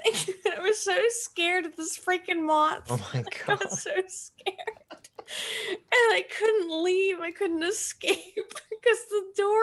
You gotta keep your door open, jeez. It couldn't. Well, now the door. Well, my boyfriend literally broke it. He had to break the door. Like, save me! Moth runs in the room. Save me! He's got like an axe. He's like, I'm coming, babe. He's breaking the door. He had to basically break the door in order to get in, and it was very fun. But other than that, it was actually not fun. It was actually extremely traumatizing. But you're welcome. Look, I'm glad that you survived and were able to. Thank you for being glad that I could survive the moth attack that happened to me last night, because it was awful, and I literally almost died. What happened to the moth? Sitch, I almost died. Thanks, Joe Biden. Okay? This is Joe Biden's America. I almost died because there was a giant moth. What happened to the moth? My boyfriend came in and hit it. And didn't end well. Killed this poor little moth. No, it wasn't a tiny little moth. It was enormous. It was so huge. He killed this poor little big moth. So it was so scary. Aydin the Moth Slayer. That moth probably had the Moth's Bane. I was so scared of it. That moth probably had a family. Probably had several kids waiting for the moth to get home too. 3-inch wide moth had a family. Here's the question though: what color was that moth, Aydin? Gray. Oh, you racist! You bigot! I'm sorry, Sitch. It wasn't against you. That was a multiracial moth. Okay, it was a combination of a white and a black moth. They had a beautiful gray offspring. Dude, it was so. I saw it on the floor when I came back in here today to go work on my video, and I was like, "Oh my god!" I saw it on the floor. It was so huge. Get rid of the moth? Oh my! You killed it. No, but you just left it on the floor? actually, no. I threw it out the window eventually because it scared me so much. Threw it out the window? Yeah. Oh my goodness. It scared me. You guys got to pick up dead bugs off your floors. I don't know about you guys. I never see a dead bug. It was a huge dead bug that was on my floor, and so I threw it out the window because it scared the shit out of me. Because I want to get like maggots and stuff in it. Jesus. Well, I don't think you're gonna get maggots in it, but it's still. I don't know. It's scary. Okay. We've moved beyond spontaneous generation. I don't think. Sorry, I don't like moths. I don't like them. I do actually. Excuse me. I do like moths. I like moths. Like little tiny moths. I like moths. I just don't like them to fly into my head when they're 3 inches wide. Fair enough. Alex Stewart for $20. Thank you very much, Alec. Says the real CRT was the friends we made along the way. Oh, very, very nice. true. That's very true. I like it. Robert Anderson for $4.99 says the broader, wider definition is the mott equals the narrower. Oh, mott is the narrower definition, and Bailey is, I guess, the wider definition. Well, that would Or- explain or a lot of that conversation that you heard earlier, because that was all Mott and Bailey, which is really frustrating. Mr. Guy for $4.99 says life is tough when the mott isn't much better than the Bailey. That's funny. That's true. That's funny. Joshua Cornelius for another $5 says, LOL, when you can't argue for your ridiculous philosophy, fall back on the tired and true ad hominem and red herring. These guys are a joke. Epoch for $20 says, guest brought up Kant as of key importance to CRT. Oh, Kant. How do they reconcile Kant's principles of the individual as end in himself with corrective justice based on race? Well, Did we they could have talk about Kantian philosophy, but I don't think that communists really adopt Kantian philosophy. I've never heard a communist adopt. How would you adopt Kantian philosophy? You can't. A lot of trad cons do though. They love. Well, Kant. fuck them. Who cares? It's Oh, Kant. okay. So you put up. So Patrick Mulligan made this meme. I don't remember what. I guess it's the cannibalism meme. You have Aydin, like, cutting up a human hand, and I guess it's not. It's the moth. This is the meme of being scared of the moth. Is it a moth wearing an Aydin skin? I'm just so Is that what's scared of the happening? moth. This is Dude, a it was real such a big photo of moth. Aydin. Don't think it's this. No, This isn't I was Photoshop, just guys. scared of the That's moth. true. That's true. There's a bunch of other pictures too. What? No, there's a bunch of pictures of me killing moths. No, that Adam hasn't shown yet. Uh-oh. Oh, I've shown them all. What are you talking about? No, there's scroll up in the I was so CC. scared of that moth. Okay, Jesus I'll look. Christ. I'll look. There was Expert Layman had a meme, and Patrick Mulligan had an awful meme. Oh my god. And then there's a picture of you as a weasel. Oh, there is. Yeah. Yes. I'll grab them. Now I'm legitimately terrified of having my window open. You got to get the little like screens that you put on in front of the Yeah. window. Well, no, we have a window screen, but you have to understand. America has this window technology called screens. No, but I live in the UK. We don't I have know. that. I know. It's proto-America, so it's before the screen was invented. So. Yeah. So we Or don't have this after, kind of technology. or after the CRT was implemented and they forgot the ways. of Oh the yeah, we don't screen. have the That's true. CRT technology That's true. of post moth screen. Desert Runner for 5 Aussies says, not gonna lie, Sitch, it was a bold move last week saying that the chosen people get Jupiter, a planet made entirely of gas. Yeah. How do you think we get you idiots to keep buying gas? Are they Oh g- wow, is Are that they- what the wait, is that what the chosen people do? Didn't you know that gas, all the gas that you guys just spend so much money on for your cars, it all comes from Jupiter. We got so much. We By have a the planet way- full of gas. Okay. By the way, if I I thought they could had buy, all like, that if gas I for could buy gaslighting. Bitcoin, if I could buy Bitcoin in a planet, I'd buy Jupiter or Saturn. So whatever. That's true. There you go. I'm not trying to prop anything up, but John Smith for $2. Hey, John says Adam only simps for 12-year-olds. oh Wrong. no. Risun no Kairu for $3.99 says, of course, Sitch is an activist. He's black. Oh my Sitch God, you is guys are black. so bad. He's a person of shadow. I'm a person of Come shadow. on now. That's right. Matthew Van Scoit for another $5 says, active critical theory weaponization. Make them trip over their own feet with spurious accusations. Okay. Joshua Cornelius for another $5 says, of this is a drinking game where you have to take a shot at every... Is this a drinking game where you have to take a shot at every logical fallacy? I'd be dead by now. Yeah, me too, to be honest. Actual Justice Warrior. Who the fuck is this guy? Actual Who Justice is that Warrior. guy? What the heck? What a name. For $5 says Alex Jones' point is Weasley. Maddow used the same defense, and every single media host uses it in court to avoid legal liability, not comparable to jokes. Yep. Oversized Trash Panda for $5 says Ibram X. Kendi, the guy who wants a fourth branch of the government to discriminate against whites, is against anti-white racism. So I found that very interesting that, like, when I tried to discuss this with people, they were like, oh, are you saying Ibram X. Kennedy or Robin DiAngelo? And when I said no, they were like, yes, but you are. And it's like, no, wait, I'm not. Didn't they say Ibram X. Kendi wasn't a critical race theorist? No, that's what they say. And when I went to describe actual CRT scholars, they don't believe it. This is the problem with CRT scholarship, is that it is the ephemeral kind of scholarship. So, but is anti-white racism that's not CRT?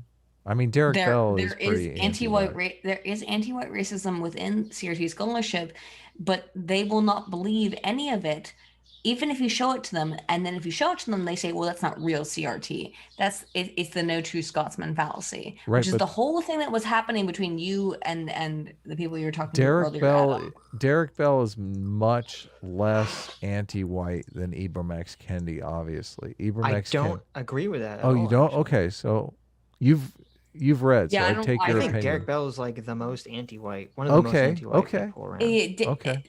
Bell is very, very anti-white, and I would say though but they're disowning Kendi though. They're not disowning Bell. They can't disown Bell. Like Bell is. They can't disown Bell because Bell is a foundational scholar.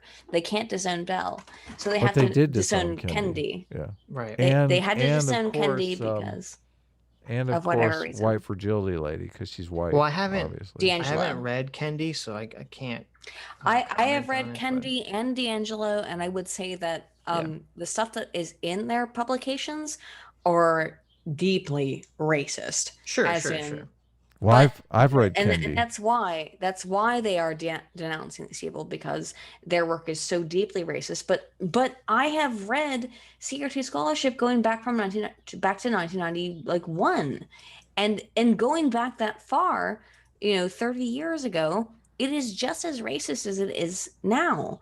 And by that I mean it's the same kind of language. It's the same kind of descriptions of people of like, oh, this student is white and they have white privilege and they are white supremacists, and this goes back 30 years. So this is not new stuff. This is old stuff. It has existed for 30 years. This is not nuanced or new material. So I find it very frustrating when people are like, oh, we just have to like throw Kendi and D'Angelo under the bus. I got some Kendi right here. I brought the Kendi up. I've only read the children's book, so in reality, with all but you gotta understand, I don't read very good, so all of what they're doing is just taking the research that's been conducted over the course of 30 years and just applying it into like children's books and stuff like that. That's not right here. It doesn't change the fact that it's the same scholarship. This page is actually really Ibram Kendi, like children's book. Yeah, Ibram X. Kendi right here. Look. Yes. Number 7. Confess when being a racist. Nothing disrupts racism more than when we confess the racist ideas that we sometimes. Can you imagine fucking teaching a toddler? Look, like the dancing toddler. You're teaching this, and this is kind of a little race. I don't know, like borderline racist here. Well, see, this is what you bring up when you say, "Is this being taught to children?" I guess you bring this up. This is the whole issue, yeah. And here they're teaching it to children. I can't. How do you teach a toddler like? What kind of star is that over that kid's head there? Oh my God! It's a Jewish star. Conspiracy. What's going on? Cultural Marxism. It's a regular ass star. Maybe. No, it's not. What are you talking about? Hang on. Hang on. Maybe that last one. First of all, and also Sean, go to bed, Sean. Okay. Yeah, what's Sean doing? Chat. He's still up. He's in the chat. He's in the chat, still skulking around. Okay. I'm awake. I just don't like Adam. What did I do? Oh, shit. Super frustrating that she would release this book at all. What do you mean? Who? Is this Ibram Kendi? This is Ibram X. Kendi. What are you talking about? It says right there. Did you just misgender Ibram Kendi? Anyway, get rid of the book and show everyone that wonderful. I guarantee Ibram X. Kennedy has she/her. Kennedy. Now you're calling him Ibram X. Kennedy. Kennedy. That's Kendi. That's what I said her name was. Big I, big K, the big con, the big Kendi. Okay. To you, Ibram X. Kendi is the transphobe. That female, the she/her pronouns are fine by this person. Ibram X. Kendi is the transphobe. You got to keep him straight. Yeah, he doesn't like trans people. Yeah. Oh, really? Yeah, he's the one that came out and said if my kid came home and said they were trans, I would be freaked out and horrified. Yeah, freaked out and horrified. I fucked up. So this wonderful picture by CT. CT's been banging out pictures. Look at this. This is amazing. This wonderful picture apparently was commissioned or asked or requested by Patrick Mulligan, and it's Adam as a weasel. Look, I love how I'm reading The Righteous Mind, but it's upside down. Upside I'm down, so stupid that I don't even. Yep. There's your little Adam Weasel. I got my That's reading adorable. glasses on. Mm-hmm. And you guys your said red weasels shorts. weren't cool. I love weasels. Look at that. Weasel. Exactly. What a weasel. What a Oh, I weasel you love are, Adam. weasels. Mm-hmm. Weasels Of course you are would. adorable. What's this picture of Sitch Chan sniffing my underwear? Oh my God. This is an awful meme I that Patrick know. Mulligan made. This is terrible. What's wrong with weasels? And he took Sam's beautiful art and it's me sniffing Adam's underwear and says, "This is Oni Chan's underwear. Gulp, sniff, sniff." Get it off the screen. Get it off No, the it's screen. terrible. Terrible, Patrick. You're bad. You're bad, Patrick. Awful. Shame. Very nasty. Joe the Mig for $5 says Kendi, who isn't CRT but is also an example of CRT when he says one thing Sam agrees with regarding anti-white racism. I'm curious to look up that to see what he was referencing, that Kendi was anti-white racist. I'm curious as to what that section is. Well, that's I think good. It's just kind of the idea that, like, the idea of being anti-white or being involved in this critical race theory stuff is ethereal, essentially, in that, like, it depends on whether or not you're being observed. If you are being observed as part of this group, then you are part of it. It's You know what I mean? Schrodinger's CRT. Yeah. It's Schrodinger's thing. Right. That is how it manifests, though. Correct? True. That's why That is. that's why we have to get them on the record. So when the secret CRT meeting comes out and they're like, I think the anti-white racism is brewing up nicely. How do you guys feel? We got to have people in that room, man. Yeah.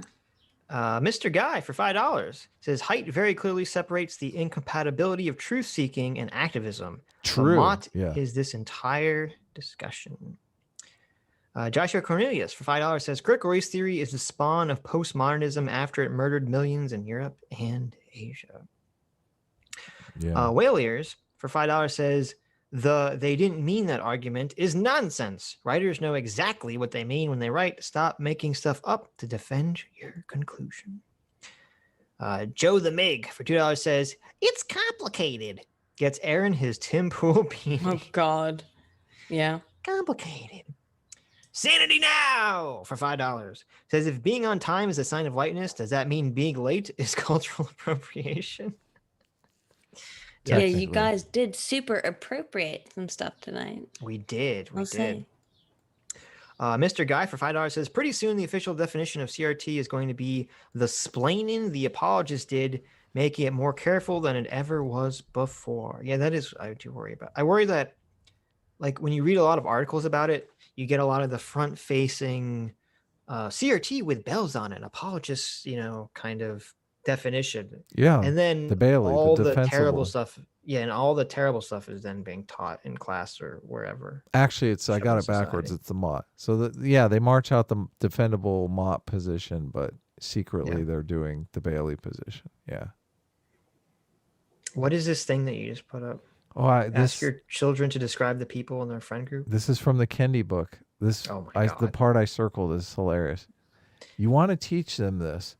You don't want to assume children are blank slates. This leaves room for racist societal messages to shape their understanding of racism instead. So if you don't want to assume your children are blank slates, because if you do, then they actually become blank slates and are absorb these racist messages. I'm like, Kendi, I'm a little confused by the sentence. What does it actually mean?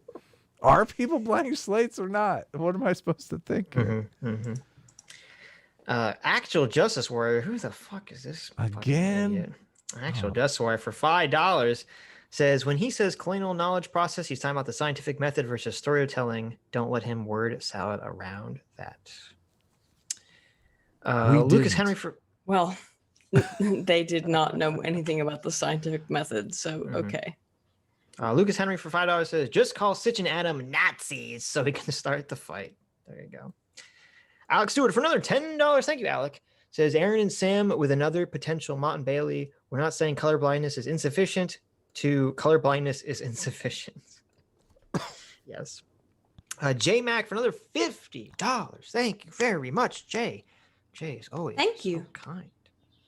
I don't know why you're saying thank you. You're not getting any of this, Aydin. I don't give a fuck. Excuse me. I'm being thankful. Secondhand, dude. I know, I'm just teasing. So I guess these guys want the Asians and Jews to pay the most in reparations. Yikes. Oh, wow. Big reparations bill for you, Sitch. Oh, I know. Oh, Sitch has a double. Oh my God. How many taxes you got to pay on that one? I know. Actual Justice Warrior. Oh, this fucking guy again. For another $5. Says, I don't agree inequality is a problem or is produced by racism. What two demographics ever have had equal outcomes? None. Nowhere in the world. Yeah, please point to it. I would like. The world, though. Yes.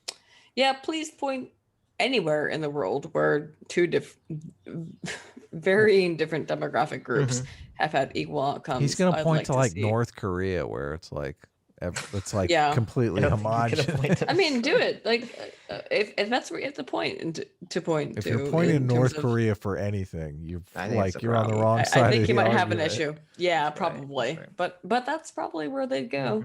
Just saying. This meme was made by Expert Layman, and this is his meme about the Doombots. They all saying, I represent CRT. Yes. There you go. Great meme. Good meme. Anonymous for $2 says, how do Mexicans fit into this? Good question. Joshua Cornelius for $10 says, these guys are oblivious to the fact that they are white knighting for a supposed oppressed class that never asked them to do so. That's very white of them. Ooh. I was calling Sam a white savior on Twitter constantly. Well, so. I implied that when I was talking to him as well, but they didn't seem to get that. I went straight for the white savior Sam, like that was his nickname on Twitter when I. But Sam, I mean, obviously Sam's a good sport. Sam's stuck around, talked. He did. He talked to us for like 4 hours. Yeah. So Yep. Absolutely respect that. I don't get any respect for talking to you guys for like 10 hours. Well, it's been like 8 hours. I know. Our respect is rubbing off on you. Come on. Okay. Oversized Trash Panda for $5 says, the first step to constructing a society that doesn't discriminate based on race is to stop discriminating based on race. True. Lucas Henry for $5 says, this is my last super chat until Sitch and Adam stop being white supremacists, neo-Nazis. Well, stop it, you guys. Stop it. Lucas, you're right. Lucas, we're going to stop it right now. Just for you. I'm doing it. Didn't he say this last time, though? He said that last time. He's going to do it. He's going to do it. Guys, everyone look at me. Okay, I stopped. I'm not a neo-Nazi anymore. Oh, my God. Oh, what a weight off my shoulders. Oh, I've been saved, everyone. I've been saved. Hallelujah. If I had the soundboard up, I'd play the music, but I don't. Sitch, so are you going to put former neo-Nazi in your bio now and try to get like a gig? Oh, come on, New York Times wants to interview you. Well, you literally tumbled all the way down the Nazi hole and that's true. And lived to tell Adam, about it. Hang on, Adam, you're the second part of this. You got to shed your Nazi wings as well. I never was a Nazi. I don't know what the fuck you guys are talking about. Jeez, I'm not. I'm no former. I'm the one here. Oh, wait a minute, Adam. You're not a former Nazi. You still haven't renounced Nazism? You still is one. Never was a Nazi, guys. Let's just get that straight. I don't buy this. Let's just get that straight here. I'm a little sus here. No word games with me, former Nazis. Okay, I don't know. That's something a Nazi would say. Wait a second here. That sounds like something a Nazi would say. Yeah, it's a bit sus. We'll reach out. I think we gotta vote Adam off the island. We've had former Nazi Caleb Kane on the show, man. He'll out you guys. Don't think he won't. Don't think he won't. If it takes a former Nazi to see a former Nazi. That's true. That's true. All over you. Reverend Delicious for €5 says, props to Aaron and Sam for the civil chat, even though Adam came out swinging. As far as I can tell, each CRT debate turns into not true Scotsman fallacy. Did I come out swinging? He little bit. he got under my skin Adam, because you he did was a great job. No, he was saying he said called shit categorically white supremacist, and I was like, oh my god, we're already going there. Jesus. But Christ. no, Adam, you did a great job dealing with them for like 2 hours. I don't think I did. He did. I don't think I did. Don't patronize him. I do not think I did a great job, and I will listen back to the debate. I think I'm you just did kidding. You're fine, okay. but- You did a good job dealing with them for 2 hours. How about that?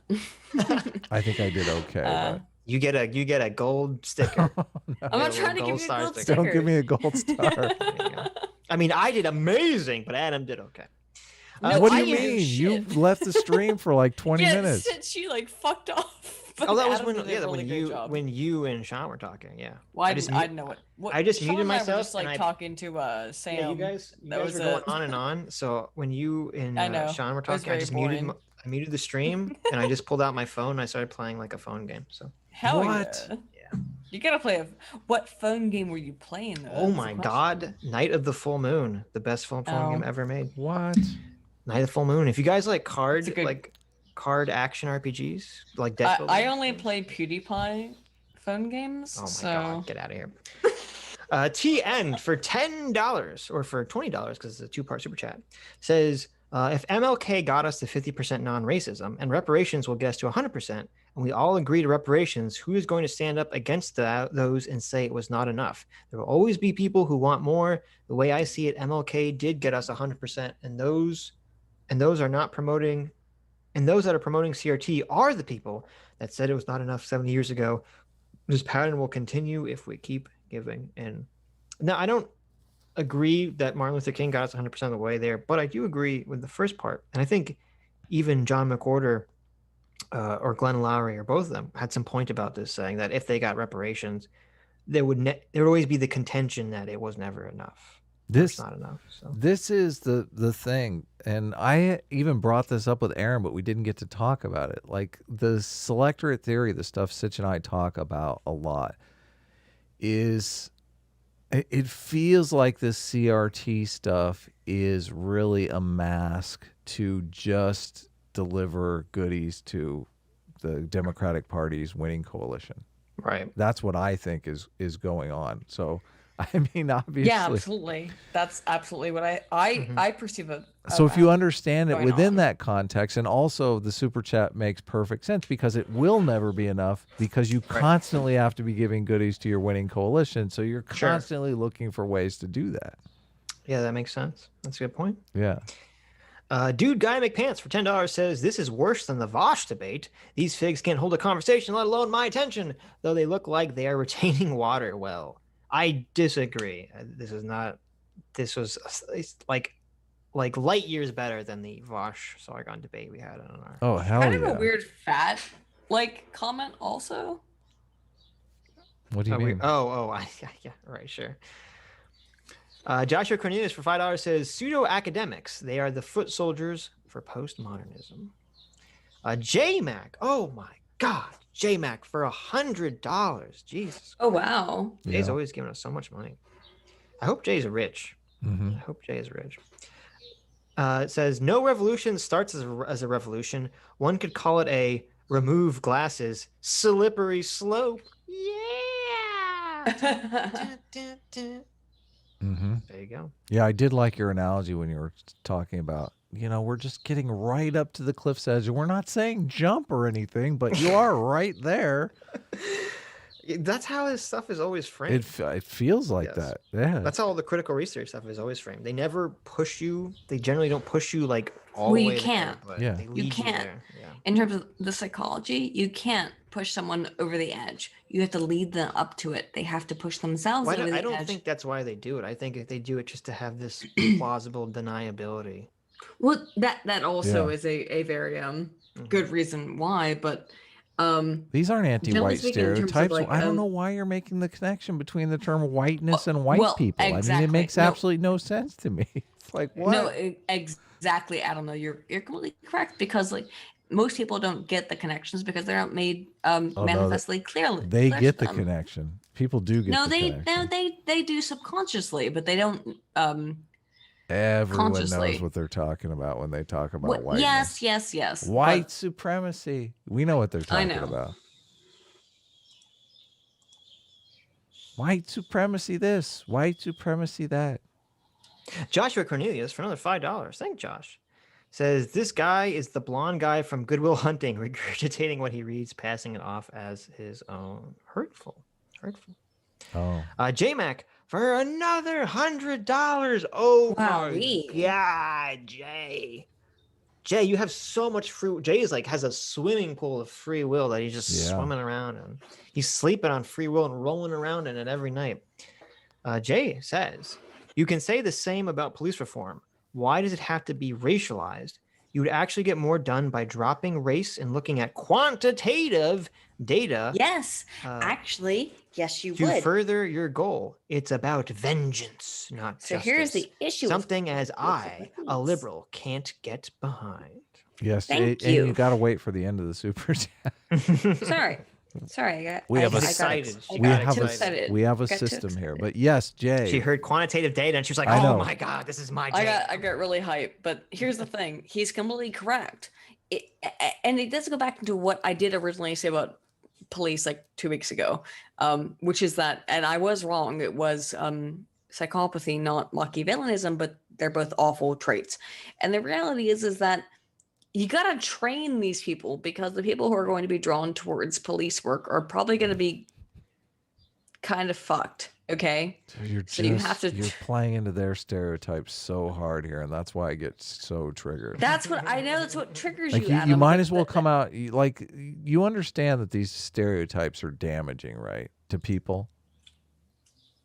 Do you understand that? Like do you understand that the stereotype that women are bad at math, that women are stupid, is a dangerous stereotype? Wait, that can prevent you from actually going to college, Aiden. You realize that not stereotype? Yeah, that's an untrue stereotype that people put forward. No, women that are was generally dangerous worse at and math, actually okay? hurt women who were good at math and were smart. But women are generally worse at math than men. That's an okay. Oh my God, Aiden, thing. how dare you? Aiden, my Okay. God. All But right. So- Aiden, you're missing the entire point that I'm making. I'm not missing Please, the point. My please. point. Do you? I'm watching two dogs try to carry a giant stick like past the poles. And it's very entertaining. Okay, so my only point. Can I please? Aiden, you understand that these stereotypes are dangerous, correct? Yes, that's why I don't like them. Right. Okay. Good. Okay. All right. Hang on, because I've already been accused of being a race realist tonight. So let me reiterate everything I've said. Statistics are not deterministic. Okay? Deterministic. First of all, why the negative stereotype is propagated? Like you can propagate negative stereotypes with completely factual information. Nobody's denying that. Okay, you seem to be saying that if we can do it with factual information, then there's no problem with the negative stereotypes. That's wrong. There is still a problem with the negative stereotypes. No. Data just are. Listen. Data just are. They exist. Data just are. They exist. Yes. They don't mean Yes. anything. The data is women on average are not as well. Actually, the data is that men have more outliers. There are more dumb men and there are more smart men, and women hover around the center of the distribution. Okay, I know the stats. The problem is the framing of those stats. If you're framing them in a certain way that is basically, it's a hop, skip, and a jump to think, oh, women are stupid, then that negative stereotype gets propagated in society and hurts people. But all of that is some kind of perception that has nothing to do with statistics. Numbers, data just are. They just exist in the universe. They don't have anything to do with it. But you understand the concept of framing, correct? There Yes, is absolutely. no statistic that is not framed within a context. Well, I don't care. Okay, so then you don't care about negative stereotypes then. In terms of, I don't care how data are framed because I shouldn't care. Okay, well, because I should not have to Aiden, care. if you don't care about negative stereotypes, I'm then so confused. It's I haven't a been listening completely at all. different topic. What is your argument, Adam? You're saying that because I assume you're not saying we can't look into this stuff in case. No, it I'm creates saying negative that stereotypes. you can. I'm saying that society is a very difficult time with negative stereotypes about groups, that those tangibly make those groups' lives difficult. If you're a woman that is excellent at math and you're growing up in the 1950s, but what are you actually? I'm what are you excellent actually at math, prescribing so we why? do?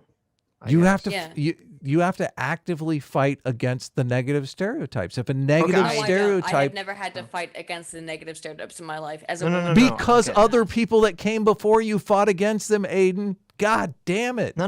It's so fucking easy. No, wait, hold on. I'm so lost in this conversation. I should have been paying attention. You're like I stumbled into an environment where there are no negative stereotypes of women, and I can't understand why I'm so fucking gifted. That's not what is your Again, it sounds like, and this is what I'm trying to get confused by. Okay, it's true, as you were saying, it's true that on average there are more math geniuses that are male than female. Okay, yes, whatever. Totally. Right. Okay. You're not denying that we shouldn't be able to study this information or that we shouldn't be able to talk about this information, right? You have to talk about it in a context that it takes into consideration that negative stereotypes negatively impact people in their fucking daily lives.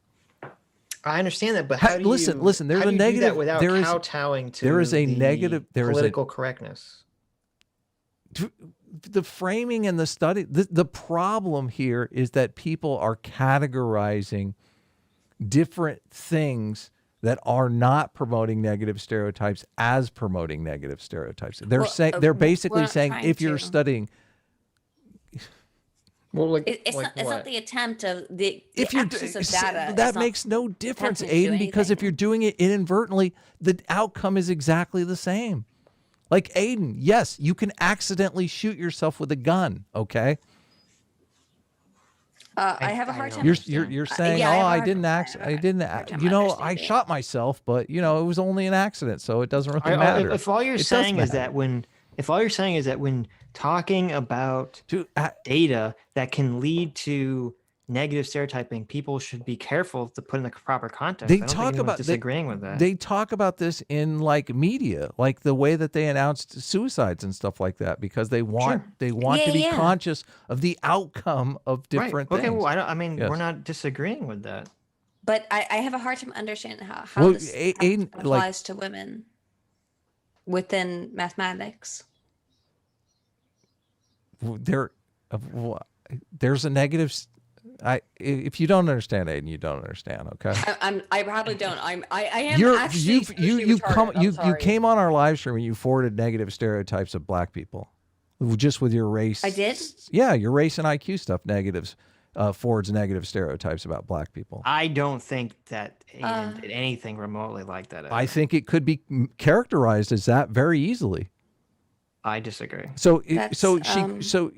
We agree that she didn't do it deliberately. Maybe she did it inadvertently. I don't think she did it incidentally either. Okay. Well, I'm very. If I did that in any way, do you want to know if you did it inadvertently or not? If I did that, well, your stance a second ago was I don't care if I did it inadvertently, because who fucking cares? That was your stance. That was your stance on women and IQ. That was literally your stance. In terms of women's IQ, that was my stance. But in terms of race, that was not. And in terms of black women, that was not what I was saying. You either believe that negative stereotypes are something that needs to be managed in society, or you don't. Which is your position? Excuse me. So I think you're asking me whether or not I think women need to be I asked a question about negative stereotypes. Okay. First of all, Adam, you're super triggered. So let's take a breath. Okay. It's triggering because all of psychology is based around these negative stereotypes. The whole idea behind colorblindness is managing negative stereotypes. Okay, yeah, but I don't think anyone disagrees here. That's why there's a lot of confusion here. Okay.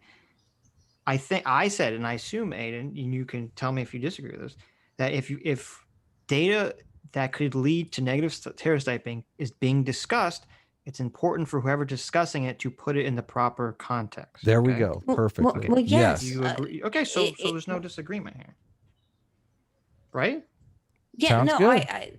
Now I feel really bad.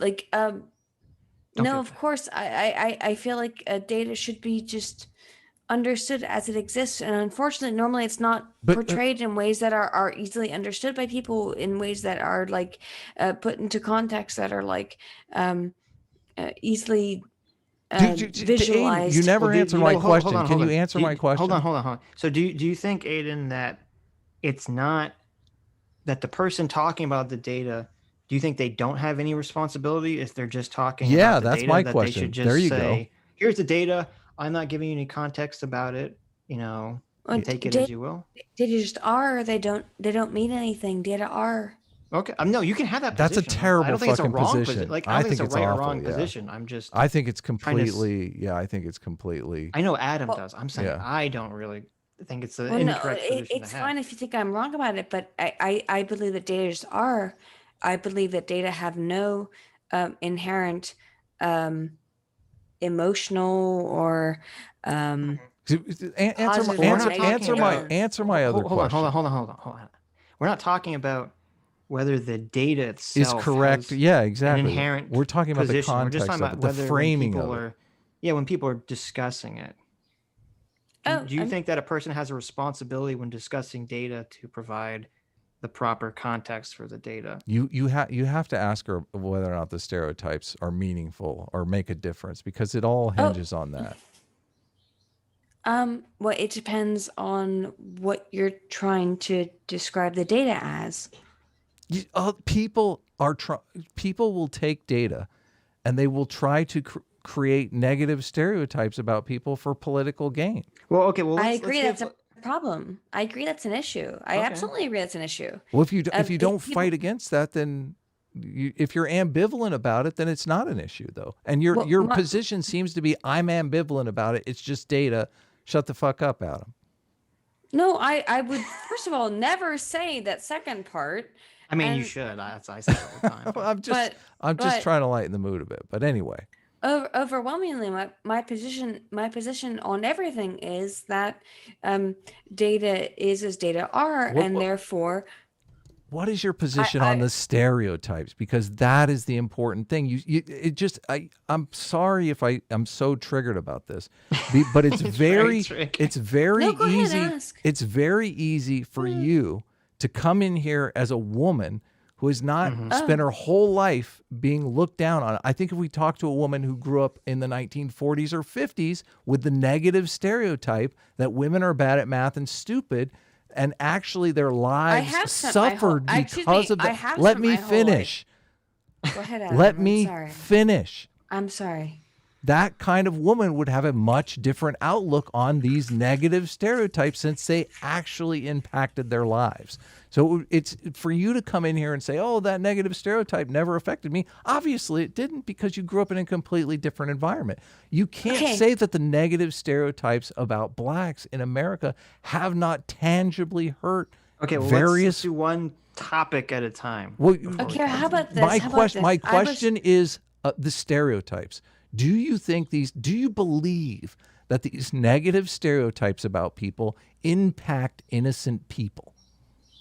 When I was 12 years old, I was told I was retarded. I don't want your personal experience. I want to know your position on the stereotypes. Well, let Aydin talk. It's a yes or no question. It's a yes or no question. I don't want a 25-minute diatribe. I just want to know. I'm not going to do well, first of all, you accused her of not suffering stereotypes, which I don't think is even true from her personal experience. Okay, go ahead. Okay, because yes, I have. And in fact, I was put into the stupid class when I was in high school. Okay. So the negative stereotypes affected you. No, they weren't because I was a woman. It was because I had dyscalculia. Dyslexia. What's dyscalculia? It's like dyslexia, but with math. Oh, okay. And then it turned out that I was actually really good at math because I had to just come to learn how I could come to understand math in a different way than other people had to. And that's all it was. However, when I'm not upset. What I'm saying is this way for everybody, okay? You're still not answering the question, but anyway. No, hang on. It is this way for everybody in terms of You're not. okay, you gave a story that's completely. You gave a story that doesn't have anything to do with what we're talking about here. We're talking about negative stereotypes. How does your story even relate to a stereotype? Sure, you were discriminated against for this other reason, but it wasn't a commonly held stereotype. This is completely unrelated. I feel bad because you're crying, but I mean, what you're saying is completely unrelated to the topic. No, I'm not. And also, what I'm trying to say is that in terms of how people come to understand things can be based on their method of knowledge, okay? And that can be based on individual differences, okay? So no. Let's move on. I'm sorry, Aydin. I didn't mean to pressure you into be an asshole. Well, we never. You're being kind of a huge asshole. I don't know why that you're so emotionally triggered. But you're being crazy right now. All of this entire topic revolves around negative stereotypes. All we've done, I know. All we've done is talk about negative stereotypes this whole time. All the CRT people are doing is trying to create as many negative stereotypes of white people as they possibly can, okay? If you do not believe, if you're ambivalent about negative stereotypes, if you do not believe negative stereotypes have the power to make people's lives miserable, then I think it's really pointless to even have this conversation. Of course they do. Of course negative stereotypes have the capacity to hurt people's lives. But the whole problem is that... we have to take a breath here, Aydin. We can't continue this conversation with you crying. Okay, I'm sorry. You have me at a complete disadvantage here. Like, seriously, I had no idea this was going to come to tears. Okay, I'm not trying to be that way. I don't think it's completely... Goddamn. Right, we know. Okay, I'm just trying to say objectively. Objectively, there are people who probably are trying to seek help throughout these kinds of messagings, but the unfortunate thing is that not everyone is going to get their message out equally, and that is an issue. It's something that I also have a problem with. So that's all I'll say. Okay, let's move on. I'm sorry, Aydin. I didn't mean to press you to the point of tears. Well, but no, I am super triggered. I am super triggered about the negative stereotype. Well, it's fine. Okay. The whole point of CRT is like, if you listen, if you're fighting. No. I want to make this. I want to make this one last point. No, this is just, we have to move on. It's the only way. The only way to fight.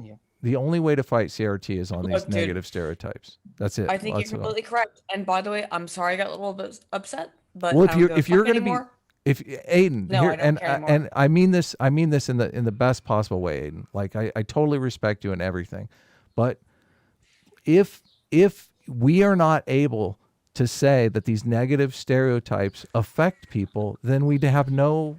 How do we even fight them? You should say those things. No, say those things. But if your position is ambivalent about it, how are you even able to fight them on this?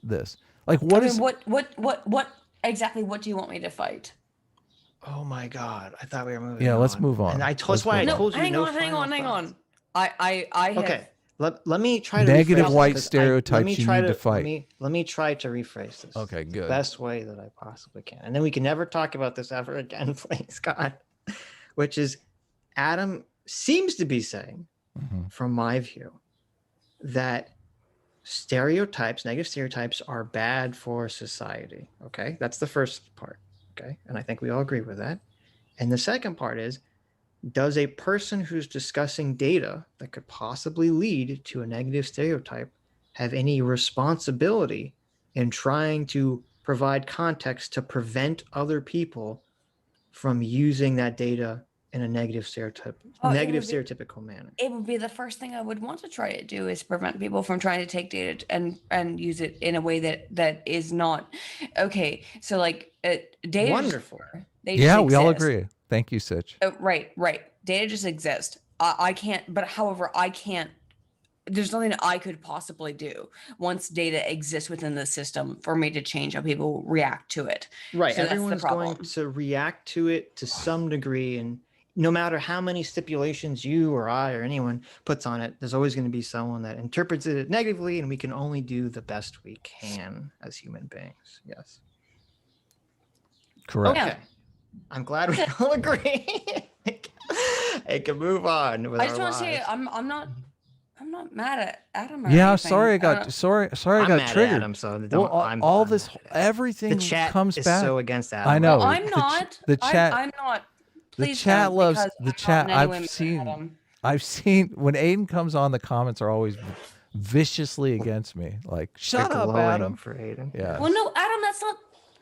Half our audience sorry. is Aydin Sims, so don't worry. No. That's not my intent, and I'm really sorry if that's the way it turns out. Well, I know that's not your intent, but that's my intent. So. Well, I just so these are all people all coming to S class, baby. These negative stereotypes fucking hurt people, man. They hurt people. But they do. Negative stereotypes absolutely do hurt people. Yes, and by the way, they something hurt women. Something that hurts women is the idea that they can't be good at math. By the way, that is something that was a problem for me as a child, was the idea that women couldn't be good at math, and that was something I really had to deal with. And I'm sorry that that's something that other people have or have not had to deal with, and that is a reality. Mm-hmm. But I don't know why that's being because you're okay. No, let's move on. No. Joshua Cornelius for $5 says, wrong. There are many more white people in poverty than other races, which was a real problem for CRT. True. Lucas Henry for $5 says, boring. I demand the stream devolve into name calling this second. Well, you got your Oh, that was prophetic. Lucas for another $5. just remember, while you're here arguing for communism, no one is bringing food to your 500-pound wives. Oh, ouch. Oh my God! Wow, so cruel. Those guys weren't that bad. Come on. No, not like Adam. Jero Solano. I know. I was.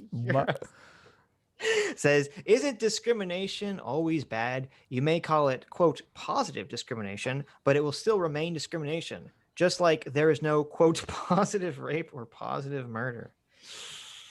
Yeah. Okay, sure. Ouch. Jimmy DeThing for $5 says, if CRT doesn't separate itself from anti-science CRT, then CRT is anti-science. That's the big problem with CRT. And that's the one thing I continually ask the whole time is like, could you please define anything? And they couldn't define anything. And that was the issue. They couldn't define, they could not define any of their theses.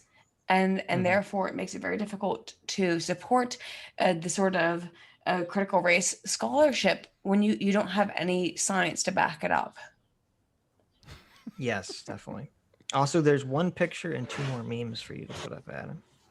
The chat is wildly all over the place, as always. I can never tell like if they're for me or against me. Cullivar for $5 says, A-team reigns supreme. S-class is shoe Simba class. Oh, hurtful. And yes. Oh my God. First of all, S-class simps for no one. Okay, no one. Except for free will. And yes, there are useful idiots that are making that dough, baby. There you go.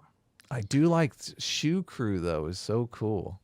Shoe Crew is a good one. The Shoe Crew. The Shoe Crew is a great name. The Butter Anvil for $2 says, no true CRT. Yep. Actual Justice Warrior for $5 says, critical race theory doesn't believe there's no objective truth. They don't believe working to reduce bias in academia is valuable. They openly lead with bias and politics. Very true. Very true. Yeah, very true.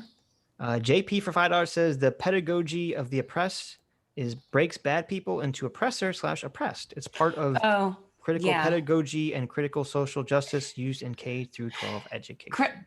pedagogy is a way through which people reclaim their power, I would say, and that's something that you'll find with a lot of these people, is that they reclaim their power through their pedagogy. And by pedagogy is the teaching of teaching, right?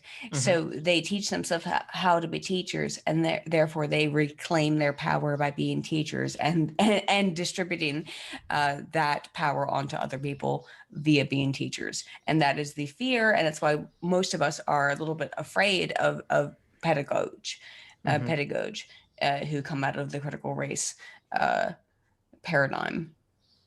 Makes sense. Sarah for $5 says, Lily Tang Williams, to those who support CRT and such, check out her story and those like her and see if you still stand in the same place. Lily Tang Williams. Oh, I'm not familiar with who that is, but I'll check it out. Hold on, I gotta find where we are on the super chats because I had it in two separate places because YouTube is terrible. You want me to read some random?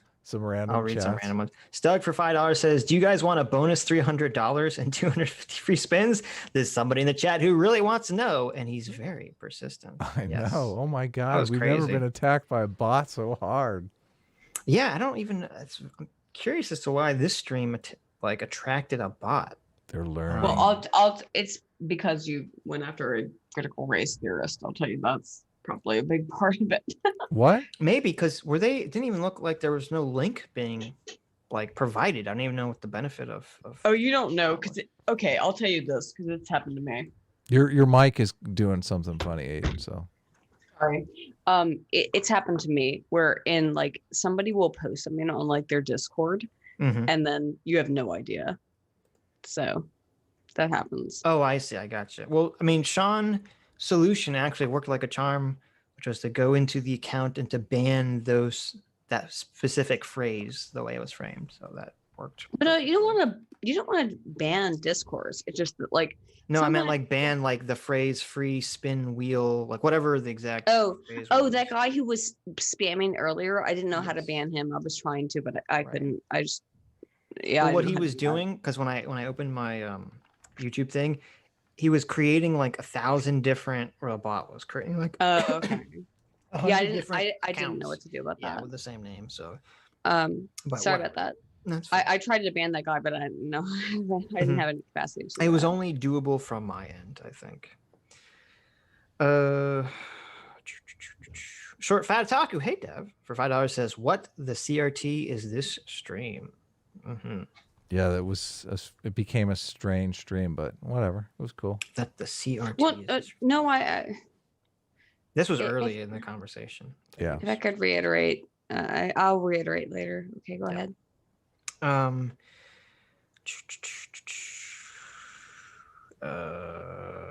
JH for 499 says, this ideology, whether CRT or not, is influencing children to try and identify as anything other than white. Can't you see how bad this is? Filthy Casual for $10 says, how can you view things through a racial lens and come to an answer that isn't racism? Oh, I read that one. These seem out of order. I think YouTube's fucking with me for some reason. Pazorkazark for $5 says, what is a positive of CRT that is exclusive to CRT? I'm confused to why it's specifically needed or useful. Also, A-Team reigns supreme. That was the question I was trying to get at the end, is what exactly was the benefit specifically of CRT that's unique to CRT? And I feel like I didn't really get. You didn't get an answer at all. Yeah, totally. A lot of talking, not a lot of answering. Which you'd think, man, I know what we're for. We stand for truth. It's pretty simple. Yeah, we're against fake news. We're against fake stuff. People faking stuff. Yeah. Yeah, same. Chris Jones for $10 says, I feel like you guys hardly ever talk about Ducey anymore. That's true. We haven't talked about the Ducey in a long time. Is that the dog pussy? That's the dog pussy, yes. What the fuck? Who the fuck wants to talk about that? Chris Jones wants to talk about the Ducey, Adam, okay? No, guys. Gotta talk about the Ducey. No. Adam, he wants to talk about the Ducey with you, though. Did it all for the Ducey. The what? No. Dr. Diddler for $2 says, respect to Sam for sticking around. Yes. We'll see if that respect lasts after the Twitter assault of like clipped the dissy. No, the clipped. He's gonna clip the video up. Obviously, nah, I'm sure it's fine. There's one picture art, Adam. I sent you. Oh yeah, I got a couple that you here. haven't pasted yet. I was too triggered to show video. I know you were. I know you were. Come on, people tune in because they like to see Adam get triggered. That's true. I saw. Look, Andrew Clark, Adam, you fuck. Dr. Diddler for $5 says, on this episode of Adam and Sitch do other things while the guests argue with each other. I like it. Oh my God, I know. First of all, it's on this episode of Sitch and Adam. Okay. Which art do you want me to bring up? You see there's the crab picture. One? You want the crab and then one? There's the two Aydin moth memes, which are pretty funny. Yes. Oh no! Did people make? Yeah, they make memes on the fly. Moth memes, yes. You're gonna. That moth scared me so bad, dude. They've already made moth memes. Watch out. Anonymous Coward for $5 says, glad this conversation I wanted to see happened. Hopefully this moves the CRT conversation forward, but it looks like we need insiders to fight for the narrative.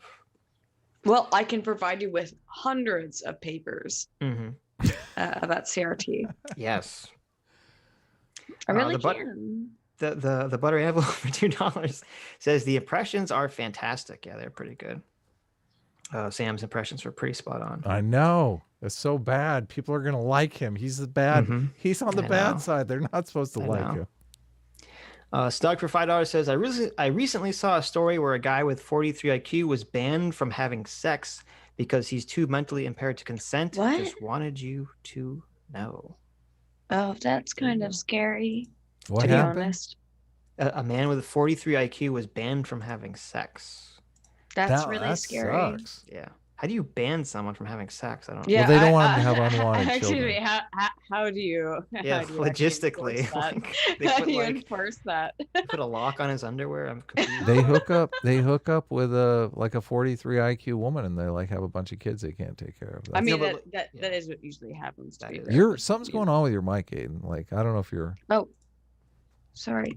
That's usually what happens is that like they. Still sounds weird. That was my bottom of a well. It did fall. Actually, it fell over there for a second, so that was my fault. Oh. Yeah, no, but yeah, it's okay. This crab picture is by Oversized Trash Panda, and it's me and Adam as crabs, and I'm like saluting or something, and Adam is shooting eye lasers while filming at them. We are literally crabs. Oh, look, they got me. Like it. They got me in full trigger mode here. Look, I'm there. You go. There's Adam fully triggered, and Sitch is like 100% triggered. Adam. How triggered was I on a scale of 1 to 10? I'm just when I go in that 12. Triggered state. I'll tell you, Adam, on a scale of 1 to 10, 10 being the most triggered as shooting eye lasers, and 1 being, I guess, like nothing.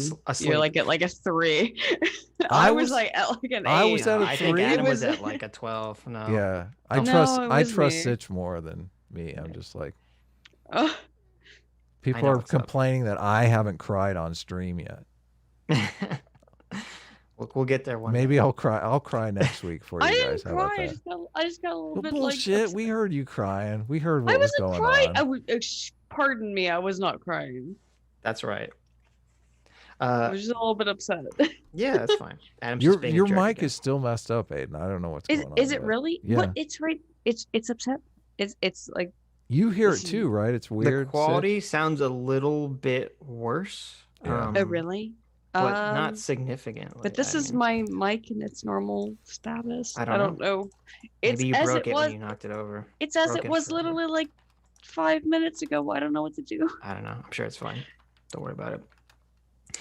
RPG or 90 for $5 says way behind, but it's great how every time you talk about CRT, they fall back in the Scotsman. Yes, true. JH for 499 says, Adam, you should never put that godforsaken beanie on. Did you put the beanie on at some point? I didn't know. Okay. I tried to be cool the whole thing. Okay. Asherline for 2 Canadian says, love you, Sitch and Adam. Keep up the good work.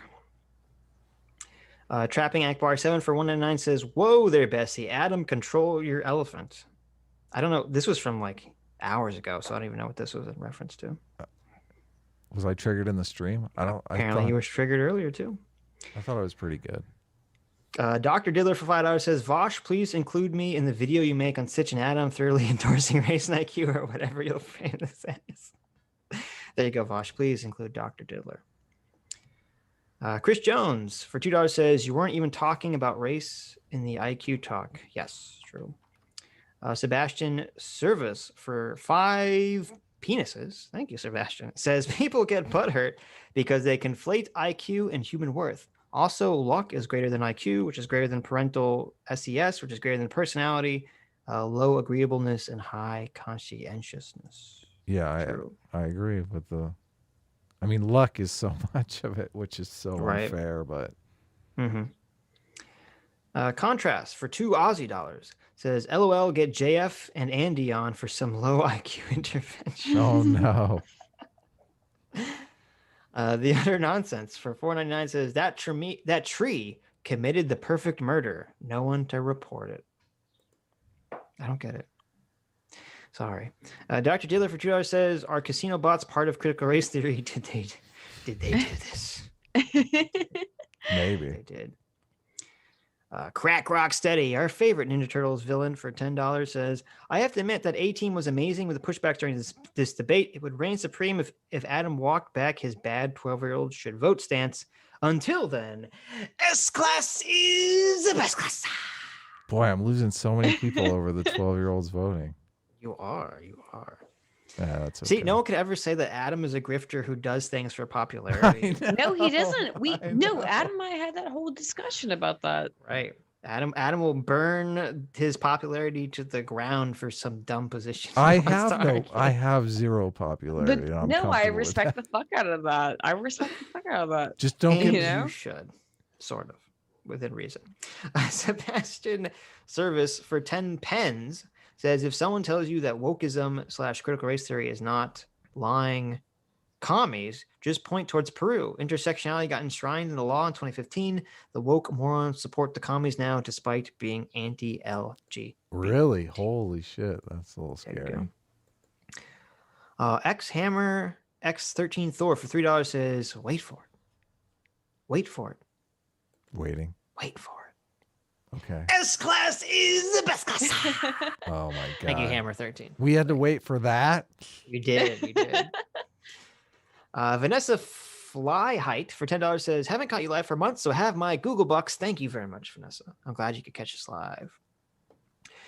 Your pal Ashley for $40. Thank you very much, Ashley. She gave us a bunch of money, or whomever gave us a bunch of money last week, I believe, too. Says, "Thanks again for making another work week go by quick. The next debate topic should be why Adam should be oppressed for only eating the black part of Oreos. Also, I ordered the Righteous Mind. What? Thank you for your recommendations." To be Adam fair, doesn't like the cream inside. I also don't eat the cream part of Oreos. Oh my God! See, look, you guys are freaks. I don't know what to tell you. Abe knows what's up. I hate that cream part. It's gross. It's terrible. It's nasty. I think like all eating Oreos wax. are disgusting, but the cream part is the only tolerable part. It's awful. I What? don't like the cookie part. I hate the cream part. It's nasty. It's like You guys eating surfboard wax. It's terrible. You guys, I think simulation theory is true, and I'm talking to some NPC bots right now. I don't think you guys are real. It's terrible. No, I'm not gonna eat that that cream part is super gross. No thanks. Okay. Blue Bubble for $5 says, "Please have Shu on again someday. You guys were a lot of fun together. Have Aydin on with you guys too." Yeah, we'll have definitely an Aydin Shu stream. That'd be fun. Yeah, it'll be awesome. It was only because I think that night I was doing something else when she was on. Yeah. Yeah, she's a big Aydin fan, definitely. Mm-hmm. I'm a big Shu fan. So what? There you go. It's all mutual. Awesome. See, Sitchnam is about connecting people, making sure friends is. they never knew they had.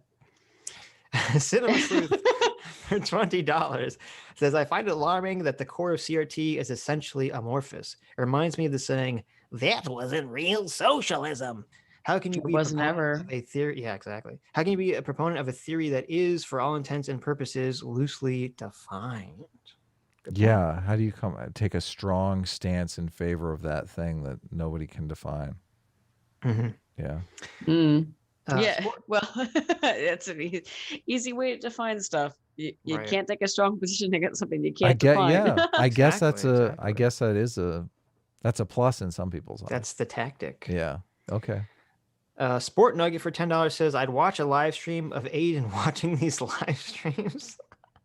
I want the behind the scenes of her getting triggered in chat. Oh, this must be before. Wait, I mean, I could record it. It's usually just me like sitting up in my bedroom upstairs and like sitting in my bed on my phone listening to it and getting mad. And then my fucking fiance being like, shut the fuck up. Which is usually be like, I'm so angry. He just tell me to shut up. So that's about what it amounts to. Well, Aydin, you're not allowed to stream watching our streams. You can only come on our streams, okay? I'm not. Why? Well, that's when I'm here. I mean, it's 6 in the morning. That's why I'm on here. That's true. You're also allowed to go to sleep whenever you want. Yeah, I'm here. Okay. Short Fat Talkie for 5 Canadian says, Aydin. He says, Aydin, when the IQ is the age of consent, Paladin. Ew. What?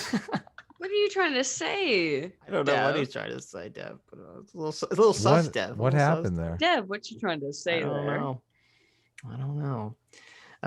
Sport Nugget for $5 says, I'm not running the no true Scotsman fallacy. I just don't think things I don't like are truly CRT. Yes. Idiosin, hey Idiosin, for $4.99, who made that great animation last week. Says, Loki episode 1 took away the agency of every character in the past 20 movies. Everyone only did what they did because the lizards would melt them if they didn't. Oh, hard disagree. I don't know where you're getting that from all, Edison. That's a big spoiler alert, right? I mean, this was the thing I was talking about watching. You watched it, Sitch? I think there was some confusion about, some people had confusion about Loki episode 1. The contention is not that the space lizards control would melt you if you did something bad or that they didn't like. The contention is the space lizards' only mandate is that there only be one timeline. And if you stray away from the one timeline by creating alternate timelines, then they'll come after you. That was the only contention. So I don't see that this takes away the agency of the rest of the movies, unless you're saying the rest of the movies were all about time travel, which they're not. There's only one about time travel. So spoiler alert on the super chat, and then you're going to go like 10 times deeper on this. Is like the beginning of the first episode. Okay, you're like, it's okay. 5 minutes in the episode. You're like, it's just a setup. Yeah. Okay. That makes sense. If you no spoilers here. We're spoiler free. Don't worry about it. Don't worry about it. Should I watch it? I mean, it sounds like I think it's you should good. watch it. Yeah. I thought it was very fast. It's all about the plot. I'll tell you the plot. Okay? No spoilers. Get the fuck out of here. What is it? I won't tell you the plot. It's Loki. There's research on that. It okay. It takes, in Avengers Endgame, they go back in time to try to get the Tesseract, and then they fuck it up, and then Loki picks it up and he disappears. Oh, I remember that. Yeah. Okay. The show takes place immediately after that. He picks it. Oh, okay. Okay. So time travel. He goes off and does a bunch of stuff. Well, no, because he immediately, the second he does that, he gets arrested by the time police. Okay, and that's where the show picks up. Oh, okay. To be fair, for people who are upset about the minor spoilers, guess what? If you generally tend to be high in need for cognition, it won't affect enjoyment of the. No, I'm saying if you tend to be high in need for cognition, it will not affect your enjoyment of the series going forward. That's right, guys. If you're Just low in need for cognition. Can't help you. Just be high in need for cognition, guys. Okay, just get over it. If me describing the first 5 minutes of the first episode of a TV show is a spoiler, yeah, exactly. Come on. That's like I always find that really weird. 6.5 triggering for me, man. Okay, that's dude. I always find that weird where people get upset by like super minor spoilers. Yeah, and it's like, okay, hang on. Yeah, gee, there's research on that, but. It's not like I said, Loki was dead the whole time, and it's a ghost. Okay. It wasn't a giant spoiler. No. I keep waiting for Aiden's microphone to go back to normal. Are you doing that too? Is it still shitty? No, it's the way it's always been. This is when my mics. I haven't changed anything about it. I can't tell, but oh, you can't tell? No. I literally haven't changed anything about it. Maybe it's me. The quality sounds a little worse. But yeah, so it is off. You could just be tired. I don't know. I mean, it sounds to me like she took a pillow and put it over her microphone, and now she's talking through the pillow. No, this is my regular mic. Maybe you got futzed with a little bit when you knocked it over. Maybe it messed up. I don't know. I don't know. Oh, I don't know how that would happen. Let us continue. Wait, Rad Track 5 for $5 says, make Sean and Aydin debate about ANCAP. I'm expecting Sean to crush on how cringe anarcho-capitalism is. Also, it's neither nanny. Oh, I would love Sean to fucking own me on how ANCAP is cringe, by the way. I'd love it. Because I also, by the way, as in ANCAP myself, I think ANCAP is cringe, so whatever. Mm-hmm. That's good. The Butter Anvil for $2 says, Sitch, Loki eliminated free will in the MCU. No, it didn't. What the hell? Where is everyone getting this? It didn't eliminate free will at all. They only care if you violate the time directive, okay? This is not, I don't know what you guys are talking about. Aaron Villarreal for $5 says, incoming intent explanation in ASMR format. May the tribes unite. Wow. That's right. Let me explain to you why the time travel mechanic in Tenet doesn't make sense. No. ASMR. Okay. Listen to Nolan. Don't think about it too much. Just feel it, Sitch. Listen to Nolan, dude. Okay, listen to Nolan. He knows his stuff. Mm-hmm. Remember? Sport Nugget for $5 says, Adam is 3 times better as a moderator as he is a debater. I don't know. 3 times better as a moderator?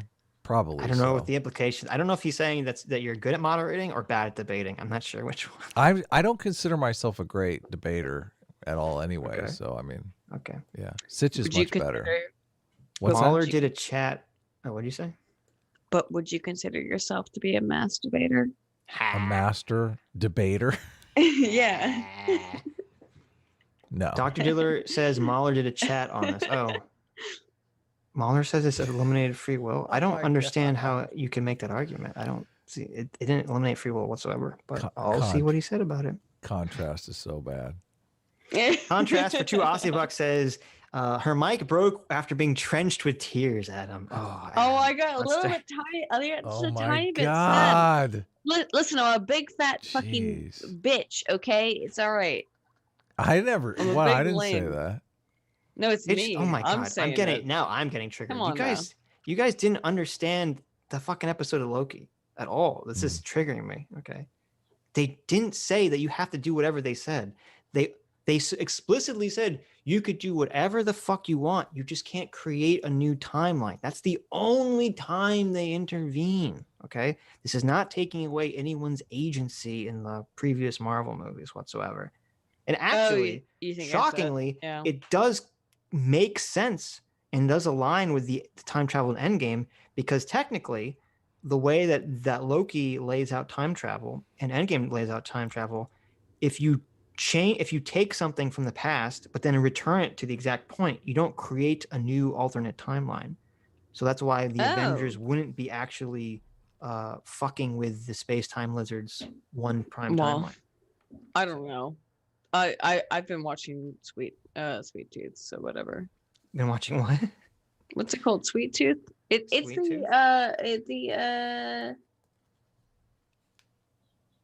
what's the freaking the mic fix. Jeff Lemire. I don't know. Jeff Lemire's comic book got made into a new comic book series, which is really cool. The tears must have dried up. Yeah, your mic just changed. I have no idea why that happened because I didn't do anything. Oh, Sweet Tooth is that creepy fucking thing I keep saying with the dog baby. Yeah, well, Jeff Lemire is a very interesting artist. If you're interested in a good comic book adaptation that's happening, is Jeff Lemire's Sweet Tooth. It's very good. Oh, very nice. The picture triggers me. I don't like it. I think Loki. No, it's going to trigger you. It's the whole point. It's supposed to kind of trigger you. Oh my God, I'm getting triggered by chat. They do not say, oh my God, you guys you need to watch the episode Loki again. They do not say being late to work can make a new timeline. They're saying if you create a new timeline simply to not be late to work, that would be considered a violation. You guys are so wrong on this. You're so wrong, Sitch. Loki spits in the face of Endgame hella hard. You guys need to rewatch that episode of Loki because you guys misinterpreted like a key aspect of it. No, you're wrong on this. Yeah, it's got totally Owen Wilson in it. retcons all the MCU. Look at Adam. He's From just trying to get time some. immemorial. He's just trying to get some A-Team. Yeah. The time It's got travel in Endgame is fucked. I mean, well, it's not fucked. It's just kind of dumb, but that's a different issue. Mark Ellison for $20. Thank you, Mark. Says the casino bot reigns supreme over CRT. Oh my god. There you go. Reigns supreme over CRT, A-Team, and S-Class. There you go. Andrew Clark for $2 says, Sitch, are you saying that Loki's unironically good? Yes, I thought the first episode was good. It was very good. It was very interesting. I like Loki's character. I like the concept of time police. I thought it was fun. Time police. I wonder how much Machiavellianism they display. A lot actually. 30%. It would be terrible if they had psychopathy. I Right? It would be terrible. And they can time travel. That's like the worst combination. That is the worst. Chaotic Intention for $5 says 7-8. You got people arguing to insert CRT, and we argue that we shouldn't be teaching people to be racist. That's a lot of liberty to do. Yes. Paragon of Cynicism for $5 says Aaron and Sam don't seem to understand that radicals control the CRT and implementation. Their moderate critical race theory-ism is not the one that prevails. Yeah, that the moderate version doesn't seem to be the one that's popular. No. Bjorn Kazark for $5 says Sam seemed well-meaning on stream, but if you look at his Twitter, he tweets and retweets some really insane stuff. It does not seem like he was honest now. Oh, I don't know. I don't follow him on Twitter, so I'm not familiar. Gaming Ranger for $1.99 says, sorry, Adam, I'm crossing state lines to come over to S-Class. Oh, terrible. That's right. Crossing state lines is illegal. Yes. Asher Line for 10 Canadian says, the Black English thing sounds a little like the language divide in Canada with French. Maybe there's a desire to create the French-Canadian model with Black Americans. I don't think it's the same. I think there's a difference between whether people should speak Canadian or English, I guess. Well, was French Canadian like different from normal? Yeah, I know. Should be English. What's the difference? Pardon you. Is French Canadian different from French? I'm not familiar with it. It is. It is. It's like as far as I understand, like it's slightly different. Well, maybe this. I don't know the extent of it, but those dirty Quebecians, right? Quebecois. Okay. Metroid Man 389 for $2 says, "What a wholesome family story, Sean." Oh, that must have been when he talked about his granddad being like impregnating the whole town. That's right. Oof. What? Joey Not Nice for $5 says, "Shout out to Long Island." There you go. Sweet. Joel Dykeman for $5 says it's Joel Dykeman for $5 says it's odd based on the CRT advocates. It seems like CRT has more sex than Christianity. Well, it's not hard to beat. People who are generally kind of not into sex, I would say. You know. No, I think he means sex as in like sex, not sex. Yeah. They don't have any sex, S-E-X. They have lots of sex as in S-E-C-T-S, I believe, right? Sex. All that Christian sex, yes. Yeah. All that missionary. Utter Nonsense for $4.99 says, "Why would anyone call Aydin a Yahtzee? She's actually got accepted into art school." I did get accepted. I actually went to art school, by the way. I went to art school for a full 4 years. See, if you didn't get accepted to art school, then you would have become a Nazi. I guess that would have been my alternative history, yes, I suppose. Yeah.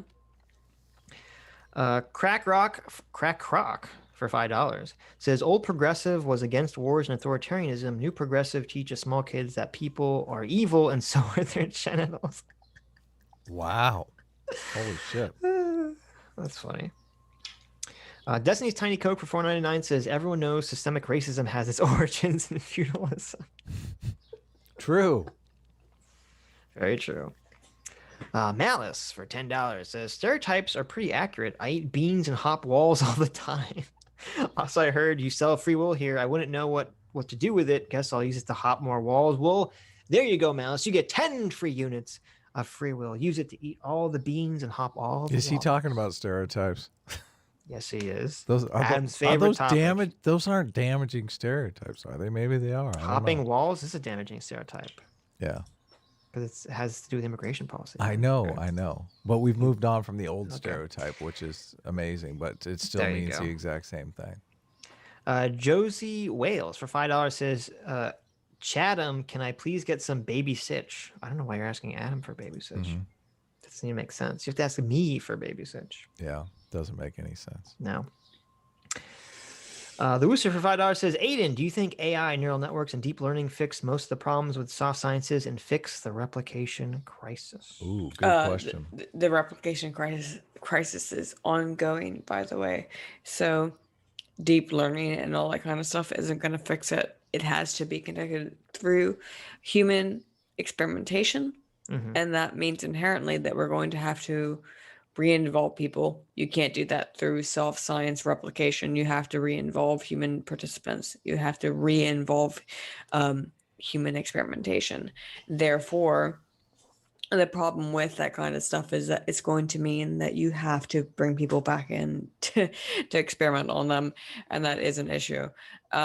Therefore, yeah, you gotta it's not going to be over. You have to continually experiment on people, and I know it sucks, but that's the way that data need to be conducted in any science. That's the way it works. Okay. Yeah, dude. William Kurt for $10 says, Aydin is totally right. We're going to see reactionary white racism if the insanity on the left doesn't stop. Right-wing extremism doesn't survive without the left. I think Nazis don't exist without commies. I agree 100%. Yeah, you're gonna see some nasty shit, my dude. You're gonna see some real nasty shit. I really think it's gonna get very nasty before it gets better, and that's kind of sad. I'm gonna blame the CRT people. How about you guys? Just blame them. Yes, definitely.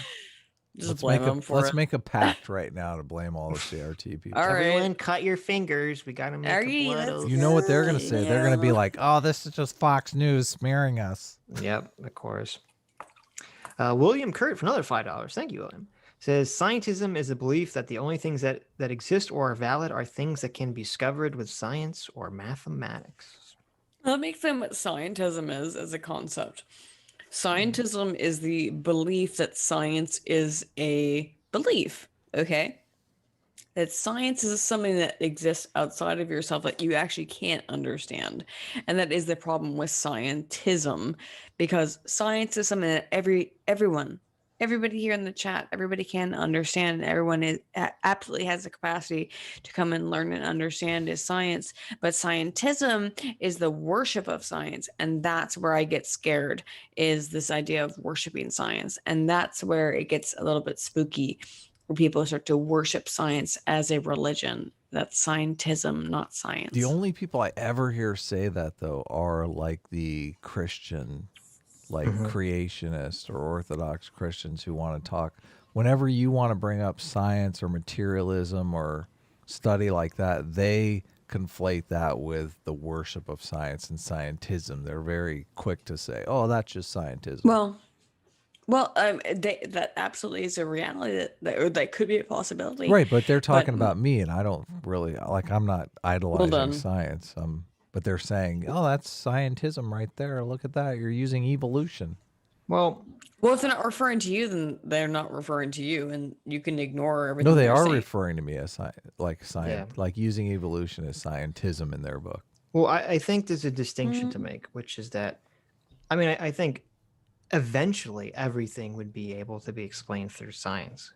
Eventually. Nope. But I think that's different from saying, well, anything that we can't currently explain or understand through science should be ignored. I think those are two very different concepts that are sort of being merged together. Well, yeah, we should believe what we can see. That's the primary basis, like from how we come to understand science. The first way is via observation. That's the first method of science, is observation. Right. So things that we can see, things that we can test, things that we can measure, these are the higher levels of science. So I would say that, if people can't believe in things that are quantifiable, I don't know how to help them exactly. If you're talking about people who deny quantifiable reality, it's going to be difficult. That's just scientism, right there. That's what they would say. They'd be like quantifiable. They're immaterial realms. You don't understand. No, I mean they probably would, but I mean, like you're worshiping scientism, right? But that's the issue with the idea of scientism is people who don't quite. The fear of scientism is people who would hear words like quantifiable, who would hear words like what I just stated, and they would not understand them, and then would try to come up with some other kind of explication for why that was happening that occurs outside of the scientific general theory. Right. You're just a materialist, Aydin. You're just a materialist. I know I am. You don't understand. I know. Scientism. I know I am. I don't get it. No, I'm a materialist too. It's not a big deal, but no, I don't get it. Some people think that's an insult. Okay. I don't get it, dude. The Wooster. He's like straw man Adam. The Gotti Gosling for $10 says, "Hello there, long men and long women. I came to watch the debate, but I'm a bit late. I'll just rewind and watch that way. I learned who you all were via EFAP. Love what you do. Keep it up, you masses." Yeah. Thank you, Gotti. Keep it long, my dude. That's right. I did the perfect thing at the beginning of the last stream where I said this is not going to go 12 hours, and then everyone who clicked on it was like, "This is 12 hours." Yep, Adam. I know I'm so bad at this.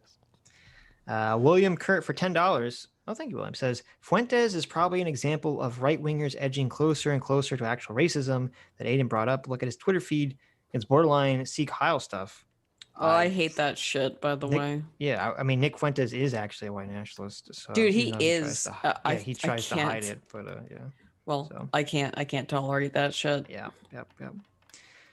Simon O'Leary for $5 New Zealand dollars says, "A team doesn't know what to do with a drunken sailor. S class is the best class." But what do you do with? I guess it's true. I don't know what. Early in the morning. Yeah. I don't know. Don't you roll him out of bed? There's other lyrics to the song. Sailor. Okay. Yeah. The lyrics exist. They're out. Get coffee for him, sober him up. Take his car keys away from him so he can't drive. What you do is you slap him in the face and you say, "Look, you need to accept your white privilege and the fact that your white supremacy is subjugating the sailors of color on board." Okay. Terrible. Wow. Racist. Sounds racist. The Moki Talks for $20 says, "Somehow you guys always manage to start streaming right as I'm going to work and still be streaming when I get off. Anyways, give me my free will, please. And good job to Sean his debate with Riley and Destiny." Well, here you go. You get your 20 free units of free will. And yes, I agree. I think Sean did a very, very good in his conversation with Destiny and Riley. I thought Destiny and Riley did very awfully. Destiny held back and kind of let Riley do most of the work from my perspective. Yeah, I will say, generally speaking, I really think Destiny is a good debater. I think I agree. Normally he is, but in this debate or conversation or whatever it was, it really felt like they were both phoned it in. Like they both researched at the last second, didn't really know what they're talking about.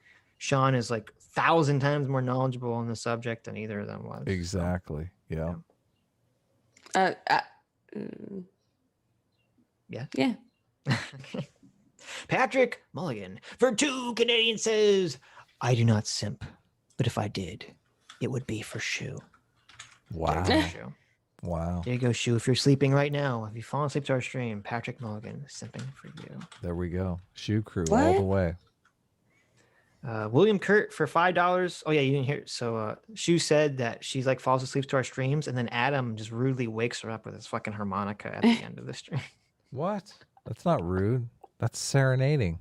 Girls go crazy for the harmonica. Sitch, you're completely wrong about this. That is true. Oh, see, Aydin's proof. We have a scientific study of one here. That harmonica, really gets the panties wet.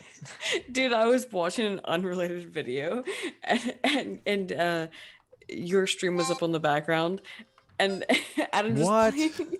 No, hang on. I was watching an unrelated video, and I was watching it with my fiance, and then like it was just happened at just the right time where the harmonica came on, and it made this. I was watching Angel, like the Buffy spinoff, and it made it. It was like a very emotional scene happen, and it made it very much. That's hilarious. Emotional. Oh my God, that's so It's really funny. great, dude. It's the end of Angel, and then the harmonica starts. I'm having to deal with the end of Angel, which I've actually never watched because I've been trying to avoid it since I was a teenager because I don't want to. Well, this comic, continues on. I've read the comic. Oh, so what the fuck? You already know. I know what happens, but I mean, I don't want to watch it because I know it will mean that I'll never be able to have any more of this series for myself. Do you know what I mean? I feel you. There's nothing else I can take from it ever. Have you watched the last season, just not the last episode?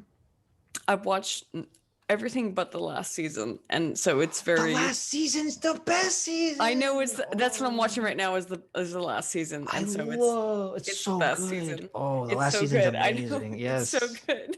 Yes, it's crazy because like the last season of Angel is by far the best season, but you're just trying to be like. Or for me, I'm trying to be like, I didn't want to watch the season because you want to always have more available. I wasn't save it in this little jar so I could have it forever. But whatever, it's a really fucking woman thing to do. Well, at least it went out on a really good note. Because I thought the last season of Buffy was a lot. Buffy sucked. Last season of Buffy sucked. The previous season I thought was really good. Wait, all of Buffy sucked. What's going on here? Oh my God. I love Buffy, dude. Look at this guy. I'm sorry. Come on now. Adam is he has such terrible taste. Well, the comic book is real ups and downs. This is but Buffy whatever. the Vampire Slayer. We're talking Buffy the about? Vampire Slayer. It's great. The TV It's great. show or It the surely movie? is great. Both. Oh, the movie's good too now. Oh my God. The movie like is okay. Remember when Pee Wee Herman dies for 20 minutes? It's hilarious. It's no Tenet, but oh my God. Come on now, my dude. Jesus so it's the most California show ever made. It's so It is bad. the most California show ever made. Well, you know how I feel about harmful stereotypes, especially about I'm sorry. California. All those Californian stereotypes and That's being gotta be it, perpetuated right? in Buffy. All these Valley Girl stereotypes. Make my life so hard. William Kurt sorry. for $5 says rehab and insane asylums are more about fighting homelessness than stopping drug dealing. Here you go. Overseer's Logs for $5 says, y'all hear about Kimmy Caddy on YouTube. She's anti-critical race theory now, but she used to be a believer. She advocates for Martin Luther King's religious common humanity and forgiveness. No, but I'll check that out. Kimmy Caddy. That sounds super interesting. Oh, yeah. I'm curious about that. Now that she is... Oh, I have seen one of her videos. I just didn't know her name. Interesting. I wonder how... We should have her on one of these conversations because I'm curious as to what her perception would be, considering she used to be a CRTer and now is against it. It's a very unique position.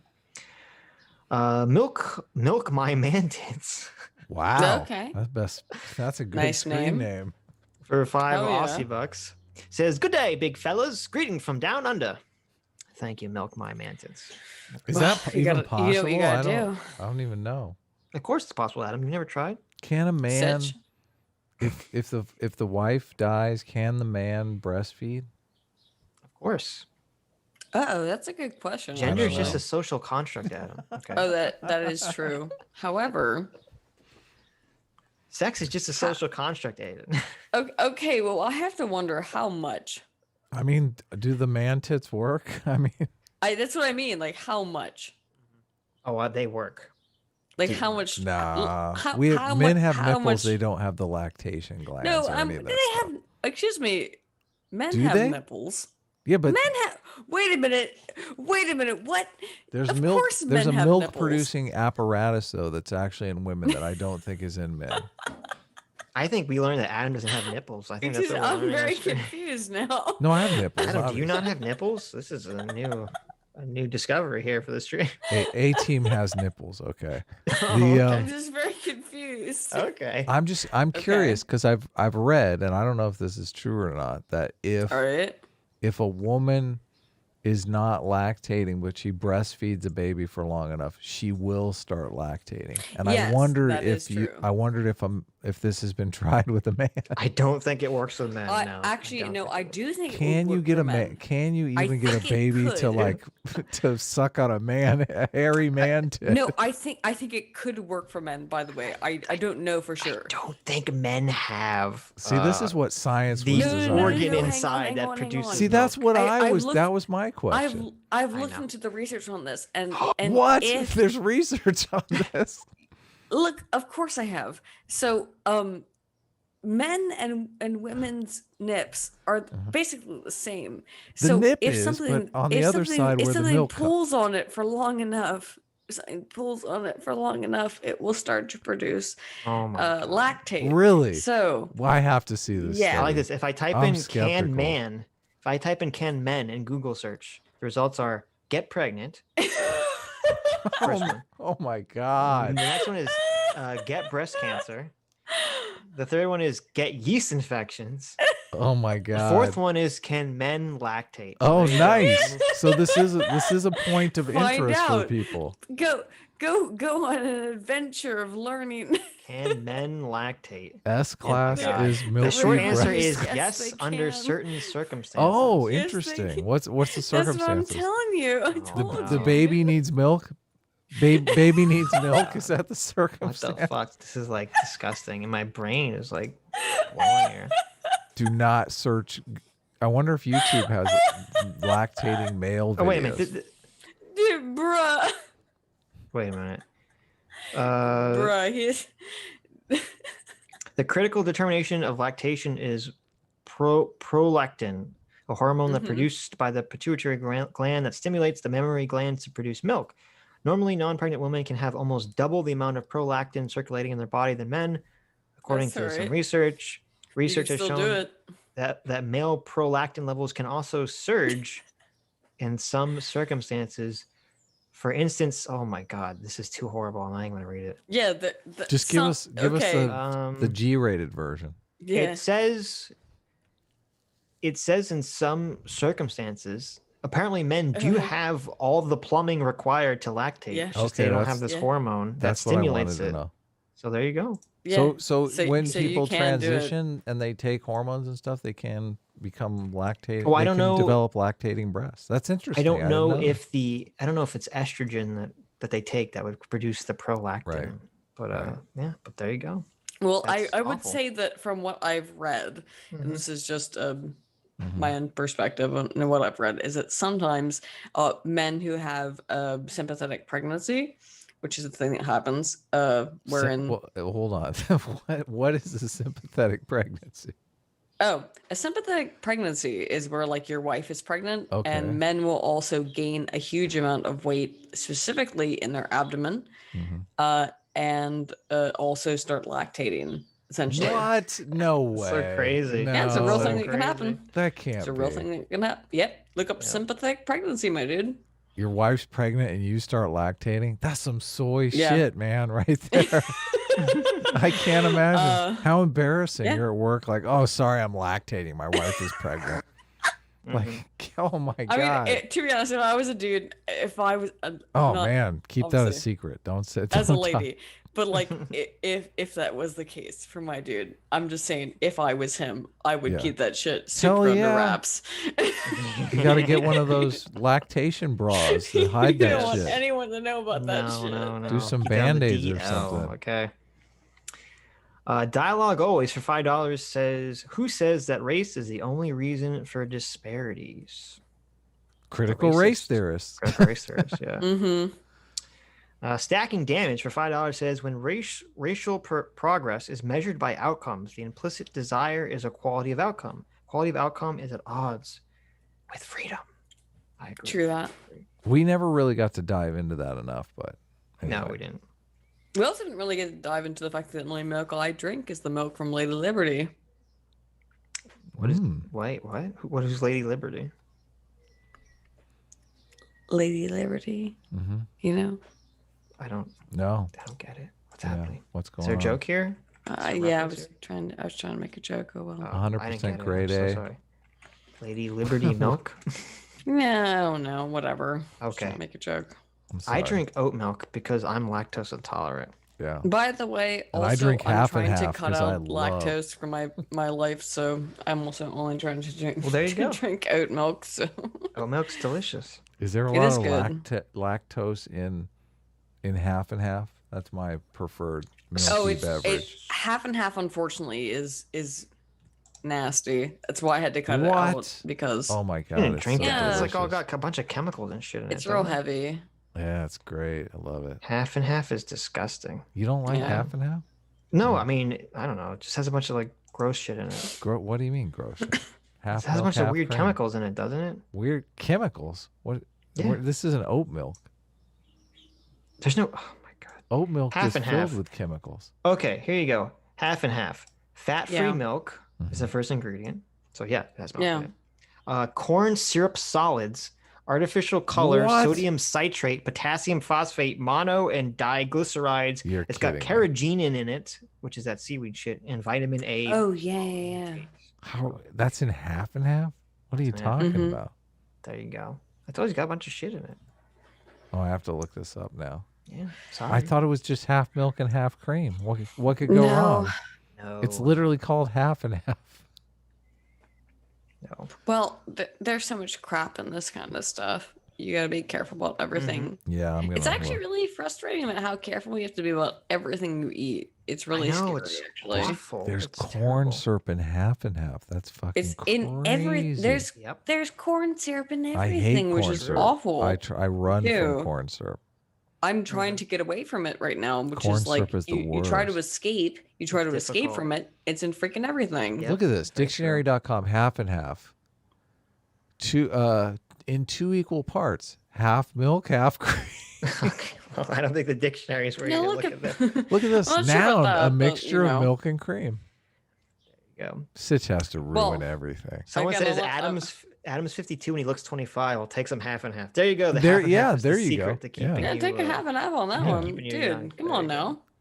Thank you. It's fucking crazy though. Like how much Yeah. shit. Don't make you fun eat of my is full eating of so much habits, Sitch. Garbage. Yep. We'll I'm talk just to you in, saying, we'll like- talk to you in 20 years, Sitch. See how all Mhm. that oat milk is treating you. Well, oat milk's okay, I would say. I am drinking also oat milk, so I don't know about that. Canvas Infinitum for $5 says, can we study the results of teaching CRT in schools or will we be called racist? Ooh. We're never going to be able to. We can't. There's no way we'll be able to conduct research on it because anytime anyone tries to conduct research on it, they're going to be called a racist and it's going to be a big fucking deal.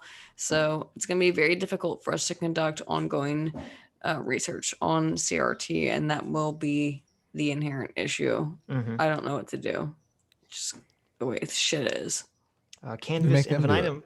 But go ahead. Canvas Infinitum for another $2 says, Sean, I missed the intro song. Bring it back. Yes, Sean, bring this intro song back, please. Patrick Mulligan for 10 Canadian says, me to CT is drawing your full-time gig. CT, trying to, yeah. Me, let me pay you for the drawings I requested. CT, you can if you want, but you know it's absolutely not necessary. LOL. Yes, CT, demand payment from these moochers. Okay, you get payment from these moochers, CT. Patrick Mulligan for 2 Canadian says, CT does not know how to capitalist Canadians. ... There you go. Patrick Mulligan for another 5 Canadian says, we know how science is done, Aydin. You put on a white lab coat and look at things while holding your chin and going, it's pretty straightforward. Yes, that is how science works. There you go. We just do that. Your pal Ashley for another $20. Thank you, Ashley. Says, question, because it seems like everyone on is libertarian. Well, not me.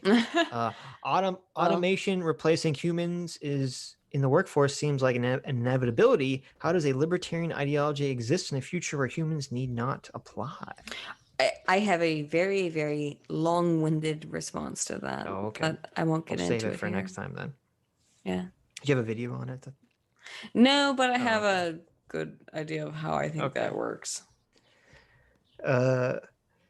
Dracona the Wolf for $5 says, after a 14-hour day on set, here's a terrible pun. What do you call invisible Nazis? Mm. Oh, Nazis. Nazi. Thank you, Dracona. Gotti. Beautiful. Gotti. Oh my God. Astro Line for 5 Canadian says, Aydin is a Vodjani main confirmed. Upload your What? soul into a gaming laptop. Haha, endless space to reference. Dude, my soul's already probably been uploaded to some old gaming laptop that I'm not even aware of, dude. That's right. It just exists somewhere in the ether. Simulation, yes. Yeah, whatever. Lemur Wrench for $1 says, also, why do you think that wealth redistribution on a colorblind basis wouldn't close the racial wealth gap over time? If redistribution outpaces the rate at which the rich grow their wealth faster than the poor, then this seems then this seems to solve the problem. Sure. Dr. Diller for $3 says, one of the critiques with critical race theory in every field is that they never promote solutions, and these two explicitly state they don't have any. Why would we bother with something that only exists to make problems and never fucking fixes them? I agree. I'm not sure. Paradox for $1 says, I criticize Robin DiAngelo. Oh, quote, I criticize Robin DiAngelo, end quote, I call BS. Adam asked if he criticizes CRT people for being racist, but this phrase means, quote, she is not left enough, or quote, she's making CRT look bad, and not really for being racist. Yeah, I guess if we talk again to Aaron or Sam, we could ask them about what specifically about Robin DiAngelo do they not like. Lemmer Wrench for $1 says, I can't believe Aydin mixed up Robin DiAngelo with D'Angelo Wallace. No, I didn't do that. Who's D'Angelo Wallace? D'Angelo Wallace is a YouTuber. If I did that, I'm really sorry. I didn't. I don't think I did, but actually I find that really ridiculous. Funny that I could have done that. But Robin DiAngelo is, of course, a critical race theorist, quote unquote. Of course, people who are into CRT say she is not. However, whatever. It may have been that I mentioned D'Angelo. Oh, okay.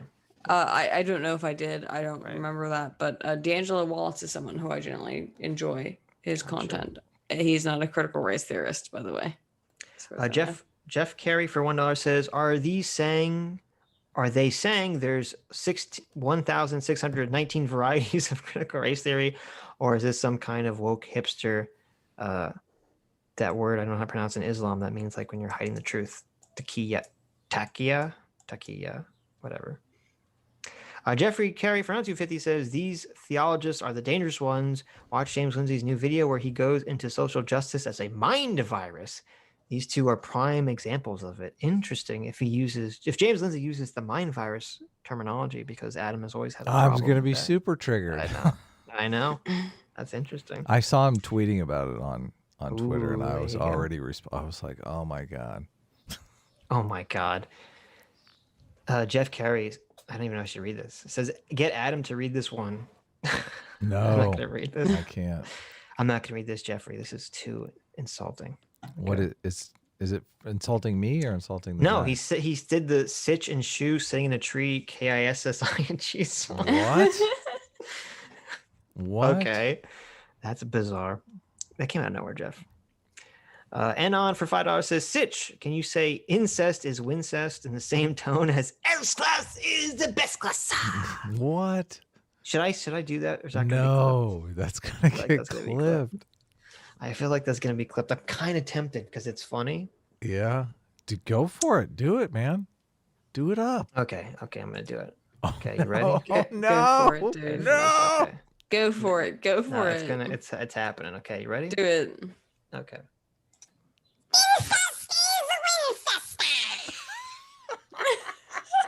There you go. There was your baby Sitch. You found a solution. I like it. I did. There was your baby Sitch. Very nice. Jeff Carey from $1 says, on the subject of the crack epidemic, I was an adult in the 90s. Unlike the vast majority of people who are talking this issue, in the 90s, the violent crime rate was out of control. Maybe that's why the black community was for the tough laws. Yeah, I wish that the argument I made could have been clearer, but there's no way in hell that they're going to that they're going to accept that maybe, you know, what they were doing was actually there's a little kitty on your screen. Yeah.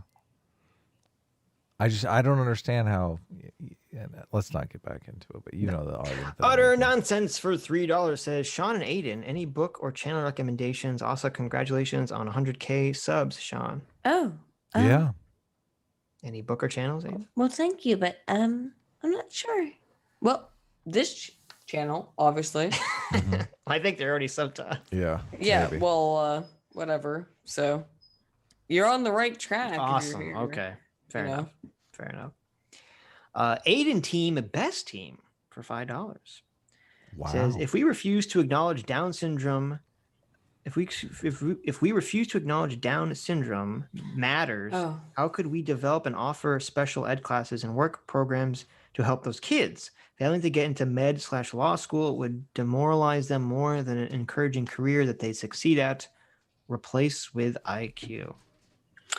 I talked about that in like a stream I did on my channel the other day, and I would say that the reality is that it's going to be really hard to deal with people who have those disabilities, and the best thing that we can do is to accept people who have disabilities and to welcome them and not treat them differently, and instead treat them as part of our community, and that I believe should be a thing everyone does in general, I guess. I don't know. I know it's really hard and it sounds really like a lame.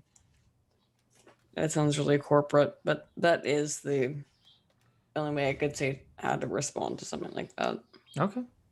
No, treat everyone as you want to be treated. How about that? The end. I like spankings. Oh. I bet you do. I bet you do.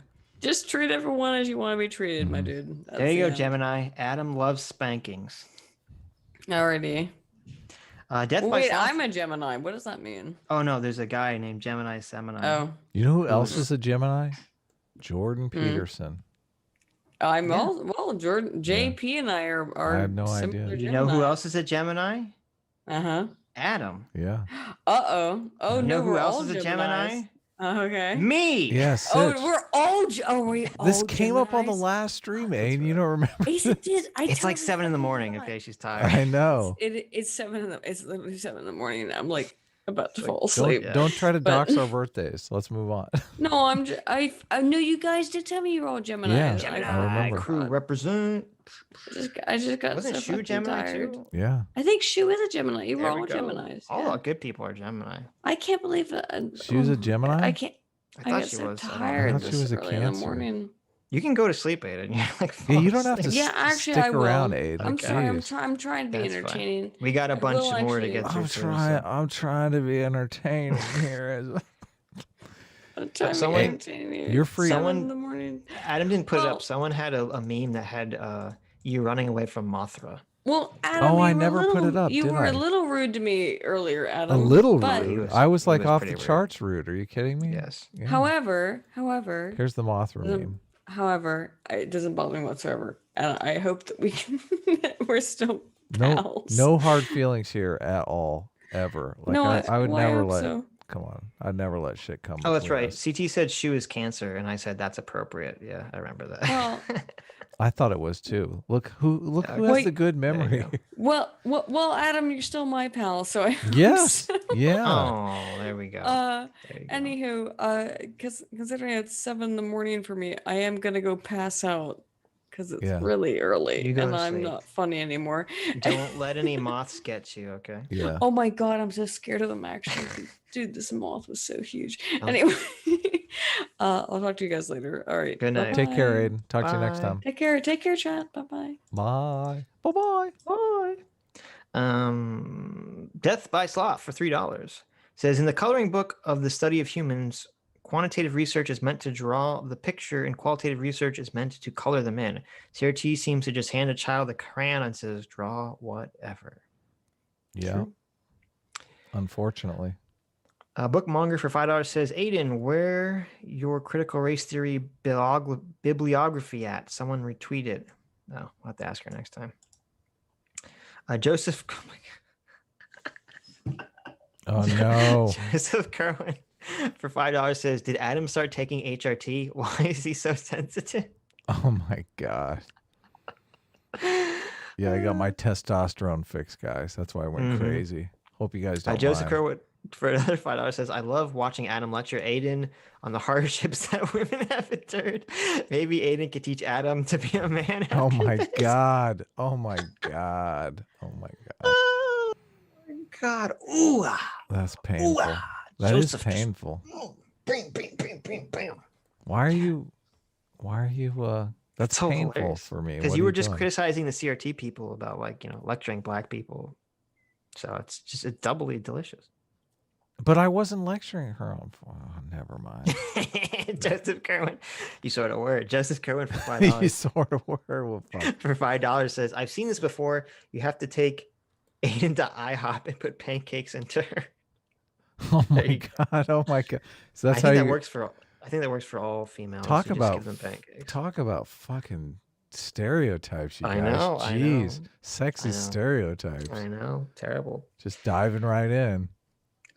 Nay Lexi for $5 says, hey now. Longtime fan. I didn't really catch these live since I'm trying to catch up on previous shows. It's not easy, but worth it. Oh, thanks. I love listening to you nerds, even when you're wrong.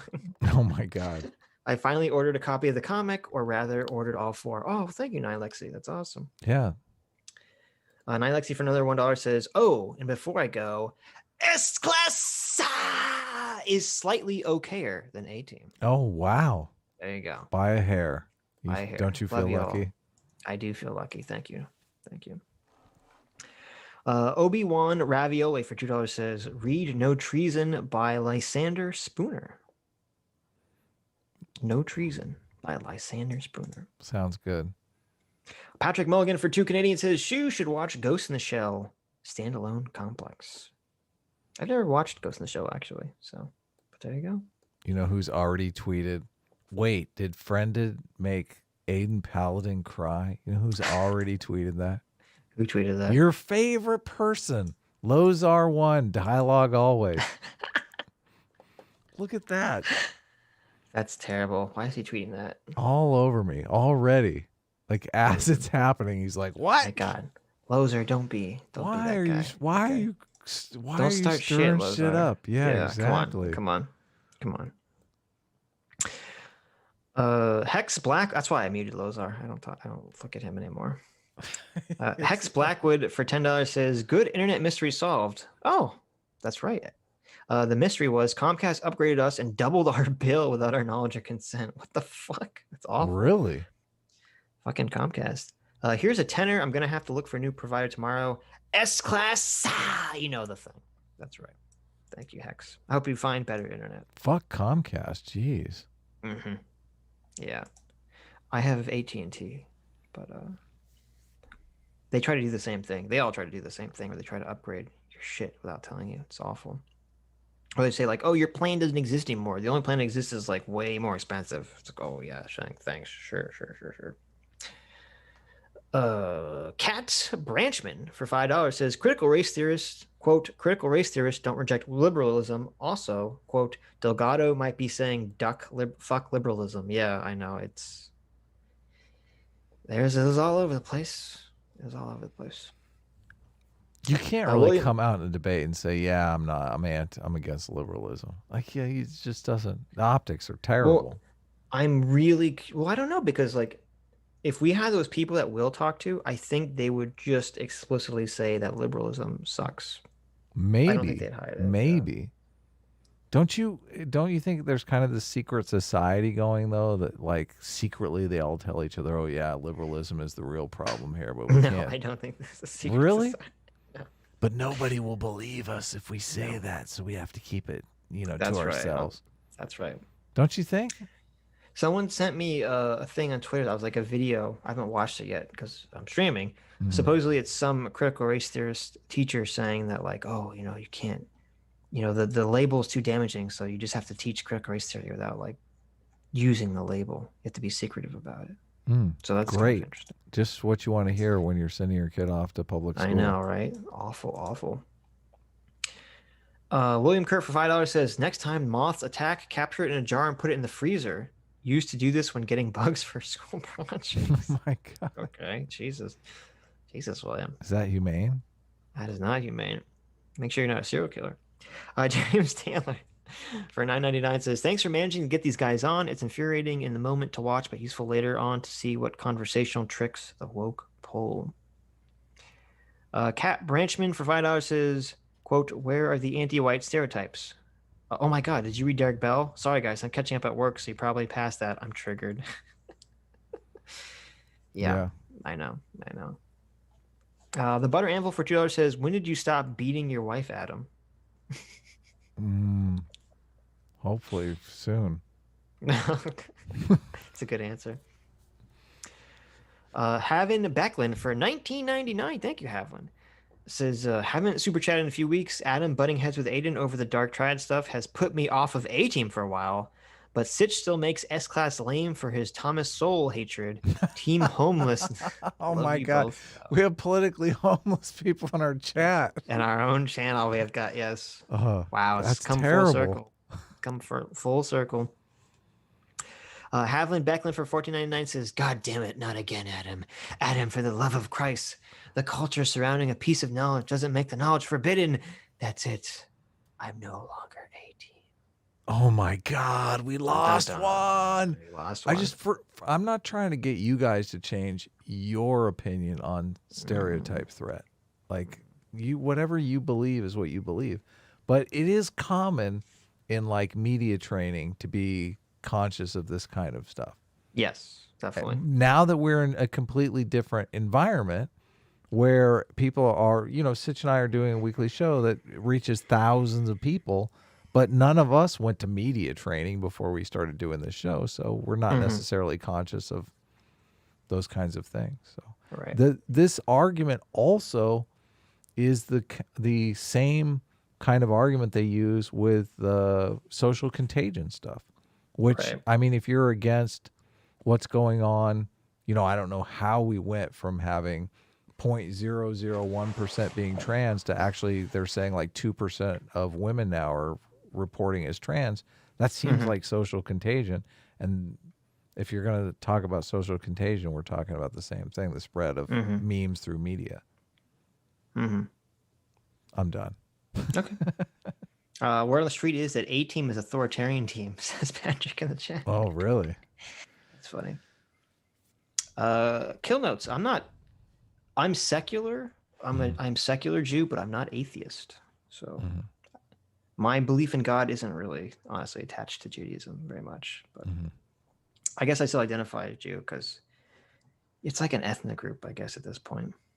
Yeah, God, I wish I could be a Christian atheist. I know, right? They're such sticklers about that kind of stuff. So I know. It's like it's terrible. You gotta say you gotta believe Jesus died on the cross for know. your sins. Otherwise, you're out of here. I know. It's terrible. Talk to the pavement. Prince Charming for $20 says, beware, I'll be caught up with the live stream in 45 minutes. After listening for 5.5 hours, I've got a bunch of opinions I plan to unload on you. But if you give me a wrench, I could be persuaded to keep it to myself. Oh my God, that's such a great bribe. Is it? That's the opposite. That's a disincentive, because if he doesn't keep it to himself, he's going to have to tell us by paying us. No, he's going to leave it in the comments. Oh, well, I don't care. Yeah. The comments are going to be the comments were so massively against me when Aydin was on last time. This is going to be like, prepare yourself. This is going to be brutal. God, our whole fan base is like Aydin Paladin simps. I can't believe it. There you go. There you go. John Doe for $20. Thank you, John. Says, Adam, your position is bad, LOL. If the statistics back a stereotype, that means there's evidence for that stereotype. Data are what we do with them is another. Data is what we do with them is another story. You are triggered over a bad premise. Wrong. Totally wrong. Totally. Okay. Totally wrong. Totally miscalculation of me. Like the whole idea, sure, there is some truth to stereotypes, and some people in that community live up to that stereotype. There are women that are bad at math, okay? But by making the stereotype, you're people are thinking all the people in this racial sex category, whatever it is, live up to that stereotype, and that's dangerous. Like literally, people have to prove, above and beyond the call of duty that they don't fit that stereotype, which is bad. Do you agree, Sitch, or do you disagree with this? I wasn't listening. I'll be okay. Yeah, good for you. Let's read the chat. Good for you. Lieutenant Amazon for $5 says, "Hey Aydin, this money is for you for going through this random argument." Look at that. Look, thank you, Amazon. Thank you. I'll make sure that I don't give Adam any of this $5. Okay. What happened now? What's going on?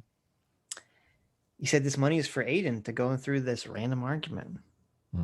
Okay. There you go. Drunk Shovel for $10 says, "Adam, you're forwarding a negative stereotype that men attack women by not understanding Aydin's stats and IQ, which he didn't come up with.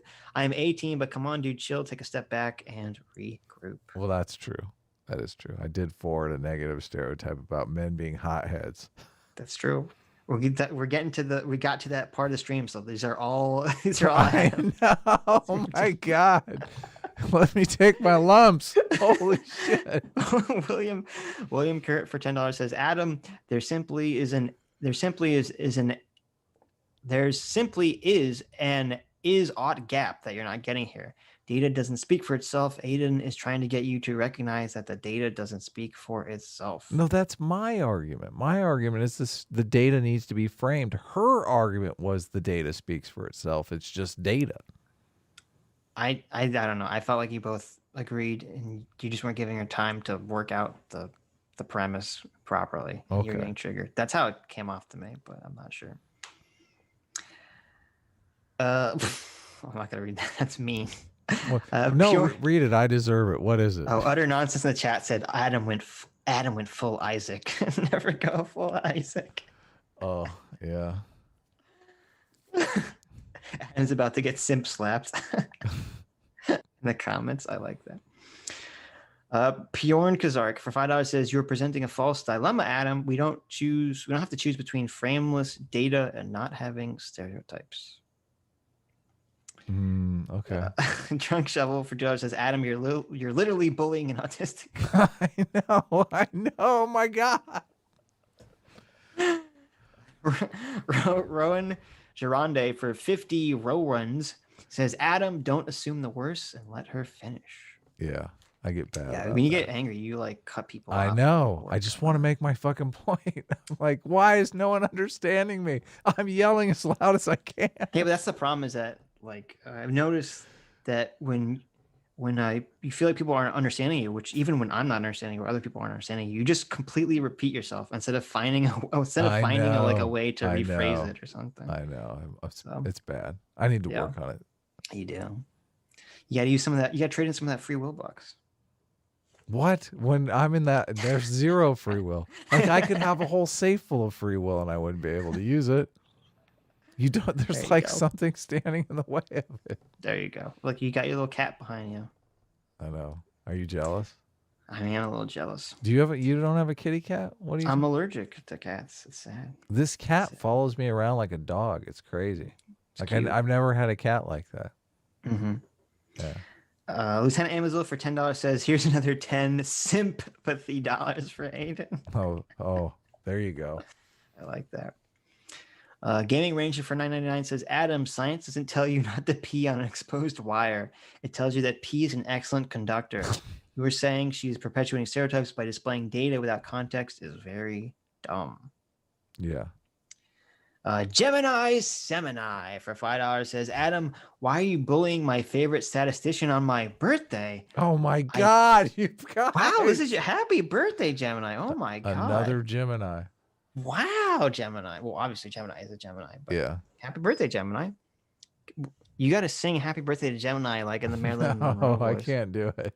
Happy birthday to you. Come on, Adam. No, there you go. You're doing great. Okay, Gemini wants to bang you, not me. Okay, so. Well, you go ahead and sing. You sing in an Adam voice for him. Gemini continues saying, I think this is the final straw, Adam.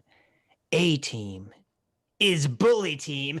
S class is best class. Oh my God, I lost Gemini. Holy shit. Lost Gemini. Oh my God. What is the world coming to? I This is like know. the end times. Jeez. Oh, A-Team is in tatters right now. I know. Crack Rock Steady for $5 says, Adam, quote, don't interrupt me, friended. The seeker of answers tyrant. Oh my God. My God.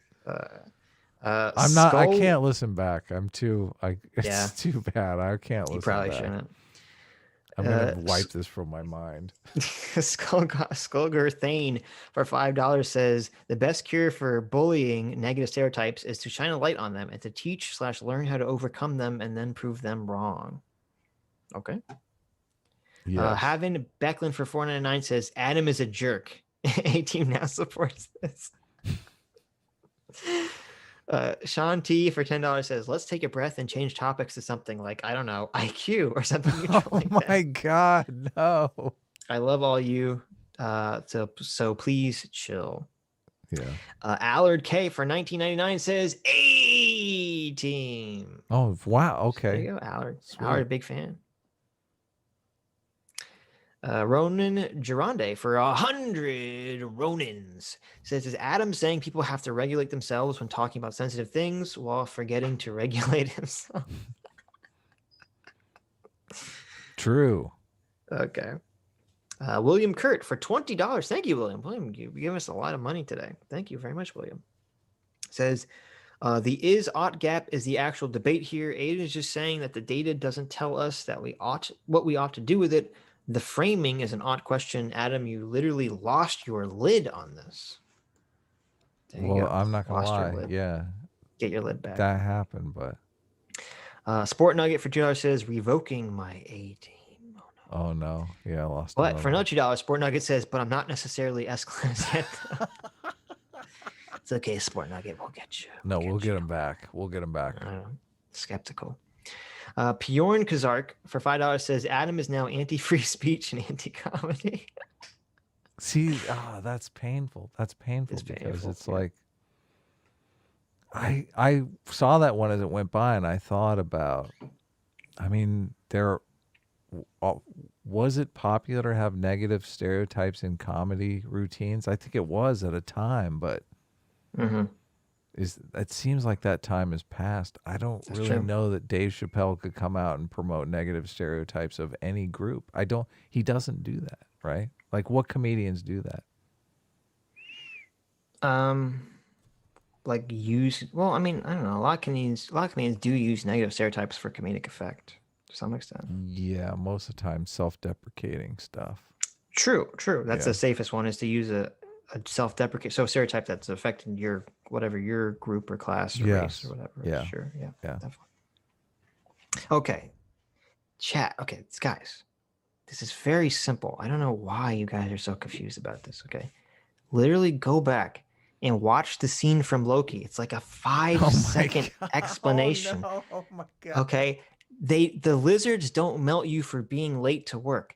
They said they would melt you if you use time travel to prevent yourself from being late to work. Okay.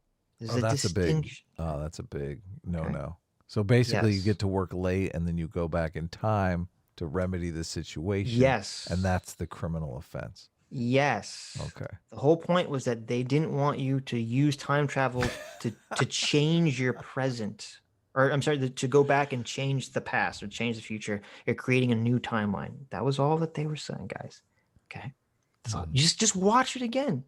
It's not that hard, guys. Just watch it again. It's very simple. Cursed Inferno for $5 says, Adam, were you drinking? LOL.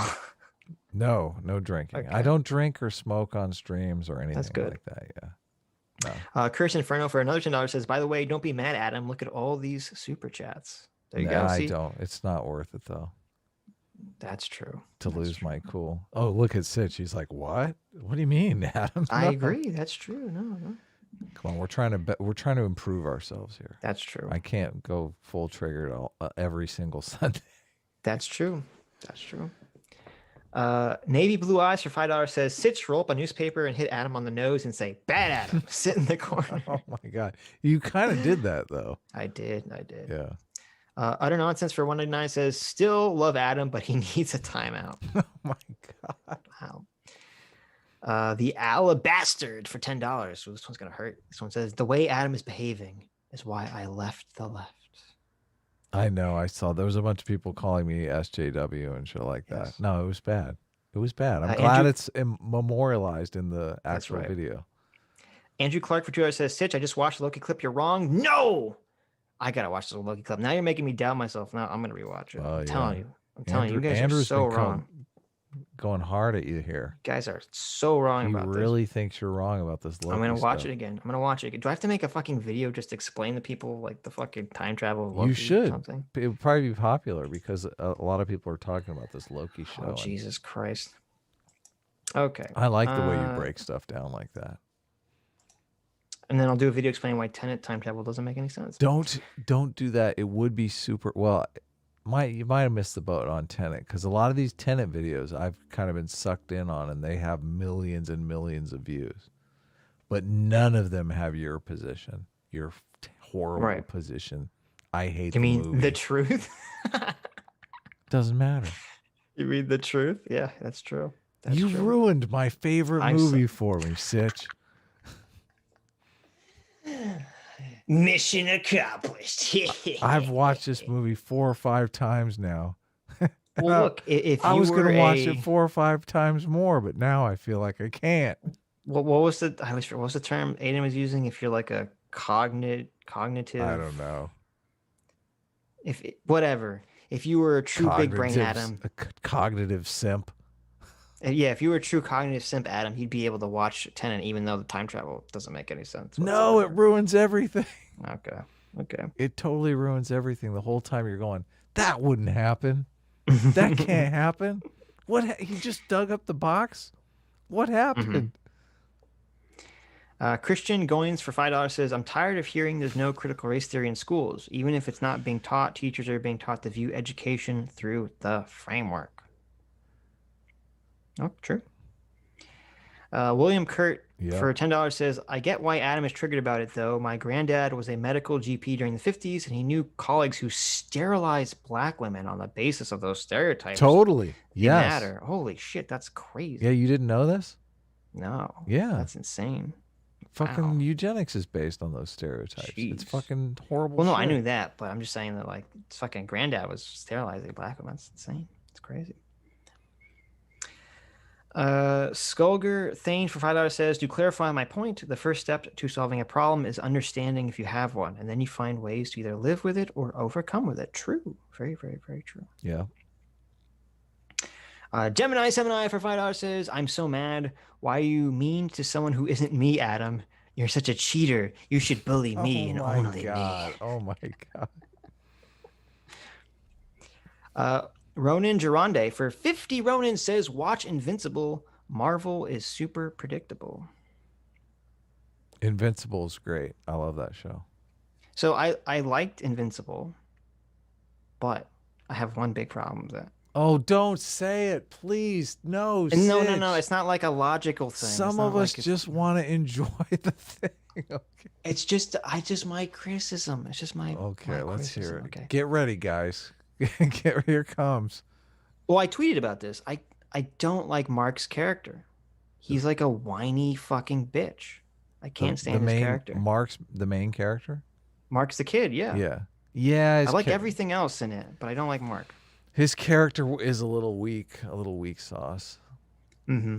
And someone had a really good reply. I don't remember who it was. They said, because I was kind of comparing it to the Japanese anime, and they're saying that like a lot of American stuff, when it's trying to be quote unquote realistic or edgy, like they try to depict characters like realistic as they would be. And I agree completely that Mark's depiction as like as a teenager is very realistic. Yeah, but not good as a. But I don't want that, and that's why I kind of like more, Japanese, certain Japanese anime, not all of them, of course, but certain Japanese anime or certain shows where it presents more of like how you would want the character to be. It's more like the idealized version of the character. So, but that's just personal taste. Wooster says Mark is a bitch. Yeah, well, he is, but though some people are saying he's not in the comic, which I haven't read, so maybe it's different. But It does the expert subvert layman. expectations very well, though. You got to give it credit for that. No, I said I liked everything else, not in a except for that. Yeah. Not in a Ryan Johnson. I'm going to subvert your expectations in a way that's completely divorced from the fucking plot or the character or anything. Yeah. Well, unfortunately, before I ever watched Invincible, I watched like the last scene by accident, so I basically spoiled the show for me because it's the meme. Yeah, I went to watch the meme and I was like, oh shit, yeah.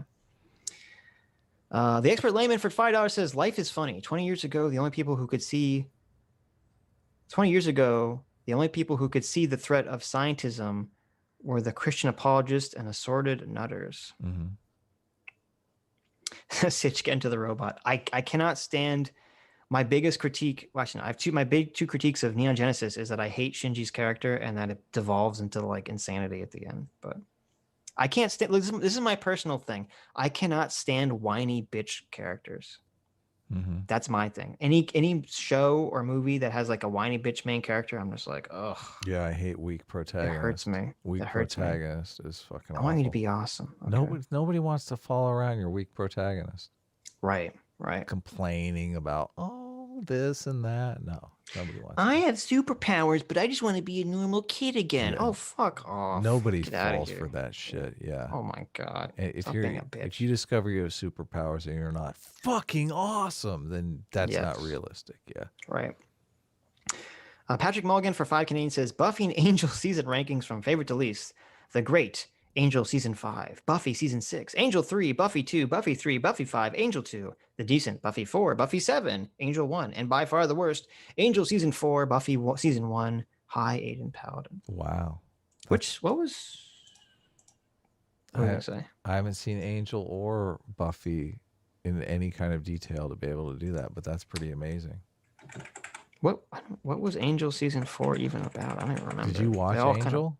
I've seen all of Angel, of course. Really? Oh, man. Yes. It all just kind of bleeds together in my mind.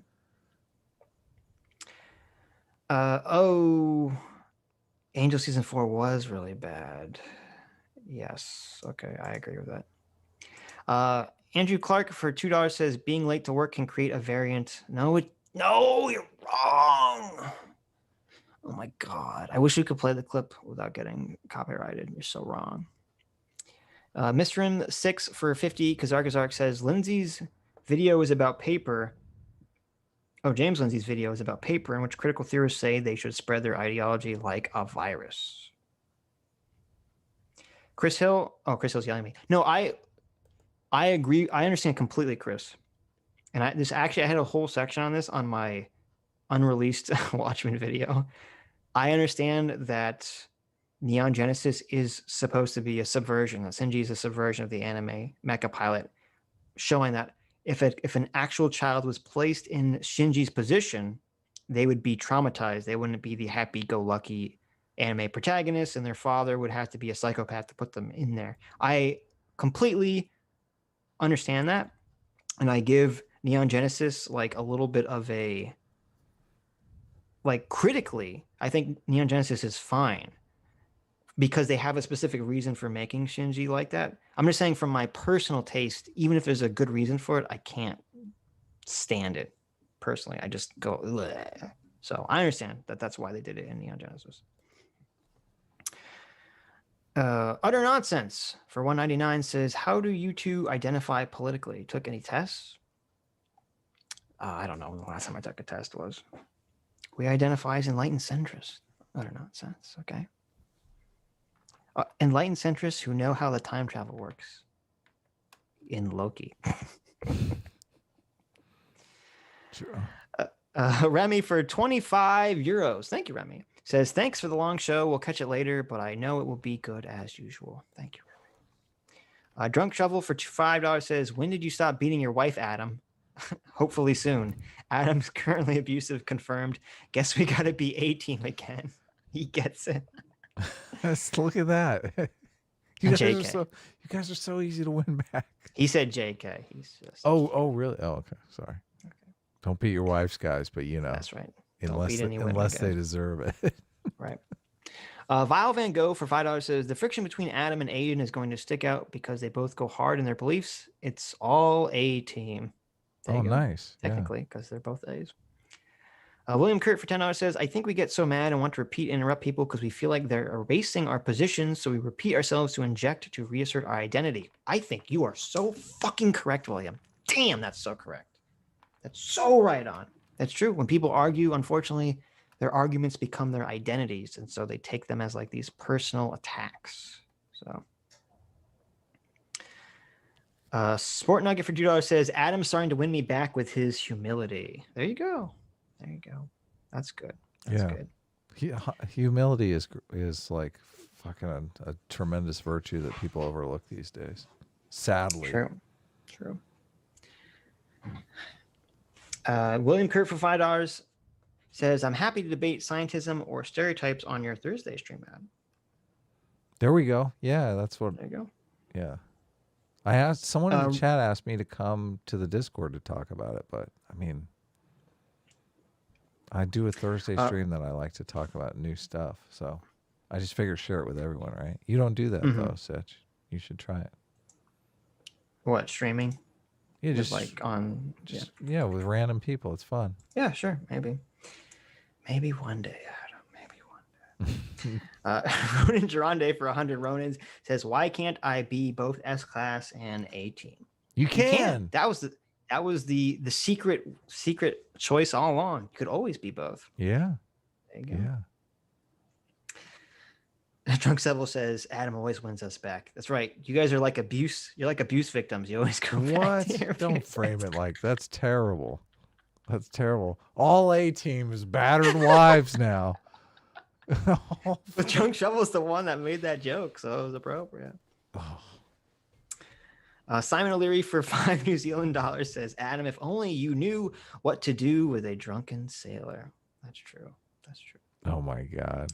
I think there's some gayness. Something's going on. Is there? Maybe. Andrew Clark for $5 says, EFAP, Anna, the Star Wars girl, Shadowversity, and others all had the same reading after watching Loki multiple times. Loki removes free will from MCU. Okay, I gotta watch it again now. I gotta watch it again and then do an analysis, apparently. Do a breakdown. Or I'll watch, if they made videos on it, I'll watch their videos because I'm kind of curious. Liam Cooper for £5 says, I just watched half the debate. Carlin was unbearable, couldn't finish it. Christian was awesome, though. Oh, that was not our debate. The other debate. The last debate. Christian came on my channel and did a debate review, but I don't know if you listened to it. Yeah, if you guys want, Christian and Adam talked for about 2 hours. It's pretty interesting. So. Yeah. The Physicality channel for $5 says, so guys, how do you go this long? Are you doing these 11-hour streams from a toilet chair like an Idiocracy? I snuck out and took a bathroom Yeah, we break. did. And I think We sneak out and go to the bathroom. Yeah. We cover, though. We make it, we're fully professional here. You guys don't even know we're doing it. That's right. Zabliz for $5 says, couldn't Neon Genesis subvert a traumatized kid being a whiny turd? S-Class is the best class. There you go. That's good. Thank you, Zabliz. I approve completely. Oh, hold on. Joseph Kerwin $5 says, sometimes you get the elephant and sometimes the elephant gets you. Mm-hmm. Don't let it get you down, Adam. At least you don't have Sitch's preposterously bad Loki take. Yeah, it could be a lot worse. Oh my God. Right. You guys are going to be all so... no one's going to be able to see it. I'm telling you, that's what's going to happen. I'm going to watch Loki again. I'm going to say, see, I'm exactly right. And people will just not be able to see it. The cognitive dissonance will just be so strong. I'll be the lone person, like I'm ranting the crazy rantings of a homeless man, and no one will believe me. You'll see. You'll all see. Sitch is pretty sharp on this stuff, guys. Mm-hmm. You gotta. I mean, he fucked that tenant up pretty quickly. it wasn't even fair. True. Aydin team best team for $5 says, sorry, Downs analogy. We can't discuss solutions if we can't discuss IQ. Low IQ kid must do STEM, sets him up to fail. What if school was customized? Like hyper kids could swap history with extra gym, art, favorite class to channel excessive energy versus ADD, meds, etc. I mean, it's an interesting idea. I mean, the reason it's always difficult because we always try to standardize stuff because we don't trust local entities to make decisions, and maybe we should have more localized control or options available. It's an interesting idea. Yeah, that's what I was saying. But you were saying, oh, the locals will just want all these racist policies, and then what will we do? I mean, there is that issue. Right. Dr. Diddler for $3 says, I cast the long man on Sitch. Sitch hurt himself in confusion. And he sent me the Loki stream that EFAP talked about. So I'll watch that. I'll listen to that at some point in the week. And he says in all caps, I want that apology next week. If I'm wrong, I will 100% say, oh, I just misheard Loki. But I don't think I am. Right. Aydin team, best team provider says, suburb Ken/Karen normies turn Nazi out of fear if Black Lives Matter is choosing violence. Bad people. But if low IQ, low impulse control makes it hard to resist lashing out when upset, the normies feel sympathy. Crying newborn gets comfort and not hate. It isn't choosing to cry. Yeah, it's an interesting point. Definitely. Nils for $2 says it's almost 3 a.m. Go to bed, go to bed, go to bed, go to bed, go to bed, go to bed, go to bed, go to bed, go to bed, go to bed, go to bed. Also, you guys are cool. Gib wrench. Oh, this is one arm biker. There you go. Is that it? I think that's it. No? Andrew Clark Friday says, Sitch, it literally says, even being late to work can create a variant. It shows a guy arriving late to work. Nothing special was done by a late guy. Okay, Adam, can you distract the stream for like a minute? I have to watch this. Sure. I have to show that Andrew Clark is wrong. Okay. What are you going to watch the thing? Is there a way to like deafen myself in this call? And watch together? We won't hear Zoom the chat. audio anyway. No. I mean, so I don't have to hear you, so I can look at the clip. I don't know. Whatever. I just have subtitles on. You talk about whatever you want. So, guys, here we are, getting ready to end the stream. Got a couple more super chats here. Utter nonsense for $1.99 says, I don't know what Loki is, but Sitch is 100% wrong. I think we can all agree. I think we can all agree with utter nonsense here. This is what are you doing? You're supposed to be. I'm reading. It's got subtitles on. Oh, you're reading the subtitles. Okay. Yes. Rohan Jarandi. Jarnade.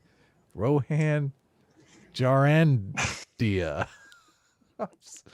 God, I actually read super chats on Thursday, which is people love to make fun of me for that. But anyway, for 100 symbols, what 100 R-like symbols, says ideology is a stupid support structure. Just support the results you want to bring about and navigate quietly with your friends if you value peace. Oh, that's okay. That's good. I understand the confusion here. Okay. So if the decline is sometimes people like you, they're talking to Loki, who just got arrested for changing the timeline, okay, through time travel, even though he wasn't the one directly doing the time travel, says people like you veer off the path the time keepers created. And we call those variants. Maybe you started an uprising or were just late for work. Okay. To me, it's super clear that the context and implication is that they're talking about people using time travel to change the events of the timeline. They're not talking about randomly you just doing something that they dictate is not the will, not their will, in removing their free will from the Marvel universe. Because that's an insane. First of all, I know I'm right. I know I'm 100% right because utter nonsense disagrees, but well, here's how I know I'm right. The Marvel universe does not, and we know this from Avengers Endgame, does not propose the idea or theory that every time someone makes a different decision, it branches off and creates a new timeline. Okay. The Marvel Universe never made that conceptualization. So it should be very clear that in the little info chart that Loki's watching, that when someone creates a new timeline, it's not by making a choice that creates a new timeline. It's they're using time travel to change the outcome of something. Okay. And that's the only time in which the time lizard people step in.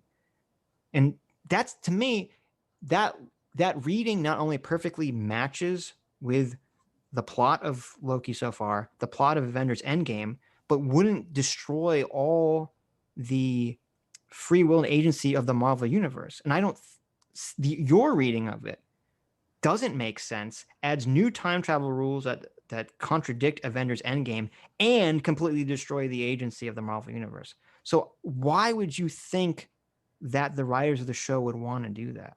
Yeah.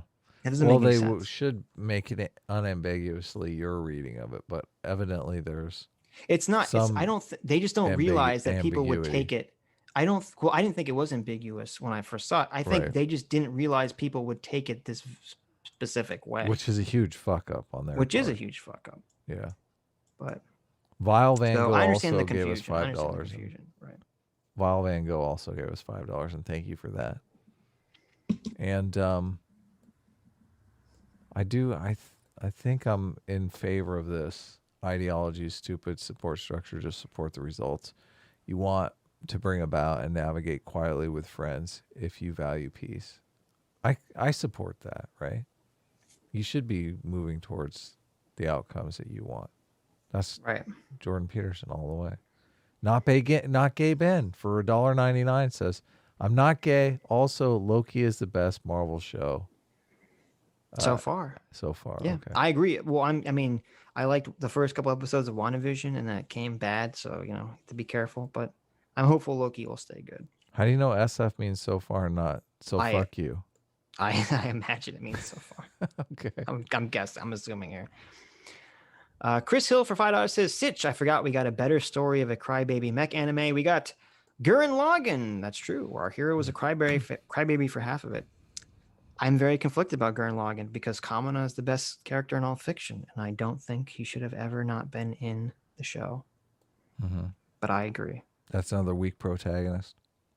No, Kamina is no. Gurren Lagann has the best protagonist in all of anime, and then he gets replaced with a copycat protagonist, which to me seems silly to replace the protagonist with someone who's just like a lesser version of them. Yeah. So Death Note kind of did the same thing. With L, which I didn't like, but Prince Charming for $10 says equal outcomes subverts free will, equity, and critical race theory only accounts for wealth and not real happiness. Adam mean, Adam nice, Loki time bad, Shinji getting the damn robot. Good night. Good night. Thanks for the super chat. Thank you, Prince Charming. The real Lajan for $5 says Sitch. Loki used the space stone, the Tesseract, he teleported. Yes, but the problem was the Avengers going back in time allowed Loki to create a new branching timeline. Mm-hmm. That was the issue.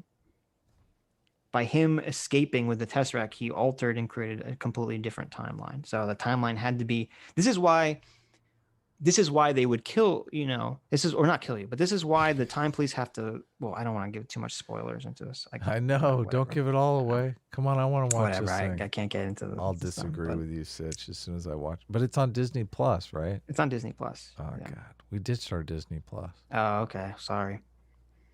Yeah. Andrew Clark for $2 says, Sitch, you have become a variant and will be melted. Thank you. Yeah. Ronan Durande for 5 Ronins says Jordan Peterson has been doing some great interviews lately. True. Very true. Yes. Yeah, I've been listening to all of them. The Barry Weiss one is super good.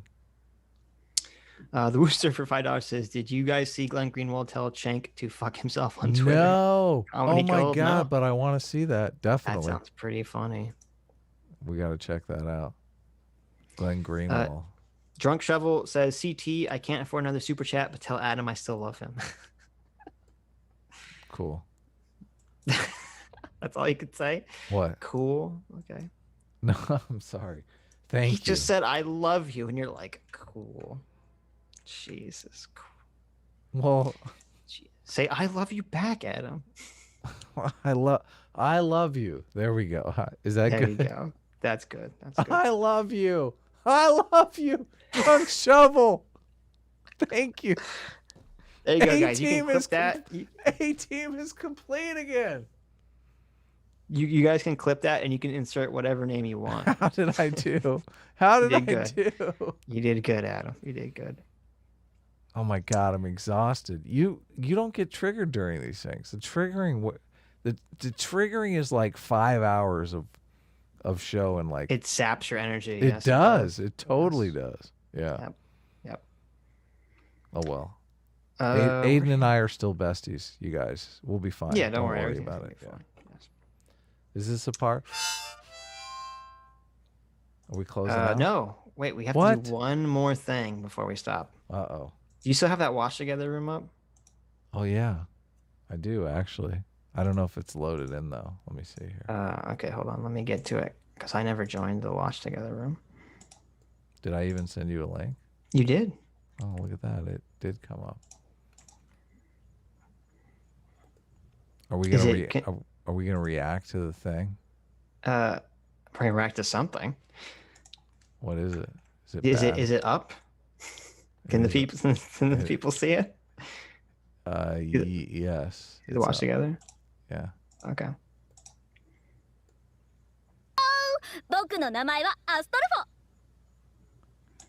Still skeptical A-Team is gay team? Let's check out what Adam said after my last video. Oh my God. Yeah, I'm gay. Yeah, I'm gay. I'm gay. There you go. A-Team is gay team confirmed. Thank you. Oh my God, I didn't. There you go. This is from Astoloff. Astoloff SMG has a YouTube channel. Check out their other videos. They criticize comedies from a sock dem perspective. I feel I've been clipped out of context. I don't think so. I like this picture though. I like this picture. Oh my God. That's terrible. What the fuck? Oh, you guys are evil. You guys are evil. Evil. A-Team does not abide. Mm-hmm. Anyways. Is that it? Anyways, thank you all. Oh, wait. Joseph Kerwin for $5 says, Endgame's time travel was allowed because it was part of the plan. Man, running late was not part of the plan, so he was executed. So I know that I know that line was uttered very shittily, but under the conception that I'm arguing, the time travel in Endgame Avengers makes sense as to why they wouldn't care about it. Not that it was part of some magical agency reducing plan. So I think my interpretation is still completely correct. But I will watch the whole episode again and maybe give a full breakdown. Because I'm sure that in future episodes, this will all be explained, showing that I am completely right. Anyways, thank you all for coming. Thank you all for your very generous donations. Thank you all for you troopers, you amazing men and women that have managed to make it all the way from beginning to end of this insane stream. You are the true heroes. Thank you to our various guests, Sean, James, Aaron, and Aydin for coming on and talking to us. We really enjoyed it. Hope you all have a wonderful week. Bye-bye.